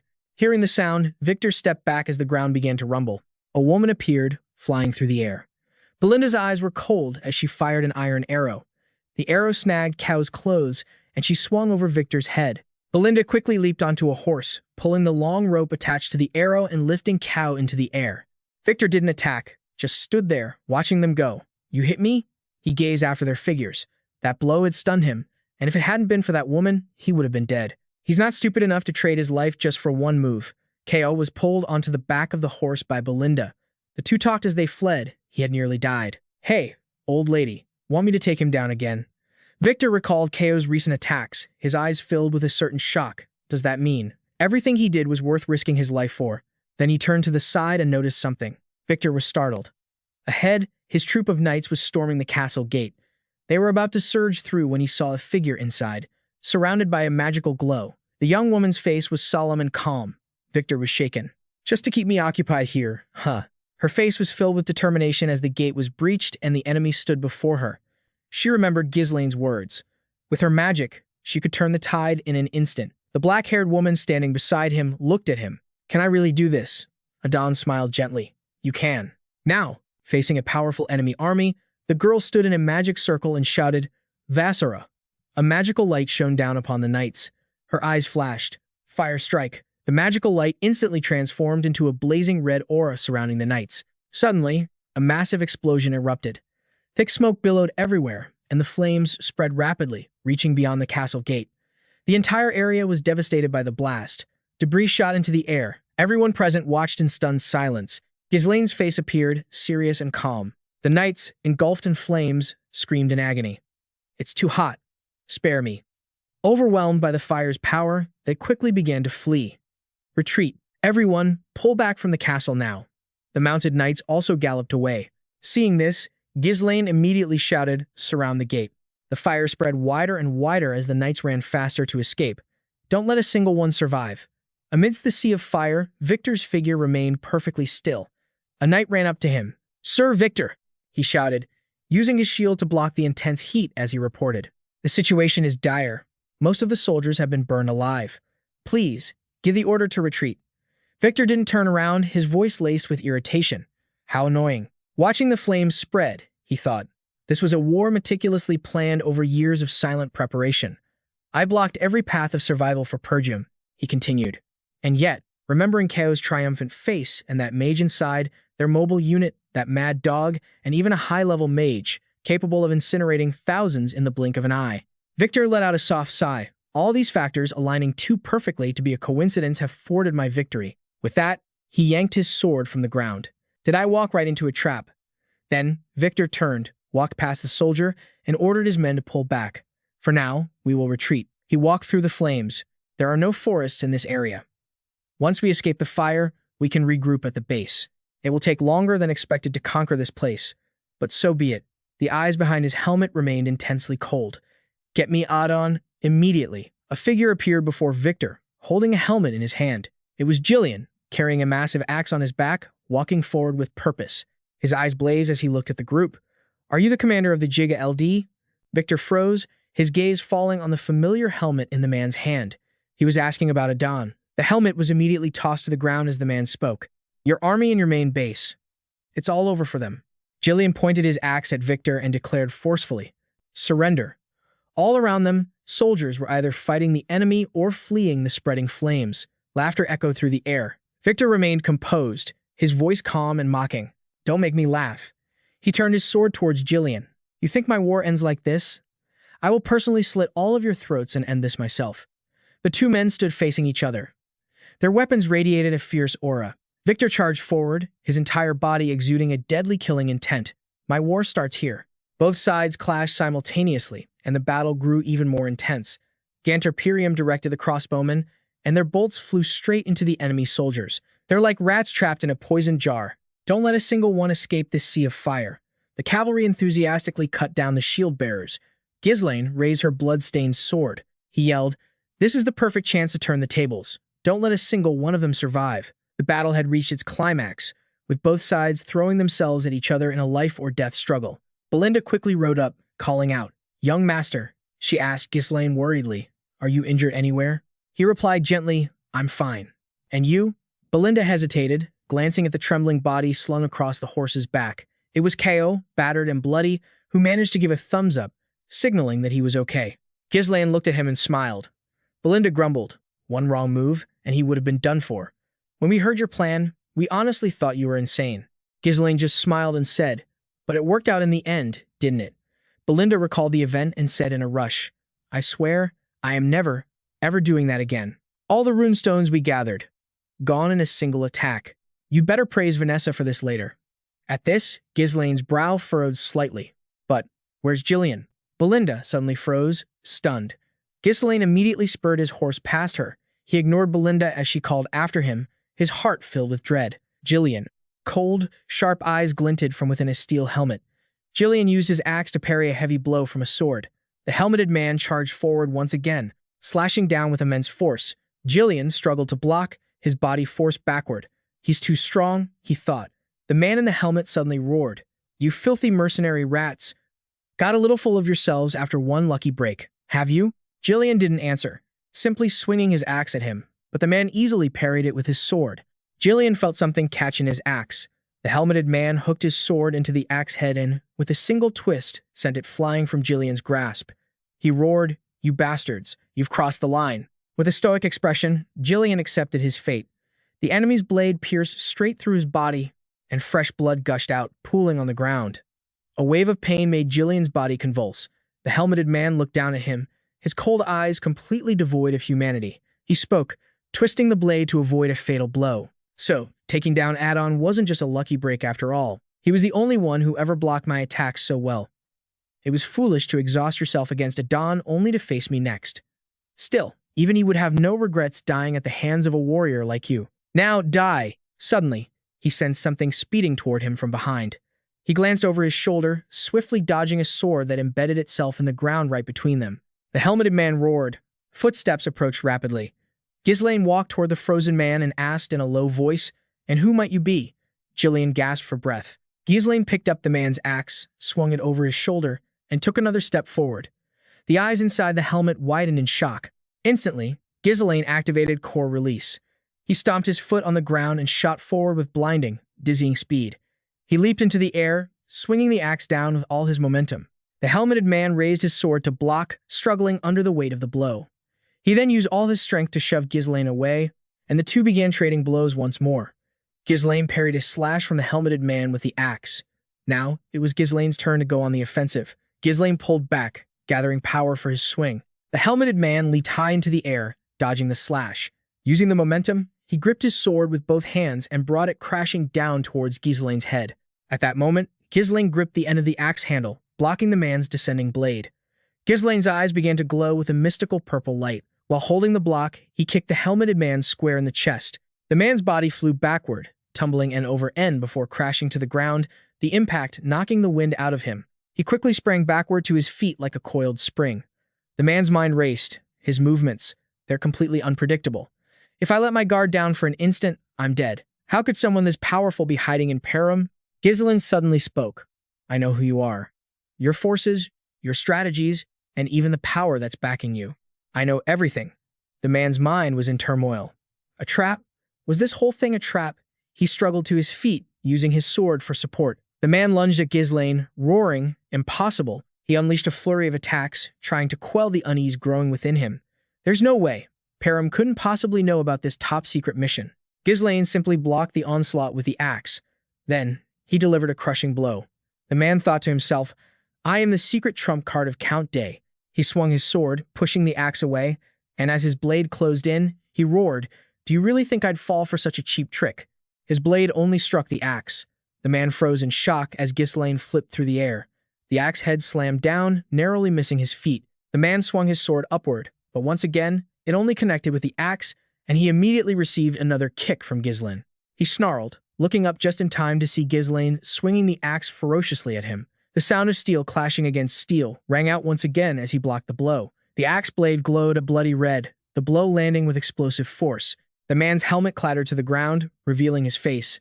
Blood trickled down his forehead, making for a pathetic sight.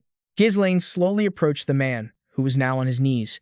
He pulled his own sword, which was still embedded in the ground, and said, I have to admit, the axe isn't half bad, but this is a better fit for me. The man gasped for air, forcing out the words, Just. What the hell are you? Ghislain replied, I am the Grand Duke of Perum. Ghislain.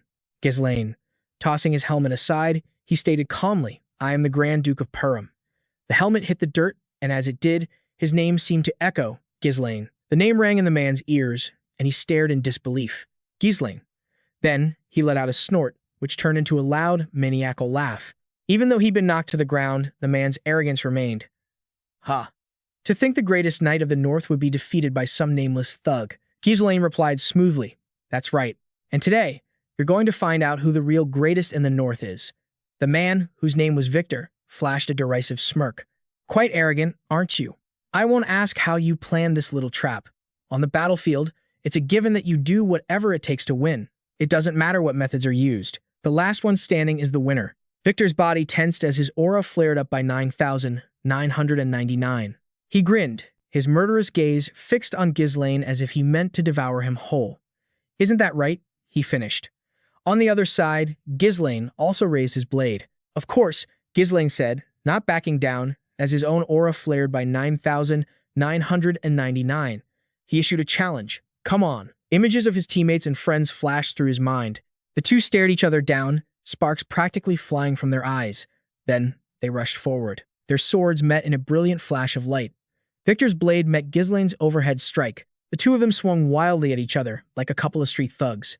Ghislain leaped backward. The grating sound of metal on metal was hair-raising. Victor thrust his sharp blade forward as Ghislain slashed down from above. Gritting his teeth, Victor swung his arm, forcefully pushing Ghislain back. Ghislain planted a foot on Victor's sword hilt, using it as a stepping stone. He then kicked Victor square in the face. His head snapped back, his face twisted in pain, and Ghislain seized the opening to attack. Enraged, Victor roared, gripping his sword with both hands to block the incoming slash. Ghislain was thrown back by the sheer force of the blow, his feet struggling for purchase as they skidded across the ground. He frowned, looking at the wound on his arm, while Victor smirked, satisfied at having landed a hit.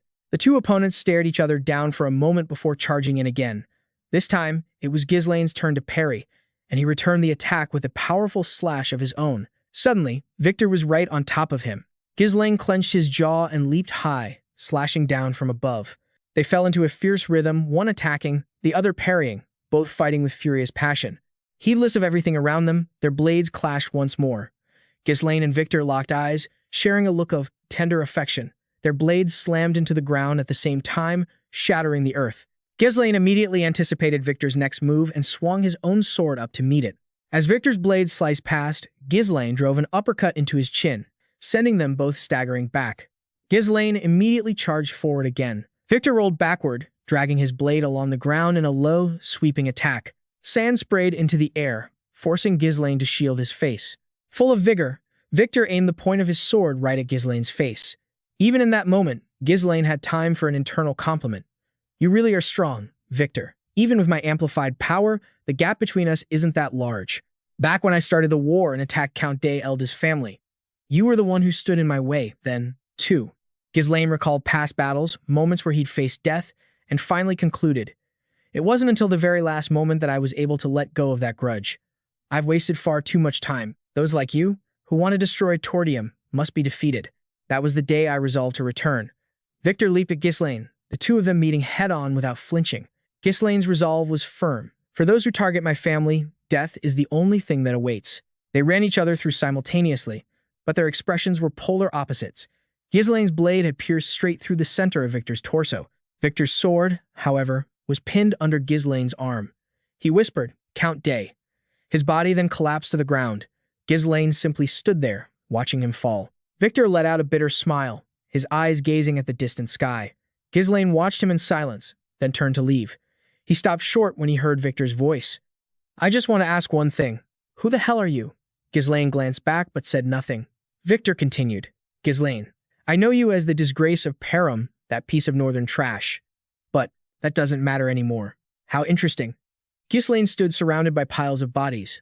The battlefield was stained a brilliant crimson. Ghislain supported the injured Ghislain as they made their way back to the fortress. Looking ahead, they could see their troops waiting for their return. John Ganter, Gando, and the others watched their every move, their eyes wide with anticipation. Ghislain glanced to his other side. Belinda was staring at him, her eyes filled with worry. Ghislain broke into a smile and said with relief, "Looks like everyone's still alive. Huh." In an instant, the crowd surged forward, shouting, "Young Master, Captain Ghislain." People swarmed around Ghislain and Ghislain, all talking at once in their excitement. "I've never seen a battle like that in all my years as a mercenary. What was that magic? It gave me chills." Ghislain simply said in a calm voice, Thank you all for following my orders. You all did well. Holding his injured shoulder, Ko started teasing Ghislain. Hey, old man, you're not going to complain to the captain about a little scratch like that, are you?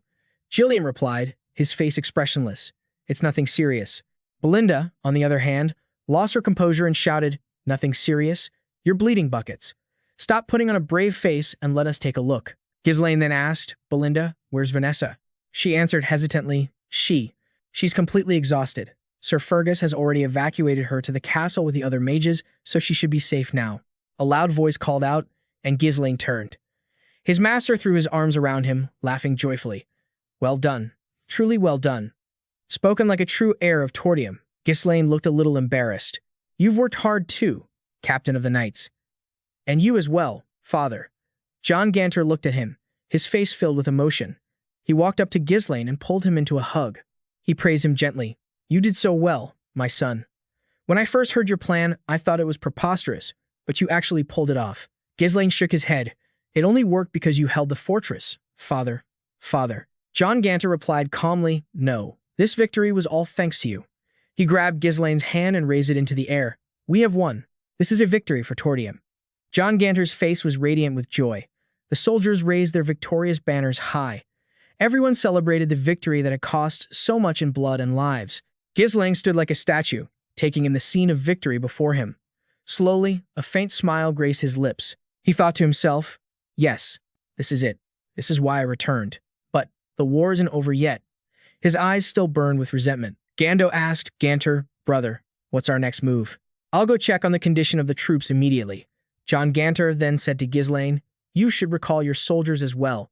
We have much to do, so get some rest while you have the chance. He stopped short at Ghislain's response. There's no time for that.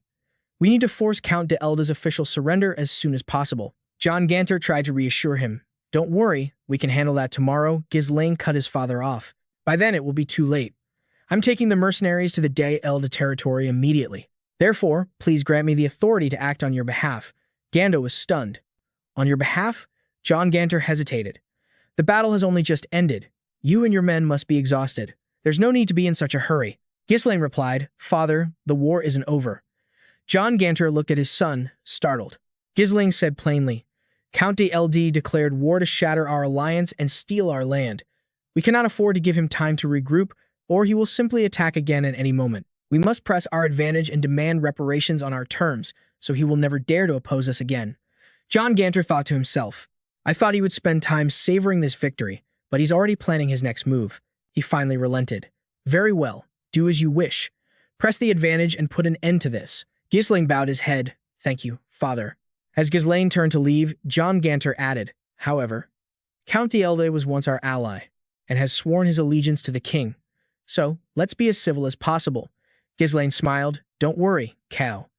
Belinda, are you able to continue? Ko grinned and replied, Just a few scrapes. He jumped on his horse and urged them on. All right, let's go. Full speed. To the Jagged Castle.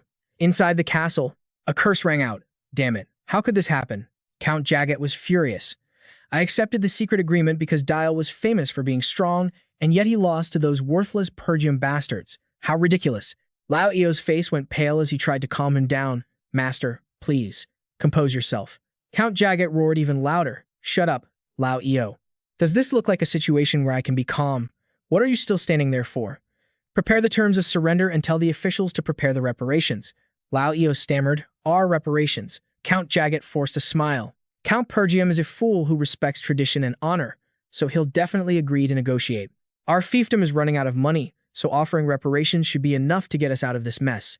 Then we'll just pin all the blame on Count Dial. Lao Io was deathly pale, like a zombie. But we've already poured all our money into the war. Where are we supposed to get the money for reparations? Count Jagged flew into a rage and grabbed him by the neck. He ordered, You idiot, how in the world have you been managing our affairs? Squeeze it out of the commoners, why don't you? Does it pain you because you have commoner roots yourself? Are those pigs more important than me? Lao Io didn't dare to resist in the slightest. Master. Count Jagged clicked his tongue and let him go. How dare you not recognize your own master? Now gonna move on. Lao Io looked up, coughing up blood, fearing how Jagged was being run through brute force, but he couldn't stand this tyranny any longer. This time, there was bound to be a rebellion. A soldier suddenly burst in with a report. Bad news, my lord. The Pergium army is here. The soldiers lined up on both sides, facing each other. Count Jagat sat with his chin in his hand, his face just as pale. He thought to himself, they're annoyingly fast. What is this atmosphere? But things won't go your way. Ghislain strode in, followed by Belinda and Cow. Ghislain spoke, are you preparing for surrender negotiations? Temporary Count of Jagat. Count Jagat shot up from his seat, trembling. You. Why isn't Lord Ganter here? Why did he send his son? Ghislain answered calmly, my father is busy restoring our territory. As his representative, I will handle the negotiations. A few hours earlier. Cow clicked his tongue. That dial guy sure is fast on his feet. A so-called lord abandoning his soldiers and running straight back to his fiefdom that quickly. The soldier behind him spoke up nervously. I'm sorry. We let him get away. Cow laughed with a wicked grin. To be precise, the old man let him go, not you guys. You all did your part, that's what I mean. Ghislain thought to himself, maybe I should invite Gillian to the next bet. Cow rode his horse closer to Ghislain. But young master, these surrender negotiations. Does that mean we're going to let that count live? But why? Ghislain replied, well, everyone knows Count Jagat is a bastard who tried to steal Pergium, but from an outsider's perspective, this is just revenge for the heir. So if we demand too much in reparations, it'll put us in a difficult position. They'll most likely haggle over the compensation and leave it at that. Cow pouted, they'll most likely haggle over the compensation and leave it at that. Why don't we just storm their territory and wipe them all out? Belinda gave Cow a pitying look. Do you think a war between nobles is as simple as one of your brawls? Use your head for once. Cow huffed. Mercenaries or nobles, we're all just people.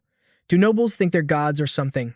They're the ones who attacked us first. Why should we worry about saving face for them? Ghislain, riding ahead, called back, don't worry so much, Cow. After all, that's what my father would do. Belinda broke out in a sweat. So, what about you, young master? Ghislain smirked. I'm different. I'm going to take Jagat as my own territory. Back to the present, Count Jagat looked as if he'd seen a ghost. You're Ghislain? Striding in heroically with Belinda and Cow, he spoke. Have you prepared the surrender negotiations? Temporary Count of Jagat. The man shot up. Why isn't Lord Ganter here? Why is it you, his son? Ghislain answered calmly. My father is busy restoring our territory. As his representative, I will handle the negotiations. Force him to his knees. Ko and a soldier moved forward and forced him down. He struggled. What do you think you're doing? Let me go. How dare you lowly commoners touch me with your filthy hands? He was forced to his knees before Ghislain. Belinda whispered to him, Young master, are you sure this is okay? If the Lord scolds me for this later, just know it wasn't my idea. Ghislain just grunted in response. Count Jagat yelled, I have sworn my allegiance to the kingdom. Do you think you can do this to one of the king's subjects without paying the price? Show me respect, now. A sword was immediately pointed at his face. Ghislain spoke, Temporary Jagat. You are a traitor who broke an alliance and tried to steal Pergium, all because you were seduced by the enemy's sweet nothings. For those who target Pergium, only death awaits. The man remained stubborn. No way. You're really going to kill me.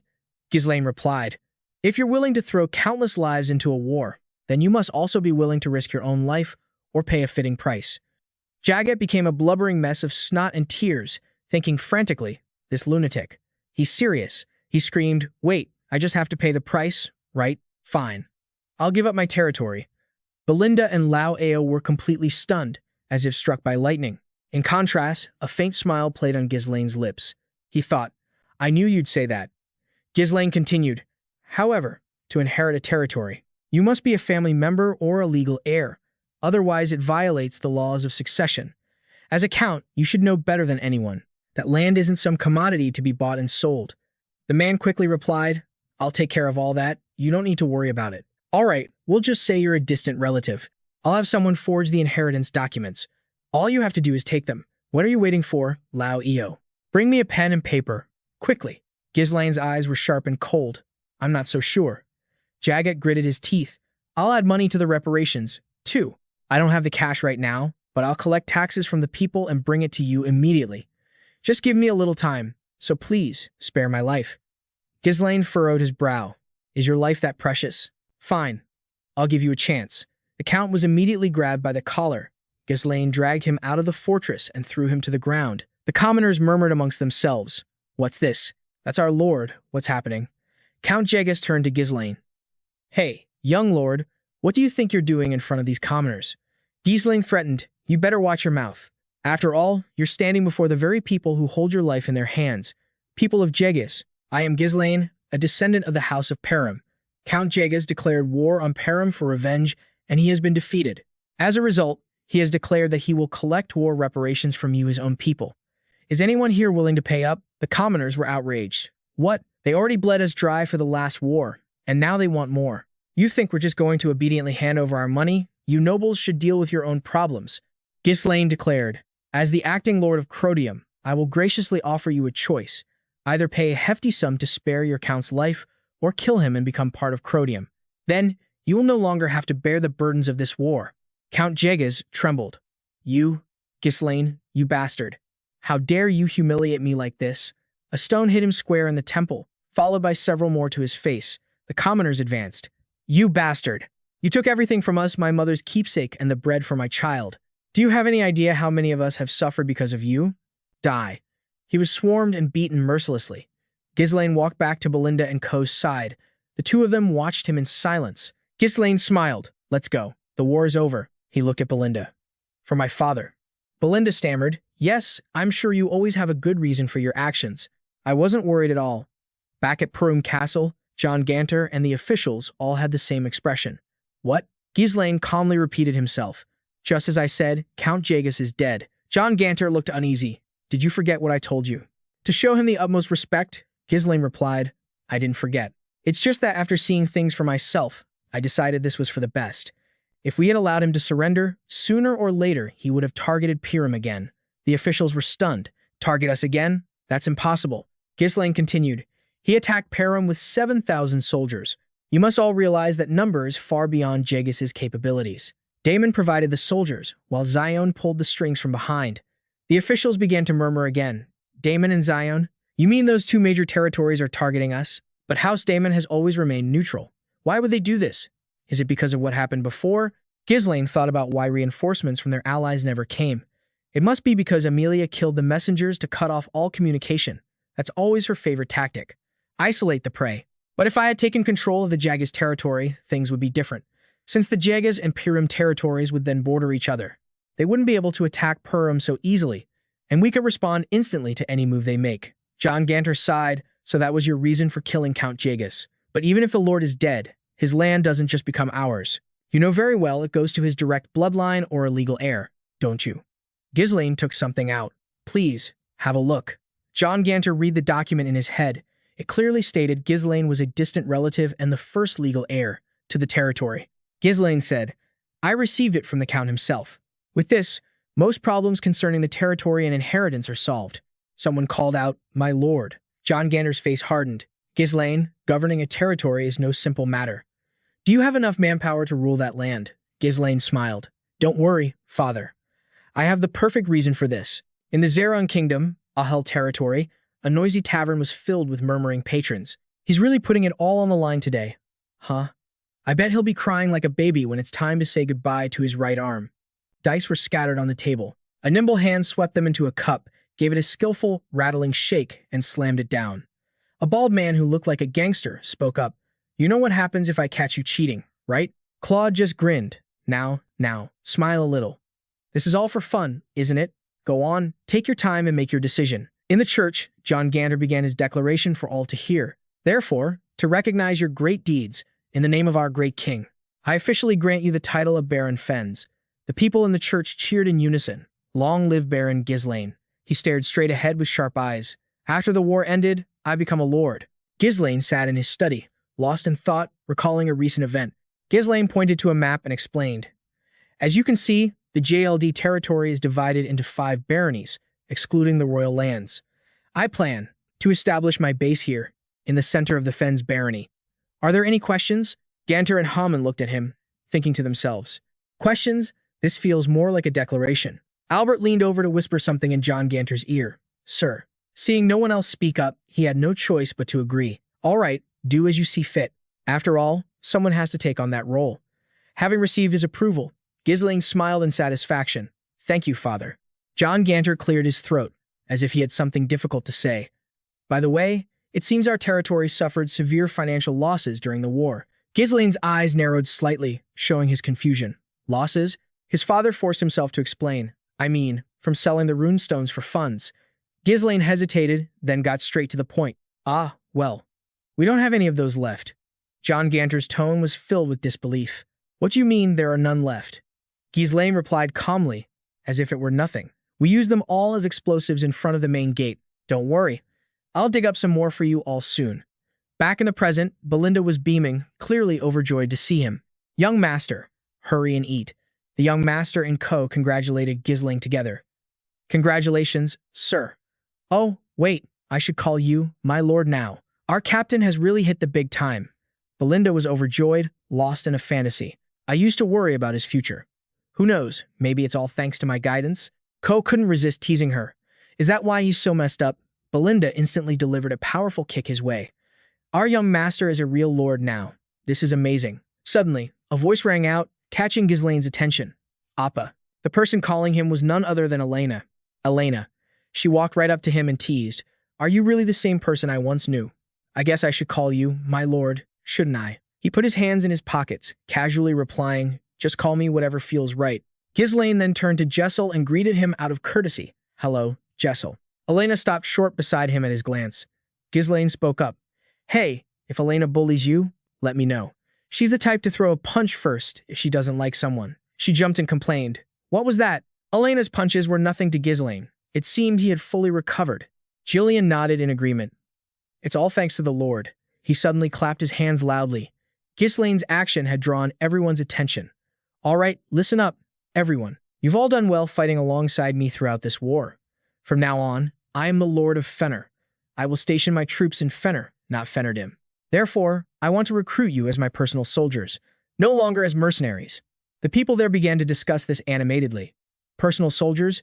Does that mean we're an official army now? Ghislain confirmed it for them. Exactly. I also plan to train each of you to become a knight. The courage you all displayed in the last battle has earned you the title of knight. You are all more than qualified.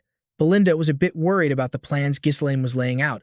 But wouldn't that be incredibly expensive? Ghislain glanced at her playfully and replied, That's right. Which is why we have to make a lot of money. Gillian, how's your body? The man looked at him, affirming confidently. Yes, no problems at all. He stared at Gillian for a few seconds without a word. Then Ghislain gave him his mission. Gillian, lead everyone to Fenner first. Gillian was curious and asked a question. Aren't you coming with us? Ghislain's loud and clear refusal followed immediately. He had one more place he needed to stop by first. The war just ended, so the security situation is bound to be chaotic. All of you go on ahead and take care of things over there. Once again, the man fell silent, not knowing what to say. Ghislain's next words suddenly startled Gillian. You are one of the people I trust the most, which is why I'm entrusting this to you. The man's pupils constricted in surprise. Yes, my lord. Please take care. He walked over to Belinda and Co. and gave them a heads up. Belinda and Co., you two are coming with me. Get ready. Her eyes showed clear surprise. Where are we going? Ghislain's answer came quickly. To the Stun territory in the Zen Kingdom. She and the man were both frozen in shock. Abroad? Wait, isn't Stun that city famous for gambling? It seemed Ghislain was about to brush off all their plans. I want to go, too. I want to go, too. I love going abroad. The war is over. Aren't we going to celebrate? Ghislain spoke in a stern voice. We're not going there to play. The scene changes to a room in that castle. Vanessa approached, determined to get what she wanted. Just let me absorb it once. And was cornered against a cabinet with no way out. Are you crazy? Absorb what? Vanessa didn't hesitate to paint a dreamlike scenario. If I absorb your mana like last time, sir, Anne, I think I could really cast all the magic I've ever imagined in my head. He was horrified, stammering as he questioned her. Why? Why does it have to be my mana?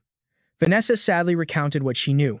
But the young master said your role is basically just to be a walking mana battery, and got a little angry and couldn't help but roar. What did you just say? While the two of them were still arguing, Ghislain walked in. Everyone's still full of energy. I see.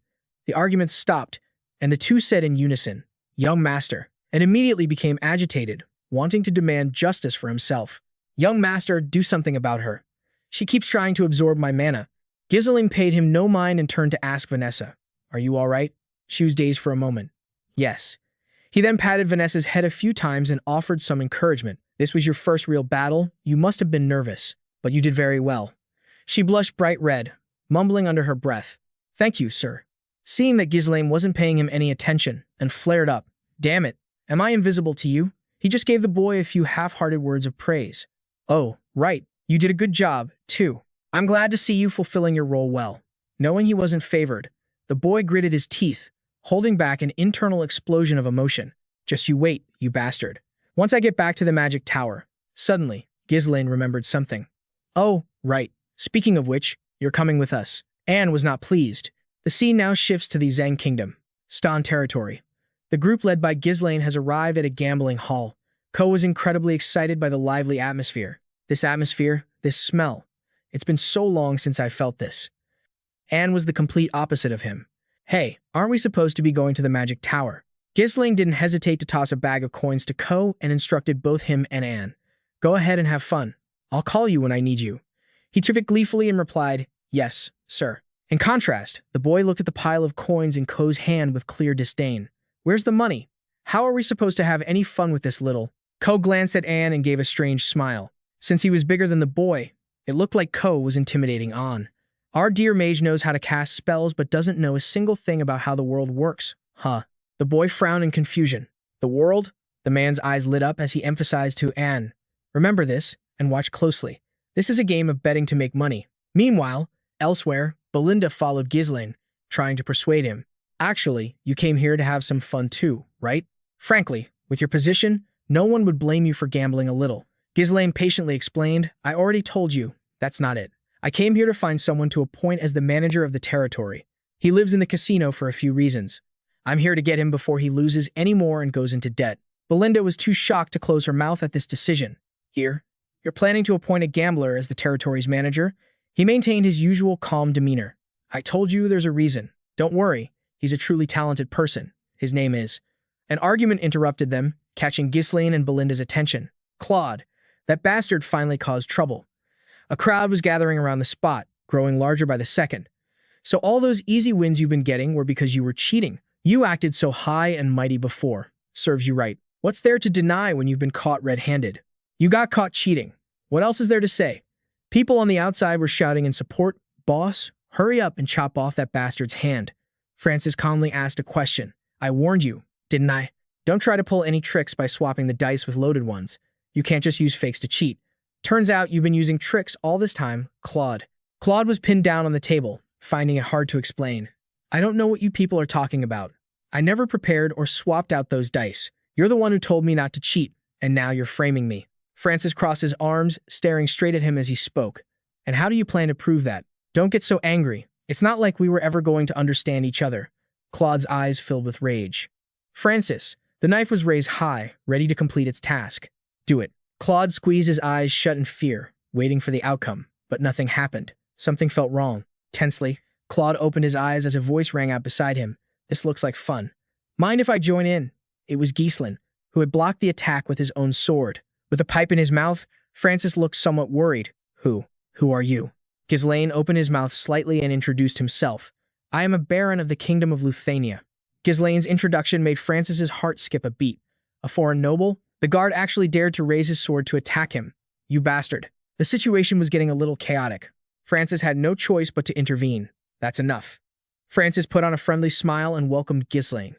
"Welcome to the Kasim Casino, esteemed guest from our neighboring nation. However, I hope you will refrain from causing a disturbance here. And as for you all, lower your weapons." Ghislain sheathed his sword and called for Belinda at the same time. "Belinda?" Francis crossed his arms and leaned back in his chair, then spoke with a sneer. "Even so, what is a noble person such as yourself doing in a rundown place like this?" Ghislain answered without hesitation. "I'm looking for someone, and he happens to be here." "Claude, get up. I've come to take you with me." 3 dice were thrown down at once. The first die was a 1, the second was exactly the same, and only the third was still spinning round and round. In the end, all 3 dice turned out to be 1s. A pile of gold coins was pushed in front of Anne as his victory was declared with 1,000 points. The others at the table complained angrily, "Damn it, to lose to a newbie like this." How did all the luck end up on his side? Cao joyfully slung his arm around Anfi's shoulders. "How much did you win? Our little mage really has a gift for this." Anne's eyes suddenly turned a strange, deep red. An illusory feeling ran down his spine. "In just a short time, he's earned several times what we make selling magic scrolls all day," and placed a hand on his chest, feeling his face flush, and then asked himself a question. "How long has it been since my heart pounded this fast?" Belinda's voice was so loud that it caught Kao's attention. "Excuse me, is this kid the gambler the young master is looking for?" Ghislain calmly answered the question. "Yes." Hearing that, Francis immediately objected to his actions. "I'm sorry, but that's not possible. He cheated in a sacred game. He must pay the price." Ghislain's sharp eyes were fixed on Claude. "Cheated?" A strange smile spread across his face, and then Claude quickly fell to his knees to confess. "I'm sorry, Baron Francis. The precious money you gave me. I was tricked and lost it all. They control all the dice here. We check belongings very carefully to prevent the use of cheating tools. But isn't it strange? The moment I placed a large bet, a swap die appeared." In disbelief, Belinda frantically denied these words. What is this man suddenly talking about? He's never even met the young master. How can he lie so blatantly? Ghislain held up a hand in front of her. He calmly stepped forward and answered the man. According to him, that's what happened. Francis was silent for a few seconds, thinking. "Claude, I was also wondering where you scraped together that much money." He lit a cigar and spoke slowly. "I don't know how you met your young master, but Claude's words can't be trusted. That's how all swindlers are. In any case, this casino is the property of Baron's son. Even if you are a nobleman, causing trouble here could lead to a diplomatic dispute. Let's just pretend this never happened. Can you please return home quietly?" Ghislain's words carried a hidden meaning. "I'm afraid I can't do that, because it feels as though I've just been robbed."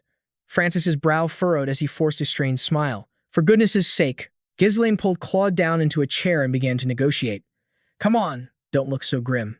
It seems everyone wants this man. In that case, let's find a compromise." Hearing this, suspicion rose in Francis's heart. "A compromise?" Ghislain stated his condition. "Play one game with me. If I win, I'll take Claude and all the money he won and leave. But if I lose, I will bet my noble title and my entire fortune." Claude and Francis were completely shocked by his boldness. Even Belinda had to cry out and question him. "What did you just say?" Sweat poured down Claude's entire body as he whispered to Ghislain. "I'm grateful that you're standing up for me, but who in the world are you to go this far?" Ghislain put an arm around his neck and pulled him closer. Ghislain calmly affirmed one thing: "I am someone who needs you." Meanwhile, Francis broke into a delighted smile. "It's been a long time since I've seen a nobleman with such guts. Very well. If you step into a casino, you have to play at least one game, right?" The players there were extremely excited about this battle. A match with huge stakes. A wandering nobleman challenging the boss, Francis. Today won't be boring. The casino owner dropped the die on the table and explained the rules. The rules are very simple. Whoever has the lower number wins. If it's a tie, we continue to play until someone wins. Francis waved his hand, taunting Ghislain. "Ha, you nobles can't handle anything too complicated." He maintained his composure, not rushing at all. "Understood. Let's begin." Francis didn't stop, still rambling on for a bit. "You're more eager than I thought. Very well." The owner placed a coin and flipped it into the air. Ghislain looked straight ahead and quickly made a decision. Heads. A coin only has two sides, so Francis chose the remaining one, tails. The coin spun a few times in the air before landing on their table. Tails. Francis goes first. With this momentum, his confidence grew even more. "In that case, I'll roll first." He tossed the die into the cup and sealed the opening tightly. He shook it intensely. Belinda stood to one side, judging this ridiculous action. The audience outside chattered with their own comments. Good heavens, he's making such a big deal over a single die. The lid of the cup was lifted slightly, as if there was some trick involved. After using his little trick, Francis slammed the dice cup down on the table. He casually lifted the cup. The number displayed on the die was 1. The owner announced it for everyone there to hear. Francis, 1 point. The crowd outside roared, making the match even more tense. 1 point. Is it over just as it began? Seriously. Who would dare to pick a fight with a boss like Francis? Belinda stared nervously at the dice on the table. Young master. Claude's expression was just as tense as hers. Francis raised his voice, trying to provoke Ghislain. "Oh my, I'm starting to feel a little guilty. It'd be a shame for a high-stakes game like this to end so quickly. We're just getting started, so shut your mouth." He fiddled with the dice in his hand and insulted the man. "That mouth of yours doesn't match your build at all." Francis pouted and shut his mouth, saying nothing more. "Yes, sir." The man looked at Ghislain, lost in his own delusions, putting on a show of composure to hide his obvious anxiety. But it was all meaningless. A special cup with a bottom that could open depending on how it was held and a weighted die that always landed on one were hidden between his fingers. Then the swap is concealed while shaking the cup, and I've never been caught using this trick. No matter how many rounds you play, you'll never be able to win. Hey, you nobleman. A stream of light enveloped Ghislain's left palm as he used immense force to seal the cup's opening. Everyone fell silent, holding their breath as they waited for the result. Ghislain slammed the cup down on the table and looked Francis straight in the eye. The lowest number wins, right? Those were your words. 0 points. The man was so stunned he dug his nails into his own skin. What? Everyone's face was filled with utter shock. The die turned to dust. 0 points. How did he do that? Is that even allowed? Did Boss Francis really just lose? Beside him, Belinda let out a huge sigh of relief, releasing the anxiety in her heart. Francis, refusing to accept it, immediately accused Ghislain. No way, that's invalid. He cheated. Even if he's a nobleman, this has gone too far. He grabbed the man's hand and squeezed it hard. Francis cried out in pain and was forced to open it, revealing a die that fell onto the table. Then what is this? The die clattered across the table as murmurs rippled through the crowd. No way! The crowd outside was stunned. Another die in the boss's hand? What? So that means you've been cheating this whole time? Ghislain repeated the man's own words back to him in a clear voice. To play fairly in this sacred casino, isn't that what you said? Francis fell silent, his body tense, asking himself a question. How could this be? Did he know everything from the start? The man then resorted to dirty tricks, pulling a knife from his waist. Francis lunged at Ghislain with the knife, but he dodged it. Belinda's pupils immediately dilated, and Claude jumped in shock. Ghislain's voice was low as he reminded Francis, "You should have shown your true colors from the beginning. Don't pretend to be polite when you're just a common thug." However, the man kept up the act until the very end. "I really don't know what you're talking about," he sighed, a little displeased. "If that's the case, then I can't let you leave here in one piece." Francis ordered his 2 henchmen to seize him. Ghislain then turned his sharp gaze on the 2 henchmen. The 2 of them closed in on him, throwing a punch, but Ghislain leaped up and gracefully dodged. He kicked off their shoulders and launched himself toward Francis. Terrified, the man gripped his knife and stabbed upward. Ghislain performed a spectacular somersault over the knife. He easily subdued Francis, placing his long sword against his neck. The blade pressed against his artery, and the man didn't dare move. The 2 henchmen were also worried about Francis's safety. Boss Francis froze, unable to move with the weapon in front of him. Francis's crew was completely subdued. He scoffed at the man's foolishness. "You bastard, you should have picked a smarter opponent." Belinda, while holding her opponent down, asked Ghislain for instructions. "Young master, what should we do?" Ghislain replied calmly, his objective unchanged. "Stick to the plan. We'll get Claude and the money back." Francis stubbornly tried to stop them. No. He barely got the word out before being threatened by Ghislain. "You, Francis, manager of Baron's son's primary source of income, have been caught red-handed trying to swindle a nobleman from another country. Everyone knows what happens to a casino that loses its credibility. If you ever dare to speak a word about this incident in the future." Francis's face turned pale with fear. He didn't even dare to breathe loudly. He bowed, trembling, and agreed to the terms. "I understand." Ghislain smiled faintly, satisfied. After settling things, he looked up at Claude. "Let's go." Claude. Did he run away? Belinda complained angrily at his ingratitude. That gambler not only ran off, but he also took all the money the young master won. If it weren't for us, he would have lost his hand. Ungrateful bastard. He sheathed his sword and made a guess. A runaway gambler is bound to end up at another casino. She gritted her teeth, looking like she wanted to send Claude packing herself. "Probably. We should search the area." Ghislain looked around and cut her off. "No need. I know where he's going." Claude, carrying the bag of money on his back, glanced over his shoulder. That was a close call. But who was that nobleman anyway? Why did he help me? "Well, I got what I needed. Mission complete. I'm sorry, Mr. Nobleman, but I really need this money." 1 year ago, in a dilapidated house in the middle of a forest, gold coins clinked down in front of a mysterious person. "Anna, look at this. Isn't it amazing? It turns out gambling isn't about luck. There's a formula to winning. If I keep winning like this, we won't have to run anymore. We can go back to living a normal life." "Stop it." She bluntly rejected Claude. "That's enough." "Claude?" This made him freeze for a few seconds. "Anna." She tremblingly took Claude's hand. "I know that my father's death, who was also your master, wasn't your fault, so please." Claude's face was bruised. He took the blame. "It's my fault. Because I was foolish and naive. I was the one who turned my master into a traitor," the fat man slowly announced for all to hear. "A scholar of the Royal Academy and also a traitor. The daughter of the Count, Anna. Hand her over." "She's Claude's Anna, isn't she? You have 1 year to bring me 2,000 gold. Normally, someone like her deserves to die, but if you pay the ransom, I'll let her go." Claude incessantly muttered her name. "Anna, I'll save you soon." Scene changed to Sun Castle. Sun was busy writing but didn't neglect to listen to the report. "Is the prison camp full? A bunch of useless prisoners are just a waste of food. If we can't even get a ransom for them, there's no reason to keep them alive. Baron's son will execute all those who fail to pay their ransom within 1 week. Yes, understood. Jer hesitated before reminding him. Also, sir, it has been almost a full year. Son narrowed his eyes and glanced at him. He rubbed his chin and gave a strange smile. Has there been any word from that brat Claude about the traitor's daughter? Jer reported everything, not missing a single word.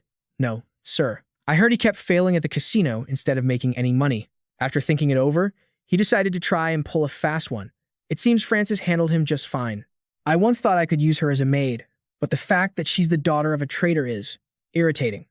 Just execute her, and make sure Claude doesn't find out. Jer voiced his inner concerns. What if that bastard actually brought the ransom money, only to have the Baron brush it aside without a second thought? We'll just take the money and quietly get rid of him. No one's going to care about the death of a gambler. Of course, that's only if he actually manages to come up with the ransom. The door slowly creaked open, and a soldier stepped in to report. My apologies, sir. What's with all the noise at this hour? The soldier's next words completely startled Son. Someone named Claude is making a scene outside, saying he's here to pay the ransom. A bag of money landed with a thud in front of him. Claude stood before him and stated clearly, I brought the full ransom. Please, release Anna. The Baron unhurriedly opened the bag of gold to inspect every single coin. Son furrowed his brow, considering the situation. It wasn't counterfeit. He asked Claude curiously, where did this money come from? Claude answered honestly, I won at gambling. The pile of shining gold coins stirred Son's greed. Is that so? Tie him up. His words made Claude freeze for a few seconds. What? Before he could understand what was happening, 2 soldiers grabbed him. He struggled with all his might, trying to break free. What is this? But I brought the money, just like you demanded. Son gave a slippery excuse. Fool. I have to verify this with Frances. If you don't want to be beheaded, go to the dungeon quietly. Claude thrashed about, his personality suddenly shifting. Don't make me laugh. His eyes locked onto Son and the bag of gold. Did that gambler really gather the entire ransom? Unbelievable. Claude let out a furious roar, unleashing his anger. The 2 soldiers could barely restrain his strength. Suddenly, one of them went stiff, foaming at the mouth. The other one was in no better shape. Just as Ghislain walked in, both soldiers collapsed. Son and Jer jerked their heads forward in surprise. Claude panted, trying to regain his composure, then looked behind him. A hand was resting on his shoulder. It was none other than Ghislain. Well done. It's an honor to meet you. Baron's son hurriedly stuffed the money back into the bag. Who the hell are you? Ghislain casually snapped his fingers, and the figure of Frances appeared behind him. Belinda pulled the rope tight, forcing him to his knees. Son's eyes twitched, unable to believe what he was seeing. Ghislain smirked and pulled out a chair. He didn't hesitate to prop his feet right up on the Baron's desk. He stared intently, his tone dead serious. Shall we have some tea? Despite his fear, Son tried to act like everything was fine. What the hell? Jer was audacious enough to point his sword at Ghislain's face. How disrespectful. Show the Baron the proper respect, now.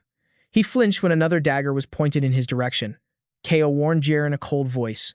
Enough. This isn't something you can handle. Jer's whole body trembled as if he was about to cry. What did you say? The Baron hurriedly ordered his soldiers. How dare you be so insolent in my presence? What are you standing there for? Drag him out of here, now. Ghislain wasn't fazed, remaining calmly seated. I'm not the one causing a disturbance. You, however, owe me compensation. The atmosphere grew incredibly tense. Son scowled, his expression filled with contempt. Compensation? Ghislain then mentioned Belinda by name. At your casino, this manager here was caught red-handed cheating against me. Because of that, Claude and I nearly lost our entire bet. The Baron looked at the bag of gold and a flicker of understanding crossed his face. Even now, Francis was still trying to argue his way out of it. Sir, I swear I'm innocent. If there was any cheating, it was them. Belinda couldn't take it anymore and kicked him hard in the head. He's just going to keep lying. Son clenched his teeth, trying to figure a way out of this. That fool, Francis. You should have known who you were messing with. So, what exactly do you want me to do? Ghislain, still calm, made a suggestion. Cheating in a casino, where trust is everything, is unacceptable. You, Baron, should provide me and Claude with proper compensation. But he was unreasonable and tried to evade the issue. That man also claims he's innocent. I don't know who to believe. Let's take this to a magistrate to resolve it. This has nothing to do with me. Ghislain was silent for a few seconds before stating firmly, This has everything to do with you. The look on Son's face was priceless. What do you mean by that? Since he asked, Ghislain was more than willing to explain in detail. The casino you own is frequented by nobles from many different countries. I hear that more than half of this territory's income comes from that very casino. If word gets out that there's cheating going on, it would be no different than you yourself swindling the nobility. The chair stopped teetering and came down on all four legs. Ghislain became more serious than ever. This is where things start to get interesting. His face went pale, clearly terrified, but he yelled loudly to pretend he was fine. "You insolent whelp! Are you daring to demand hush money from me?" Ghislain didn't hesitate to state his demands. Double the amount of money in that bag as compensation. And one more thing. Release Anna's son. This demand made Claude hold his breath in anticipation. Ghislain's tone was perfectly calm. "If you do that, we will consider today's events to have never happened." He lowered his voice, pretending to gain their trust. "Very well. I understand everything now. Claude, you ungrateful bastard." This made Claude jump in shock. On cue, soldiers began pouring in through the door. "I gave you a chance to save a wench who should have been executed. And yet, you conspired with a foreign noble to clean me out." Cow and Belinda looked at the soldiers with excited eyes. "Excuse me, you're in the way. Please move aside. I don't know how things turned out as if we'd planned this from the start." Ghislain spoke quietly to her. "Belinda, may I borrow your dagger?" Oblivious, Sun just kept screaming threats. "If I kill all of you right here, it'll be like none of this ever happened. Attack." Ghislain hooked the bag of money perfectly with his foot. Immediately after, he kicked Jer straight in the face. He leaped up, dagger in hand, and aimed for the Baron. The blade pierced straight through the man's palm. Sun screamed in agony. The soldiers were nothing to Ko and Belinda. Fortunately, Ghislain still had the humanity to remind them. "Ko, Belinda, don't kill them." The two of them clearly understood their orders. All right. Ko mostly used his blade for defense rather than attacking. He could handle 10 soldiers like this on his own, and Belinda was just as talented, not losing to him in the slightest. "Just what in the world are you?" She didn't hesitate to land a solid kick on each one of them. Ghislain wasn't idle either, as he was busy fighting 2 others. Wherever they attacked, he defended. Retried for a sneak attack, but was spotted by Ghislain. Without hesitation, he plunged his spear right into an artery. As Ghislain pulled out the spear, the pain intensified. The room descended into chaos, with only Claude standing frozen in place. He asked himself, "What are you?" On the other side, Ko was fighting with incredible fervor, and Ghislain's own swordsmanship was just as impressive. And then there was Oton's signature scream. "Why would you go this far for my sake?" The image of Ghislain wrapping an arm around his neck kept replaying in Claude's mind. Then Claude remembered the one thing Ghislain had said, "Because I'm the one who needs you." He pressed his lips together tightly as tears streamed down his face. "I finally learned a painful lesson. There's no such thing as kindness without a reason." He cried in agony, clutching his wrist. "You bastard. How dare you humiliate a nobleman like me?" Ghislain stood in front of Claude and reiterated, "Like I said before, I'm taking the money and Anna with me. If you have any objections to that..." Before he could finish, Claude suddenly cut him off, a pensive look on his face. "If that's how you want to play it, I won't refuse." Ghislain discreetly left his address for Sun. "If you have any complaints, come find me in Van Leeser, in the Kingdom of Luthania. Baron, I will receive you as a guest." He had made his decision, choosing this path over future regrets. The sun sank behind the castle, the sky grew dark, and a flock of birds flew out from the forest. Lush trees lined the road. They traveled from one road to the next, passing an old, familiar house. Ghislain's group marched onward towards their castle. Claude silently gazed at the distant sky when Ghislain suddenly asked him, "Are you really all right with not living with Anna?" Claude hesitated, then replied, "Yeah, Anna would probably feel more at ease returning home than being with me, the one responsible for her father's death. I couldn't even save her on my own." Ghislain watched him carefully. He looked up at the blue sky and thought, "And just like that, my debt is finally paid." Ghislain shared his thoughts. "Claude, I was consumed by vengeance. For that, I am in your debt. Now, I feel free." He smiled faintly, a weight lifted from his heart. The two of them continued to talk as they walked. "Pleasant atmosphere, isn't it? If we get the chance, we should slit that lord's throat. This domain is in utter chaos, so conquering it will be a piece of cake." "Are you telling me to slit my own throat?" "What?" Claude gave Ghislain a dumbfounded look. "This miserable hovel is your domain? I followed you because I thought you were wealthy." Ghislain threw an arm around Claude's neck, pulling him in. He spoke slowly and deliberately. "From now on, you are the steward of our domain. Everything you see here, I'm counting on you to restore it." Claude froze for a moment, stunned by the sight before him. "Actually, I want to be with Anna. Please take me to her." Ghislain replied nonchalantly. Too late. The scene changes to a mysterious chapel. The atmosphere is eerie and tense. Codium Van Leiser sends a letter to Amelia, informing her that they are moving up the timeline for their plan. On a fine day at Castle Van Leiser, Kay's group arrived. And of course, Claude was there too. Ghislain stood in the middle of them all, looking over his new recruits. After a long pause, he made an announcement. "Thank you all for coming. Now, let's begin." The moment he finished, everyone under his command shouted in unison, "Yes, my lord." And just like that, the domain was liberated from the tyranny of Giga. The domain was in a terrible state. Ghislain went over everything, point by point, as Claude took notes. I appointed Claude to various administrative positions and began to stabilize the domain. Once the survey is complete, immediately purchase at least 6 months' worth of food supplies. We need to solve the food shortage first. Claude quickly did the math and confirmed, "Yes, all right." Next, Ghislain laid out a land reclamation strategy. "We're going to begin cultivation, so provide the farmers with plowing oxen and have them till the fields. Also, see if we can clear the nearby forest to expand the farmland." Claude was a bit surprised after hearing this. "You're saying we're going to farm on that barren land?" Ghislain calmly confirmed, "That's right. We'll grind the bones of blood pythons to use as fertilizer. Next, we'll deal with the ruined and abandoned areas, as well as the degraded infrastructure. This is unacceptable. Replace all of the old equipment. Build new warehouses, dig drainage ditches, this, that, and that over there, too." Hearing Ghislain's insane list of assignments, Claude started sweating bullets. Are you kidding me? Since when was he juggling so many roles? Steward of Van Lizer, supervisor, administrator, inspector, and registrar.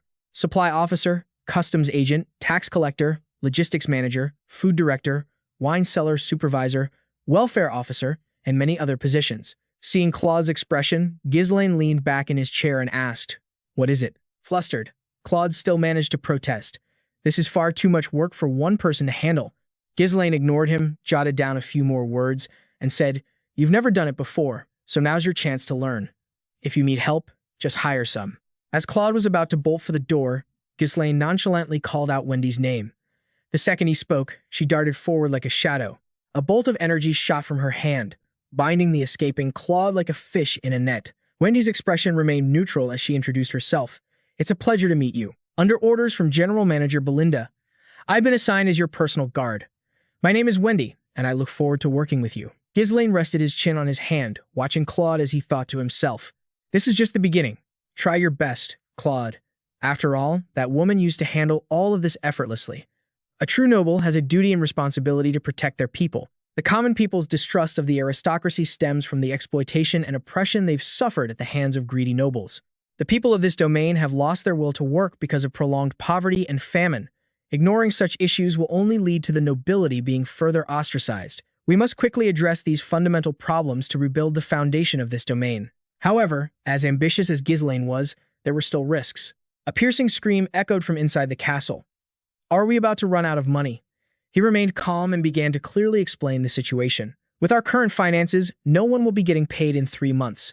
Gan stammered, unable to form words. The problem was indeed serious. On the other side, Cao looked at Ghislain with an expression of disdain for the world. "What's the problem? Can't we just mine more mana stones?" He carefully explained, taking into account the man's limited intellect. "Besides selling them, we also need them for other things. We also have to fund the mage's research. The mana stone veins aren't infinite, so we can't rely on them forever. We have to find a sustainable source of incomes." Suddenly, Claude burst in from outside. The moment Ghislain saw him, his next exploitative thought took form. "Claude, you're just in time. I have a job for you." Before he could finish, Claude cut him off. "Sir, you don't need to assign me anything else. I've already figured out the perfect way to save our domain." As he said this, the corners of Claude's mouth curled into a confident smile. He proposed a game that was the king of all trades. "Let's build a casino." Ghislain immediately shot the plan down. Belinda put her hands on her hips and instructed Wendy. "Wendy, next time someone starts spewing nonsense, just strike first." She cracked her knuckles. "Understood." Claude wailed, feeling utterly rejected. "Then what do you want me to do? We can't farm, and we can't just use the mana stones as we please. I mean, let's be realistic and turn this godforsaken land into an entertainment city." Suddenly, the ghostly soul of Annie appeared from behind. "I'm in full support." Ghislain leaned back in his chair, trying to calculate the best course of action. "I'll consider it when things are more stable. For now, just do as I've already commanded." Claude, on the other hand, wanted to object. "Do you really think we'll have enough food to last until then?" He shot a sharp glance around the room. "If we build a casino without solid infrastructure, we might make money fast, but it will also attract the Linder clan." He remembered his enemies. Ghislain thought to himself, in the long run, That's not a wise choice if I want to avoid conflict with them. For now, Claude stuck to his point. We're already short on food and have to keep buying more. How do you think this will end? What I mean is, we should try a different approach before we run out of money to buy food. Anfi, beside him, clenched her fists and added, the other lords don't farm, not because they don't want to. So let's build a magnificent casino on this land. Ghislain stood up and declared, then I will solve the food problem. I will make crops grow on this land. So from now on, just do as I say. He sighed in exasperation. But I already told you, you can't farm on this land. A smirk played on Ghislain's lips. Are you sure about that? Claude crossed his arms, and Anfi stated clearly, no matter what happens, it's absolutely impossible. He smiled warmly, trying to entice them. Want to make a bet? Time flew by in the blink of an eye. 3 months later, Claude and Anfi stood before Ghislain's transformed domain. The two whispered to each other as they saw the golden fields of rice. Hey, you mage, am I dreaming? It actually worked. It's been so many years since this place last had a harvest. How did you do it? Ghislain recounted the steps he had laid out. Rye can still grow well even in barren conditions. Before planting, we tilled the soil and sprinkled it with nutrient-rich powdered blood serpent bones. Then we sowed rye seeds that have been reinforced with mana-gathering sigils. This type grows very quickly, so we'll be able to harvest it more frequently. Anfi gritted her teeth, thinking to herself, damn it, so that's why you made my mages create all those mana sigils. Vanessa, holding her staff, looked at him with boundless admiration. That's amazing. How did you ever think of using mana sigils, which are meant for humans, on seeds? Ghislain glanced at her and just hummed. Ah, well. He closed his eyes, answering silently in his mind because it wasn't his idea. According to the information he had, the mana-gathering sigil was a magic circle that drew power from mana stones to accelerate mana absorption many times over. There had been objections to using something so precious on simple rye, but the results spoke for themselves. This was a method tested and proven effective by future scholars and mages. I don't care about the theory behind it. Suddenly, the people behind him began to cheer enthusiastically in unison. My lord, from this day forward, no matter what, I will place my faith in you and follow you. We won't have to go hungry anymore. Long live the Lord of Fen Lyre. Meanwhile, 2 young people were sheepishly trying to leave. Before they could get far, Claude and Anfi were spotted. You two, where do you think you're going? You still have a contract to sign.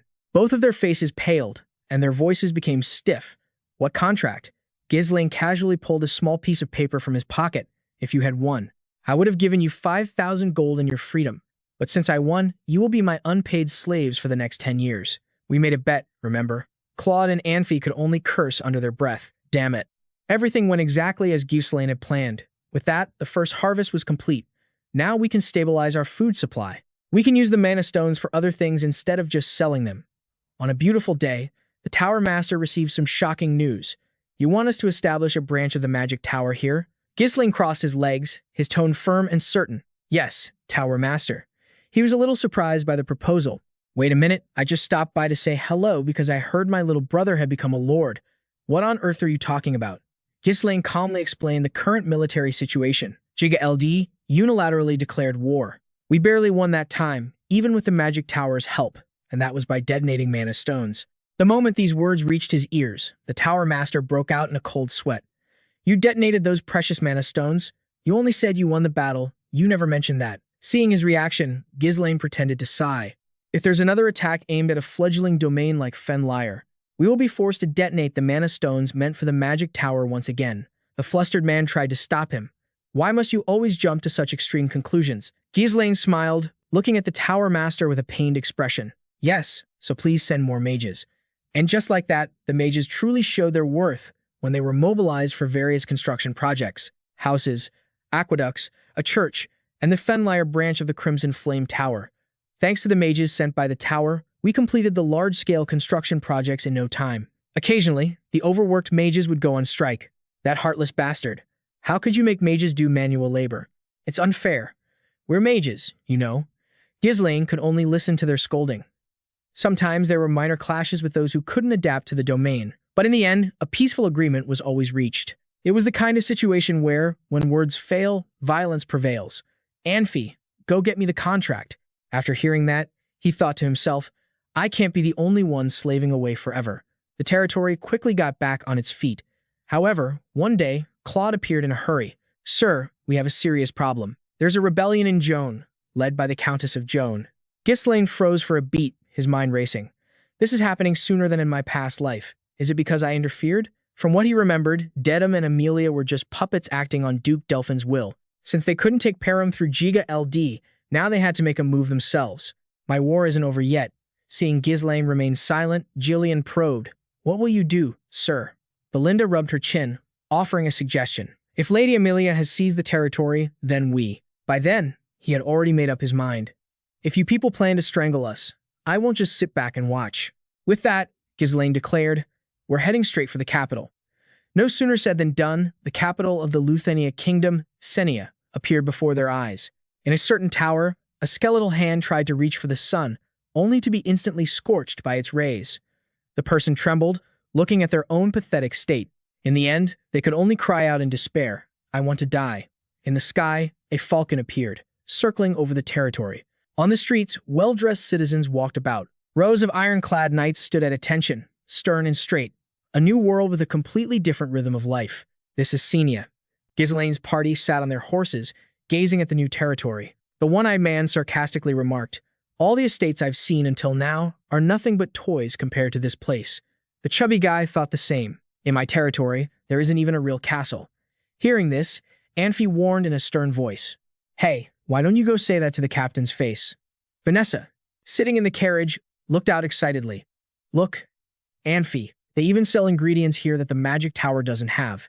It seems they put more effort into building this place than our magic tower. Suddenly, Ghislain had the opposite reaction. I don't like it. It looks like they're just trying to show off. It makes me want to smash this place to pieces. Seeing this, Claude grew uneasy and whispered to Wendy, what's wrong with him? She just replied coldly, if that's what he said, then just do as he says. But he still felt something was off about his attitude. There's definitely something strange about him. You know, it's like he's carrying a deep-seated grudge from a past life. Ghislain stared at this land, an inviolable place, an undefeated fortress. The capital, Senia, is called the city blessed by the goddess, but the moment I conquer it will also be the moment I die here. I attacked the capital to kill Duke Dpin, the one who seized the throne, but he wasn't even here. I was blinded by hatred. I made the mistake of turning everyone into an enemy, but I couldn't do it alone. Not long ago, at Perum Castle, Ganter Perum was surprised to hear his plan. You're going to the capital? Ghislain, riding beside him, replied, yes, father. This is very important. He asked, what about the Fenner territory? Ghislain seriously presented his proposal.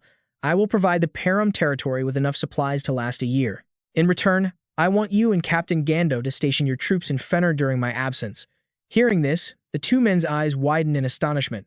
Supplies for a whole year. But what Ganter Perum was worried about now was something else. That's not the important thing.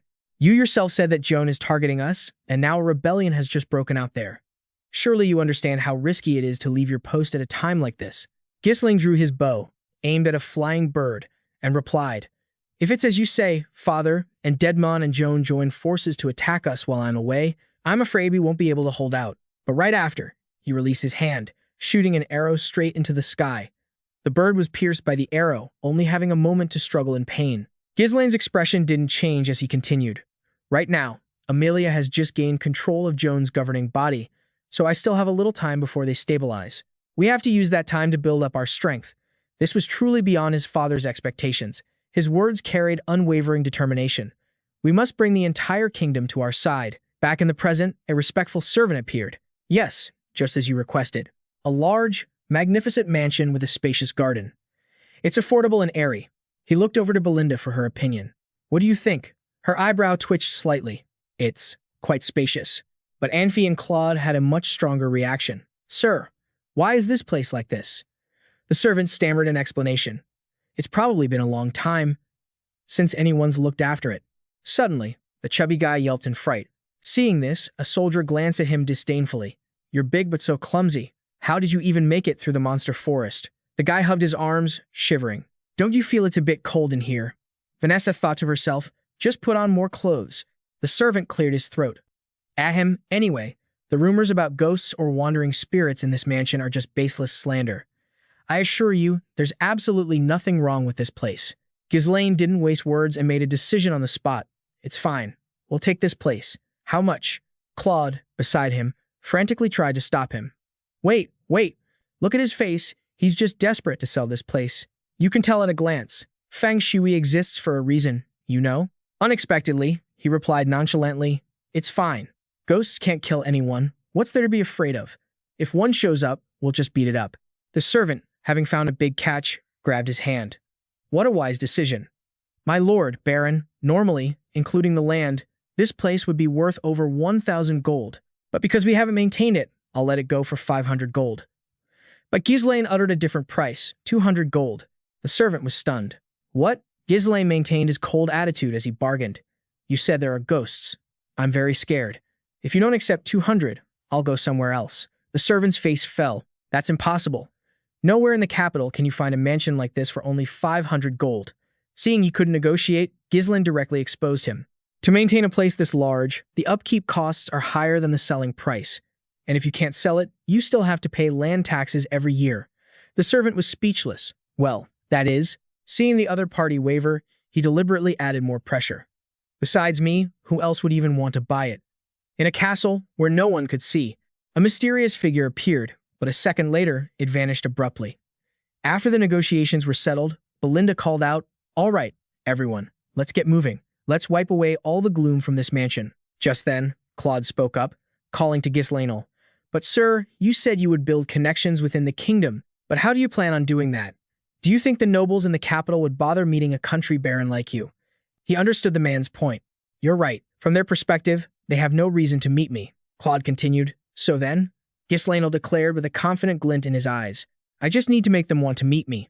A moment later, a table was set up with bowls of various liquids. Everyone looked on, growing curious. "What is all this? Are you planning to practice alchemy here or something?" He replied, "In a way, it is like alchemy. From now on, we're going to be producing cosmetics." Anne was surprised to hear that. "Cosmetics?" Ghislain briefly explained his plan. "We'll make samples and send them as gifts to every noble family in the capital." The others were a bit skeptical. "You plan on building relationships in the kingdom with just a few gifts? Will that even work?" "With just a small gift?" But he was very confident about this. "As soon as they try what I've created, they won't be able to resist coming to see me themselves. For the nobility, an exceptional appearance is a symbol of power and dignity. They're the type who would do anything to look beautiful and elegant."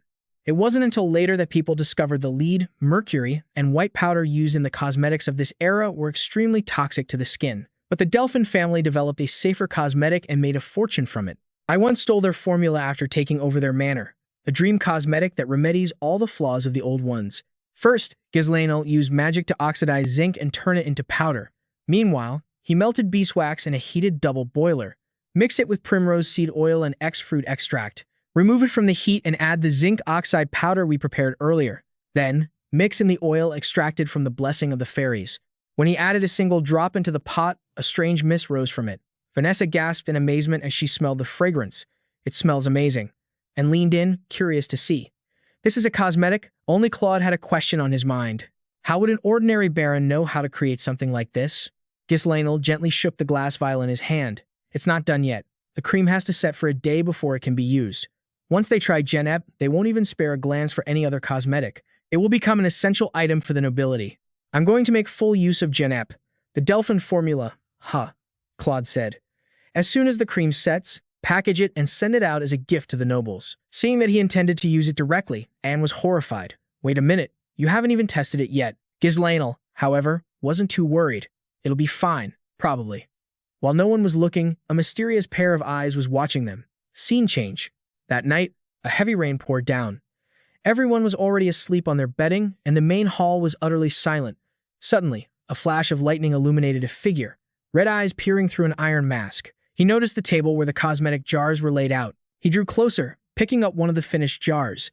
Those eyes peeked under the lid, and he was so curious he even scooped a little out onto his fingertip. Just then, Ghislain suddenly appeared behind him. "Are you the ghost from the rumors?" The figure flinched, looking back with sharp eyes. But Ghislain showed no hostility, simply adding, "I can guarantee the effectiveness of this cosmetic." Outside the castle, the rain continued to pour, but inside the room, the air was thick with tension. Suddenly, the figure lunged forward, attempting to stab Ghislain. He swiftly drew the sword from his hip. The two steel blades clashed, creating a brilliant spark, but his opponent didn't stop there. They swung their sword in a wide arc, and Ghislain continuously parried the blows. The attacks were fierce. Suddenly, the ghost reversed their grip, striking hard at the back of Ghislain's head, but he managed to block it. Finally, the two crossed swords one last time before breaking apart. Ghislain's expression was grim, his brow slightly furrowed. He mentally cataloged each of his opponent's moves, assessing their swordsmanship. The two swords met again, sending sparks flying. One side was fluid, the other was controlled. They traded places like this, sharp blades flashing past and then retreating. Ghislain was fighting a battle of both strength and wit. The vortex of roses, each movement tracing an elegant curve. He heavily blocked his opponent's powerful counterattack, then Ghislain seized the ghost's wrist with one hand. If I remember correctly, he yanked the person's entire body forward. The two were now face to face. The ghost stared, stunned, at the blade held right at their neck. At that moment, Ghislain decided to expose the truth. A young lady like yourself, pretending to be a ghost in a place like this. What is your relationship with the Bergenfort family? Outside, the rain had let up, and a dazzling light was shining from a distance. Belinda and Ghislain had also been woken by the loud commotion. Young master, what was that noise? But when the two of them rushed over, they only saw him standing there alone. Young master Ghislain stood silently by the window and spoke softly. Everyone, go back to bed. Things might actually work out smoothly. The next morning, the sky was a clear blue. A statue of a goddess rested peacefully in the garden. A maid was applying cream to her mistress's hands as a soft brush painted her lips red. When she was finished, the maid offered a respectful compliment. You are as beautiful as ever, my lady. The woman in the mirror was Countess Malin Asberg, but in her heart, she despised the face looking back at her. No, that's not it. This heavy face is just hidden beneath layers and layers of makeup. When I was young, I was the one who set all the trends in the capital. Every noble lady copied my makeup and the way I dressed. But as the years went by, that fame slowly faded into the past. Makeup is now nothing more than a curtain to hide the passing years. Is it really impossible to go back to those days? Seeing that Melon wasn't responding, the maid announced it was time for her ladyship to go to the salon. She let out a slightly annoyed sigh. All right, let's go. Suddenly, the expression on Melon's face turned fierce. She noticed the maid's youthful, lovely face. In a fit of agitation, Melon suddenly grabbed her cheeks. She was like a madwoman, kneading the girl's skin. This moisture, this elasticity. The maid cried out in discomfort. My lady. Melon became even more agitated, gritting her teeth and glaring as she demanded. What have you done to your face? Tell me everything. Don't you dare leave out a single detail. And so, the maid truthfully confessed everything. Count Elby was gifted. Some cosmetics, but he said he didn't need them and gave them all to the maids. I heard it was a welcoming gift from a new noble who just arrived in the capital. At that same moment, outside the gates, a golden carriage had pulled up. Later, the arrival of the royal army left Claude and his group completely stunned. Everyone was utterly astonished when they saw Melon. Whoa, she's here. What's all this? Did the queen herself come all this way? Now Claude finally understood where Ghislain's confidence came from. She really is a big deal. So those cosmetics really do work. Wendy shoved him right in front of the countess. What are you doing? Go and greet her now. Claude stammered, carefully choosing his words. Let's go inside and talk. He then led Melian to the courtyard. Claude awkwardly bowed and reported to him. Sir, Countess Melian of Speeby is here to see you. Ghislain just kept his eyes on his food, not saying a word. The countess had to speak first. Are you the Baron of Van Lysu? He stepped forward and took her hand. It's an honor to meet you. I am Ghislain, Lord of the Northern Territory of Fisser. It's a true honor that you've traveled all the way to this remote place. Melian maintained her noble arrogance. I didn't receive a personal gift. You only sent one to my husband. I suppose my reputation hasn't reached where you live? Ghislain gave a smooth, flattering reply. Not at all. I simply thought it would be disrespectful to offer something mediocre to a lady who leads the trends in the capital. After hearing that, she softened a bit. It seems you do know your place. Well then, let's skip the rest of the pleasantries. Bring me your cosmetics. Hearing that, Ghislain seemed quite surprised. You've already tried it? Still covering her face, she replied, Yes. It's so wonderful that I no longer need my old makeup. I will have exclusive rights to it. You just need to focus on developing and supplying the cosmetics. He smiled slightly, agreeing quite readily. If you're buying in bulk, you are more than welcome. This was exactly what Melian wanted. Her eyes curved into a smile. However, the Countess also expressed concern. But as you must know, doing business alone in the capital is extremely difficult. No matter how good the product is, it's hard to break into the circles of established powers. And the fact that you've settled in an old mansion like this shows your finances aren't in great shape either. Those words didn't seem to faze Ghislain at all. Belinda, who was nearby, cursed under her breath, that witch dares to threaten the young master. Claude also muttered, the location of this mansion is just because of his stubbornness. Ghislain addressed the issue directly. The supply price will be a bit high. Will you accept that? She waved her hand dismissively. If you're joking, the Speeb family is one of the richest families in the capital, you know.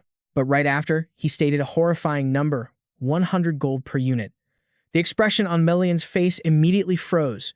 She was stunned by the exorbitant price. Are you joking? However, Ghislain was completely serious.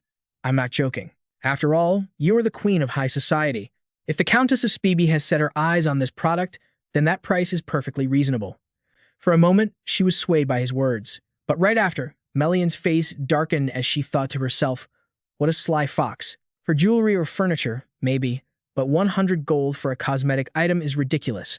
If she wants to make a profit, she'll have to raise the selling price higher than the supply price, which means giving up her exclusive rights. She looked at him, trembling with anger. How dare he pull a stunt like this on me? Seeing his opponent was a tough nut to crack, Ghislain changed his approach. How about this, then? I can't give you exclusive rights, but I can give you honor. Those two words intrigued the Countess. Honor?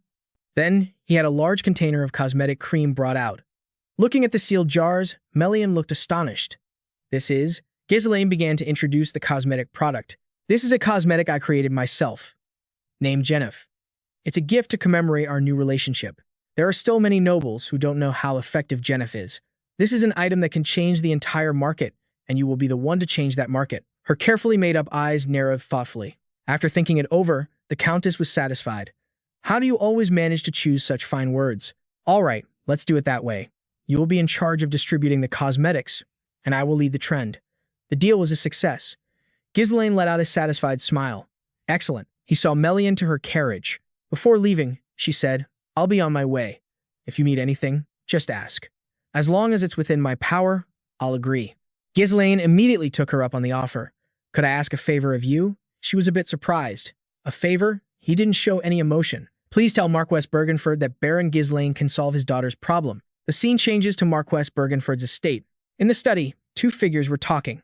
The man had a silver goatee. Bergenford's face was stern, his tone skeptical as he spoke of him. Claude joyfully waved the gold and shouted, This is amazing. Absolutely amazing. That Countess's reputation must be incredible. Those expensive cosmetics sold out as soon as they were produced. Anaf was so excited he was speechless. With this much starting capital, we could gamble our lives away. Claude waved his hand as if lecturing Ghislain. Sir, forget about the territory and just run your business from here. Belinda was very displeased hearing this. Why is he so excited? It's not like it's his money. Gillian took the opportunity to praise him. As expected of our lord, you've easily built connections throughout the kingdom in such a short time. However, he directly denied it. No, not yet. What I want is...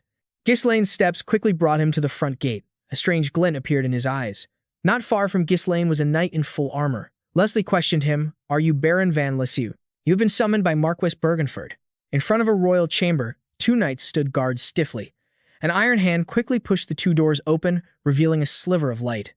Inside, Bergenford was already waiting. Ghislain walked in with an imposing aura. He narrowed his eyes slightly at the man, who was also silently and repeatedly frowning. Ghislain took the initiative to bow and introduce himself. A pleasure to meet you, Marquess Bergenford. I am Ghislain. Marquess Bergenford kept his eyes down and didn't reply. After a while, he finally lifted his gaze slightly. Bergenford looked at the features before him and immediately recognized who he was. The son of Marcus Ganter Perum, the heir to Perum, the rebellious child who killed a count in the war with Ghislain D and seized the title of a lord. Ghislain, you're nothing like your father. Ghislain quickly became guarded, so you even pay attention to the distant territories. Marquess Bergenford, a high-ranking royal official, the most powerful noble in the kingdom, the leader of the royalist faction, an opponent of Duke Dpin. Everything in the kingdom passes through the Marquess's hands. If it weren't for Countess Melian, another royalist, supporting me, I didn't expect to meet him so soon. He quickly ordered the butler to prepare a seat. He just stared silently at the box on the table before Ghislain finally sat down. Seizing the moment, Bergenford began to question him. So, you say you can solve my daughter's problem? Ghislain affirmed without hesitation. Yes, I can cure the young lady. The Marquess fell silent and let out a quiet sigh. A moment later, Bergenford closed his book and asked in a probing tone, You dare claim you can cure an illness that no one has been able to treat for years, even without having met Rosalind? Ghislain smiled and replied with certainty. While gathering information in the capital, I heard the rumors about her. And I have cured many illnesses before. Bergenford quickly offered a few words of praise. Your confidence is impressive. Ghislain simply bowed his head politely. You're too kind. Just as he finished, the Marquess' voice cut him off. Go home. You're not the first person to claim they could cure Rosalind. All of them failed, and they paid with their lives when they couldn't prove their words. I don't want to see a promising young man like you waste his life." At that moment, he looked at Bergenford with a different gaze, as cold as death itself. The Marquis is right, he thought. He must have tried everything to cure Rosalind. "Are you really giving up on treating her?" The Marquis tried to remain composed, as if nothing were wrong. "Even if I can't cure her, it's not the end of the world. A few blemishes won't kill her." But Ghislain couldn't help but interrupt. The young lady wouldn't think so. Bergenford could only close his eyes in frustration. "I summoned you only because I wanted to see you for myself. Are you truly that confident?" He placed a hand on his chest, as if to declare, "I am completely different." An unusual silence immediately fell between them. Finally, the Marquis relented to Ghislain's plea. "If you're truly willing to risk your life, then fine. Give it a try. Do not hold back any support for Baron Fenler's treatment. If you succeed, I will reward you handsomely." The butler beside him bowed respectfully, acknowledging the order. At that very moment, Ghislain unexpectedly interjected. "A reward is not enough. Instead, grant me something I truly desire." A scrutinizing glint flashed in Bergenford's eyes. He stared at Ghislain and commanded, "Say that again." Ghislain took the opportunity to elaborate. "You are a pillar of this kingdom, Marcus. Surely you can grant me at least one small wish, can't you?" Bergenford couldn't believe his ears and asked again. "You're demanding payment just to cure my daughter?" Ghislain remained as assertive as before. "That's right. I believe it's worth that much. You are a pillar of the kingdom, the most powerful noble. If you cannot protect your own family, what good is that? What good is power?" Listening to this, Claude trembled with fear on his behalf. That madman. How could he say such a thing to the Marquis's face? The Marquis didn't argue, but simply reminded him, "The price for demanding something from me is not cheap, if you still wish to have it." The image of his sweet little daughter's face appeared in Bergenford's mind. He declared in a low voice, "Then bet everything you have. Can you do it?" Ghislain looked solemnly at the outstretched hand. He pursed his lips as if hesitating for a moment, but then quickly and boldly took Bergenford's hand. The Marquis froze, not expecting such an action. Ghislain squeezed his hand firmly and declared, "I can." The Marquis narrowed his eyes, staring at their joined hands. Bergenford saw the determination in his eyes. Finally, he gave an order to his two retainers. "Tell the Chancellor to prepare to cut off all support for Perum, and command the siege of Baron Fenler's mansion in the capital. From this moment on, no one gets in or out. I will give you 1 week. Within that time, bring Rosalind before me, completely flawless." Ghislain closed his eyes and breathed a sigh of relief, not forgetting to reply, "I will." Meanwhile, his companion was still tearing his hair out in confusion. "Damn it. I thought we had the money sorted out, and now this disaster strikes." Belinda, who was standing nearby, was also restless. If the Marquis's family makes a move, Perum and Fenler are finished. It's only a matter of time. "Young master, the Marquis never spares anyone who dares to challenge his authority, and the core of this issue is his daughter's illness, Rosalind. That's a problem even the most powerful man in the kingdom couldn't solve, so he had to resign himself to it. That's why I have to succeed, no matter what." As Bergenford left, he offered a parting reminder. "There's no turning back now." Ghislain returned to the staircase of the Dark Tower. In the castle's dungeon, Rosalind sat motionless, lost in thought. She looked up towards the light, wondering to herself, "Father, do people really have to risk their lives just to help others?" Then, she recalled a conversation she'd had with her father by the window. He had taught Rosalind a philosophy that she had etched into her heart. Help from the powerless is nothing but hypocrisy. If you truly want to help, first you must gain the power to do so. Back in the present, Rosalind looked at the mess around her and murmured, "I followed your words, Father. I strove to gain power, but if this wretched result is all I've received, then I—" Before she could finish, Ghislain's voice echoed from behind her. "I knew it was you. Rosalind Bergenford, daughter of Marquis Bergenford. I am the lord of the Fenler domain." Rosalind slowly turned her head, her body wrapped in bandages, and asked, "Why are you here?" He held out a hand and smiled. "I came to cure you, my lady." "Did the cosmetic I gave you have any effect?" Suddenly, a stone was thrown right at Ghislain. He quickly dodged it. The stone slammed into the wall. With a bloodied, trembling hand, Rosalind cried out, "Do you think you're the first person to claim you can cure me? No matter what medicines or methods they used, just leave me alone. It's all useless." Ghislain replied with a serious expression, "But I think differently, because I have bet my very life on this treatment." A moment later, she spun around and screamed frantically. "All the greedy fools who came here said the exact same thing. I'm different. I will risk my life to save you. Just because your cosmetic had some effect, you think you're so great and special." Despite this, he continued to persuade her. I understand the pain you've endured, my lady. Then, Ghislain thought to himself, bearing the blood of a father who leads the royalist faction and a mother who is the daughter of the kingdom's prime minister. Rosalind. After her mother's death, she became the treasured jewel of the Marquis, a master of both sword and magic. She could wield both the sword and mana, making a name for herself as a patron in many fields across Kizania. But an unknown skin disease completely upended her life. Despite the Marquis family trying everything possible, her illness remained incurable. Therefore, Marquise Bergenford sought a solution through a political marriage. Even if she couldn't live as she once did, the Bergenford name would protect her. The cause of the disease was an irreversible, spontaneous rash caused by improper mana training. It was a rare rejection response stemming from an imbalance between the positive and negative poles of mana. It was irreversible.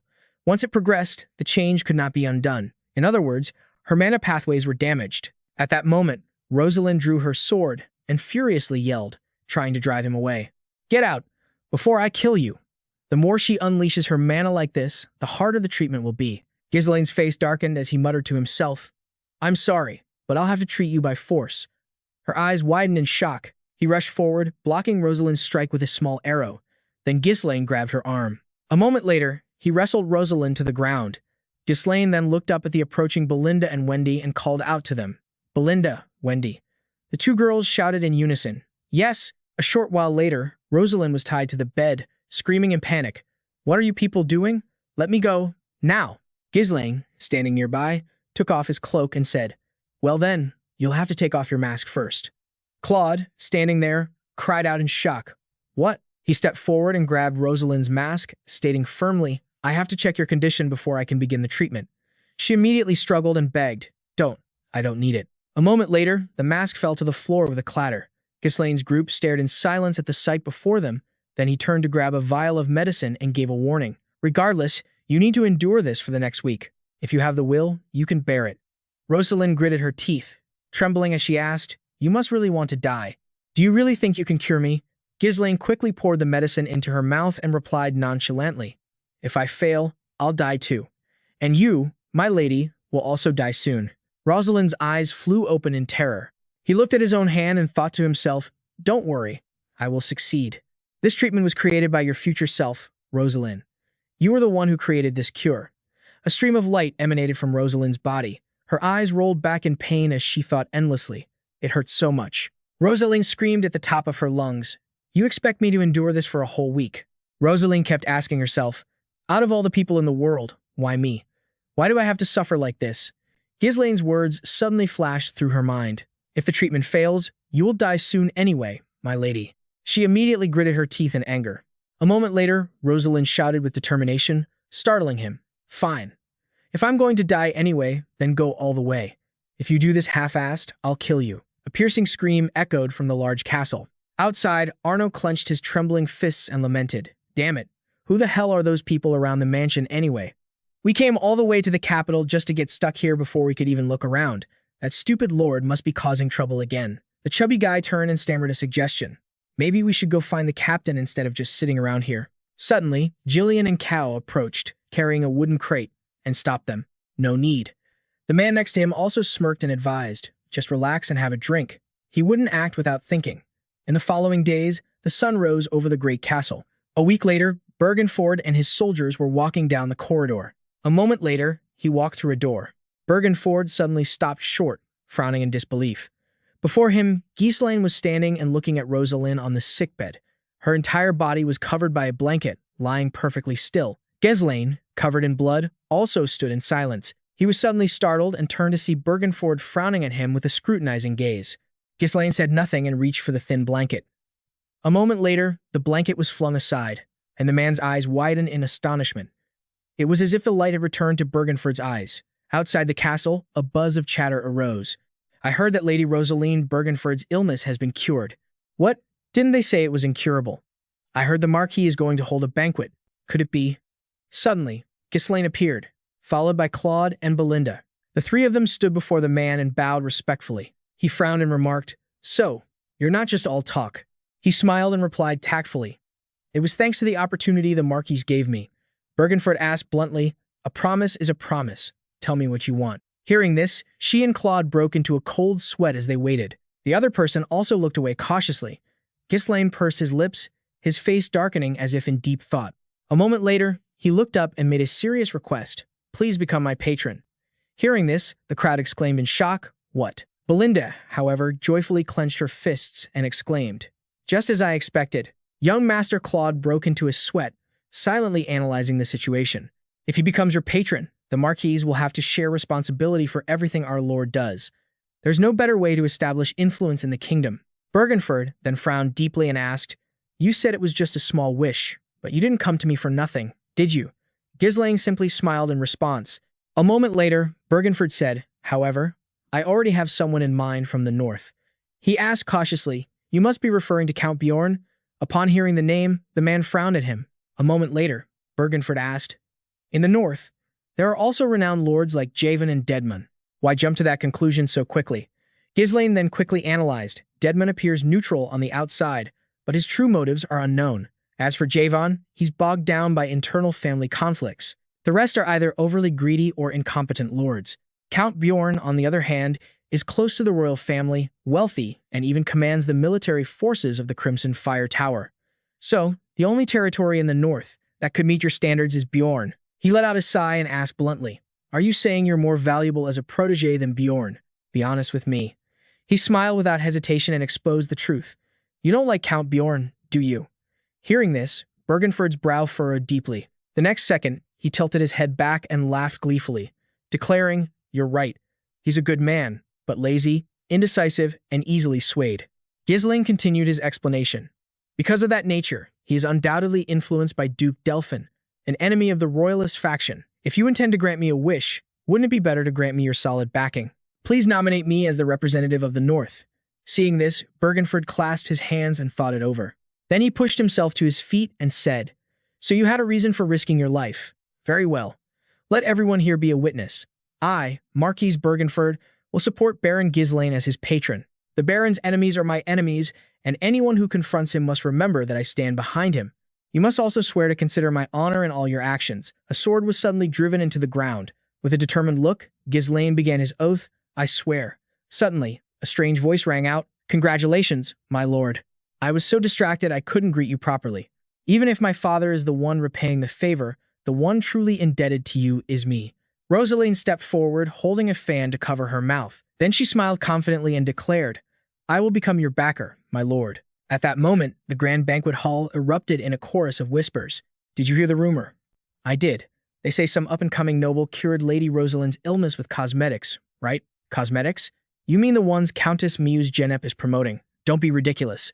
How could cosmetics cure something even doctors couldn't treat? Marquis Bergenford isn't the type to throw a banquet for no reason. I heard he has chosen a protege. That must be it. Stop reacting to baseless rumors. It's exhausting. Hey, look over there. Isn't that Baron Furlier? Belinda, beside him, couldn't help but remind him. Young master, take your hands out of your pockets and please, smile. Ghislain turned helplessly to Belinda and asked, Aren't you being a little too serious? She smiled shyly and explained, Of course I am. When will I ever get a chance to attend a place like this again? This is a party hosted for you by the most powerful noble in the kingdom. We absolutely cannot take this lightly. He glanced away coolly and added, But I'm afraid that sort of thing isn't for me. Just then, the doors opened, and an announcement rang out.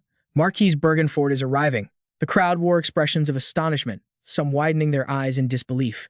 Bergenford appeared with Rosalind by his side, her face veiled. Her flowing gown swayed with each step, and then she lowered her fan.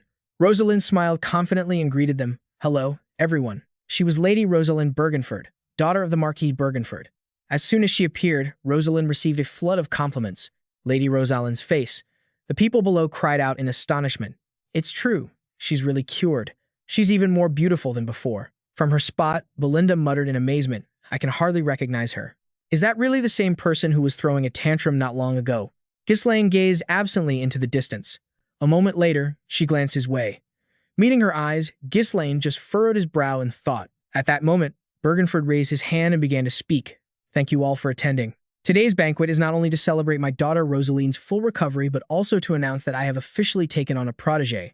Hearing this, the crowd below began to buzz with frantic whispers. A protege? So the rumors were true after all. A moment later, he continued. Some of you may already know, and some may not. It is thanks to the help of one person that we were able to cure the disease that tormented Rosalind for so many years. The Bergenford family will give our all as the patron of Baron Ghislain Furlier, and from now on, you will treat him as you treat me. Now, please enjoy the banquet." As soon as he finished speaking, for some reason, all eyes turned to him, carrying a hint of hostility. Ghislain frowned at this, thinking to himself, Marcus Bergenford. He may be cautious in his decisions, but once he acts, he is incredibly decisive. Bergenford's words echoed in Ghislain's mind. "Attend the banquet. From now on, I am your patron. You must greet the nobles of my faction, so that they will be willing to help you in the future." He then glanced around, making his calculations. Most of the great nobles of the kingdom seem to be here. It's truly a bit overwhelming, but this occasion will certainly be useful. The people around them began to sneer. Isn't he too young? His rank is also too low. Even if he cured her illness, he still comes from a worthless family. Belinda frowned in annoyance and cursed under her breath. How dare they open their mouths when they know nothing about the young master? Suddenly, Rosalind approached and called out softly, startling him. "Baron Furlier. I am Rosalind. Please accept my thanks." The entire hall fell silent, watching. A moment later, she looked up, smiled, and offered some advice. "You don't need to pay any mind to these petty whispers. A famous person will inevitably attract scandalous rumors." Ghislain replied bluntly, "I'd rather refuse this kind of fame. The stares are so scrutinizing it feels like they could burn me alive." Rosalind maintained her gentle demeanor as she explained, "Today is a special day. This proves that I have returned to proper society, and my father's declaration of his patronage for you has surely made everyone uneasy. Now then, let's go and greet them. Everyone is waiting." Hearing this, he glanced behind him. Belinda understood his meaning and gave him a bright smile and a wave. Ghislain turned away, reassured. Rosalind then began her analysis. The royalist faction can be divided into three major powers. First, there is Countess Mews and the wealthy Sorby family, who hold sway over the capital's culture and society. Second is Sir Bernard Norton, the eldest son of the Lord Chancellor who is in charge of law and administration, and also my in-law. Third is Marquis Mackenzie, the supreme commander of the kingdom's army. These are the great nobles who hold the administrative, financial, and military power of Luthania. As the representative of the North, the person you greet first will decide whether you elevate or diminish their prestige. Ghislain fell silent, remembering Bergenford's words. Don't forget, the world you stepped into now is completely different from before. Choose wisely. The next second, he let out a long sigh. Countess Mews raised an eyebrow, looking at Ghislain expectantly. Bernard also smiled knowingly at him. Marquis Mackenzie stood there, watching him with a wicked glint in his eyes. Ghislain placed a hand on his chest and announced loudly, "I am Baron Furlier, Countess Usorb." He was startled and annoyed to see him greet me, Nan, first. The man broke into a sweat, forced a smile, and put his hand on Ghislain's shoulder to explain himself. "Yes, I'm the one who should be thanking you. Thanks to you, my wife has been so full of life lately. If you ever need help, just say the word." A girl walked up, smiling in praise. "Our brother here is truly loyal." He turned and gently reminded her, "You shouldn't call me that at a formal party, should you?" The girl replied, "It's just us, so what's the harm? In any case, thank you for saving face for me." Suddenly, the Marquis on this side cleared his throat loudly, and the two men beside him began to chime in. As the son of a Marquis, shouldn't you naturally greet Marquis first? The commander-in-chief of the kingdom's army. It seems Marquis Bergenford has gotten old. His judgment of character has grown dim. Ghislain glanced at them without a word. A moment later, he started walking toward the Marquis group. But to their surprise, Ghislain walked right past them, leaving the Marquis stunned. He walked over to Beau to greet him, which infuriated the Marquis. "I am Baron Fanlisser." He placed a hand on Ghislain's shoulder in praise. "I sincerely thank you for curing Rosalind. You've taken a great burden off my shoulders. I heard from the Marquis that you're helping the dwarf and elf slaves. Is that right? I will deal with the slave traders and the tax laws, so don't worry." He bowed his head in sincere gratitude. "Thank you, sir." A moment later, Ghislain approached and bowed to him without saying anything. The Marquis trembled with rage and cursed. "Don't get so arrogant just because you have Bergen's backing. A guy like you could be crushed at any moment." But he simply ignored the insult and replied, "I still have much to learn. Please guide me in the future." Bergenford stood by and listened to the entire tirade. Bergenford is supporting a country bumpkin like this. It's probably thanks to his relationship with the Usurby family and the fact that Mr. No was once an in-law of Bergenford. When Rosalind saw him approach, she teased, "Was that little sequence just now intentional?" Ghislain answered frankly, "I was just following my heart." From the crowd, a voice called out, startling him, "Baron Fanlisser, please look this way. I heard you defended the territory by yourself in the last war. Is that true? Please accept this gift, and I hope you'll spare some time for our family." Mel looked over, sweating, and said, It seems you've really displeased the Marquis, the girl urged. Don't worry, he's a very simple man. Bilo, standing there, snickered and added, even if he's jealous, he can't deny the facts. Bergenford stepped forward and agreed. Of course. After all, he cured Rosalind's illness, something no one else could do. The crowd nervously called out, my lord. He then stroked his beard and remarked, to find such an outstanding individual, as expected of you, brother. His brother bowed his head sadly and replied, I didn't really do anything. It was his own strength that brought him up from the abyss to stand before me. The strength to turn a losing battle into a victory, along with the skill to see through the situation and anticipate the future. I thought this man was worthy of my support, but the brighter the light, the deeper the shadow. I just hope his shadow isn't too dark. Suddenly, there was the sound of a cane tapping lightly on the floor. It sent a chill down Ghislain's spine. Just then, the large doors opened, and a man slowly walked in. The crowd looked over with shocked expressions. Bergenford also frowned warily. When Ghislain saw who it was, his eyes flew wide open as the man planted his cane firmly on the ground. Dao appeared with a wicked expression he couldn't hide. Ghislain gritted his teeth and thought to himself, so, you finally decided to show your face. The enemy of Mana, his eternal foe, Duke Dpin, and his trusted subordinate, the Duke's strategist, Dao. The old man's eyes were full of calculation as a figure suddenly appeared behind him. Ghislain looked at the tall Kale behind him. The crowd began to murmur as Dao and Kale appeared. That man is one of Duke Dpin's people. Getting involved with them is nothing but trouble. Don't look him in the eye. The old man walked up to Bergenford and greeted him. It's been a long time, Marquis Bergenford. He frowned and replied slowly, Viscount Dao. I thought you weren't interested in gatherings like this. Dao bowed and smiled, explaining, I've only come to pay my respects. I heard you've taken in a young lion. His gaze fell on Ghislain standing there. Hearing this, Bergenford frowned with displeasure and replied, That's hardly enough to concern the Duke's household. And who is that standing behind you? Dao's eyes glinted slyly as he skillfully deflected. My escort knight is not someone the Marquis needs to concern himself with. A knight stepped forward and said provocatively, Even if he is your escort knight, he should still introduce himself properly. Show your face. The man remained silent. Seeing this, the other knight rashly drew his sword and yelled, Didn't you hear me? A second later, Bergenford raised a hand to stop him. That's enough. Dao, you've come a long way. Please take care of yourself before you leave, so as not to tarnish the honor of Duke Dpin.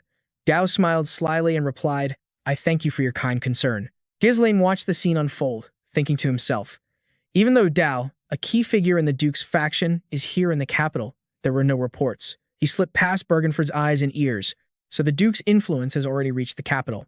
Suddenly, the old man walked closer to him. Dao observed him carefully with a wary eye.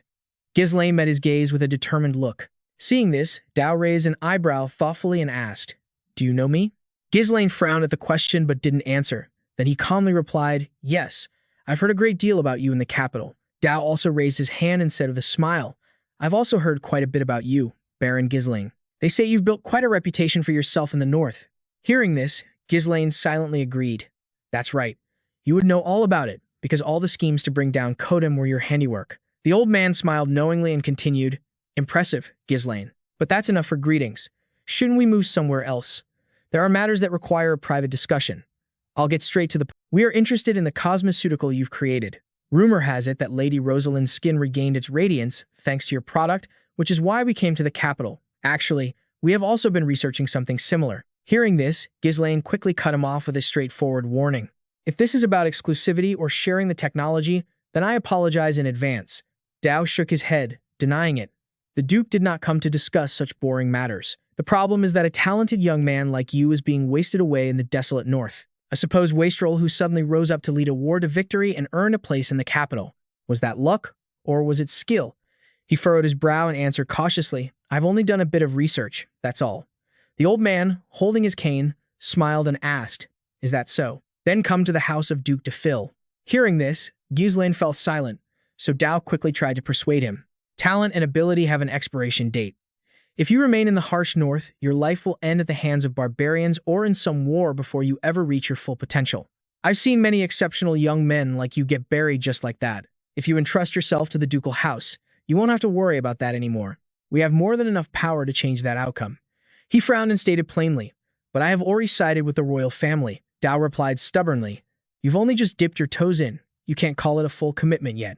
I will grant you a prosperous territory in the south and one for your father as well. Count Pym has suffered greatly protecting the kingdom from the northern barbarians, hasn't he? He can't keep fighting forever. It's time for him to live a more comfortable life. Ghislain's expression hardened as he thought to himself, so this is how you people approach me.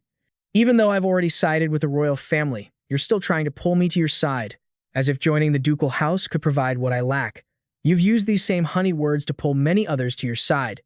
It's all just a scheme to keep unpredictable variables under your control. Then he said aloud, "The north is a better place than you might think." "Viscount," the old man chuckled and explained, "I don't expect you to decide right now. I'll be in the capital for a while longer. Think it over carefully before then." Ghislain's next words startled Dao. "In that case, let me make an offer to you as well. Why don't you come over to our side?" At this, the old man's eyes widened in sheer astonishment. A moment later, the carriage sped down the road. Inside, Dao and Kale were seated when Kale suddenly asked, after meeting him, "What is your impression of that Ghislain fellow?" The old man crossed his arms, lost in thought. Then, with a dark look in his eyes, Dao spoke. "He has strange eyes. They make me want to just gouge them out." Kale, sitting across from him, replied slowly, "That man, he intended to kill you, my lord. I could feel his killing intent. He was gauging my strength, trying to figure out how he could get past me to kill you." Ghislain's eyes, filled with killing intent, flashed in his mind. Kale recalled watching their conversation, and an image appeared in his head of Ghislain lunging forward to strike Dao down. Then, he swung his sword toward Kale. Even though Ghislain remained seated, in his mind, he was on a killing spree. His hand moved expertly through each stroke. Then Ghislain swung his sword, the crimson blade plunging down. A spray of blood hit Kale's face. A second later, blood was splattering everywhere as Ghislain's eyes revealed a terrifyingly murderous aura. He could only stare, stunned.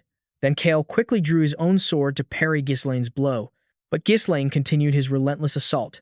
The two swords clashed with a loud shriek, and then Ghislain brought his blade down once more. In reality, he and Dao were still facing each other, and Ghislain was silently looking at Kale standing in the background. Then, he smirked and made his offer. "Viscount, how about you come over to our side?" The old man's face grew stern, his gaze scrutinizing Ghislain.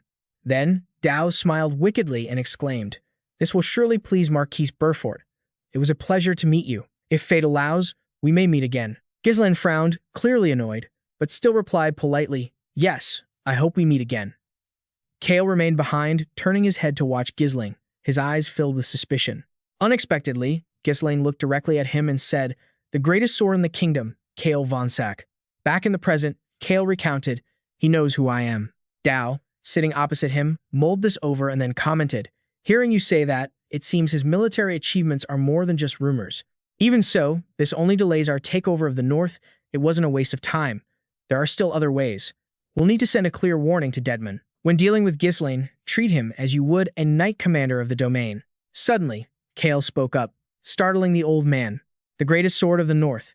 Treat him as if you're fighting the greatest sword of the north, not just some run-of-the-mill knight commander." Later, as night fell over a certain castle, a voice rang out, directing the work, "Hurry up. And remember to collect every last coin. Don't you dare even think about skimming a single one." So, is all this aid just for us? Elsewhere, an order was given. "Move all the essential supplies over to this side." Rosalind looked surprised as he said, "I think it's time for me to head back." Confused, Rosalind asked, "You're leaving already?" Ghislain replied, "Yes, there is still much to be done. So, as we discussed, I will handle the distribution of funds in the capital, Genepies, and about the 300,000 gold you promised." He trailed off, startled as he noticed her expression. Rosalind puffed out her cheeks and asked resentfully, "Is money the only thing you can talk to me about?"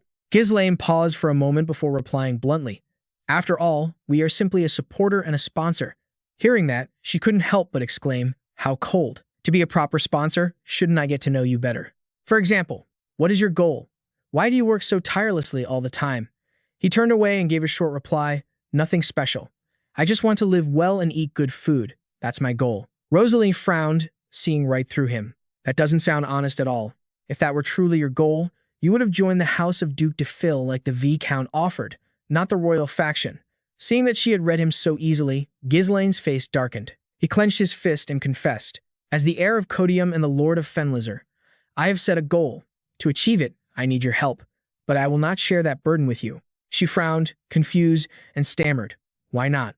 Burdens are meant to be shared. The more people there are." Suddenly, Ghislain cut her off by taking her hand. The paper fan in Rosalind's other hand fell to the ground. A second later, he unexpectedly placed a kiss upon her hand.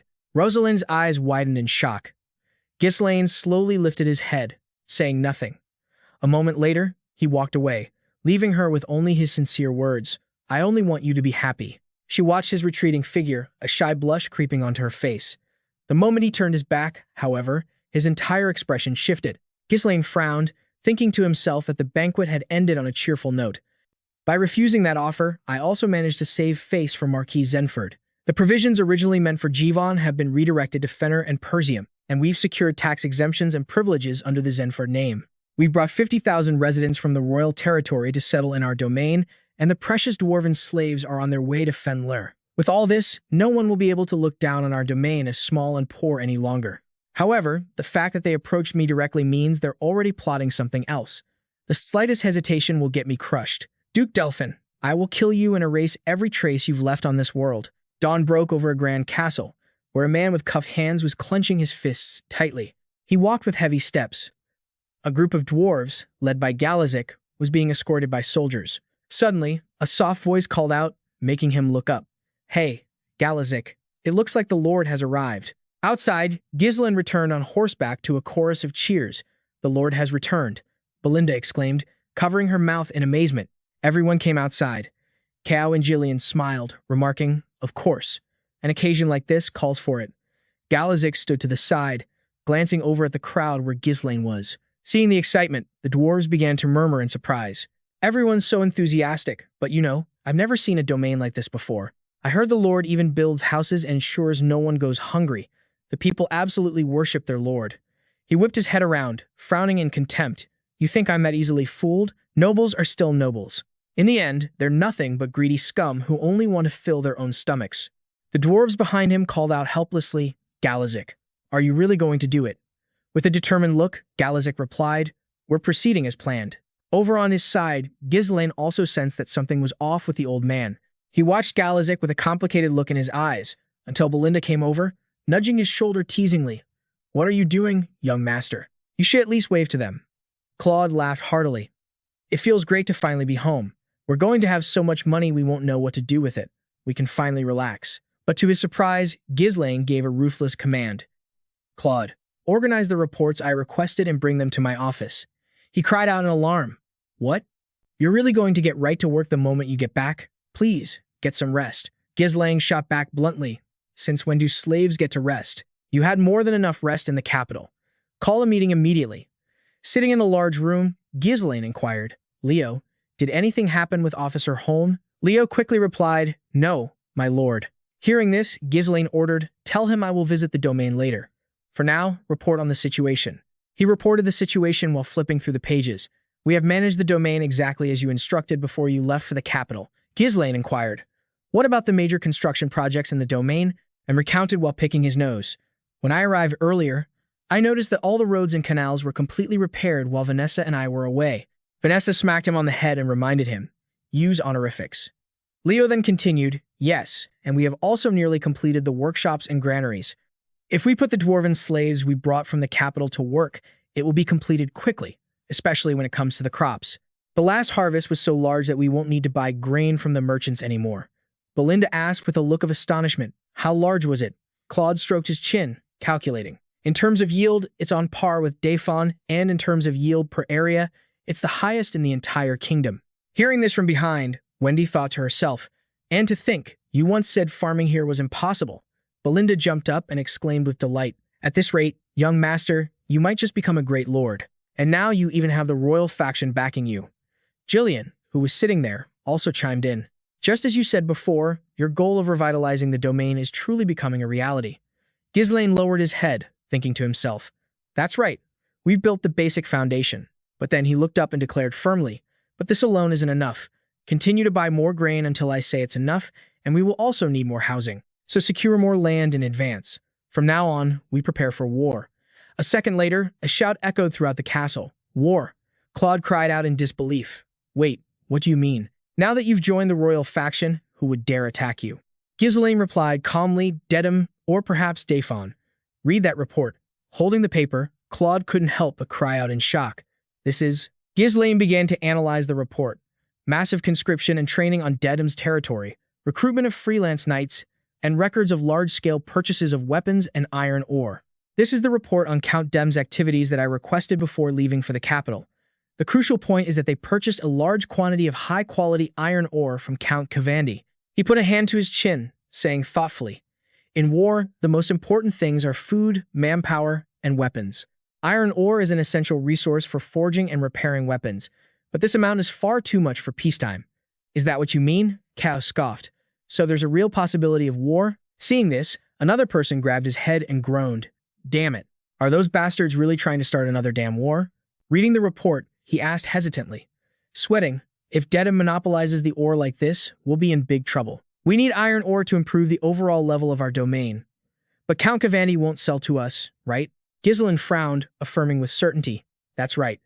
At this point, Count Cavandi must be considered an ally of Duke Dpin. While we hesitate, unable to secure a source of iron ore, they have probably already completed their preparations for an attack. The situation looks a bit precarious now, doesn't it? Let me tell you all the plan."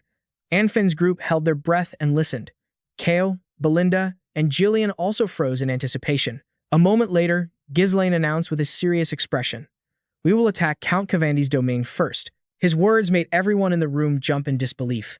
At that moment, in a large castle in Count Cavandi's domain, Cavandi City, a piece of candy was tossed into a person's mouth, and another quickly and forcefully sealed their lips.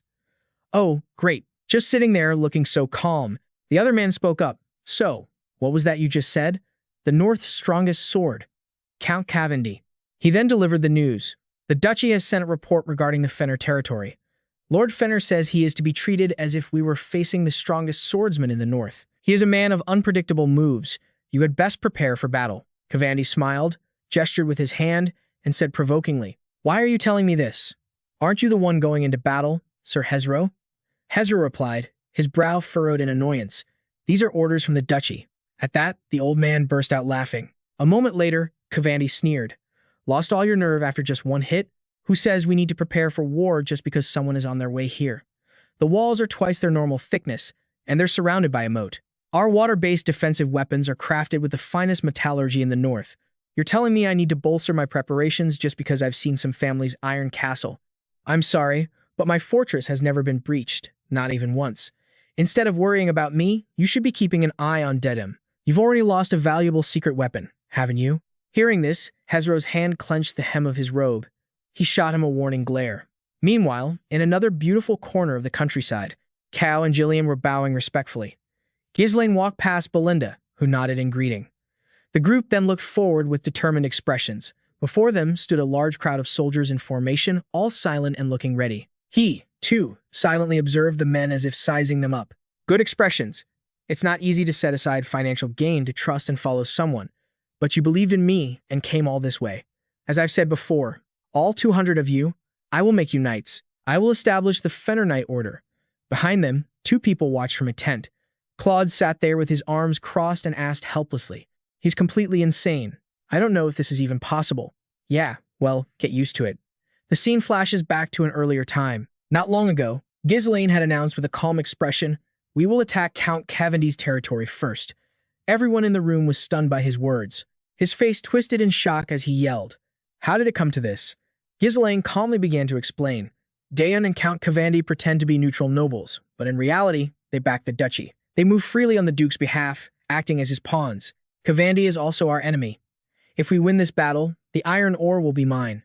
This is the perfect opportunity to curb the enemy's growth and boost our own strength. Upon hearing this, everyone in the room fell silent. Claude broke into a sweat, stammering, "So, how exactly are you proposing we attack?" Ghislain, who was standing nearby, also voiced her opinion. "Cavandi's army is said to be the best equipped in the north." Cao frowned in confusion and asked, "Are you saying our forces are lacking in numbers or quality?" His next words startled them both. "I will turn all 200 of my mercenaries into knights who can wield mana. They say one well-trained knight is equal to 100 regular soldiers. If I build a knight order of 200 men, their strength will be equivalent to 20,000 troops." Belinda's eyes were wide with astonishment as she asked, baffled, "But how? Doesn't it take years to properly learn how to wield mana?"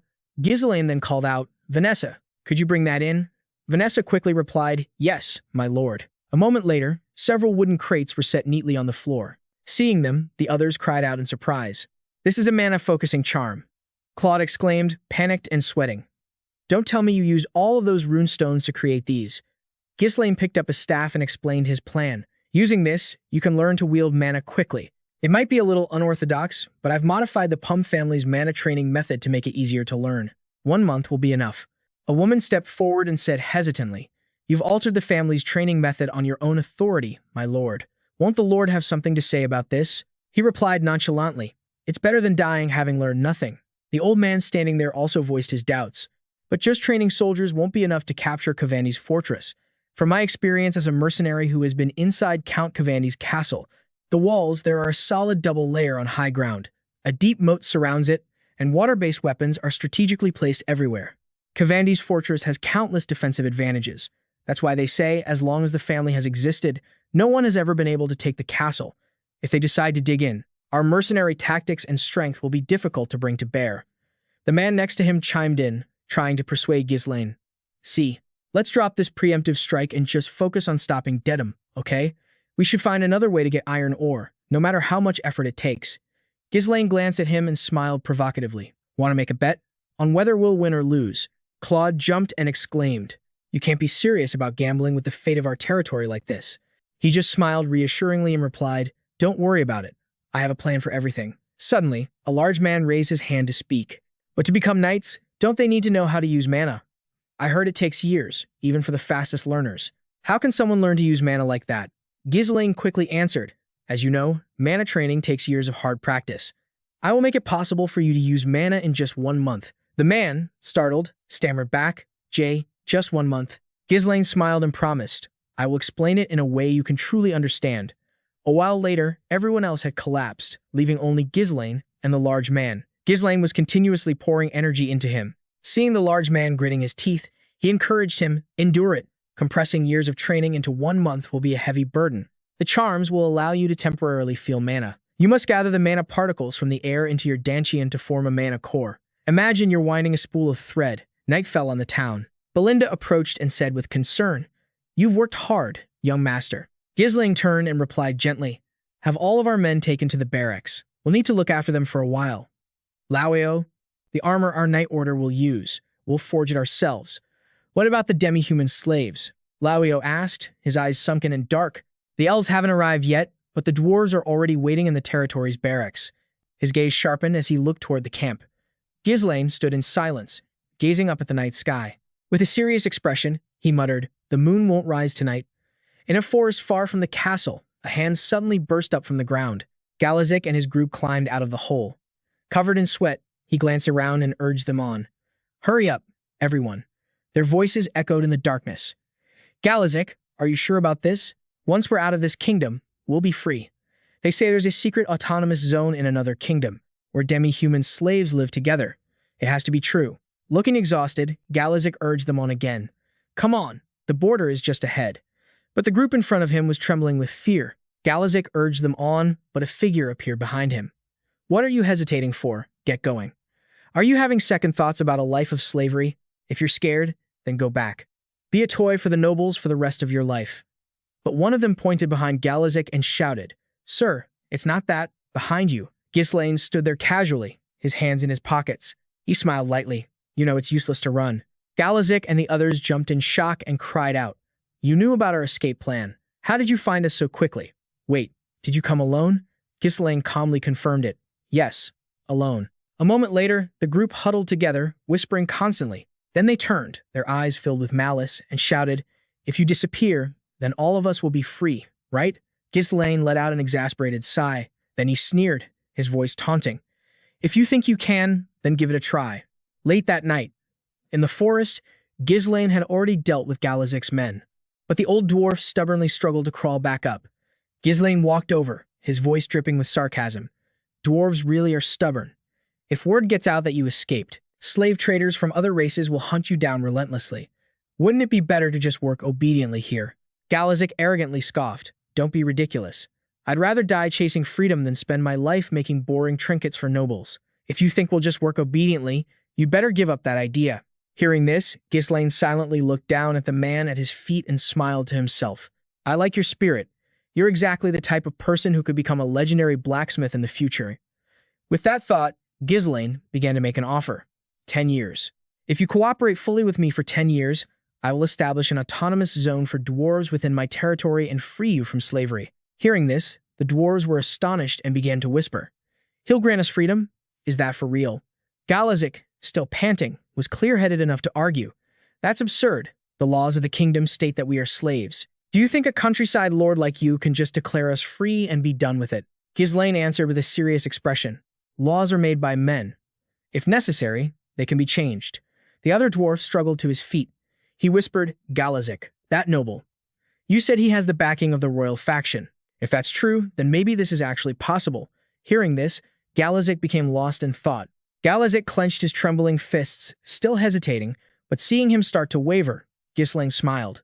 A moment later, he declared, "I'm not interested in fine crafts or luxury goods. I want to create something far more interesting." Startled, Galazik stammered, "More interesting?" Suddenly, Ghislain looked up at the sky with a somber expression and declared seriously, "I want to fly."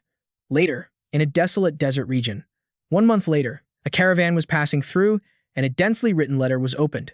"Count Cavandi, you have distorted the fairness of the Northern Iron Market by giving preferential treatment to one family. If you do not open the market to Fenlyre and the surrounding regions, you will regret it." Baron Ghislain Cardia looked at the letter in his hand and thought to himself, "What is this?" The people in the room immediately began to chatter. "It's a letter from Baron Fenlyre. How arrogant! The nerve of him. He must have lost his mind." The count sat there, sneering contemptuously. "Good heavens, this little trick only works if you actually have some power to back it up. What on earth is that Fenlyre fellow thinking, sending trash like this?"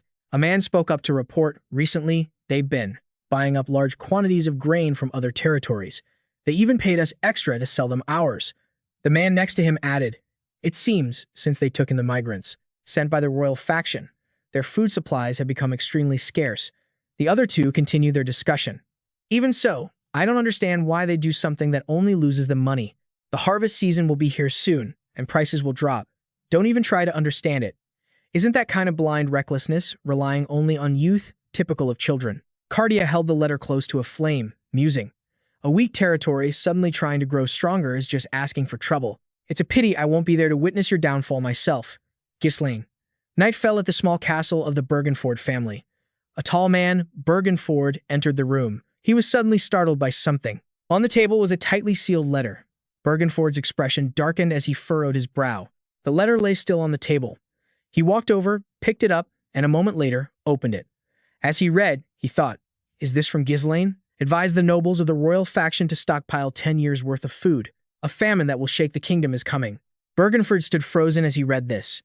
Moonlight streamed through the window, then the sun rose, flooding the room with light. Rosalind entered, her face etched with worry, and called out, "Father, you didn't sleep last night." She was startled to see him with his back to her. Suddenly, he turned his head and gave an order. Rosalind informed the vassals and the nobles of the royal faction to convene immediately. In the days that followed, drought appeared everywhere. Not long after the letter was sent to Marquis Bergenford, an unprecedented famine spread across the kingdom. The climate became extremely arid, rivers ran dry, and crops withered and died. Starving people appeared one after another, chaotically fighting over food. The people's discontent reached its peak. It was a natural disaster that would be recorded in the history books. At that moment, Ghislain sat with a dark expression on his face. He looked up and declared seriously, "The time has come." Elsewhere, a man frowned as he heard someone cursing. "The hunger stones have been exposed in many places. This is definitely a great drought. Food prices are skyrocketing. How could this freak weather happen without any warning? Did the royal nobles hoard food beforehand? There's a rumor that the Fenner territory still managed a harvest, even through all this. Damn it, the food. What the hell is Day waiting for? That's right, we should have attacked Fenner sooner and taken their food or their land." The others nervously tried to calm him down, saying, "They said to just wait a little longer." It seems Fed Deadman also missed his chance while trying to handle this. Cavandi, sweating buckets and gritting his teeth, cursed, "You idiots. When are you going to send the food?" Suddenly, someone spoke up. "There's a quick way to get food. Give iron to Baron Fenlyre, so in exchange for food." That's exactly what he wants. The other two angrily retorted, "Hey, what are you talking about? Fenlyre so is on the royal faction side. If we give them iron, the duchy obviously won't look kindly on us. Besides, the aid is just a little late. The duchy and promised aid, so we should wait longer. We've already hit our limit on requisitioning food from the locals. We're barely suppressing the civil unrest with our army, But whether it's the duchy or anyone else, I don't know if we can hold out until the aid arrives. The man continued to persuade everyone. If our food reserves run out and even the soldiers are starving, then this iron fortress, which has never been breached while the Kavandi line existed, will be destroyed by a rebellion from within. Kavandi, his face dark and sweating, shot back. So now you want us to kneel before that brat? He then bit his lip hard. Kavandi looked up, his eyes dark as he made his decision. Give the iron to Fen Lai So and bring back the food. The men, startled, turned to look at him and cried out, Sir! He clenched his trembling fist and declared, Baron Fen Lai So is going to die at the duchy's hands anyway. Even if we give them a little ore now, it won't change anything. Whether it's the duchy or Count D, if they start trouble over this, tell them to come and try me. No one can take my fortress. What are you all still doing? Send an envoy immediately, before everyone starves to death. But the soldier boldly retorted, I don't think that will be necessary. Baron Fen Lai So has already led his army to the front of the fortress. Hearing this, Kavandi's eyes widened in fear as he yelled, What? Outside the castle walls, a group on horseback surrounded the fortress. A portly man holding a club tugged at his armor and whined, This armor is so stuffy. It's tight everywhere. The one-eyed man next to him cursed, Shut up. Use twice the amount of precious blood python scales just to make it fit your size. He confidently beat his chest and declared, Mana is now overflowing in my body. Even without armor, my perfect muscles wouldn't get a single scratch. The next second, the fat man took a punch to the chest. The one-eyed man walked ahead and said, Definitely. It's truly armor forged by dwarves. Meanwhile, Ghislain, sitting on his horse, shouted loudly, Charge! Ghislain was now leading the army surrounding the castle. Knights of Fen Lai. So, let's move out. The army quickly advanced towards the fortress as Kavandi watched. His men panicked and screamed, Fen Lai So's army has surrounded us. The moat dried up from the drought of all the rotten luck. What the hell is that army? That's not a force a baron should be able to mobilize. Could the royal faction really be reinforcing them? Kavandi yelled in frustration, Don't panic. What can they do against my fortress? Once I deploy our ultimate weapon, they won't even dare step into the castle's shadow. Suddenly, Ghislain called out from below, Count Kavandi, you've read the letter I sent, haven't you? The count was sweating, but he still yelled back defiantly, Baron Fen Lai. So, what is the meaning of this insolence? You dare bring an army here without any warning? Ghislain narrowed his eyes, his gaze sharp as he replied, I made my intentions clear. I warned you that you would regret it if you didn't open the iron market. The other man waved his hand, gritting his teeth and cursing. That brat dares to call that justice? The man next to him also yelled angrily. You think stringing a few words together makes for a just cause? Kavandi then waved his hand and declared loudly, If you want a war, then prepare convincing evidence and issue a formal declaration of war. I don't associate with those who disregard the etiquette of nobles. Hearing this from below, Ghislain muttered, A declaration of war? An arrow was knocked, and Ghislain took aim with a determined expression. Kavandi was so stunned he could only stammer, That madman. The soldiers quickly moved in, shouting to each other, Raise your shields, protect the count. Ghislain came up behind him and reminded him, The castle wall is very high, but Ghislain just twisted his hand, holding the arrow tight. His horse suddenly ducked down, and a second later, the arrow shot off as fast as the wind. The arrow flew toward the soldier, pierced right through him, and then continued on to pierce the count's temple. Blood splattered from Kavandi's temple. Ghislain smirked, his face resolute as he said, This is my declaration of war. In a magnificent, splendid castle, Kenya. The people in the room were fraught with worry. Baron Fen Lai So has started a war. A man in a hat crossed his arms, deep in thought. It's thanks to his advice that we survived the famine with our stored grain. But another person held his head in his hands and said, Starting a war at a time like this? Bergenford clasped his hands together and asked grimly, What's the reason? Rosalind calmly glanced over and explained, Because they wouldn't open the iron market to Fenner and the surrounding regions. That exposed Count Kavandi's near monopoly on trade with the Day territory. The man in the hat, sweating, glanced aside and remarked, There's always a way to fabricate a pretext, isn't there? Someone suddenly spoke up, Then it's clear. We must expel him from our faction before this escalates. The others there chimed in, Exactly right. We should be focusing all our efforts on overcoming the drought, not worrying about a war. A man with curly hair, leaning on the arm of his chair, asked with a contemptuous glance, Is it just because you hate that kid? The man who was called out jumped and yelled, What? Rosalind, witnessing all this, snapped her paper, fan shut, and spoke, Everyone, calm down. What we need to do now is figure out a solution to break this stalemate. What's done is done. Useless arguments are just a waste of time. The man gripped his cane tightly and replied irritably, I am perfectly calm. This is clearly bait to lure the duchy into a trap. Suddenly, someone entered and agreed. I concur with that assessment, my dear royal comrades. The men, startled, stammered, "Es, sir, are you from the duchy?" Bergenfor remained calm and called out softly, "Count Fid." Fid stepped forward with a knowing look and continued, "Baron Fenlys has attacked Count Cavandi, a neutral noble, and he did this while everyone is suffering from a natural disaster. Can this be considered the will of the entire royal faction?" Hearing this, Marquis Bergenfor frowned in displeasure. Seeing this, the curly-haired man analyzed the situation to himself.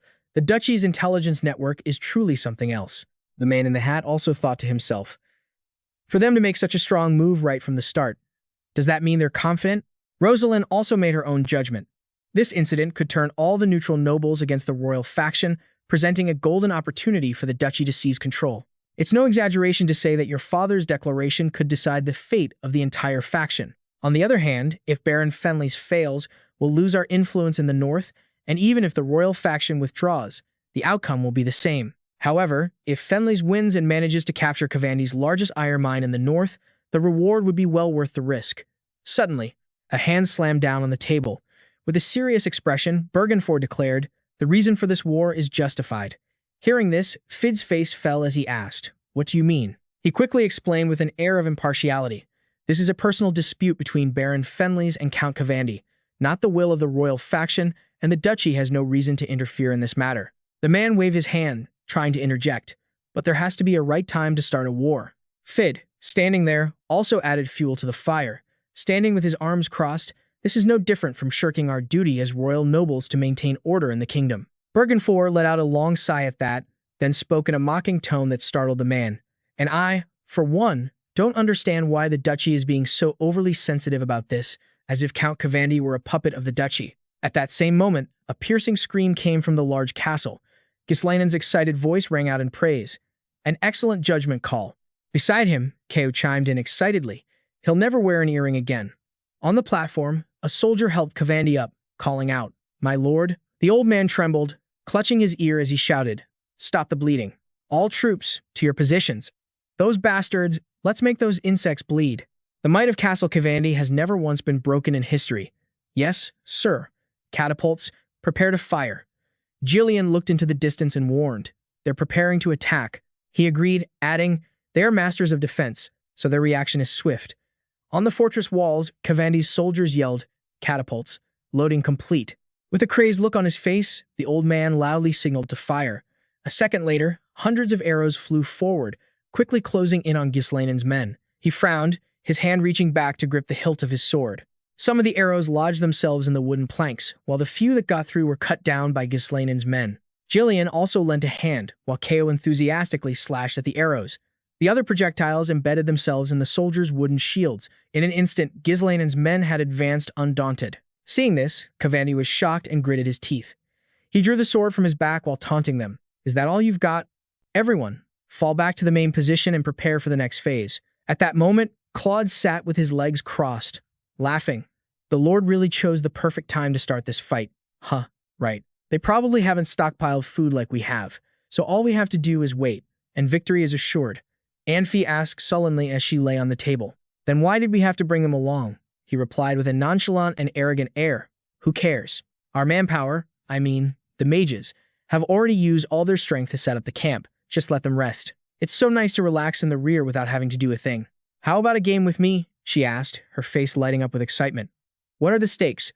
Suddenly, Ghislain entered the tent and called out loudly, "Claude." Startled, Claude shot to his feet and greeted him. "You've returned, my lord." Then he turned to Anfi. "Anfi, gather the mages." She slammed her hand down and swore, "Damn it." Ghislain spoke with a serious expression. "From now on, you will dig a tunnel toward the castle." Anfi repeated in shock.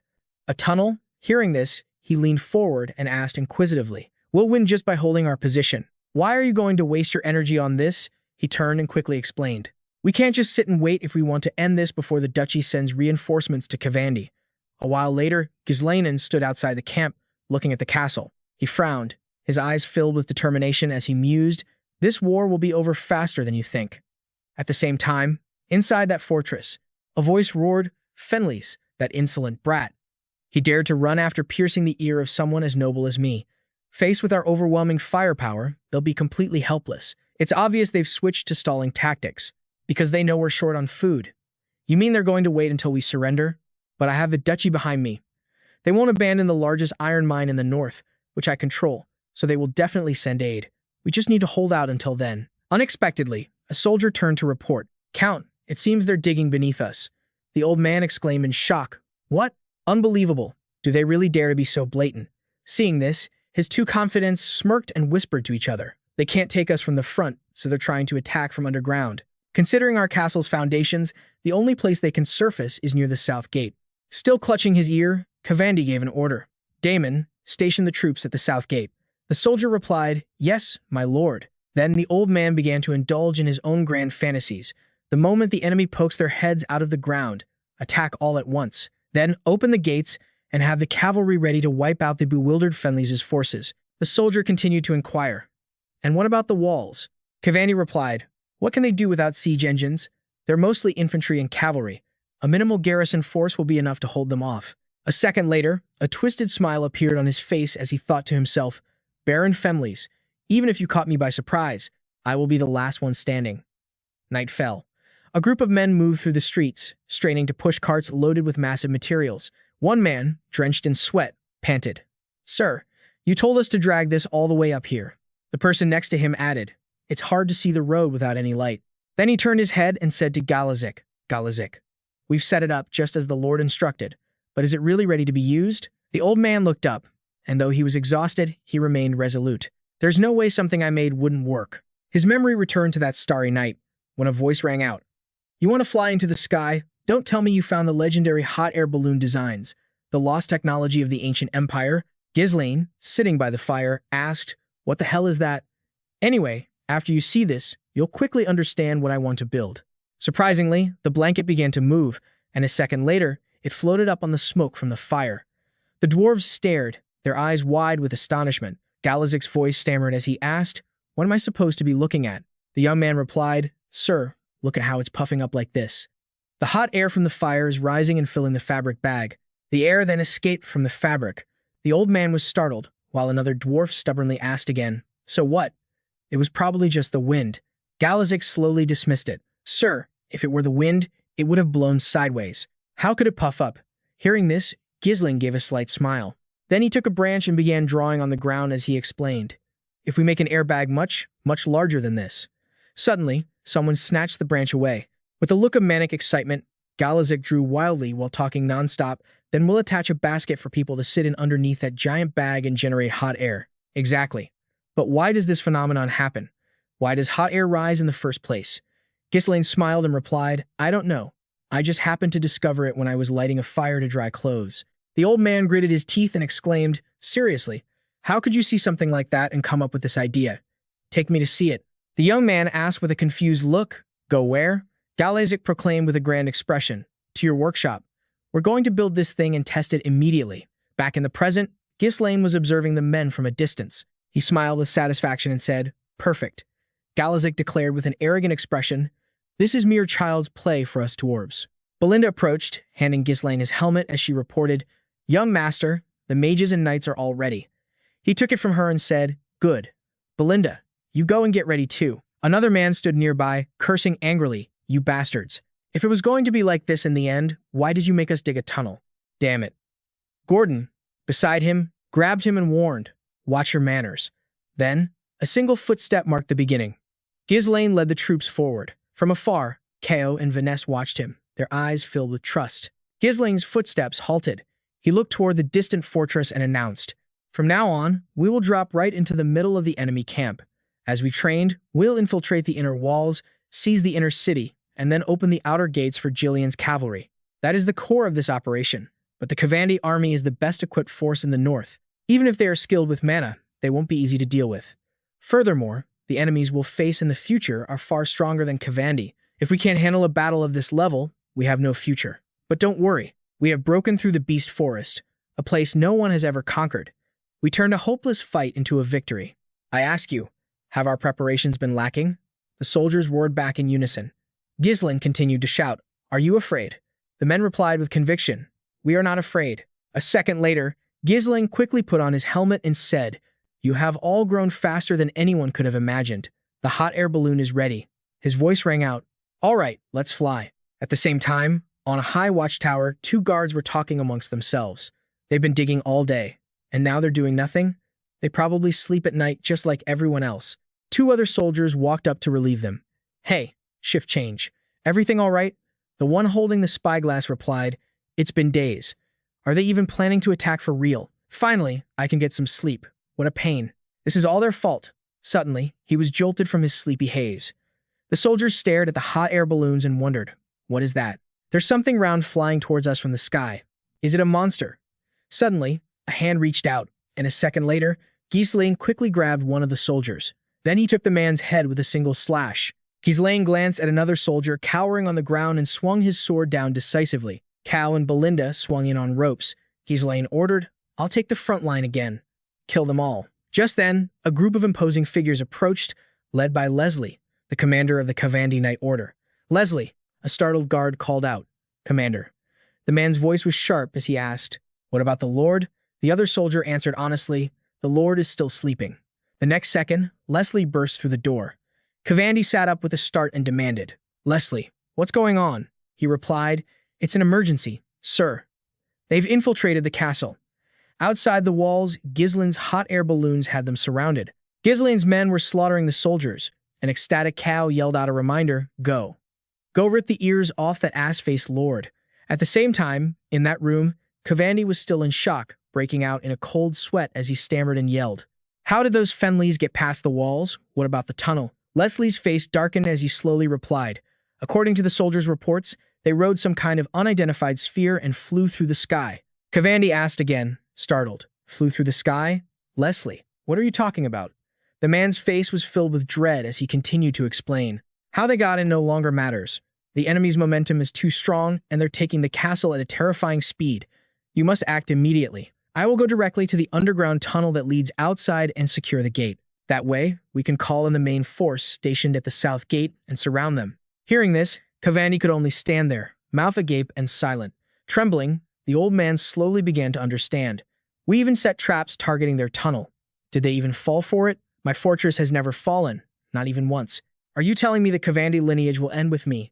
Suddenly, Leslie grabbed the old man by the shoulders. He tried to calm Kavandi down, urging him, Sir, please, escape through the secret passage with your attendants and get reinforcements first. I will stay behind and defend the castle. If, despite that, the situation doesn't stabilize, then bring out that man. In other words, surrender him. At the same time, outside the massive fortress, a soldier holding a sword yelled in disbelief. We're under attack. How did they get in? Ghislain charged forward, his sword a blur. A second later, he had already taken their heads as another foolish soldier screamed and charged at him. Ghislain quickly spun around and parried his sword, then slashed the soldier in two. One of them raised his sword and roared in anger. What was that? Once you've calmed down, there's no time to panic. Fire. You're barely hitting anyone. Suddenly, the crossbowman pointed to the sky and yelled, Captain. From above, a hot air balloon came crashing straight to the ground, landing on the corpses of the unfortunate soldiers. Amphi crawled out from the wreckage, cursing, You idiotic muscle-bound pig. I told you not to ride on top of me. You're heavy as hell. Gordon, beside him, replied with difficulty, I'm not the one swearing. Suddenly, a group of soldiers charged at them, screaming, Die. But a moment later, they were stopped by a flurry of swords. Ghislain walked over, gently asking if he was hurt. Cal also chimed in with a critique. Even though Gordon's a knight now, he still acts the same as before. Suddenly, a loud noise drew their attention. The men on top of the fortress walls were shouting at each other to hold the gate. The enemy has already broken through. He raised a hand to his chin, looking puzzled. What's this? They're already in a defensive stance. The man beside him quickly assessed the situation. Their reaction is faster than we anticipated. There must be someone sharp among them. Ghislain's eyes narrowed as he calculated his next move. The enemy forces we scattered with the tunnel operation will regroup soon. We have to be quick. Then he raised his voice and asked, Is everyone ready? The group quickly replied, We are. With that, Ghislain gave the order with a glance. Kao, stop the soldiers on the walls and destroy all the siege engines. Belinda, find Marquis Kavandi. Belinda listened intently and replied, Yes, I'll clear a path to the gate. He smiled and asked once more, Ready. Instantly, a host of swords were raised high as they shouted in unison, Ready. Hearing this, Ghislain pulled his hood down slightly and declared, The Fanless or Knight Order will now commence its operation. In just a moment, his army was closing in on the fortress. A soldier ran up to report to Leslie, "Commander, they're here." He slowly muttered, "So they're aiming for the gate. All units, raise your spears and stop them. Hold them off until the reinforcements from the south gate arrive." But the men who had just charged forward were immediately cut down by Ghislain's forces. Leslie's eyes widened in shock as he witnessed the sheer speed of the enemy. Gordon also charged forward, sword in hand. Ghislain stormed ahead, cutting down everyone in his path. A terrified soldier cried out, "How is this possible? There's no way to stop this." Leslie stared, dumbfounded, his mind filled with doubt. Every single one of their weapons is infused with mana. Are you telling me that all the intruders are knights? But no matter how many knights there are, they shouldn't be able to break through a heavy infantry defense this strong. That man in the lead, we have to stop him. Suddenly, several soldiers cried out in fear, "Commander Leslie, their morale is too strong. The forces outside the wall can't hold on any longer. At this rate, the gate will be lost." At that moment, he slowly gave the order, "Destroy it." The soldier was stunned for a moment, then replied, "Sir." Leslie swung his sword and declared, "Destroy all mechanisms used to open and close the gate. I will buy us time." Before him, Ghislain's group was charging forward. His determined, sharp gaze was visible from under his hood. A moment later, Leslie clashed with Ghislain. He glared with a look of warning. Ghislain's eyes made him jump back in surprise. Then Leslie leaned back, dodging his sword strike. One of his own strikes was instantly parried by Ghislain, who then quickly launched a counterattack. Leslie reacted quickly, blocking the blow with his shield. A moment later, he slashed forward, but Ghislain dodged it. The air became terrifyingly still. Ghislain's fearsome gaze stared straight ahead. Suddenly, Leslie spoke up to introduce himself. "I am the commander of the Cavandi Knight Order, Leslie. You shall not pass." At the same time, outside on the grand stand, Cavendish stood with his hands gripping the iron bars.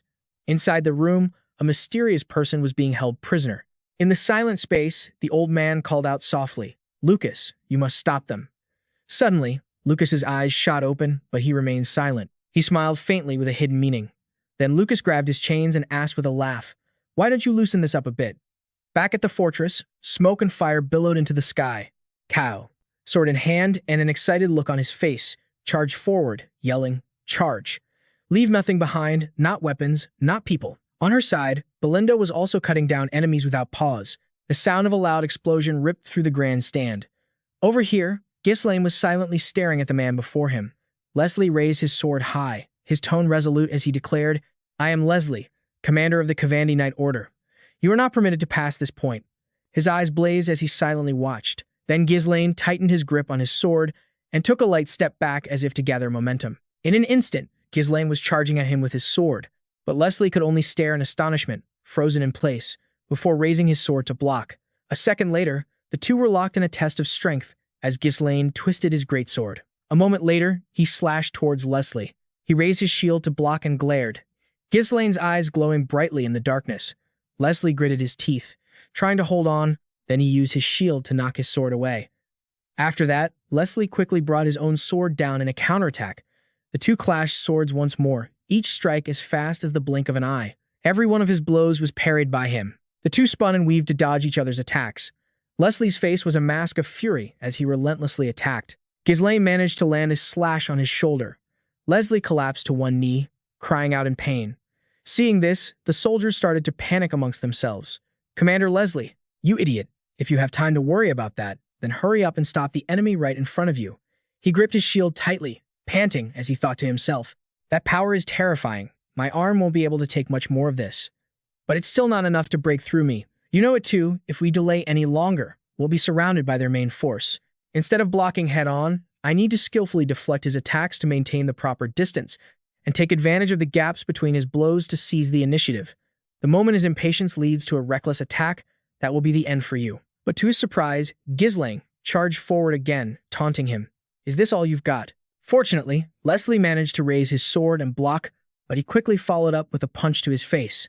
Leslie stumbled backward, but stubbornly slashed with his sword. Ghislain used his own sword as a pivot to flip over and dodge. A finishing blow cut off Leslie's arm. Ghislain landed on his feet, letting out a single comment, "Not bad." Without stopping, he charged forward and slashed across his body. Leslie could only stare in shock. "You fell back?" "Yes, Count D definitely said so." He gave the order to feign, believing he could take on the strongest swordsman of the north. Then, the soldiers watched in silence as Leslie collapsed to the ground. The terrified crowd could only let out meaningless cries. Seeing this, the one-eyed commander shouted with glee, "The gatekeeper is down." Gordon also cheered, "That's our captain for you." Ghislain turned his head and ordered loudly, "All troops, seize this opportunity. Charge and open the gate." But just then, Leslie struggled back to his feet and called out weakly, "Ghislain, it's a pity, but things aren't going to go the way you think." Immediately after, a soldier burst in and reported, "Commander, the gate won't open." Gordon looked at the wrecked mechanism and cried out, "The entire mechanism has been completely destroyed." The one-eyed man added, "With things like this, there's no way we can open the gate." Ghislain's eyes lit up as he said with admiration, "So they do know how to use their heads, huh?" He glanced at Leslie, continuing to taunt him. "Look there, Cavandi's main army is approaching. It doesn't matter how strong you are. Once you're outnumbered and surrounded, there's nothing you can do. As long as we hold the gate, Cavandi will ultimately be victorious." Gordon, looking flustered, asked from behind, "Commander, what do we do now?" Another soldier chimed in, "We are knights. If they have the guts, let them charge." He glanced over, his dark eyes giving no answer. Ghislain looked at his comrades, silently calculating his next move. "We're out of mana, and everyone's exhausted. In this condition, we can't possibly fight off the approaching enemy." Suddenly, he walked forward, causing the young man to call out in confusion, "Commander?" Ghislain gently placed his hand on the gate. The massive gate before him remained silent. He gripped his sword tightly, bowed his head in thought, and then said, "Perhaps. For just a moment, I can use it. Everyone, get away from me." In this day and age, master isn't so much a level of power as it is a title. That's because there are no clear standards for what makes a master.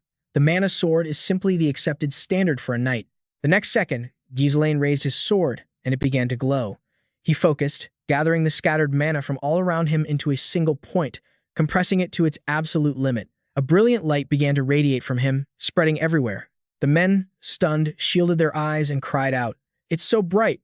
Leslie, still on the ground, gritted his teeth and watched. His eyes shot open in terror as a memory flooded his mind.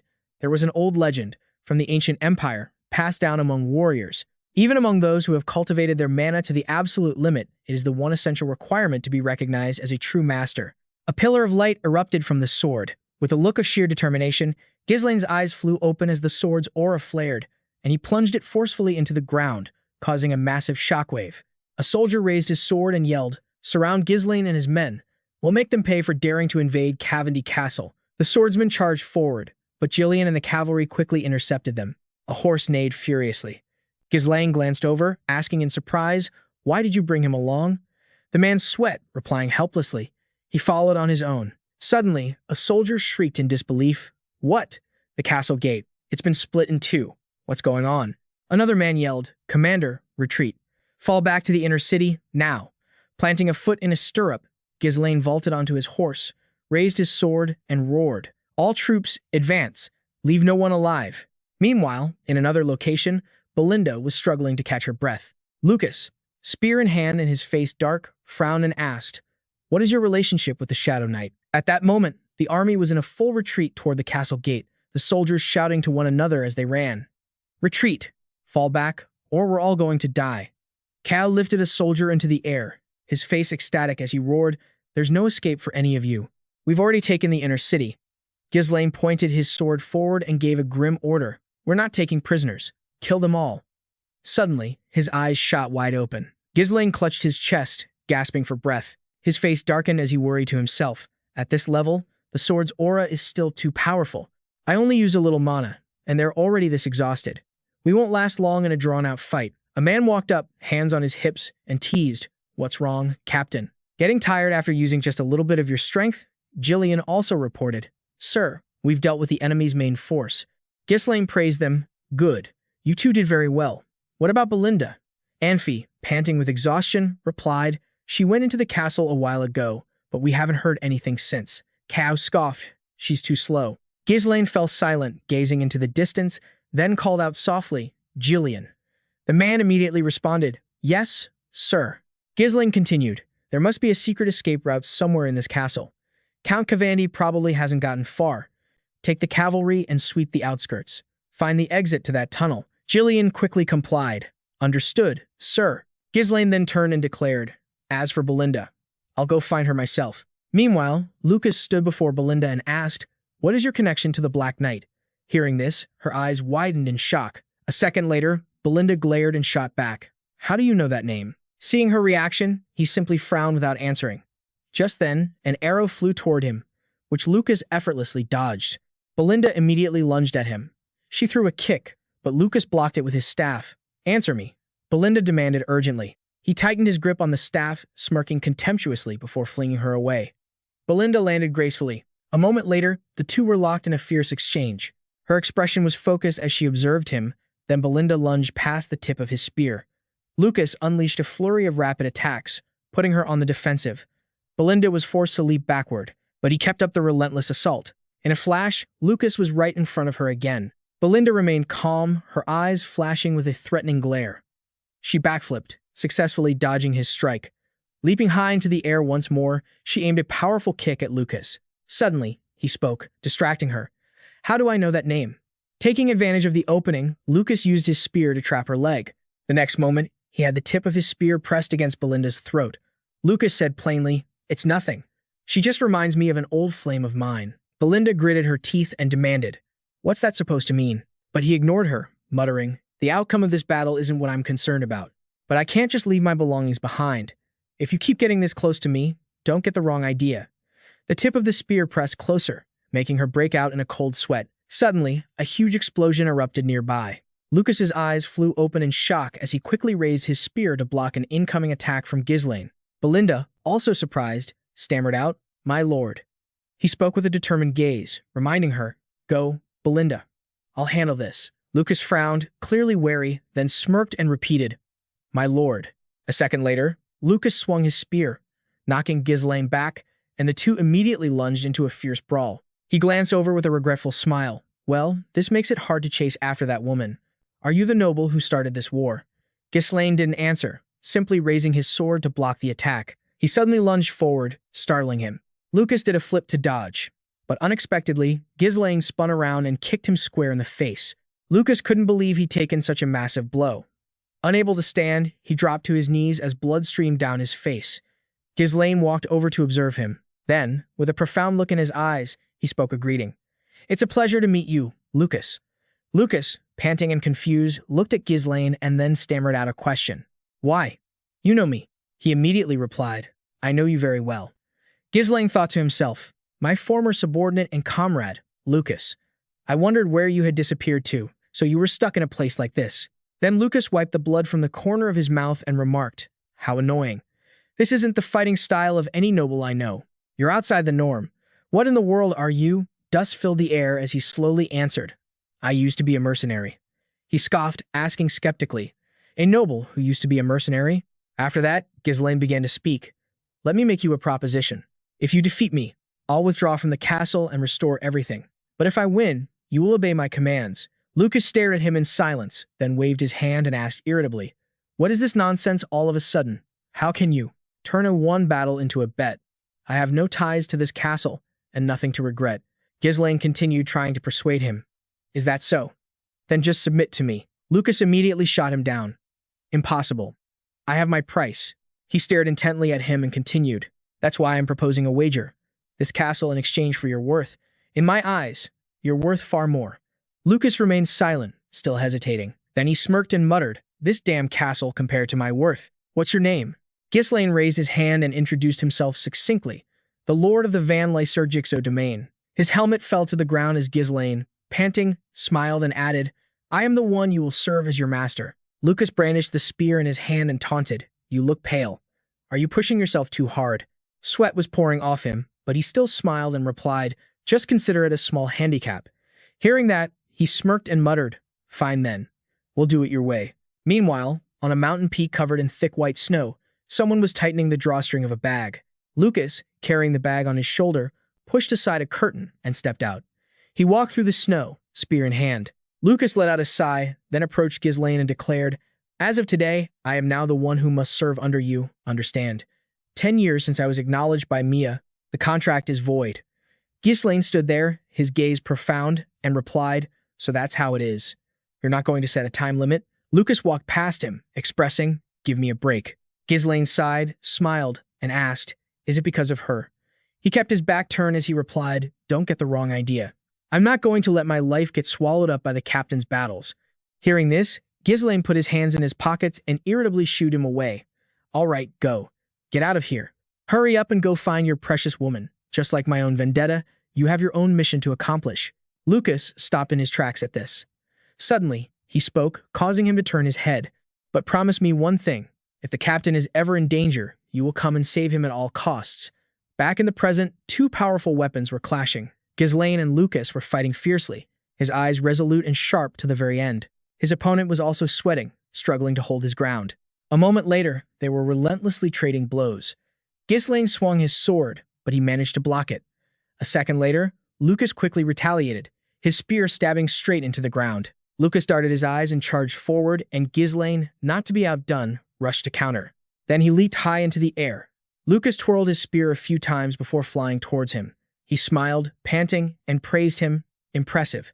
You look completely exhausted." But Ghislain maintained a determined expression, stubbornly replying, "I absolutely cannot lose a bet that I've made." Hearing this, the corner of Lucas's mouth twitched into a smirk. A moment later, he threw his head back and laughed loudly, declaring, "Sorry, but I absolutely have to win this fight. Being under your command would just be a hassle." Then Lucas's entire body erupted with a surge of mana. Ghislain looked at the man before him, silently gauging this amount of mana. "So you were pretty strong even before you met me." Lucas, the one who lost in the Morianer ritual, a mercenary tradition, and served under me for 10 years, was the right hand of the Mercenary King. He was the one who handled everything perfectly, yet even he couldn't find the lover he pursued his entire life. On the day I fell into Yoon's trap, he died helping me, just as he promised. Thinking this, he smiled and let out a sigh. A moment later, Ghislain suddenly dropped his sword. This action made Lucas's eyes fly wide in shock as the sword fell to the ground with a soft clang, but he continued to charge at him. Ghislain frowned and muttered to himself, "I won't let that happen this time." A second later, he ducked to avoid Lucas's attack, then Ghislain jumped high into the air and did a flip. His legs clamped around his neck, and then Ghislain used his momentum to pull Lucas forward. Next, he powerfully slammed him to the ground. Lucas hit the earth hard. He gasped in pain and surprise, his mouth agape. Suddenly, a blade was pressed against Lucas's neck. Ghislain was straddling him, smirking as he declared, "The victory is mine." Lucas lay there, cursing helplessly. Damn it. Things just got even more complicated.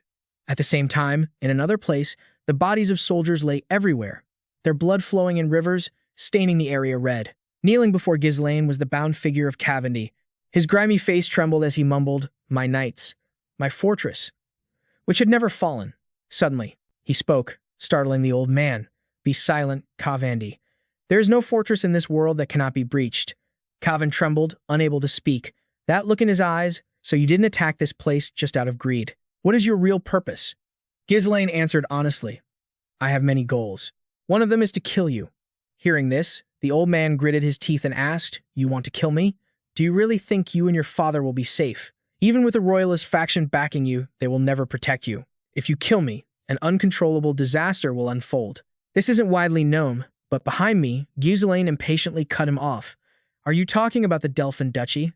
Cavan's face froze as he continued, "I'm well aware that the Delphin Duchy is recruiting neutral nobles like you and swallowing up their lands. They're backing Count Day and Jif Al, who will be the central figures in the Northern Conquest, using iron ore to bolster their armaments. And they're even using the Blood Mage Tower to attack the royalist faction at just the right moment, all to instigate a civil war in the Dutani kingdom." The old man's face turned pale, his heart filled with terror. "He knows all of that. This guy knows everything. Who in the world are you? How do you know all of this?" A moment later, Cavan shouted desperately, "You. If you already know, then this will be quick. I'll give you one last chance. Promise to cede half of your iron ore output for 20 years, and I will personally tell Duke Dpin about your talents. Join the duchy. Then you and your father will enjoy eternal peace under the Delphin Duchy without having to lift a finger." Ghislain remained silent, listening without replying. The old man then stammered cautiously, "So, saving me would be more beneficial to you than killing me, right?" In a flash, a spray of blood erupted. He sheathed his sword behind his back and flatly refused. "I have no intention of joining you." Cavan finally reacted, crying out, You. Ghislain turned and walked away. Leaving the old man to collapse, he declared, "You will all die at my hands." Meanwhile, elsewhere, he sat in the darkness. He had just finished reading a letter and began to tremble. A second later, he crumpled the letter and slammed his fist on the table. He sat there, his face darkening as he muttered, "You slipped through that brief opening, didn't you?" Just as the duchy said, they followed a method of meticulous planning and preparation, no matter how long it took. And what was the result? Failure, failure, failure. After the spur, the royalist faction is now even supporting that man. We must crush these seeds before they have a chance to grow. I no longer need anyone's orders or reports. From now on, everything will be decided by my will. From this moment forward, the top priority is to eliminate Bernarge and Perseum. Meanwhile, in a vast, magnificent castle in the old capital of Tad Diner, a man with a goatee exclaimed in shock, "Baron Fenicer. That fool actually won." The rest of the group buzzed with chatter. Against Count Cotty, the man known as the Master of the Iron Fortress. How the hell did he win? I never would have guessed Baron Fenicer possessed such superior military skill. You really can't judge a book by its cover. Salin, holding a paper fan, smiled in admiration. Moreover, they say he took the fortress in an all-out battle and that Count Cotty never surrendered. Lord Ghislain showed overwhelming strength during the siege of Pergium, so his military power cannot be doubted. The goateed man stubbornly stammered in denial. No way. It was just luck. If the Great Famine hadn't happened, he couldn't have won so easily. The curly-haired man beside him retorted proudly, "You're acting like there's a problem with that." In the end, what matters is that he won. Bergenford remained silent, his arms crossed in deep thought. A moment later, he glanced over and asked, "Tunio, any movement from Dayside?" The soldier quickly replied, "No, sir." They remained silent. The goateed man gripped his cane, complaining irritably, "I put so much effort into positioning the kingdom's forces on the road to Caddy's fortress," but the man in the hat calmly remarked, "We've benefited enough from this harvest." The curly-haired man added with a satisfied smile, "And now that Count Cotty has received backing from the ducal family, it will be difficult for them to interfere for the time being." Seeing this, Rose Salin breathed a sigh of relief, thinking to herself, "If Count D had made a move because of this, we could have confirmed that he wasn't a neutral noble, but one of the ducal family's faction." Suddenly, Bergenford cautioned, "But it's still too early to rush to judgment. Of course, with Baron Fenicer's victory, the royalist faction's influence will expand to the north. It's true that we now have considerable military strength, but the ducal family won't just sit idly by, so none of you are to let your guard down for a second. Well then, we'll conclude here for today." The man in the hat broke out in a sweat, sighing helplessly. The Marquis never changes. This was a huge victory after such a long wait. He could at least crack a smile. Seeing this, the other man added, "But isn't it precisely because of that coldness that he's been able to lead the royalist faction until now?" But he turned to leave, calling softly, "Let's go, Rose Salin." The young woman, startled, stammered a reply, "Yes." Suddenly, Rose Salin's eyes widened in surprise. Bergenford shot her a warning glance. Understanding his meaning, Rose Salin smiled and continued, "Yes, father." At that same moment, elsewhere, a troop of soldiers was galloping away on horseback. Leading them was Max, pushing his horse to its limits. Meanwhile, in the northern part of the Dutani kingdom, near Caddy's fortress, Beauty was also chasing after him. Suddenly, a voice rang out, startling her. "Captain Max, isn't it too quiet for a place in the middle of a war?" Max quickly made his assessment. Fenicer's army has probably been defeated. Beauty asked with a worried and confused look, "Then what about our mission?" "Lady McGeal and Marquis Bergenford asked us to rescue a man named Baron Fenicer. If we return empty-handed, I won't be able to face either of them." He glanced over and reassured her. "Why are you worrying about such nonsense? If Baron Fenicer is the one at fault for starting a reckless war that he couldn't even sustain, what can we possibly do about it?" she replied weakly. "Well," Max glanced over with a gentle smile and reminded her, "That's your problem, priestess. We're mercenaries. We get paid for the job we do, so don't you worry about it." Suddenly, the soldier beside them pointed ahead and shouted, "Captain, look over there. We're in the territories on this side." Gordon clapped his hands and announced loudly, "Hey, form a line. There's enough food to go around, so no pushing. The new lord will make sure you don't go hungry for a while, so everyone come and get your share." The old man at the table held up a pen and declared, "This is the contract. All miners must sign it." The crowd repeated in confusion, "A contract?" As the people received their food supplies, they cried out with joy, "The new lord is treating us so kindly. Could it be that the hellish days where everything was taken from us are finally over? Maybe there won't be any more unpaid labor." Galazik, carrying several wooden planks on his shoulder, mocked Amphi. "Hey, you're pathetic. Can you even carry a single piece of material properly?" Hugging a few planks, he retorted, "Damn dwarves. I'm not a laborer, I'm a mage." Max's group watched the people before them in silence. "Move all the necessary materials for the temporary shelters here. If you don't hurry, the Lord will be furious." Max, sweating in disbelief, asked, What in the world is happening here? Is the war really over? Suddenly, a voice from behind caught Beauty's attention. Count Caddy, just how much war loot did you hide, for crying out loud? The soldiers following Claude complained excitedly. Even inside the fortress, there's nothing but gold coins, works of art, and valuables, he added with glee. What's more, the armory is filled with advanced weapons and a stockpile of iron ore. Her face etched with disbelief, she stammered. They said, "That's Count Caddy's war loot?" Max, flustered and sweating, muttered to himself. Then does that mean? Suddenly, Ghislain stepped in front of them and called out, "Faces I've never seen before. State your identities and allegiances." A moment later, at a grand palace, 2 guards stood solemnly before the main doors. A sound echoed through the space. The 2 guards pushed the doors open, and the figure of Ghislain gradually came into view. Max and Beauty stared, their eyes wide with astonishment. Ghislain walked in behind them and announced, "My lord, they are guests from the capital." Ghislain stood still, gazing into the distance, before turning his head to glance at them. Seeing Max, he thought to himself, perhaps it's a remnant of my long life as a mercenary and an enforcer. I've become able to roughly gauge a person's worth just by the aura they emit or the scent on them. The pungent stench of blood, not yet dry on iron. Disciplined movements right after the end of a war. This man is Baron Fenneser. His face remained impassive. A second later, Ghislain spoke curtly, "And you are?" Max immediately bowed his head sincerely. "It is a great honor to meet you for the first time. My lord, Baron Fenneser, my name is Max. I was sent by Duke Dpin. My mission was to save you at all costs if you were in danger." Hearing this, Ghislain gave a soft smile. A moment later, he walked closer and pointed out, "You're late." Sweating nervously, Max explained, "We set out as hastily as we could, prioritizing the mission, but we never expected the war to end so quickly. It's just as expected from the rising star of the Loyalist faction. In that case, we will return immediately." As for the 2 guests, to his surprise, Ghislain quickly cut him off. "Where do you think you're going? The war just ended, and we're short on manpower. So, you'll be working for a bit." His face turned pale as he replied, "But this has absolutely nothing to do with our mission." Ghislain put on an innocent expression and teased him. "I was in danger, and you didn't save me." Max flinched and stammered, "Well, about that." Inside, he thought, we arrived to find the war was already over, so what were we supposed to do? Seeing his reaction, Ghislain placed a hand on Max's shoulder and continued, "Later, if the client who sent you asks about me, I won't know what to say either. So, it's better if we both help each other save face, isn't it?" The man froze, not knowing what to say. A second later, Max replied hesitantly, "Yes, I understand. I'll do it."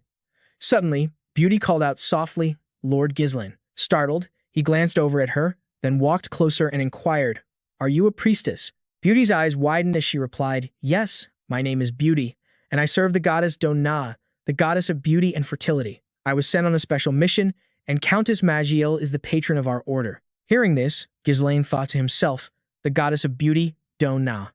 I remember that's a sect that stays far away from battlefields and impurity. There are hardly any priests in the northern region, except perhaps in Gabon. It was for this very reason that Ghislain had to stay in Gabon to treat his daughter.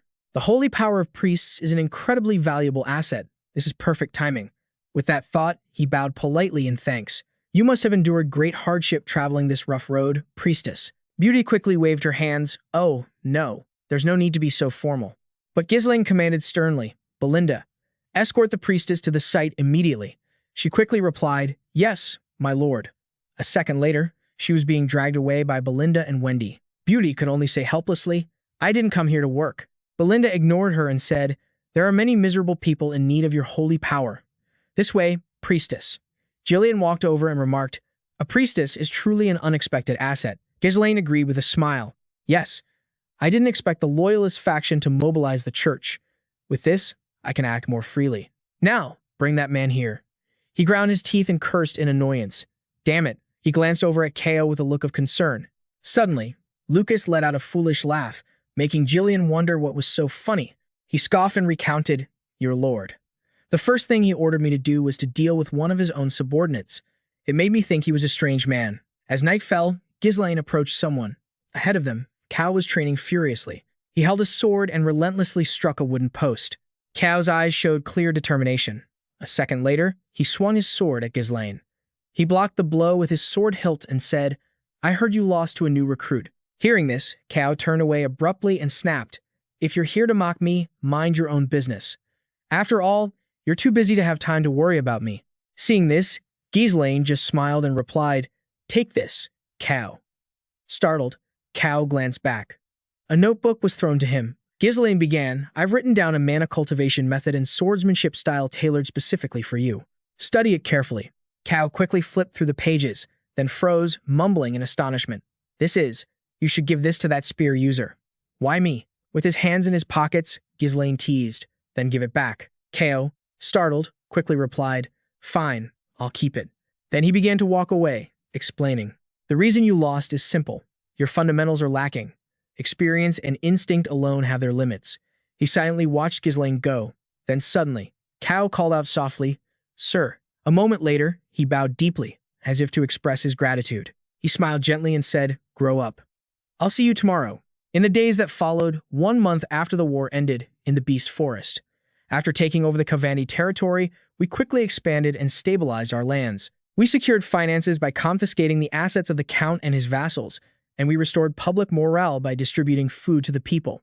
With the largest iron mine in the north, rewarding the formerly exploited workers boosted productivity. This allowed us to mine high-quality ore faster than before the conquest. Thanks to that, we developed our technology smoothly and now possess superior weapons.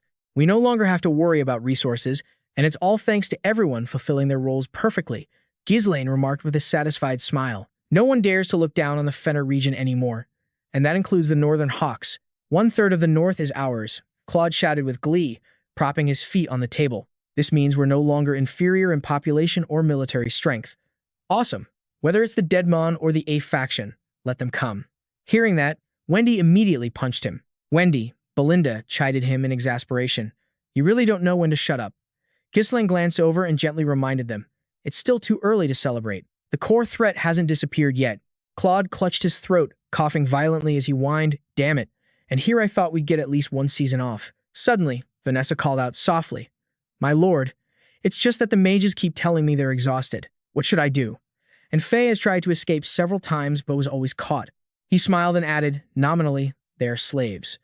She asked in confusion, "Is that so?" Seeing her worry, Ghislain gave her a reassuring look. "Don't worry too much, Vanessa. We have a priest, don't we?" At that moment, Beauty was loudly chanting a spell. "In the name of the goddess Duana, rise once more." With an unwilling expression, Anne Faye cried out, "Stop healing me. Please, just let me stay exhausted. I don't want to work anymore." Gordon held him down and warned, "You will calmly receive your treatment." She squeezed her eyes shut, wondering to herself, is it really okay for Lady Duana's holy power to be used like this, healing people from exhaustion just to make them work again? Then, Beauty turned to leave and cried out, "When is the Lord going to let me go back? He said he just needed a little help." Suddenly, Ghislain appeared and called out softly, "Priest." She jumped and exclaimed, "My lord." He continued in a praising tone, "Your holy power has increased." Beauty expressed her excitement. "Really? I didn't even notice." Ghislain smiled, thinking to himself, holy power isn't like mana. It doesn't increase through training. It's a mysterious power that only the gifted can use. As expected, she's no ordinary priest. Then he reached out with a concerned expression and asked, "During your time here, have you experienced any inconveniences?" She replied nervously, Not really. Actually, I was wondering when I'd be able to return to the church." Ghislain's next words startled Beauty. "You may leave. Our Fenner territory has received a great deal of help thanks to your devotion, so I wish to repay you." The bustling sounds of voices filled the grand capital at sunset. The capital, Kania. He broke into Kavandi Castle by flying through the sky? That's absurd. Did the Baron of Fenner turn into a bird or something, splitting the gate with a single sword aura attack? Unless he's a sword master, think logically. It's clearly fabricated information, all of it is a hoax. Just then, Ghislain and his close associates arrived. Rosalind appeared as if she had been waiting for him. Ghislain politely inquired, "My lady, have you been well?" Rosalind blushed shyly and expressed, "My lord, it's such a relief to know you're safe." Lord Ghislain stepped forward and bowed before Rosalind in gratitude. "Thank you for sending such a capable person. Your priest has helped us a great deal." She replied shyly, "I'm so glad I could be of help. Since the mission is over, the priest can now return to the church." Beauty stood there and answered awkwardly, "Yes, thank you, my lady." Inwardly, she let out a sigh of relief. "My first mission is finally over. The Fenner territory is a comfortable place to live, but mentally, it was so exhausting." Suddenly, at that moment, Ghislain spoke up, "My lady, I have a request concerning the priest." Unexpectedly, A soldier appeared and announced, "My lord, Marquis Bergenfor is waiting." He walked past her, gesturing. "Could you spare me some time later?" Rosalind smiled, completely smitten, and replied, "Of course." In another room, Ghislain's group entered. The curly-haired man smiled at him. The one with the goatee shot him an unfriendly glare. The man in the hat looked over with an indifferent expression. The atmosphere soured as the man spoke. "You're late." Ghislain remained calm, bowing his head in apology. "My apologies. Stabilizing the territory took some time." Hearing this, the man with the goatee shot to his feet and yelled, when he should have come immediately. The first man smiled and reminded him, "Quiet now, maintain your dignity," before continuing to scold Ghislain in a stern voice. "I've told you before, when you act, you must also consider my honor. If you had failed to defeat Count Cavandi, both the royalist faction and my own honor would have been damaged. The ducal faction has been able to seize the initiative and consolidate their position. Although I am the one backing you, it is a grave mistake to think that I will overlook all of your unilateral actions. So speak. Tell me everything about this war. Convince me." The atmosphere instantly grew heavy. Ghislain lowered his face and heroically declared, "I don't fight battles I can't win. I saw an opportunity and I seized it. That's all. I'm not here to rehash the past, but to discuss what we must do next." Then he strode over and plopped down on the sofa. Ghislain smiled confidently and stated, "Please appoint me as the commander of the Northern Army." The man in the hat was startled and glanced over, while the curly-haired man broke into a sweat, his eyes darting toward him. The man with the goatee was so shocked he couldn't help but exclaim, "What?" The older man, however, remained calm and said nothing. The man's crimson eyes blazed with a threatening, murderous aura, yet Ghislain faced him without a trace of fear. A moment later, the man pushed himself up with his hands and called out softly, "Ghislain, since you arrived, we have changed. I can feel a new wind blowing within the royal faction." Hearing this, Ghislain smiled with promise. "Yes, I will become the wind at your back." The man turned away and continued, "Commander of the Northern Army, a meaningless title in times of peace, but one that holds immense power when war breaks out. Are you asking me to place that power in the hands of someone as unpredictable as you?" Ghislain smiled, his expression resolute as he replied, "Yes." As he said this, he thought to himself, "The Luthanian military is organized into 4 corps, with regional commanders pre-selected to prepare strategies for various scenarios. As Marquis Zenfor said, the position is merely symbolic in peacetime, but when war breaks out, it's a completely different story, because it grants the power to summon all the lords in the region." A moment later, Ghislain placed a hand on his chest and declared, "I know the official seat of the Northern Army's commander is vacant. If someone has to fill it anyway, let that person be me." Hearing this, the man lowered his head without answering, then quickly walked over and sat at his desk. The man frowned, continuing his interrogation. "Then why is it vacant? If it were simply about filling a position, anyone could sit there. It is not a position that can be given away just because someone asks for it." His next question made the man jump in surprise. "The Ghislain family already holds influence over the southern and western commanders, correct? The east and north are still within the royal faction's sphere of influence, but the untrustworthy Count Deadmon is aiming for that position. As you know, once the balance collapses, it will be that much harder to restore. Now, while the royal faction has the upper hand, is the time to consolidate our strength by any means necessary, strong enough to suppress even a civil war instigated by the Duke." Hearing this, the men's eyes widened in astonishment, each with a complicated expression as they thought to themselves, "Civil war." The man could no longer maintain his composure and frowned.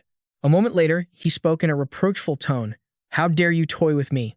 Seeing as you've toyed with me like this, I will promptly submit the proposal for your promotion to the royal court." Ghislain was bewildered and slowly began to speak. The man explained as he picked up a pen and wrote, "To become a commander, you must be a count. That is the law of the kingdom, and granting you a rank equal to, or even higher than, the heir would bring shame upon your father. Therefore, the promotion of Count Deung will also proceed. But there is one condition." Hearing this, Bay and Belinda jumped and cried out, "A condition?" The man's eyes were dark as he advised, "There has been a request for aid from Shadow Mountain in the Tu-Yan Kingdom. You will go." Ghislain was startled and frowned, thinking to himself, "The Tu-Yan Kingdom. The Tu-Yan Kingdom, the land of knights, a nation where most of the territory is the Shadow Mountains, from which powerful monsters continuously pour down. That is why its people value strength and martial arts, and their knights are among the strongest on the continent. I used to hunt and train there. If the problem requires a foreign hunter for a monster issue, then something serious must have happened." Then the man continued speaking. "It seems they've had difficulty preparing for this year's monster wave.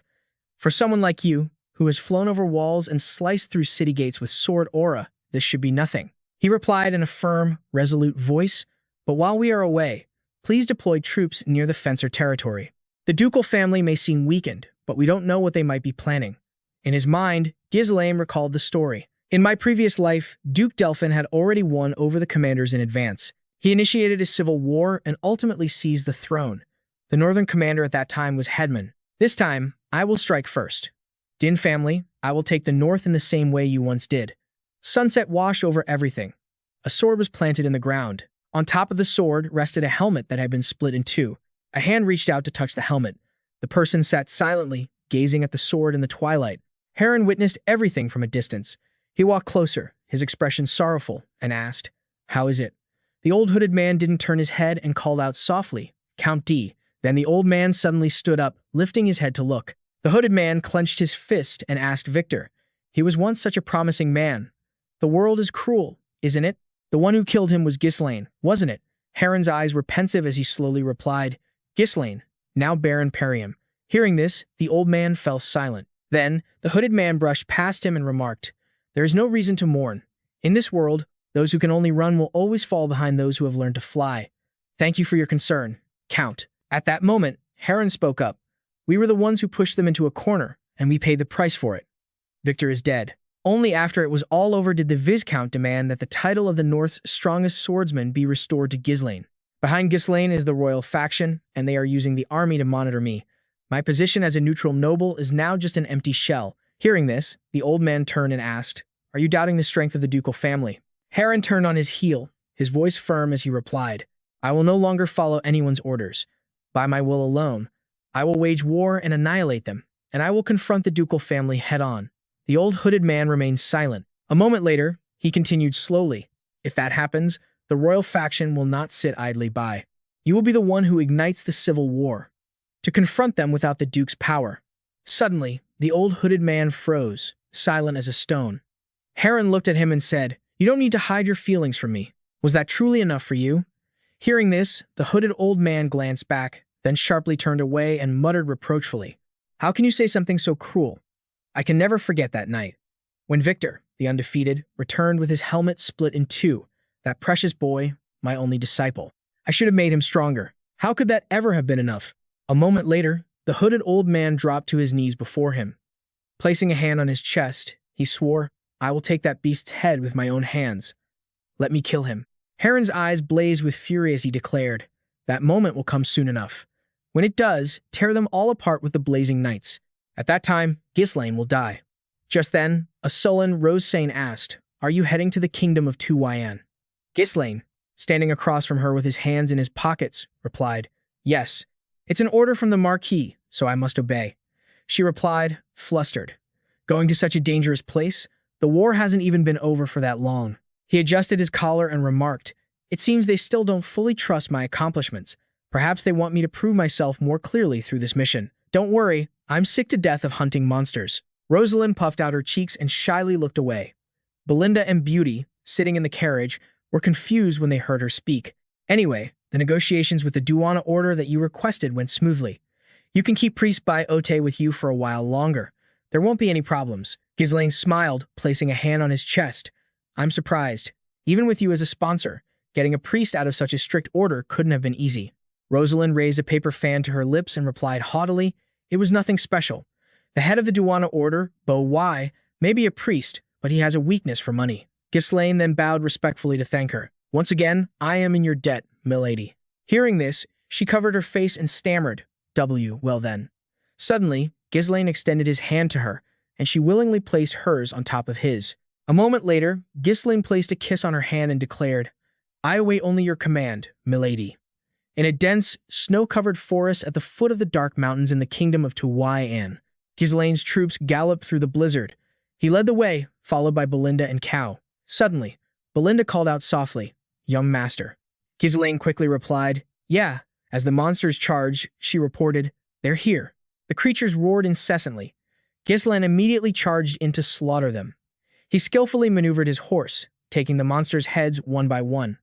Lucas also charged in with his spear to help. Cal leaped high into the air, slashing away, then laughed gleefully and shouted, "Bring it on, you pieces of trash." Suddenly, a grappling hook caught KO right in the mouth.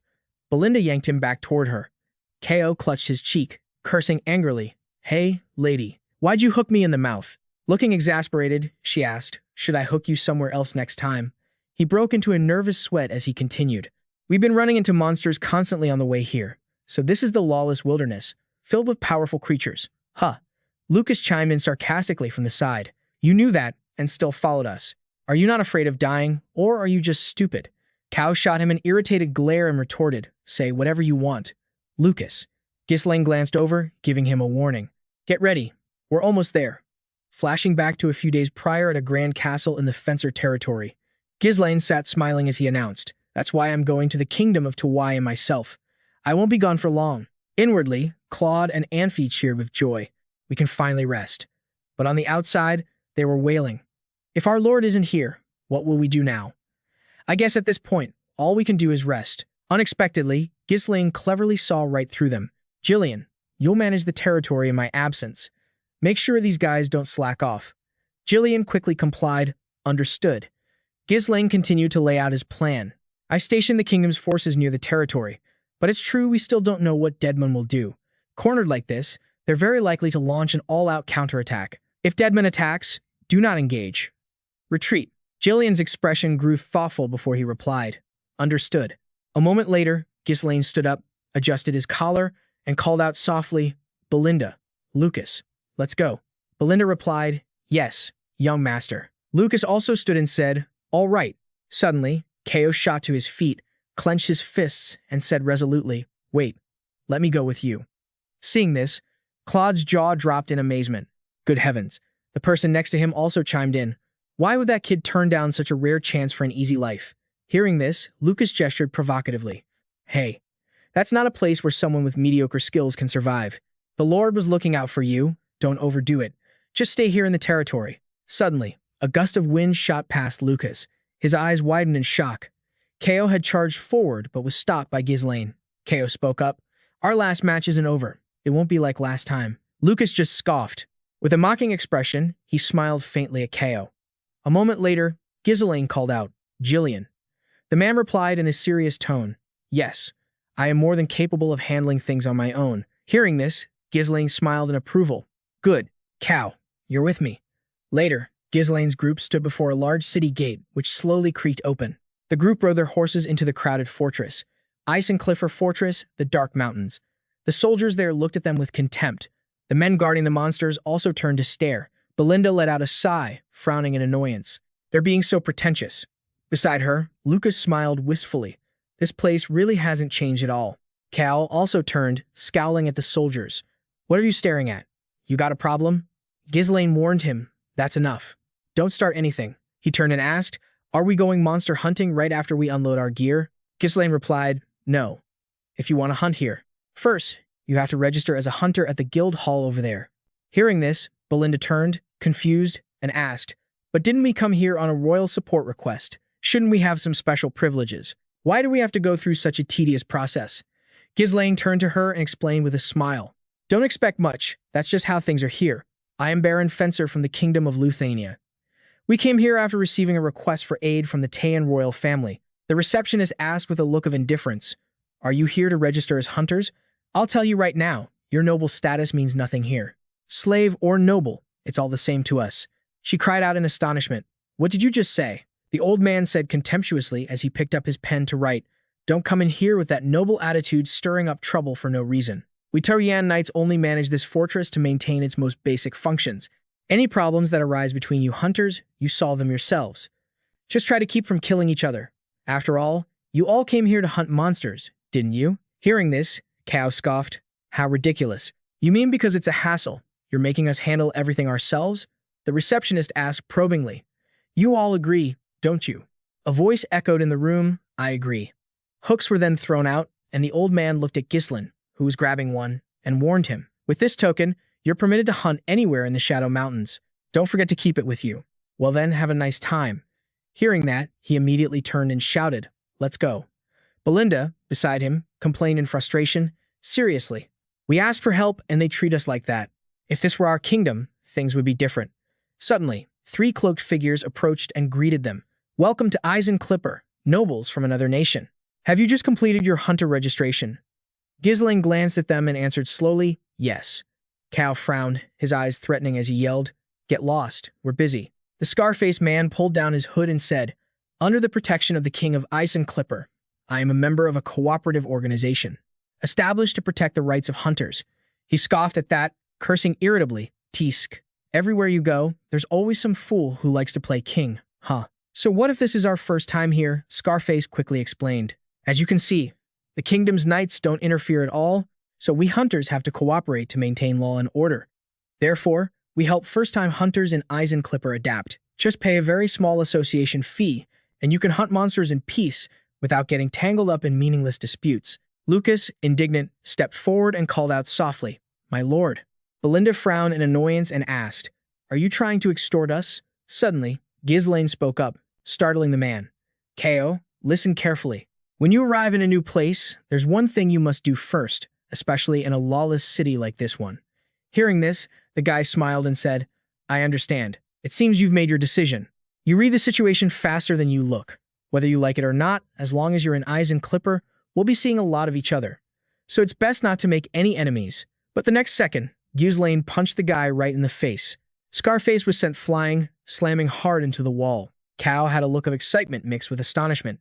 Just then, the dust from Scarface's impact began to settle. Ghislain said, "Let me teach you what to do when you enter new territory. Fists always speak louder than words. Might makes right." The two remaining cloaked figures drew their weapons and cursed. "You utter fool. We gave you a chance to work under the protection of Lord John Cat. You've just dug your own grave." Seeing this, he reached down into his pants and pulled out small arrows. A second later, Ghislain flung his hand, hitting the two men. Then Cal and Belinda also charged forward, kicking them away. The receptionist couldn't stand it anymore and spoke up to warn them. "Hey, that's enough. Are you prepared to pay the price for this?" She turned to him and asked, "I thought you weren't going to interfere." He glanced over and smirked. "Now I understand what the captain meant. No need to use your brain, just show your strength directly, right?" Ghislain smiled, silently observing. Lucas turned to look at him and asked inquisitively, "It seems you're very familiar with this place. Have you been here before?" He answered honestly, "Yeah, that's right." Ghislain glanced away, thinking to himself, "One of the 7 strongest masters on the continent used to be in the To-Yan kingdom, so of course I'd know this place well." Suddenly, Scarface scrambled up, trembling as he cursed, "You bastard! You have no idea what you've just done, do you? You dare to touch me, so now the king of this city will." But Ko just punched him straight in the face and asked, "What is he rambling about?" "Captain, what do we do now?" He replied, "No need to waste time on these small fry. Once they realize who's really on top, they'll come crawling to us on their own. Deliver this message to your king. If he has any complaints, tell him to come find me himself." Meanwhile, in another place, a man was slashed across the shoulder. A group of people fled from towering figures, shouting, "The barbarians! They're here again! Run!" Kuso, too, holding an axe with a crazed look on his face, commanded, "Warriors, let the harvest begin. Savor this moment." A moment later, elsewhere, a group was feasting heartily. In the northern part of Lutania, at the camp of the Sao Uai tribe, a man chugged his drink and said, "Did you see that guy earlier? He lost just one arm and was already on his knees begging for his life. That just proves you're not skilled enough. If you finish your prey cleanly, you'll never have to witness a scene like that. Let's see if you still dare to talk like that after I chop off your head." Suddenly, someone cautiously called out, "Chieftain, please take a look at this letter." Hearing this, Kuso too scoffed and asked, "A letter?" Then he opened the letter and read it. A second later, Kuso too cried out in astonishment, "This is, if there are words on the paper, shouldn't you have brought the village elder with you? Are you mocking me because I can't read?" The other person replied in fear, "My apologies. I'll bring the elder immediately." The village elder took the letter and read slowly. "To the north of the void, I hereby declare to your warriors that you are permitted to take Persium." The crowd, hearing this, asked in shock, "Take Persium?" The man beside him clenched his fist excitedly and shouted, "Finally, the chance to seize that fertile land cherished by Bok Lang has come. Chieftain, the time has finally come. Our warriors will seize the land we have longed to settle." Chieftain Kuso too lowered his face and said slowly, "Telling me to take Persium? What kind of dirty trick are those bastards from the Lutania kingdom pulling this time, sending a letter directly to me? But as long as I get to fight, I couldn't care less. Besides, we've always intended to invade Persium anyway, so we have nothing to lose. Relay my orders to the other chieftains. Gather all the warriors for me. The time to take the land of Persium is here, in a mountain range covered in snow." Meanwhile, in the Shadow Mountains, Ko cried out in astonishment, 100,000? Ghislain touched his head and replied, "You said you wanted to get stronger, right? You should at least know that much." He asked, confused, "How is killing some stupid monsters supposed to make me stronger? There are plenty of people out there who are stronger than monsters." Suddenly, Belinda called out urgently, "Young master, look, it's an owlbear." It turned its head to look at them, then flipped its head upside down and stared. A moment later, they approached the group. Ghislain said, "The apex predators of the Shadow Mountains." Kao immediately reached for his sword and declared, "Disgusting monsters. I'll take care of them. Just watch, I could take on a few thousand of them." Before he could finish speaking, Ghislain threw a swift punch. A second later, the owlbear lunged right where Kao had been standing. Ghislain looked at him, smiled, and reminded him, "Don't take your eyes off them. These things don't make any sound when they move." Kao gritted his teeth as he charged at it, shouting, "You should have told me that sooner." But the owlbear easily dodged his sword strike. It charged, knocking over Kao's horse, then quickly clamped its beak down on his arm. Kao's entire body was jolted. Then it swung him around and around before tossing him away. A moment later, the owlbear was about to bring its foot down on him. A shockwave followed. As Kao blocked with his hands, he gritted his teeth and cursed, "This bastard. Captain, are you just going to stand there and watch?" Ghislain replied teasingly, "You said you could handle them yourself, so go on. Handle them." Lucas, standing nearby, couldn't help but chime in with a taunt. "I told you. With that half-baked strength of yours, you won't survive." Hearing this, he cried out, "What?" The other man scoffed and continued his mockery. "If you're struggling this much against a few bird brains, then I really don't know what to say." At this, Kao glared with rage as the owlbears swarmed in to attack again. Belinda, sweating nervously, turned to ask, "He's not going to die, is he?" Ghislain replied firmly, "He's not the kind of man who would die from something like this. Owlbears are very intelligent. If you rush in without thinking, you'll fall right into their trap. They didn't become the apex predators of the Shadow Mountains by pure luck. That's why they never imagined that they could be the ones being hunted."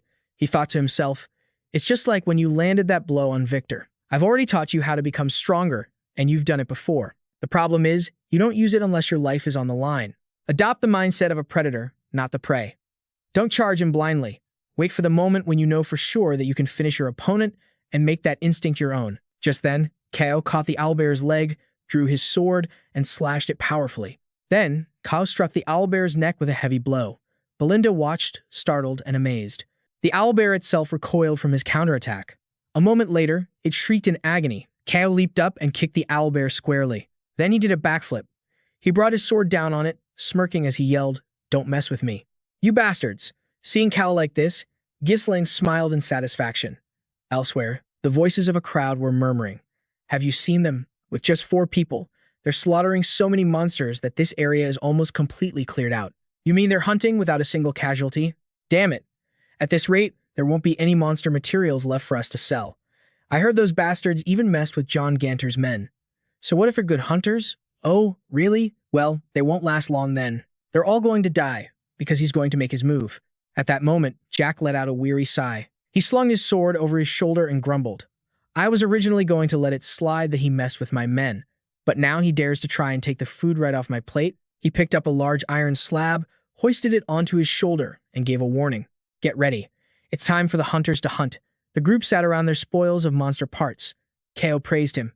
"You really caught a lot." He ordered his subordinates, "Everyone, hurry up and finish cleaning this up before more monsters show up. If you miss even a single material, I won't let it go. You understand?" A subordinate chuckled and replied, "Ah, yes, of course, sir." Lucas, who was nearby, warned him, "Don't put so much pressure on them. Do that, and sooner or later you'll get a knife in the back." Kao replied with contempt, "Humph. Let them try if they have the guts. Do we really need to be polite to a bunch of idiots who act all tough just because they're leaning on some guy named John Ganter? In the end, those guys who've been bothering us for the past few days didn't actually dare to do anything, right? When it comes time to act, they basically have no guts." After hearing this, Ghislain just glanced over. Kao turned to ask Ghislain, "Captain, what are we going to do with all this stuff? The amount of monster materials filling up the warehouse is already insane." Ghislain replied, "We'll send them to Kazania and Io. Those materials don't exist in Luthania, so those damn dwarves will definitely go crazy for them. I'll send a letter to Claude to organize a transport team." Just then, Belinda ran up and interrupted Ghislain. "Sir," she reported urgently, "there's an emergency. A letter just arrived from Barium. You need to read it right now." Ghislain, slightly surprised, opened the letter. "It's from my father. Barium is under attack. Indeed, Barium was under a fierce assault from foreign invaders. A man inside the city walls frantically gave orders. Fire! We cannot let those barbarians set their filthy feet on our territory. The barbarian chief, sitting on his horse, rallied his troops. Warriors, climb the walls. The fortress of warriors is right before us. Kuso too shouted, drag those wolves down for me. The soldiers in Barium's fortress opened fire on the barbarians at the walls.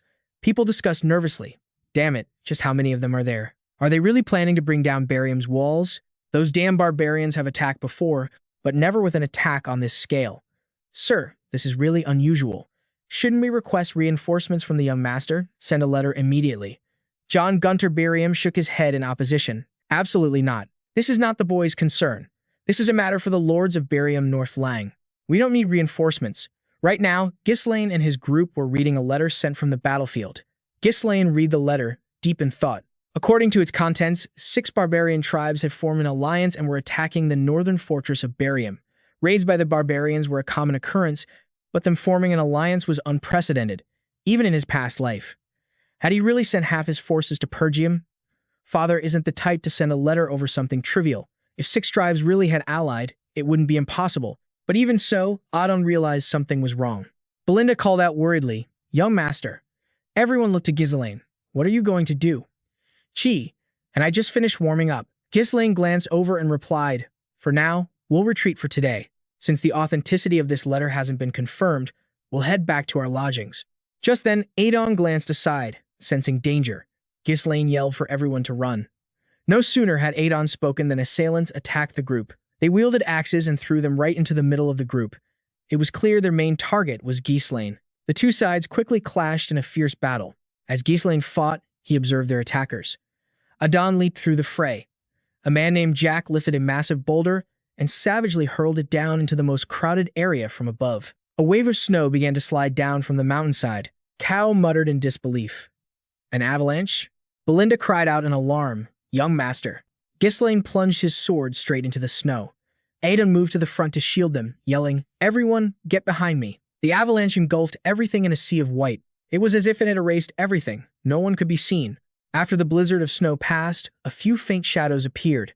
Jack frowned, displeased, as he scanned the area. Then, a voice echoed from beneath the snow. "So, you came fully prepared, did you?"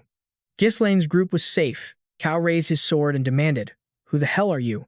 Jack snorted and replied slowly, "That was your one chance to leave peacefully. It's a shame you missed it." He brandished his weapon and approached, introducing himself. "I am Jack, King of Isen Clipper. I don't need to explain why I've come here myself, do I?" Ghislain replied with disgust. "After all, I was the one who told your lackey to find me." Lucas chimed in from the side. "I can't believe you actually showed up. You're not even worthy of being called a dog. Aga was your man, a fool playing king around here. Isn't it against the rules of this place to take a life? Just because they call you king, you think you're above the law?" Jack smiled nonchalantly and said, "Of course, the rules are very important. I never said I was going to take your lives, but this is the heart of the Shadow Mountains. It wouldn't be strange if 1 or 2 people were killed by monsters, now would it?" Hearing this, Belinda looked indignant, while Cal just sighed in disgust. Jack asked in a loud voice, "Who is the leader?" Cal glanced over and coolly said, "Captain." Suddenly, a hand landed on Kao's shoulder. "It's this guy," Ghislain announced. "The one who will become the king of Isen Clipper." Jack laughed scornfully. "Isn't that you?" Ghislain chuckled. "Unfortunately, something has come up." Kao stood there silently, then he turned back and smiled. Kao lifted his long sword and proposed, "Captain, you go on ahead and handle things. I'll crush this guy right here." Ghislain turned to Lucas and Belinda. Lucas said sarcastically, "Well, try not to die." Jack's subordinates yelled angrily, "How dare you bastards? Where do you think you're going, trying to retreat like that?" Ghislain was calm as Kao drew his sword. Before Adon could even act, Kao slashed, sending 2 of them flying. He advised them quietly, "Don't look away. Your opponent is me." Jack watched this and sighed condescendingly. "Quite confident, aren't we? Fine. I'll give you what you want." Then, a group of his men surrounded Kao. He stood there calmly, observing each one of them. Kao raised his sword to block an attack. His movements were fluid, leaving quite a few of them heavily injured. Another of Jack's men attacked head-on, and Kao swung his blade right back at them. Not only that, but he also dodged it with ease. Jack's men were getting their faces smashed in. Then, as Kao ran past, several of them spat up blood. Just then, a large rock came flying straight at Kao. Jack couldn't stand by any longer and decided to join the fight. He furiously threw his weapon towards him, and the clash created a small whirlwind of snow. Jack burst out laughing, taunting him. "You're not bad, kid, fighting all by yourself. How about you come work for me? I'll treat you well. The two of us together would make a seriously powerful team." Kao just stood there, looking at Jack with utter disgust. Kao answered him scornfully. "How can a wolf bow down to serve a pig? From this day forward, I am the king of this place." The snow there was still pure white, when suddenly the sounds of a brawl shattered the peace. The commotion grew louder and louder. Jack's group was still surrounding Kao. He continuously threw that large slab of rock at him. Kao wasn't just on the defensive. He kept counterattacking. After a while, Kao struggled, gritting his teeth. "Damn it, this is annoying. He's even using that stone pillar as a shield." Right after, Jack threw the stone pillar at him again. Kao aimed his sword at Jack from behind, but he still used the pillar to block the thrust. Jack raised the stone pillar high again to smash Kao. Kao backed away to gain some distance. This time, he truly felt helpless. TSK, how can a pig like you be so agile? He's carrying that huge, heavy pillar, yet he hasn't revealed a single opening. If I get hit just once, it's all over. What do I do if I can't counterattack? While Kao was still thinking, Jack charged with the stone pillar again. Luckily, he managed to dodge it. The pillar slammed into a tree, shattering the trunk. Then, to his astonishment, the tree trunk split in two. Kao's face darkened with frustration. He did that on purpose, knowing I would dodge. He stood his ground, watching his opponent from a corner. Jack glanced over and said, "I've met countless guys like you, as many as the monsters I've killed. Small fry like you always think you're something special." The tree fell, crushing Kao beneath it. A cascade of snow came tumbling down noisily. Jack set down his stone pillar and used it as a seat. He leisurely struck a rock to make a spark.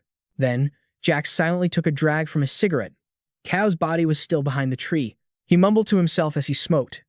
"It's been a long time since anyone dared to challenge my position, so don't expect me to go easy on you. Being this famous isn't all it's cracked up to be. Every challenger is afraid. It's so boring. And you're so scared you can only dodge, which makes it even more tedious. I just want to get this over with. That blonde kid actually trusted you and stayed behind. How pitiful." Jack once again hoisted the stone pillar for the hunt, remarking, "Truly pathetic." Kao emerged from behind a tree, shouting, "You bastard, who said I was afraid?" Jack stopped in his tracks and turned. "Oh, really? Why don't you think that over one more time? Come work for me. It's not too late. Pride won't fill your stomach. It's better to be a well-fed pig than a starving wolf, isn't it?" Kao, now covered in blood, pressed his lips together.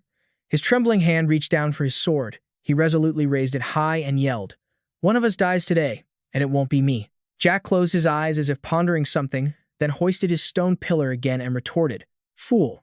Once you're dead, you won't get a chance to regret it." Kao knew he was about to die. His whole body felt like it was falling apart, just like always. "I thought I understood everything I was taught, but when faced with a real situation, I forgot it all. It's just like that," Pig said. "I was so scared I didn't even dare to fight back." Kao's trembling hand raised the sword once more, but he had to use his other arm to steady the one that was shaking. Kao wondered, "Fear? Is this fear?" He shouted, "Have I ever been afraid?" In the past, Ghislain had warned him about the fear that Lucas might take his position, and yet when they actually fought, he did better than expected. If you're afraid before you even begin, how can you call it a real battle? Back then, Kao had scowled and asked, "Why bring that up now? I wasn't scared in the jungle or when we were fighting in that tin can with wings." Suddenly, a sword was pointed at Kao's face.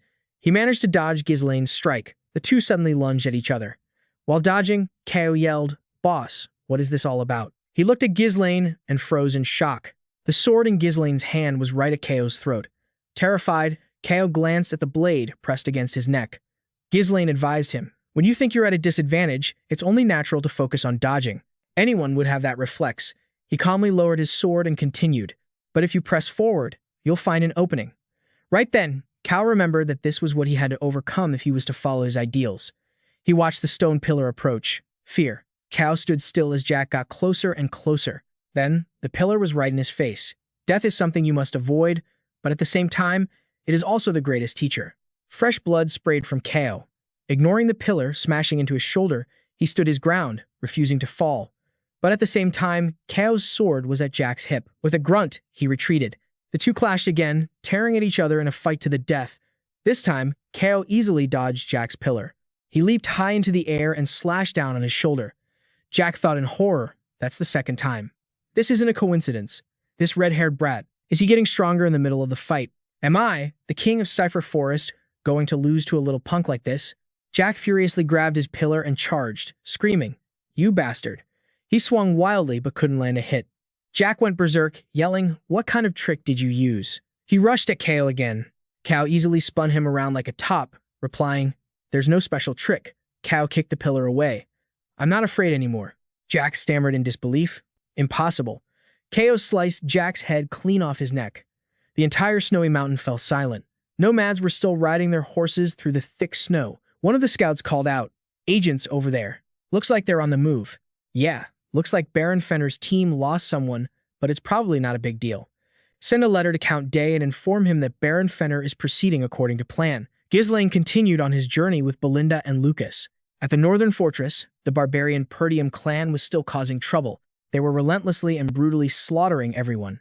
A leader shouted an order, "Kill as many of them as you can. Don't be afraid. They're just flesh and blood farmers. Don't they ever rest?" "Enough. Retreat. You've already been pushed back several times." Curso 2 burst out laughing mockingly. "Looks like that pack of wolves is finally running out of steam. Just like that guy from the kingdom said, 2 or 3 more waves, and they'll collapse on their own." He shouted, "Sawi tribe, pull back. It's time for us to rest. Send in the next unit." The soldiers began to ask each other in confusion, "What now? Isn't this enough yet?" "TK, I was just starting to get into it." "Listen up, you idiots. This is a direct order from the chieftain." The fortress soldiers were also starting to lose heart. "Damn it. More chasing? How many times has it been already?" The fortress captains consulted with each other. "Sir, the 6 tribes are attacking in rotation, so there are no gaps in their assault. We can't keep up with their rotation with our current numbers. Are those guys really using tactics? Are they planning to crush us without giving us a moment's rest?" Gando said worriedly, "The alliance between the clans is strange enough on its own, unless someone is secretly pulling the strings from behind." John Ganter pressed his lips together and thought, "The next time they return, open the gates." He declared, "I will take the heads of those chieftains myself." His comrades looked at John Ganter in utter confusion. One of them spotted something. Gando pointed and shouted, "Sir, look over there." From a distance, a group of people was approaching. They were riding straight for the northern fortress. John Ganter muttered nervously, "Who is that unit?" Watching the cloaked leader of the group charge forward, Belinda asked in disbelief, "Is it a group of barbarians?" Lucas, riding beside her, replied, "So the 6 chieftains really did form an alliance." From the front, Ghislain called out, "Belinda, Lucas, each of you take a unit and spread out to the flanks to form an encirclement. We're going to wipe them out right here." Belinda and Lucas replied in unison, "Yes, sir." The group of barbarians cheered excitedly. What the hell are they? Could they be Perdium's troops too? How did they manage to get behind us? But who cares? I'm sick of these guerrilla tactics anyway. This is the perfect opportunity. Kill them all. Today will be a bloodbath. Ghislain ignored them, charging straight ahead on his horse. He wore a cloak, his face hidden, and raised his weapon. With a single swing, he wiped out dozens of barbarians. The very same group that was just mocking him moments ago was now gravely wounded. Their eyes widened in disbelief. Ghislain raised his sword high once more. All they could do was stare, trying to see the face of their killer. An entire barbarian squad could only watch helplessly as their comrades, and then they themselves, were sent to the underworld. They screamed in agony. "They're right in front of us. Does Perdium have other warriors like him? Get him. Knock him off his horse. Now. Stop him. Run for your lives." Couso 2 was stunned to see his soldiers in such a state. He roared, "What the hell are you all doing? Are the mighty warriors of the Samhain really going to fear a single man?" A soldier ran up to report to Couso 2. "Chieftain, this is bad. They're squeezing our warriors from both sides." Lucas was leading his troops, corralling the enemy while fighting fiercely. From behind, Baklang was leading his own troops, charging out of the gate. Couso 2 gritted his teeth in anger. Baklang. He's never opened the gates before. Even so, though we're in a tough spot, we still have the advantage in numbers. Warriors, keep fighting. A demon. It's a demon. A demon. Covered from head to toe in blood, he looked just like the legend said. On the day the forest of monsters burned, rumors spread of a blood-soaked demon who reaped the souls of all in its path. And now, the sound of hooves heralded its arrival. The blood-soaked demon. The crimson demon. Couso 2 frowned in disbelief at the sight, then he burst into a crazed laugh. The crimson demon. How interesting. Who would have guessed the North had a monster this powerful? He charged forward and announced, "I am Kuso II, the great warrior of the north. I will be the one to take your head, demon." The Crimson Demon sneered, utterly disgusting. The two of them immediately clashed. The Crimson Demon's face darkened as he spoke. "How long have you been gnawing away at these northern lands with your savage little war games?" Kuso II dismounted and rushed his opponent, but none of his attacks could even touch the Crimson Demon. He was determined to defeat the Crimson Demon, but of course, that wasn't going to happen. Kuso II was thrown to the ground in pain, but he refused to give up, struggling to get back on his feet. Kuso II screamed, "Damn it, can't you fight with honor? You damn demon. I, Kuso II, will slit your throat." Before he could even finish the sentence, a fist smashed into his face. The Crimson Demon spurred his horse forward. "From this day forward, a new legend will be whispered among you barbarians. That Baklang, the Northern Wolf, will reap the lives of every warrior who stands against him." He was dragged backward, as if being devoured by Baklang himself. At that very moment, John Gander thrust his sword straight through Kuso II, finishing him. Even in his final moments, Kuso II tried to turn and see who had taken his life. He screamed in terror, "A wolf! A wolf!" Then Kuso II collapsed. The barbarians descended into chaos. "The chieftain is dead." John Gander raised his sword and commanded, "Wipe out the remaining barbarians. Make them so they never dare to attack Fort Perum again." The Crimson Demon dismounted and walked toward John Gander. One step at a time, he walked right up to him. John Gander gave a small smile and greeted him. "It's been a while." The Crimson Demon slowly took off his helmet. The person underneath was none other than Ghislain. He spoke, his voice clear. "Sorry, I'm late, father." Gander ran over and threw his arms around him, shouting, "That was incredible. Lord of Fencer, you saved us. We can finally breathe a sigh of relief." John Gander walked over and asked Ghislain, "How did you know to come, and with such a force?" Ghislain replied, "I came after receiving a request for aid bearing Tom's seal. The letter said that you were under attack by the barbarians, father. So a few units from the Fencer army were sent as reinforcements. Was this letter from you?" Gander Perum read the letter and snorted. Gando, standing beside him, quickly explained, "It wasn't me, brother. You specifically told me not to send any letters." He frowned. "Then who in the world sent it?" Ghislain fell silent, his lips pressed into a thin line. He then spoke up, "Father, listen closely." Ghislain was certain. "We've been set up. The Fencer positions, the Stonehaven Van Fortress. On the map, this is where the kingdom's 2nd Legion is garrisoned." A group of soldiers were playing cards and complaining. "Damn it, there goes my salary again." They chatted among themselves. "Hey, sir, when do we finally get to go home? I'm really getting tired of this. I'm starting to miss Senia." Dune, commander of the kingdom's 2nd Legion, spoke up. "Well, when the top brass gives the order to withdraw, it'll all be over." They continued to gossip. "I heard it's because they're on guard against Count D, attacking Fencer territory, isn't that right?" "Well, there hasn't been any major movement so far. With the kingdom's army keeping such a close watch, I doubt he'd try anything. Don't worry so much.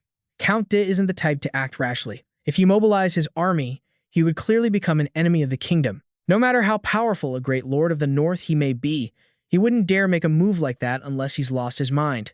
The soldiers remained stationed at the garrison. Just then, an army came rushing toward them. A soldier ran in from outside to report, "Commander, we're in trouble. Count Deadmon's army is charging straight for us." Count D was leading his army directly to the 2nd Legion's garrison. The soldiers shouted, "It's a night raid. Form ranks up front. Prepare for battle. Spearmen to the front lines. Hold the formation and stop them. Race for impact." But Count D's side had the element of surprise, and the garrison soldiers were quickly getting torn apart. They couldn't hold back the Count's army. Count D's forces swiftly pushed deep into the 2nd Legion's garrison. The soldiers lost their cool, screaming, "Damn it. This is impossible. Commander, we can't hold the formation any longer." The kingdom's army was full of elites, yet they were being routed in the blink of an eye. "Retreat, break contact, and fall back to Fencer City. Hurry, send a messenger." The garrison soldiers fled, but Count D's army was hot on their heels. Count D's cavalry. "They're behind us too. They've cut off our escape route." The garrison captain gritted his teeth. "They drew our attention to the front, and used the time lag to block our retreat from the rear. We've been completely played." A figure stepped up beside him. It was Count Deadmon, and he spoke. "Hello there, Viscount Doan." He sat atop his horse, looking down. Viscount Doan gritted his teeth and spat. You're completely insane." Back at Fencer territory, a messenger from Deadmon arrived, and everyone shouted in disbelief. "Did you say Count D wiped out the kingdom's entire 2nd Legion?" "That's right. And he hasn't stopped. He's still marching straight for us." The others worried. "Damn it, Is this another war? A war, General Manager. What should we do? The General Manager replied, the Lord said that if Count D attacks, we are to destroy the critical facilities and move all supplies and forces back to Fencer City. The elder beside him said, now is that time, and screamed, what are you all still standing there for? Pack up and run, now. This place is finished. The entire room fell silent. Vanessa, flustered, looked down at the floor and ran over to explain, that bastard, Count Deadmon, the strongest of the Northern Lords, is on his way to kill us. Why are you all still hesitating? Move, now. His men replied, yes, sir. Understood. But Vanessa spoke up, stopping them. No, I'll try to stop them somehow. With magic. Everyone stared at Vanessa, stunned. Anne said frantically, what the hell are you talking about? If you stay here, you'll die for sure. She lowered her head and replied, if even we leave, then everything we built here will fall into the enemy's hands, won't it? He yelled, explaining, who said we're abandoning everything? Knowing the Lord, he's sure to find a way to take all of this back later. But until now, we have achieved the impossible, she argued. If we fight with all our might, we can stop them. The forges and vital facilities built by our dwarves and mages, the security established through the efforts of our knights, the people of this territory who have found a new life. This place carries the Lord's dream. Vanessa declared firmly. Therefore, we must protect it. Her words sent a shockwave through the others. Claude stepped forward and said, Miss Vanessa, if you truly intend to stay, I'll tell you the information you absolutely must know. Count Deadmon's army is reported to have 30,000 troops, along with 8 siege towers and 12 catapults. And that's not all. Count Deadmon also has a personal mage who is said to have reached the 6th circle. Hearing this, Anne exclaimed, the 6th circle? With Perium's current forces scattered in Fium. Once the siege officially begins, we won't last more than 3 days. The fortress will be destroyed before the Lord returns. Vanessa screamed. The elder leaned on his hands and continued, the Lord's order is absolute. Everyone, take the supplies and retreat. He then declared, I will stay. Vanessa looked up, bewildered. Claude also glanced up in astonishment and asked, did you not hear a word I said? If we use Stonehaven Fortress, the gateway to the Kabi region, we can slow Deadmon's advance. It seems the former Count Kabandi was very wary of Count Deadmon. He stood up and declared, the Lord will definitely return. Until then, I will buy us time. Galazic mumbled to the person next to him. I'll do my best to craft the finest equipment. Looks like I won't have any time to rest. Another person came forward and said, I will stay. Gordon announced, if I run away with my tail between my legs like this, what would Captain K say? I'd rather die in battle than be mocked by him as a coward for the rest of my life. Following that, other hands shot up in unison. I'll stay too, after everything we've been through to get here. Let those bastards come, and trembled, muttering to himself, wasn't this a rare chance to escape from here? But now that it's come to this, how can we not stay? Vanessa looked around, moved. Meanwhile, at the northern fortress of Pum, Ghislain Perum sat reading a letter. The letter said that the Lord had finally achieved what everyone thought was impossible. He also understood that, at this moment, this place was essential for confronting an even more terrifying enemy. We will protect this place, no matter the cost. To Vanessa and everyone else. A 30,000-strong army possessed the power to crush the kingdom's 2nd Legion. In a short time, they had sown chaos in the intelligence network, scattered Perium's forces, and made their move while pinning them down here. Ghislain Perum mused, Deadmon. I had considered the possibility of him acting independently. 2 people beside Ghislain Perum asked worriedly, Count Deadmon is advancing. This isn't the time for you to be here, is it? Ghislain, we should return immediately. Back to the territory. A soldier ran in with a report. My lord, it's serious. Barbarian reinforcements are charging this location again. Gando said in alarm, what are these numbers? Is this an all-out attack? John Ganter replied, I thought their last advance was over. Ghislain Perum thought to himself, even with father here, Perium's forces alone are no longer enough to stop them. If I leave now, Pum will fall to the barbarian invasion. This was all part of your plan. You've bet everything on this war. While Ghislain Perum was lost in thought, Ganter Perum spoke up, my son, what are you still hesitating for? Stopping the barbarians and protecting the people of Pum is my duty, not yours. Ghislain Perum called out worriedly, Father. Ganter Perum advised further, you are also the lord of a territory. Don't you have people waiting for your protection? You should fulfill your own duty. Ghislain Perum looked at his father for a moment. Ganter Perum's group was trying to defend Pum Fortress. All troops prepare to fire. If we can't stop them here, our homeland will be invaded, and that absolutely cannot be allowed to happen.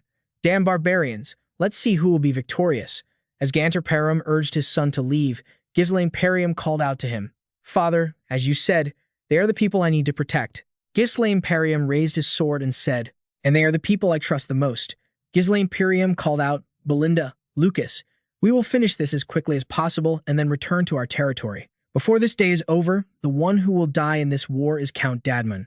Back at Stonehaven Fortress, everyone was preparing supplies. "Hurry, bring more stones.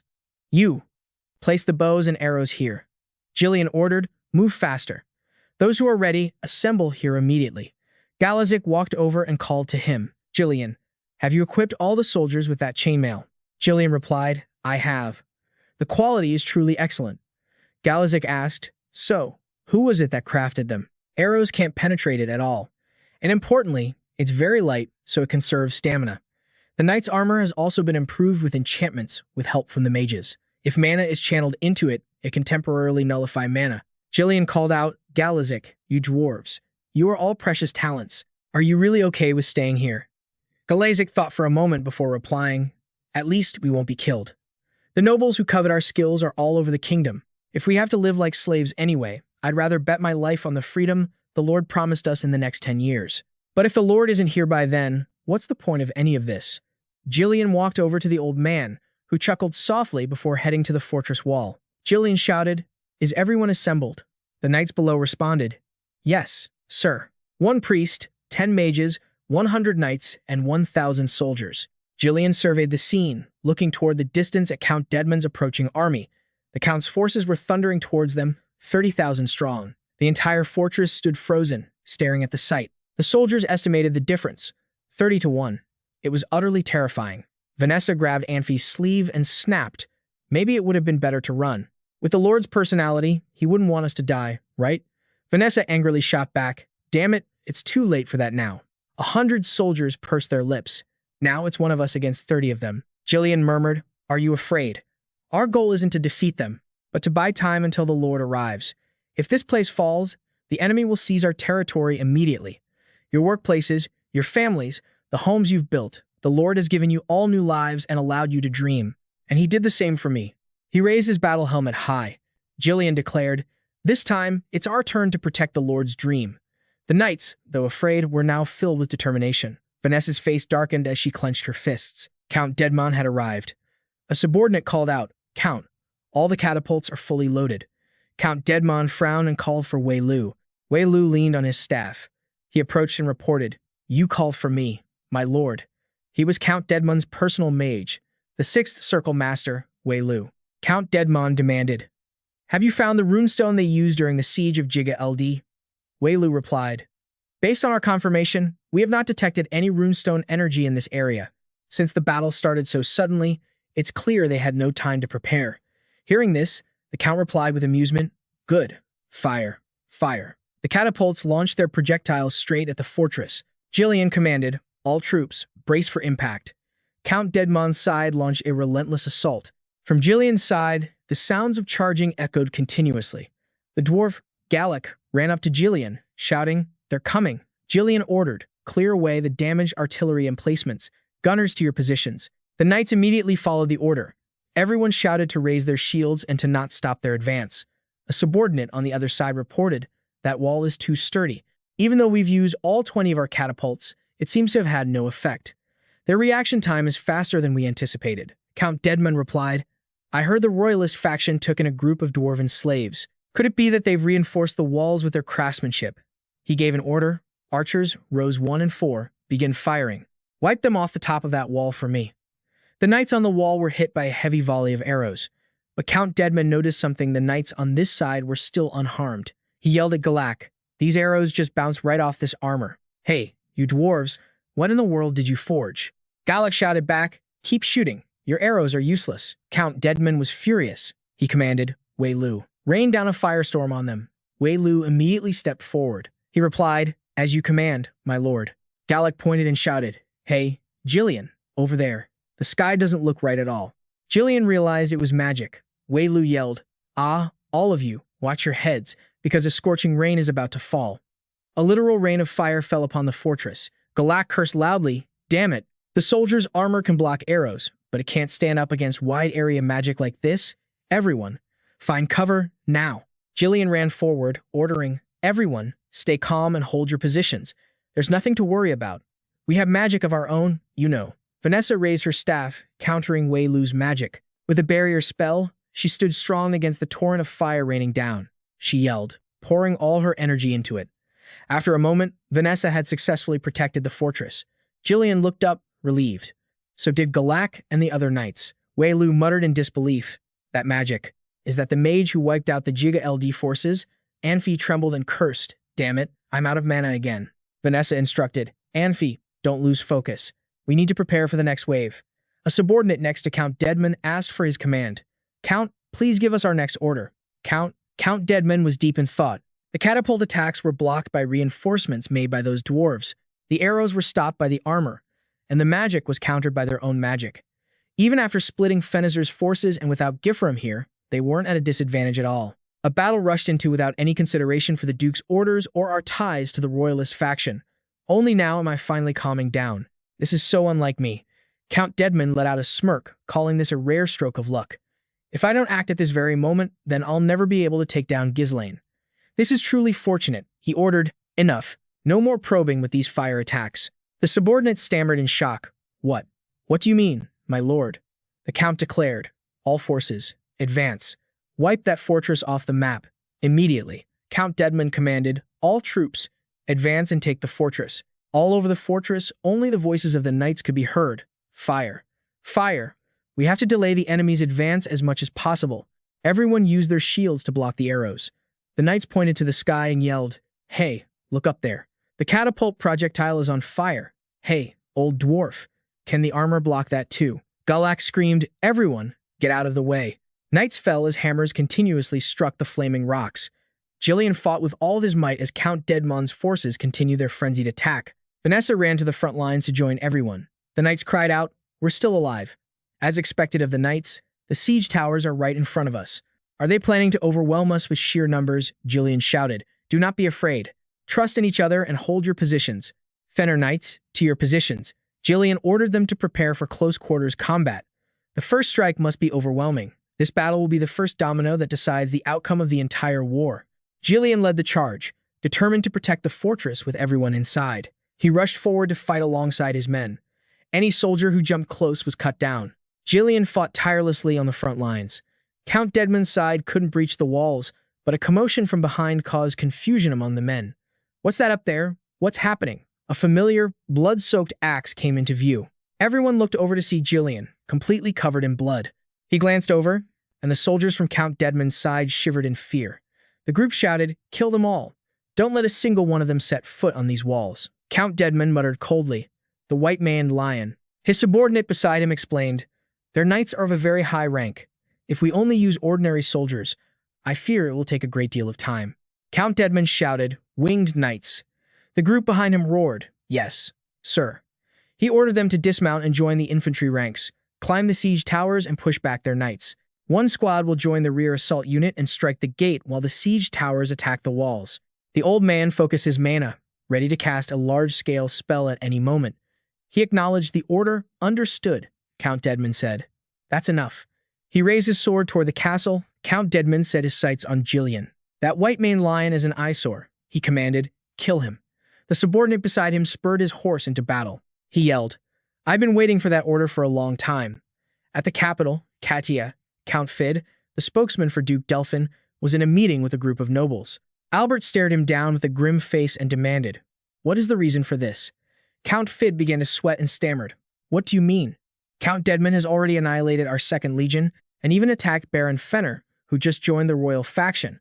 Albert continued angrily, This was a unilateral action without any just cause.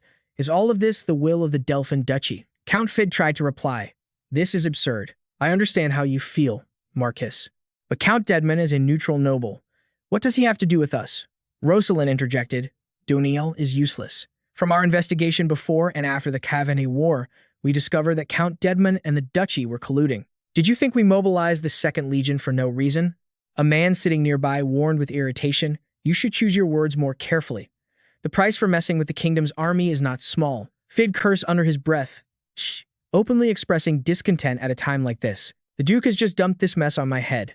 Someone ran in from outside and reported, "Please, calm down. My dear members of the royal faction, the one who caused all this trouble was Count Deadmon, acting on his own, not the duchy." Fid had to bow his head and accept the blame. "Our duchy pledges not to interfere in this matter. There is no way we would ever join forces to attack Baron Fenner." Albert said bluntly, "Are you going to pretend you don't know, even though he's from your own faction, and take no responsibility whatsoever?" Fid replied, "We didn't interfere in Count Cavandi's affairs before, did we? Just like then, it would be best for you, Marquise, to stay out of this fight." He leaned on his hand and retorted, "You're the one making things more complicated. Was Fenner's fall already a foregone conclusion, so you used Deadmon to test us? If the royal faction jumps in, the kingdom's military strength will be depleted, and if they stay out, the duchy can safely swallow Fenner whole." Fid tried to explain, "That's a misunderstanding. We don't want war, which is why we said we wouldn't interfere." Albert nodded his head and then gave the order, "Right, of course. I will no longer tolerate your schemes. Tio, imprison him immediately and arrest all nobles from the Duke's faction within the capital. If Baron Fenner falls, behead all the nobles from the Duke's faction and send their heads to Duke Dpin." Fid whispered in fear, "What is this?" He was quickly seized by two soldiers. Fid screamed, "What is this? I am the Duke's representative. By custom, you must guarantee my safety." "Miser, which of the Duke's territories is the weakest?" Miser simply smiled and replied, "The easiest to strike quickly would be the territories of Baron Hington and Baron Colin in Babu. They could be taken today." "Good. Seize those two territories the moment Baron Fenner is defeated. Order the northernmost royal forces to immediately reinforce Baron Fenner." Albert growled in annoyance. "Deadmon will lead his own private army to attack." Back on the battlefield, Count Deadmon's knights had managed to penetrate closer to the castle. The knights on the castle walls shouted, "It's the Winged Knights. They've breached the inner walls. Come on, you bastards. I'll smash your heads in." The knights fiercely attacked the Winged Knights, but these Winged Knights were much stronger than before. They launched a ferocious attack on the castle knights, but the Winged Knights soon found themselves in trouble. Ghislain charged in to rescue the group of knights. He shouted, "Your head was almost sent flying." Gorton, a Winged Knight, rushed forward to strike Ghislain. Not one to stand still, Ghislain fought back, and the two clashed fiercely. A man approached Ghislain and said, "I've heard most of Baron Fenner's troops are mercenaries. Truly a pack of beasts." Ghislain looked up and asked, "Who are you?" The man was a subordinate of Count Deadmon. He introduced himself as Huter, commander of the Winged Knights. "State your name, White-Maned Lion." Ghislain bowed his head slightly and replied, "My name is not worth mentioning to anyone. I am merely a weapon for Lord Fenner." Ghislain raised his axe to his shoulder in defiance. "Come on, you dog of Deadmon." Huter burst out laughing in admiration. "Not bad. You truly are a beast." And that's all for now, folks. If you want to keep following this series, be sure to smash that subscribe button. While you're at it, might as well hit that like button too. Thanks for watching all the way to the end model.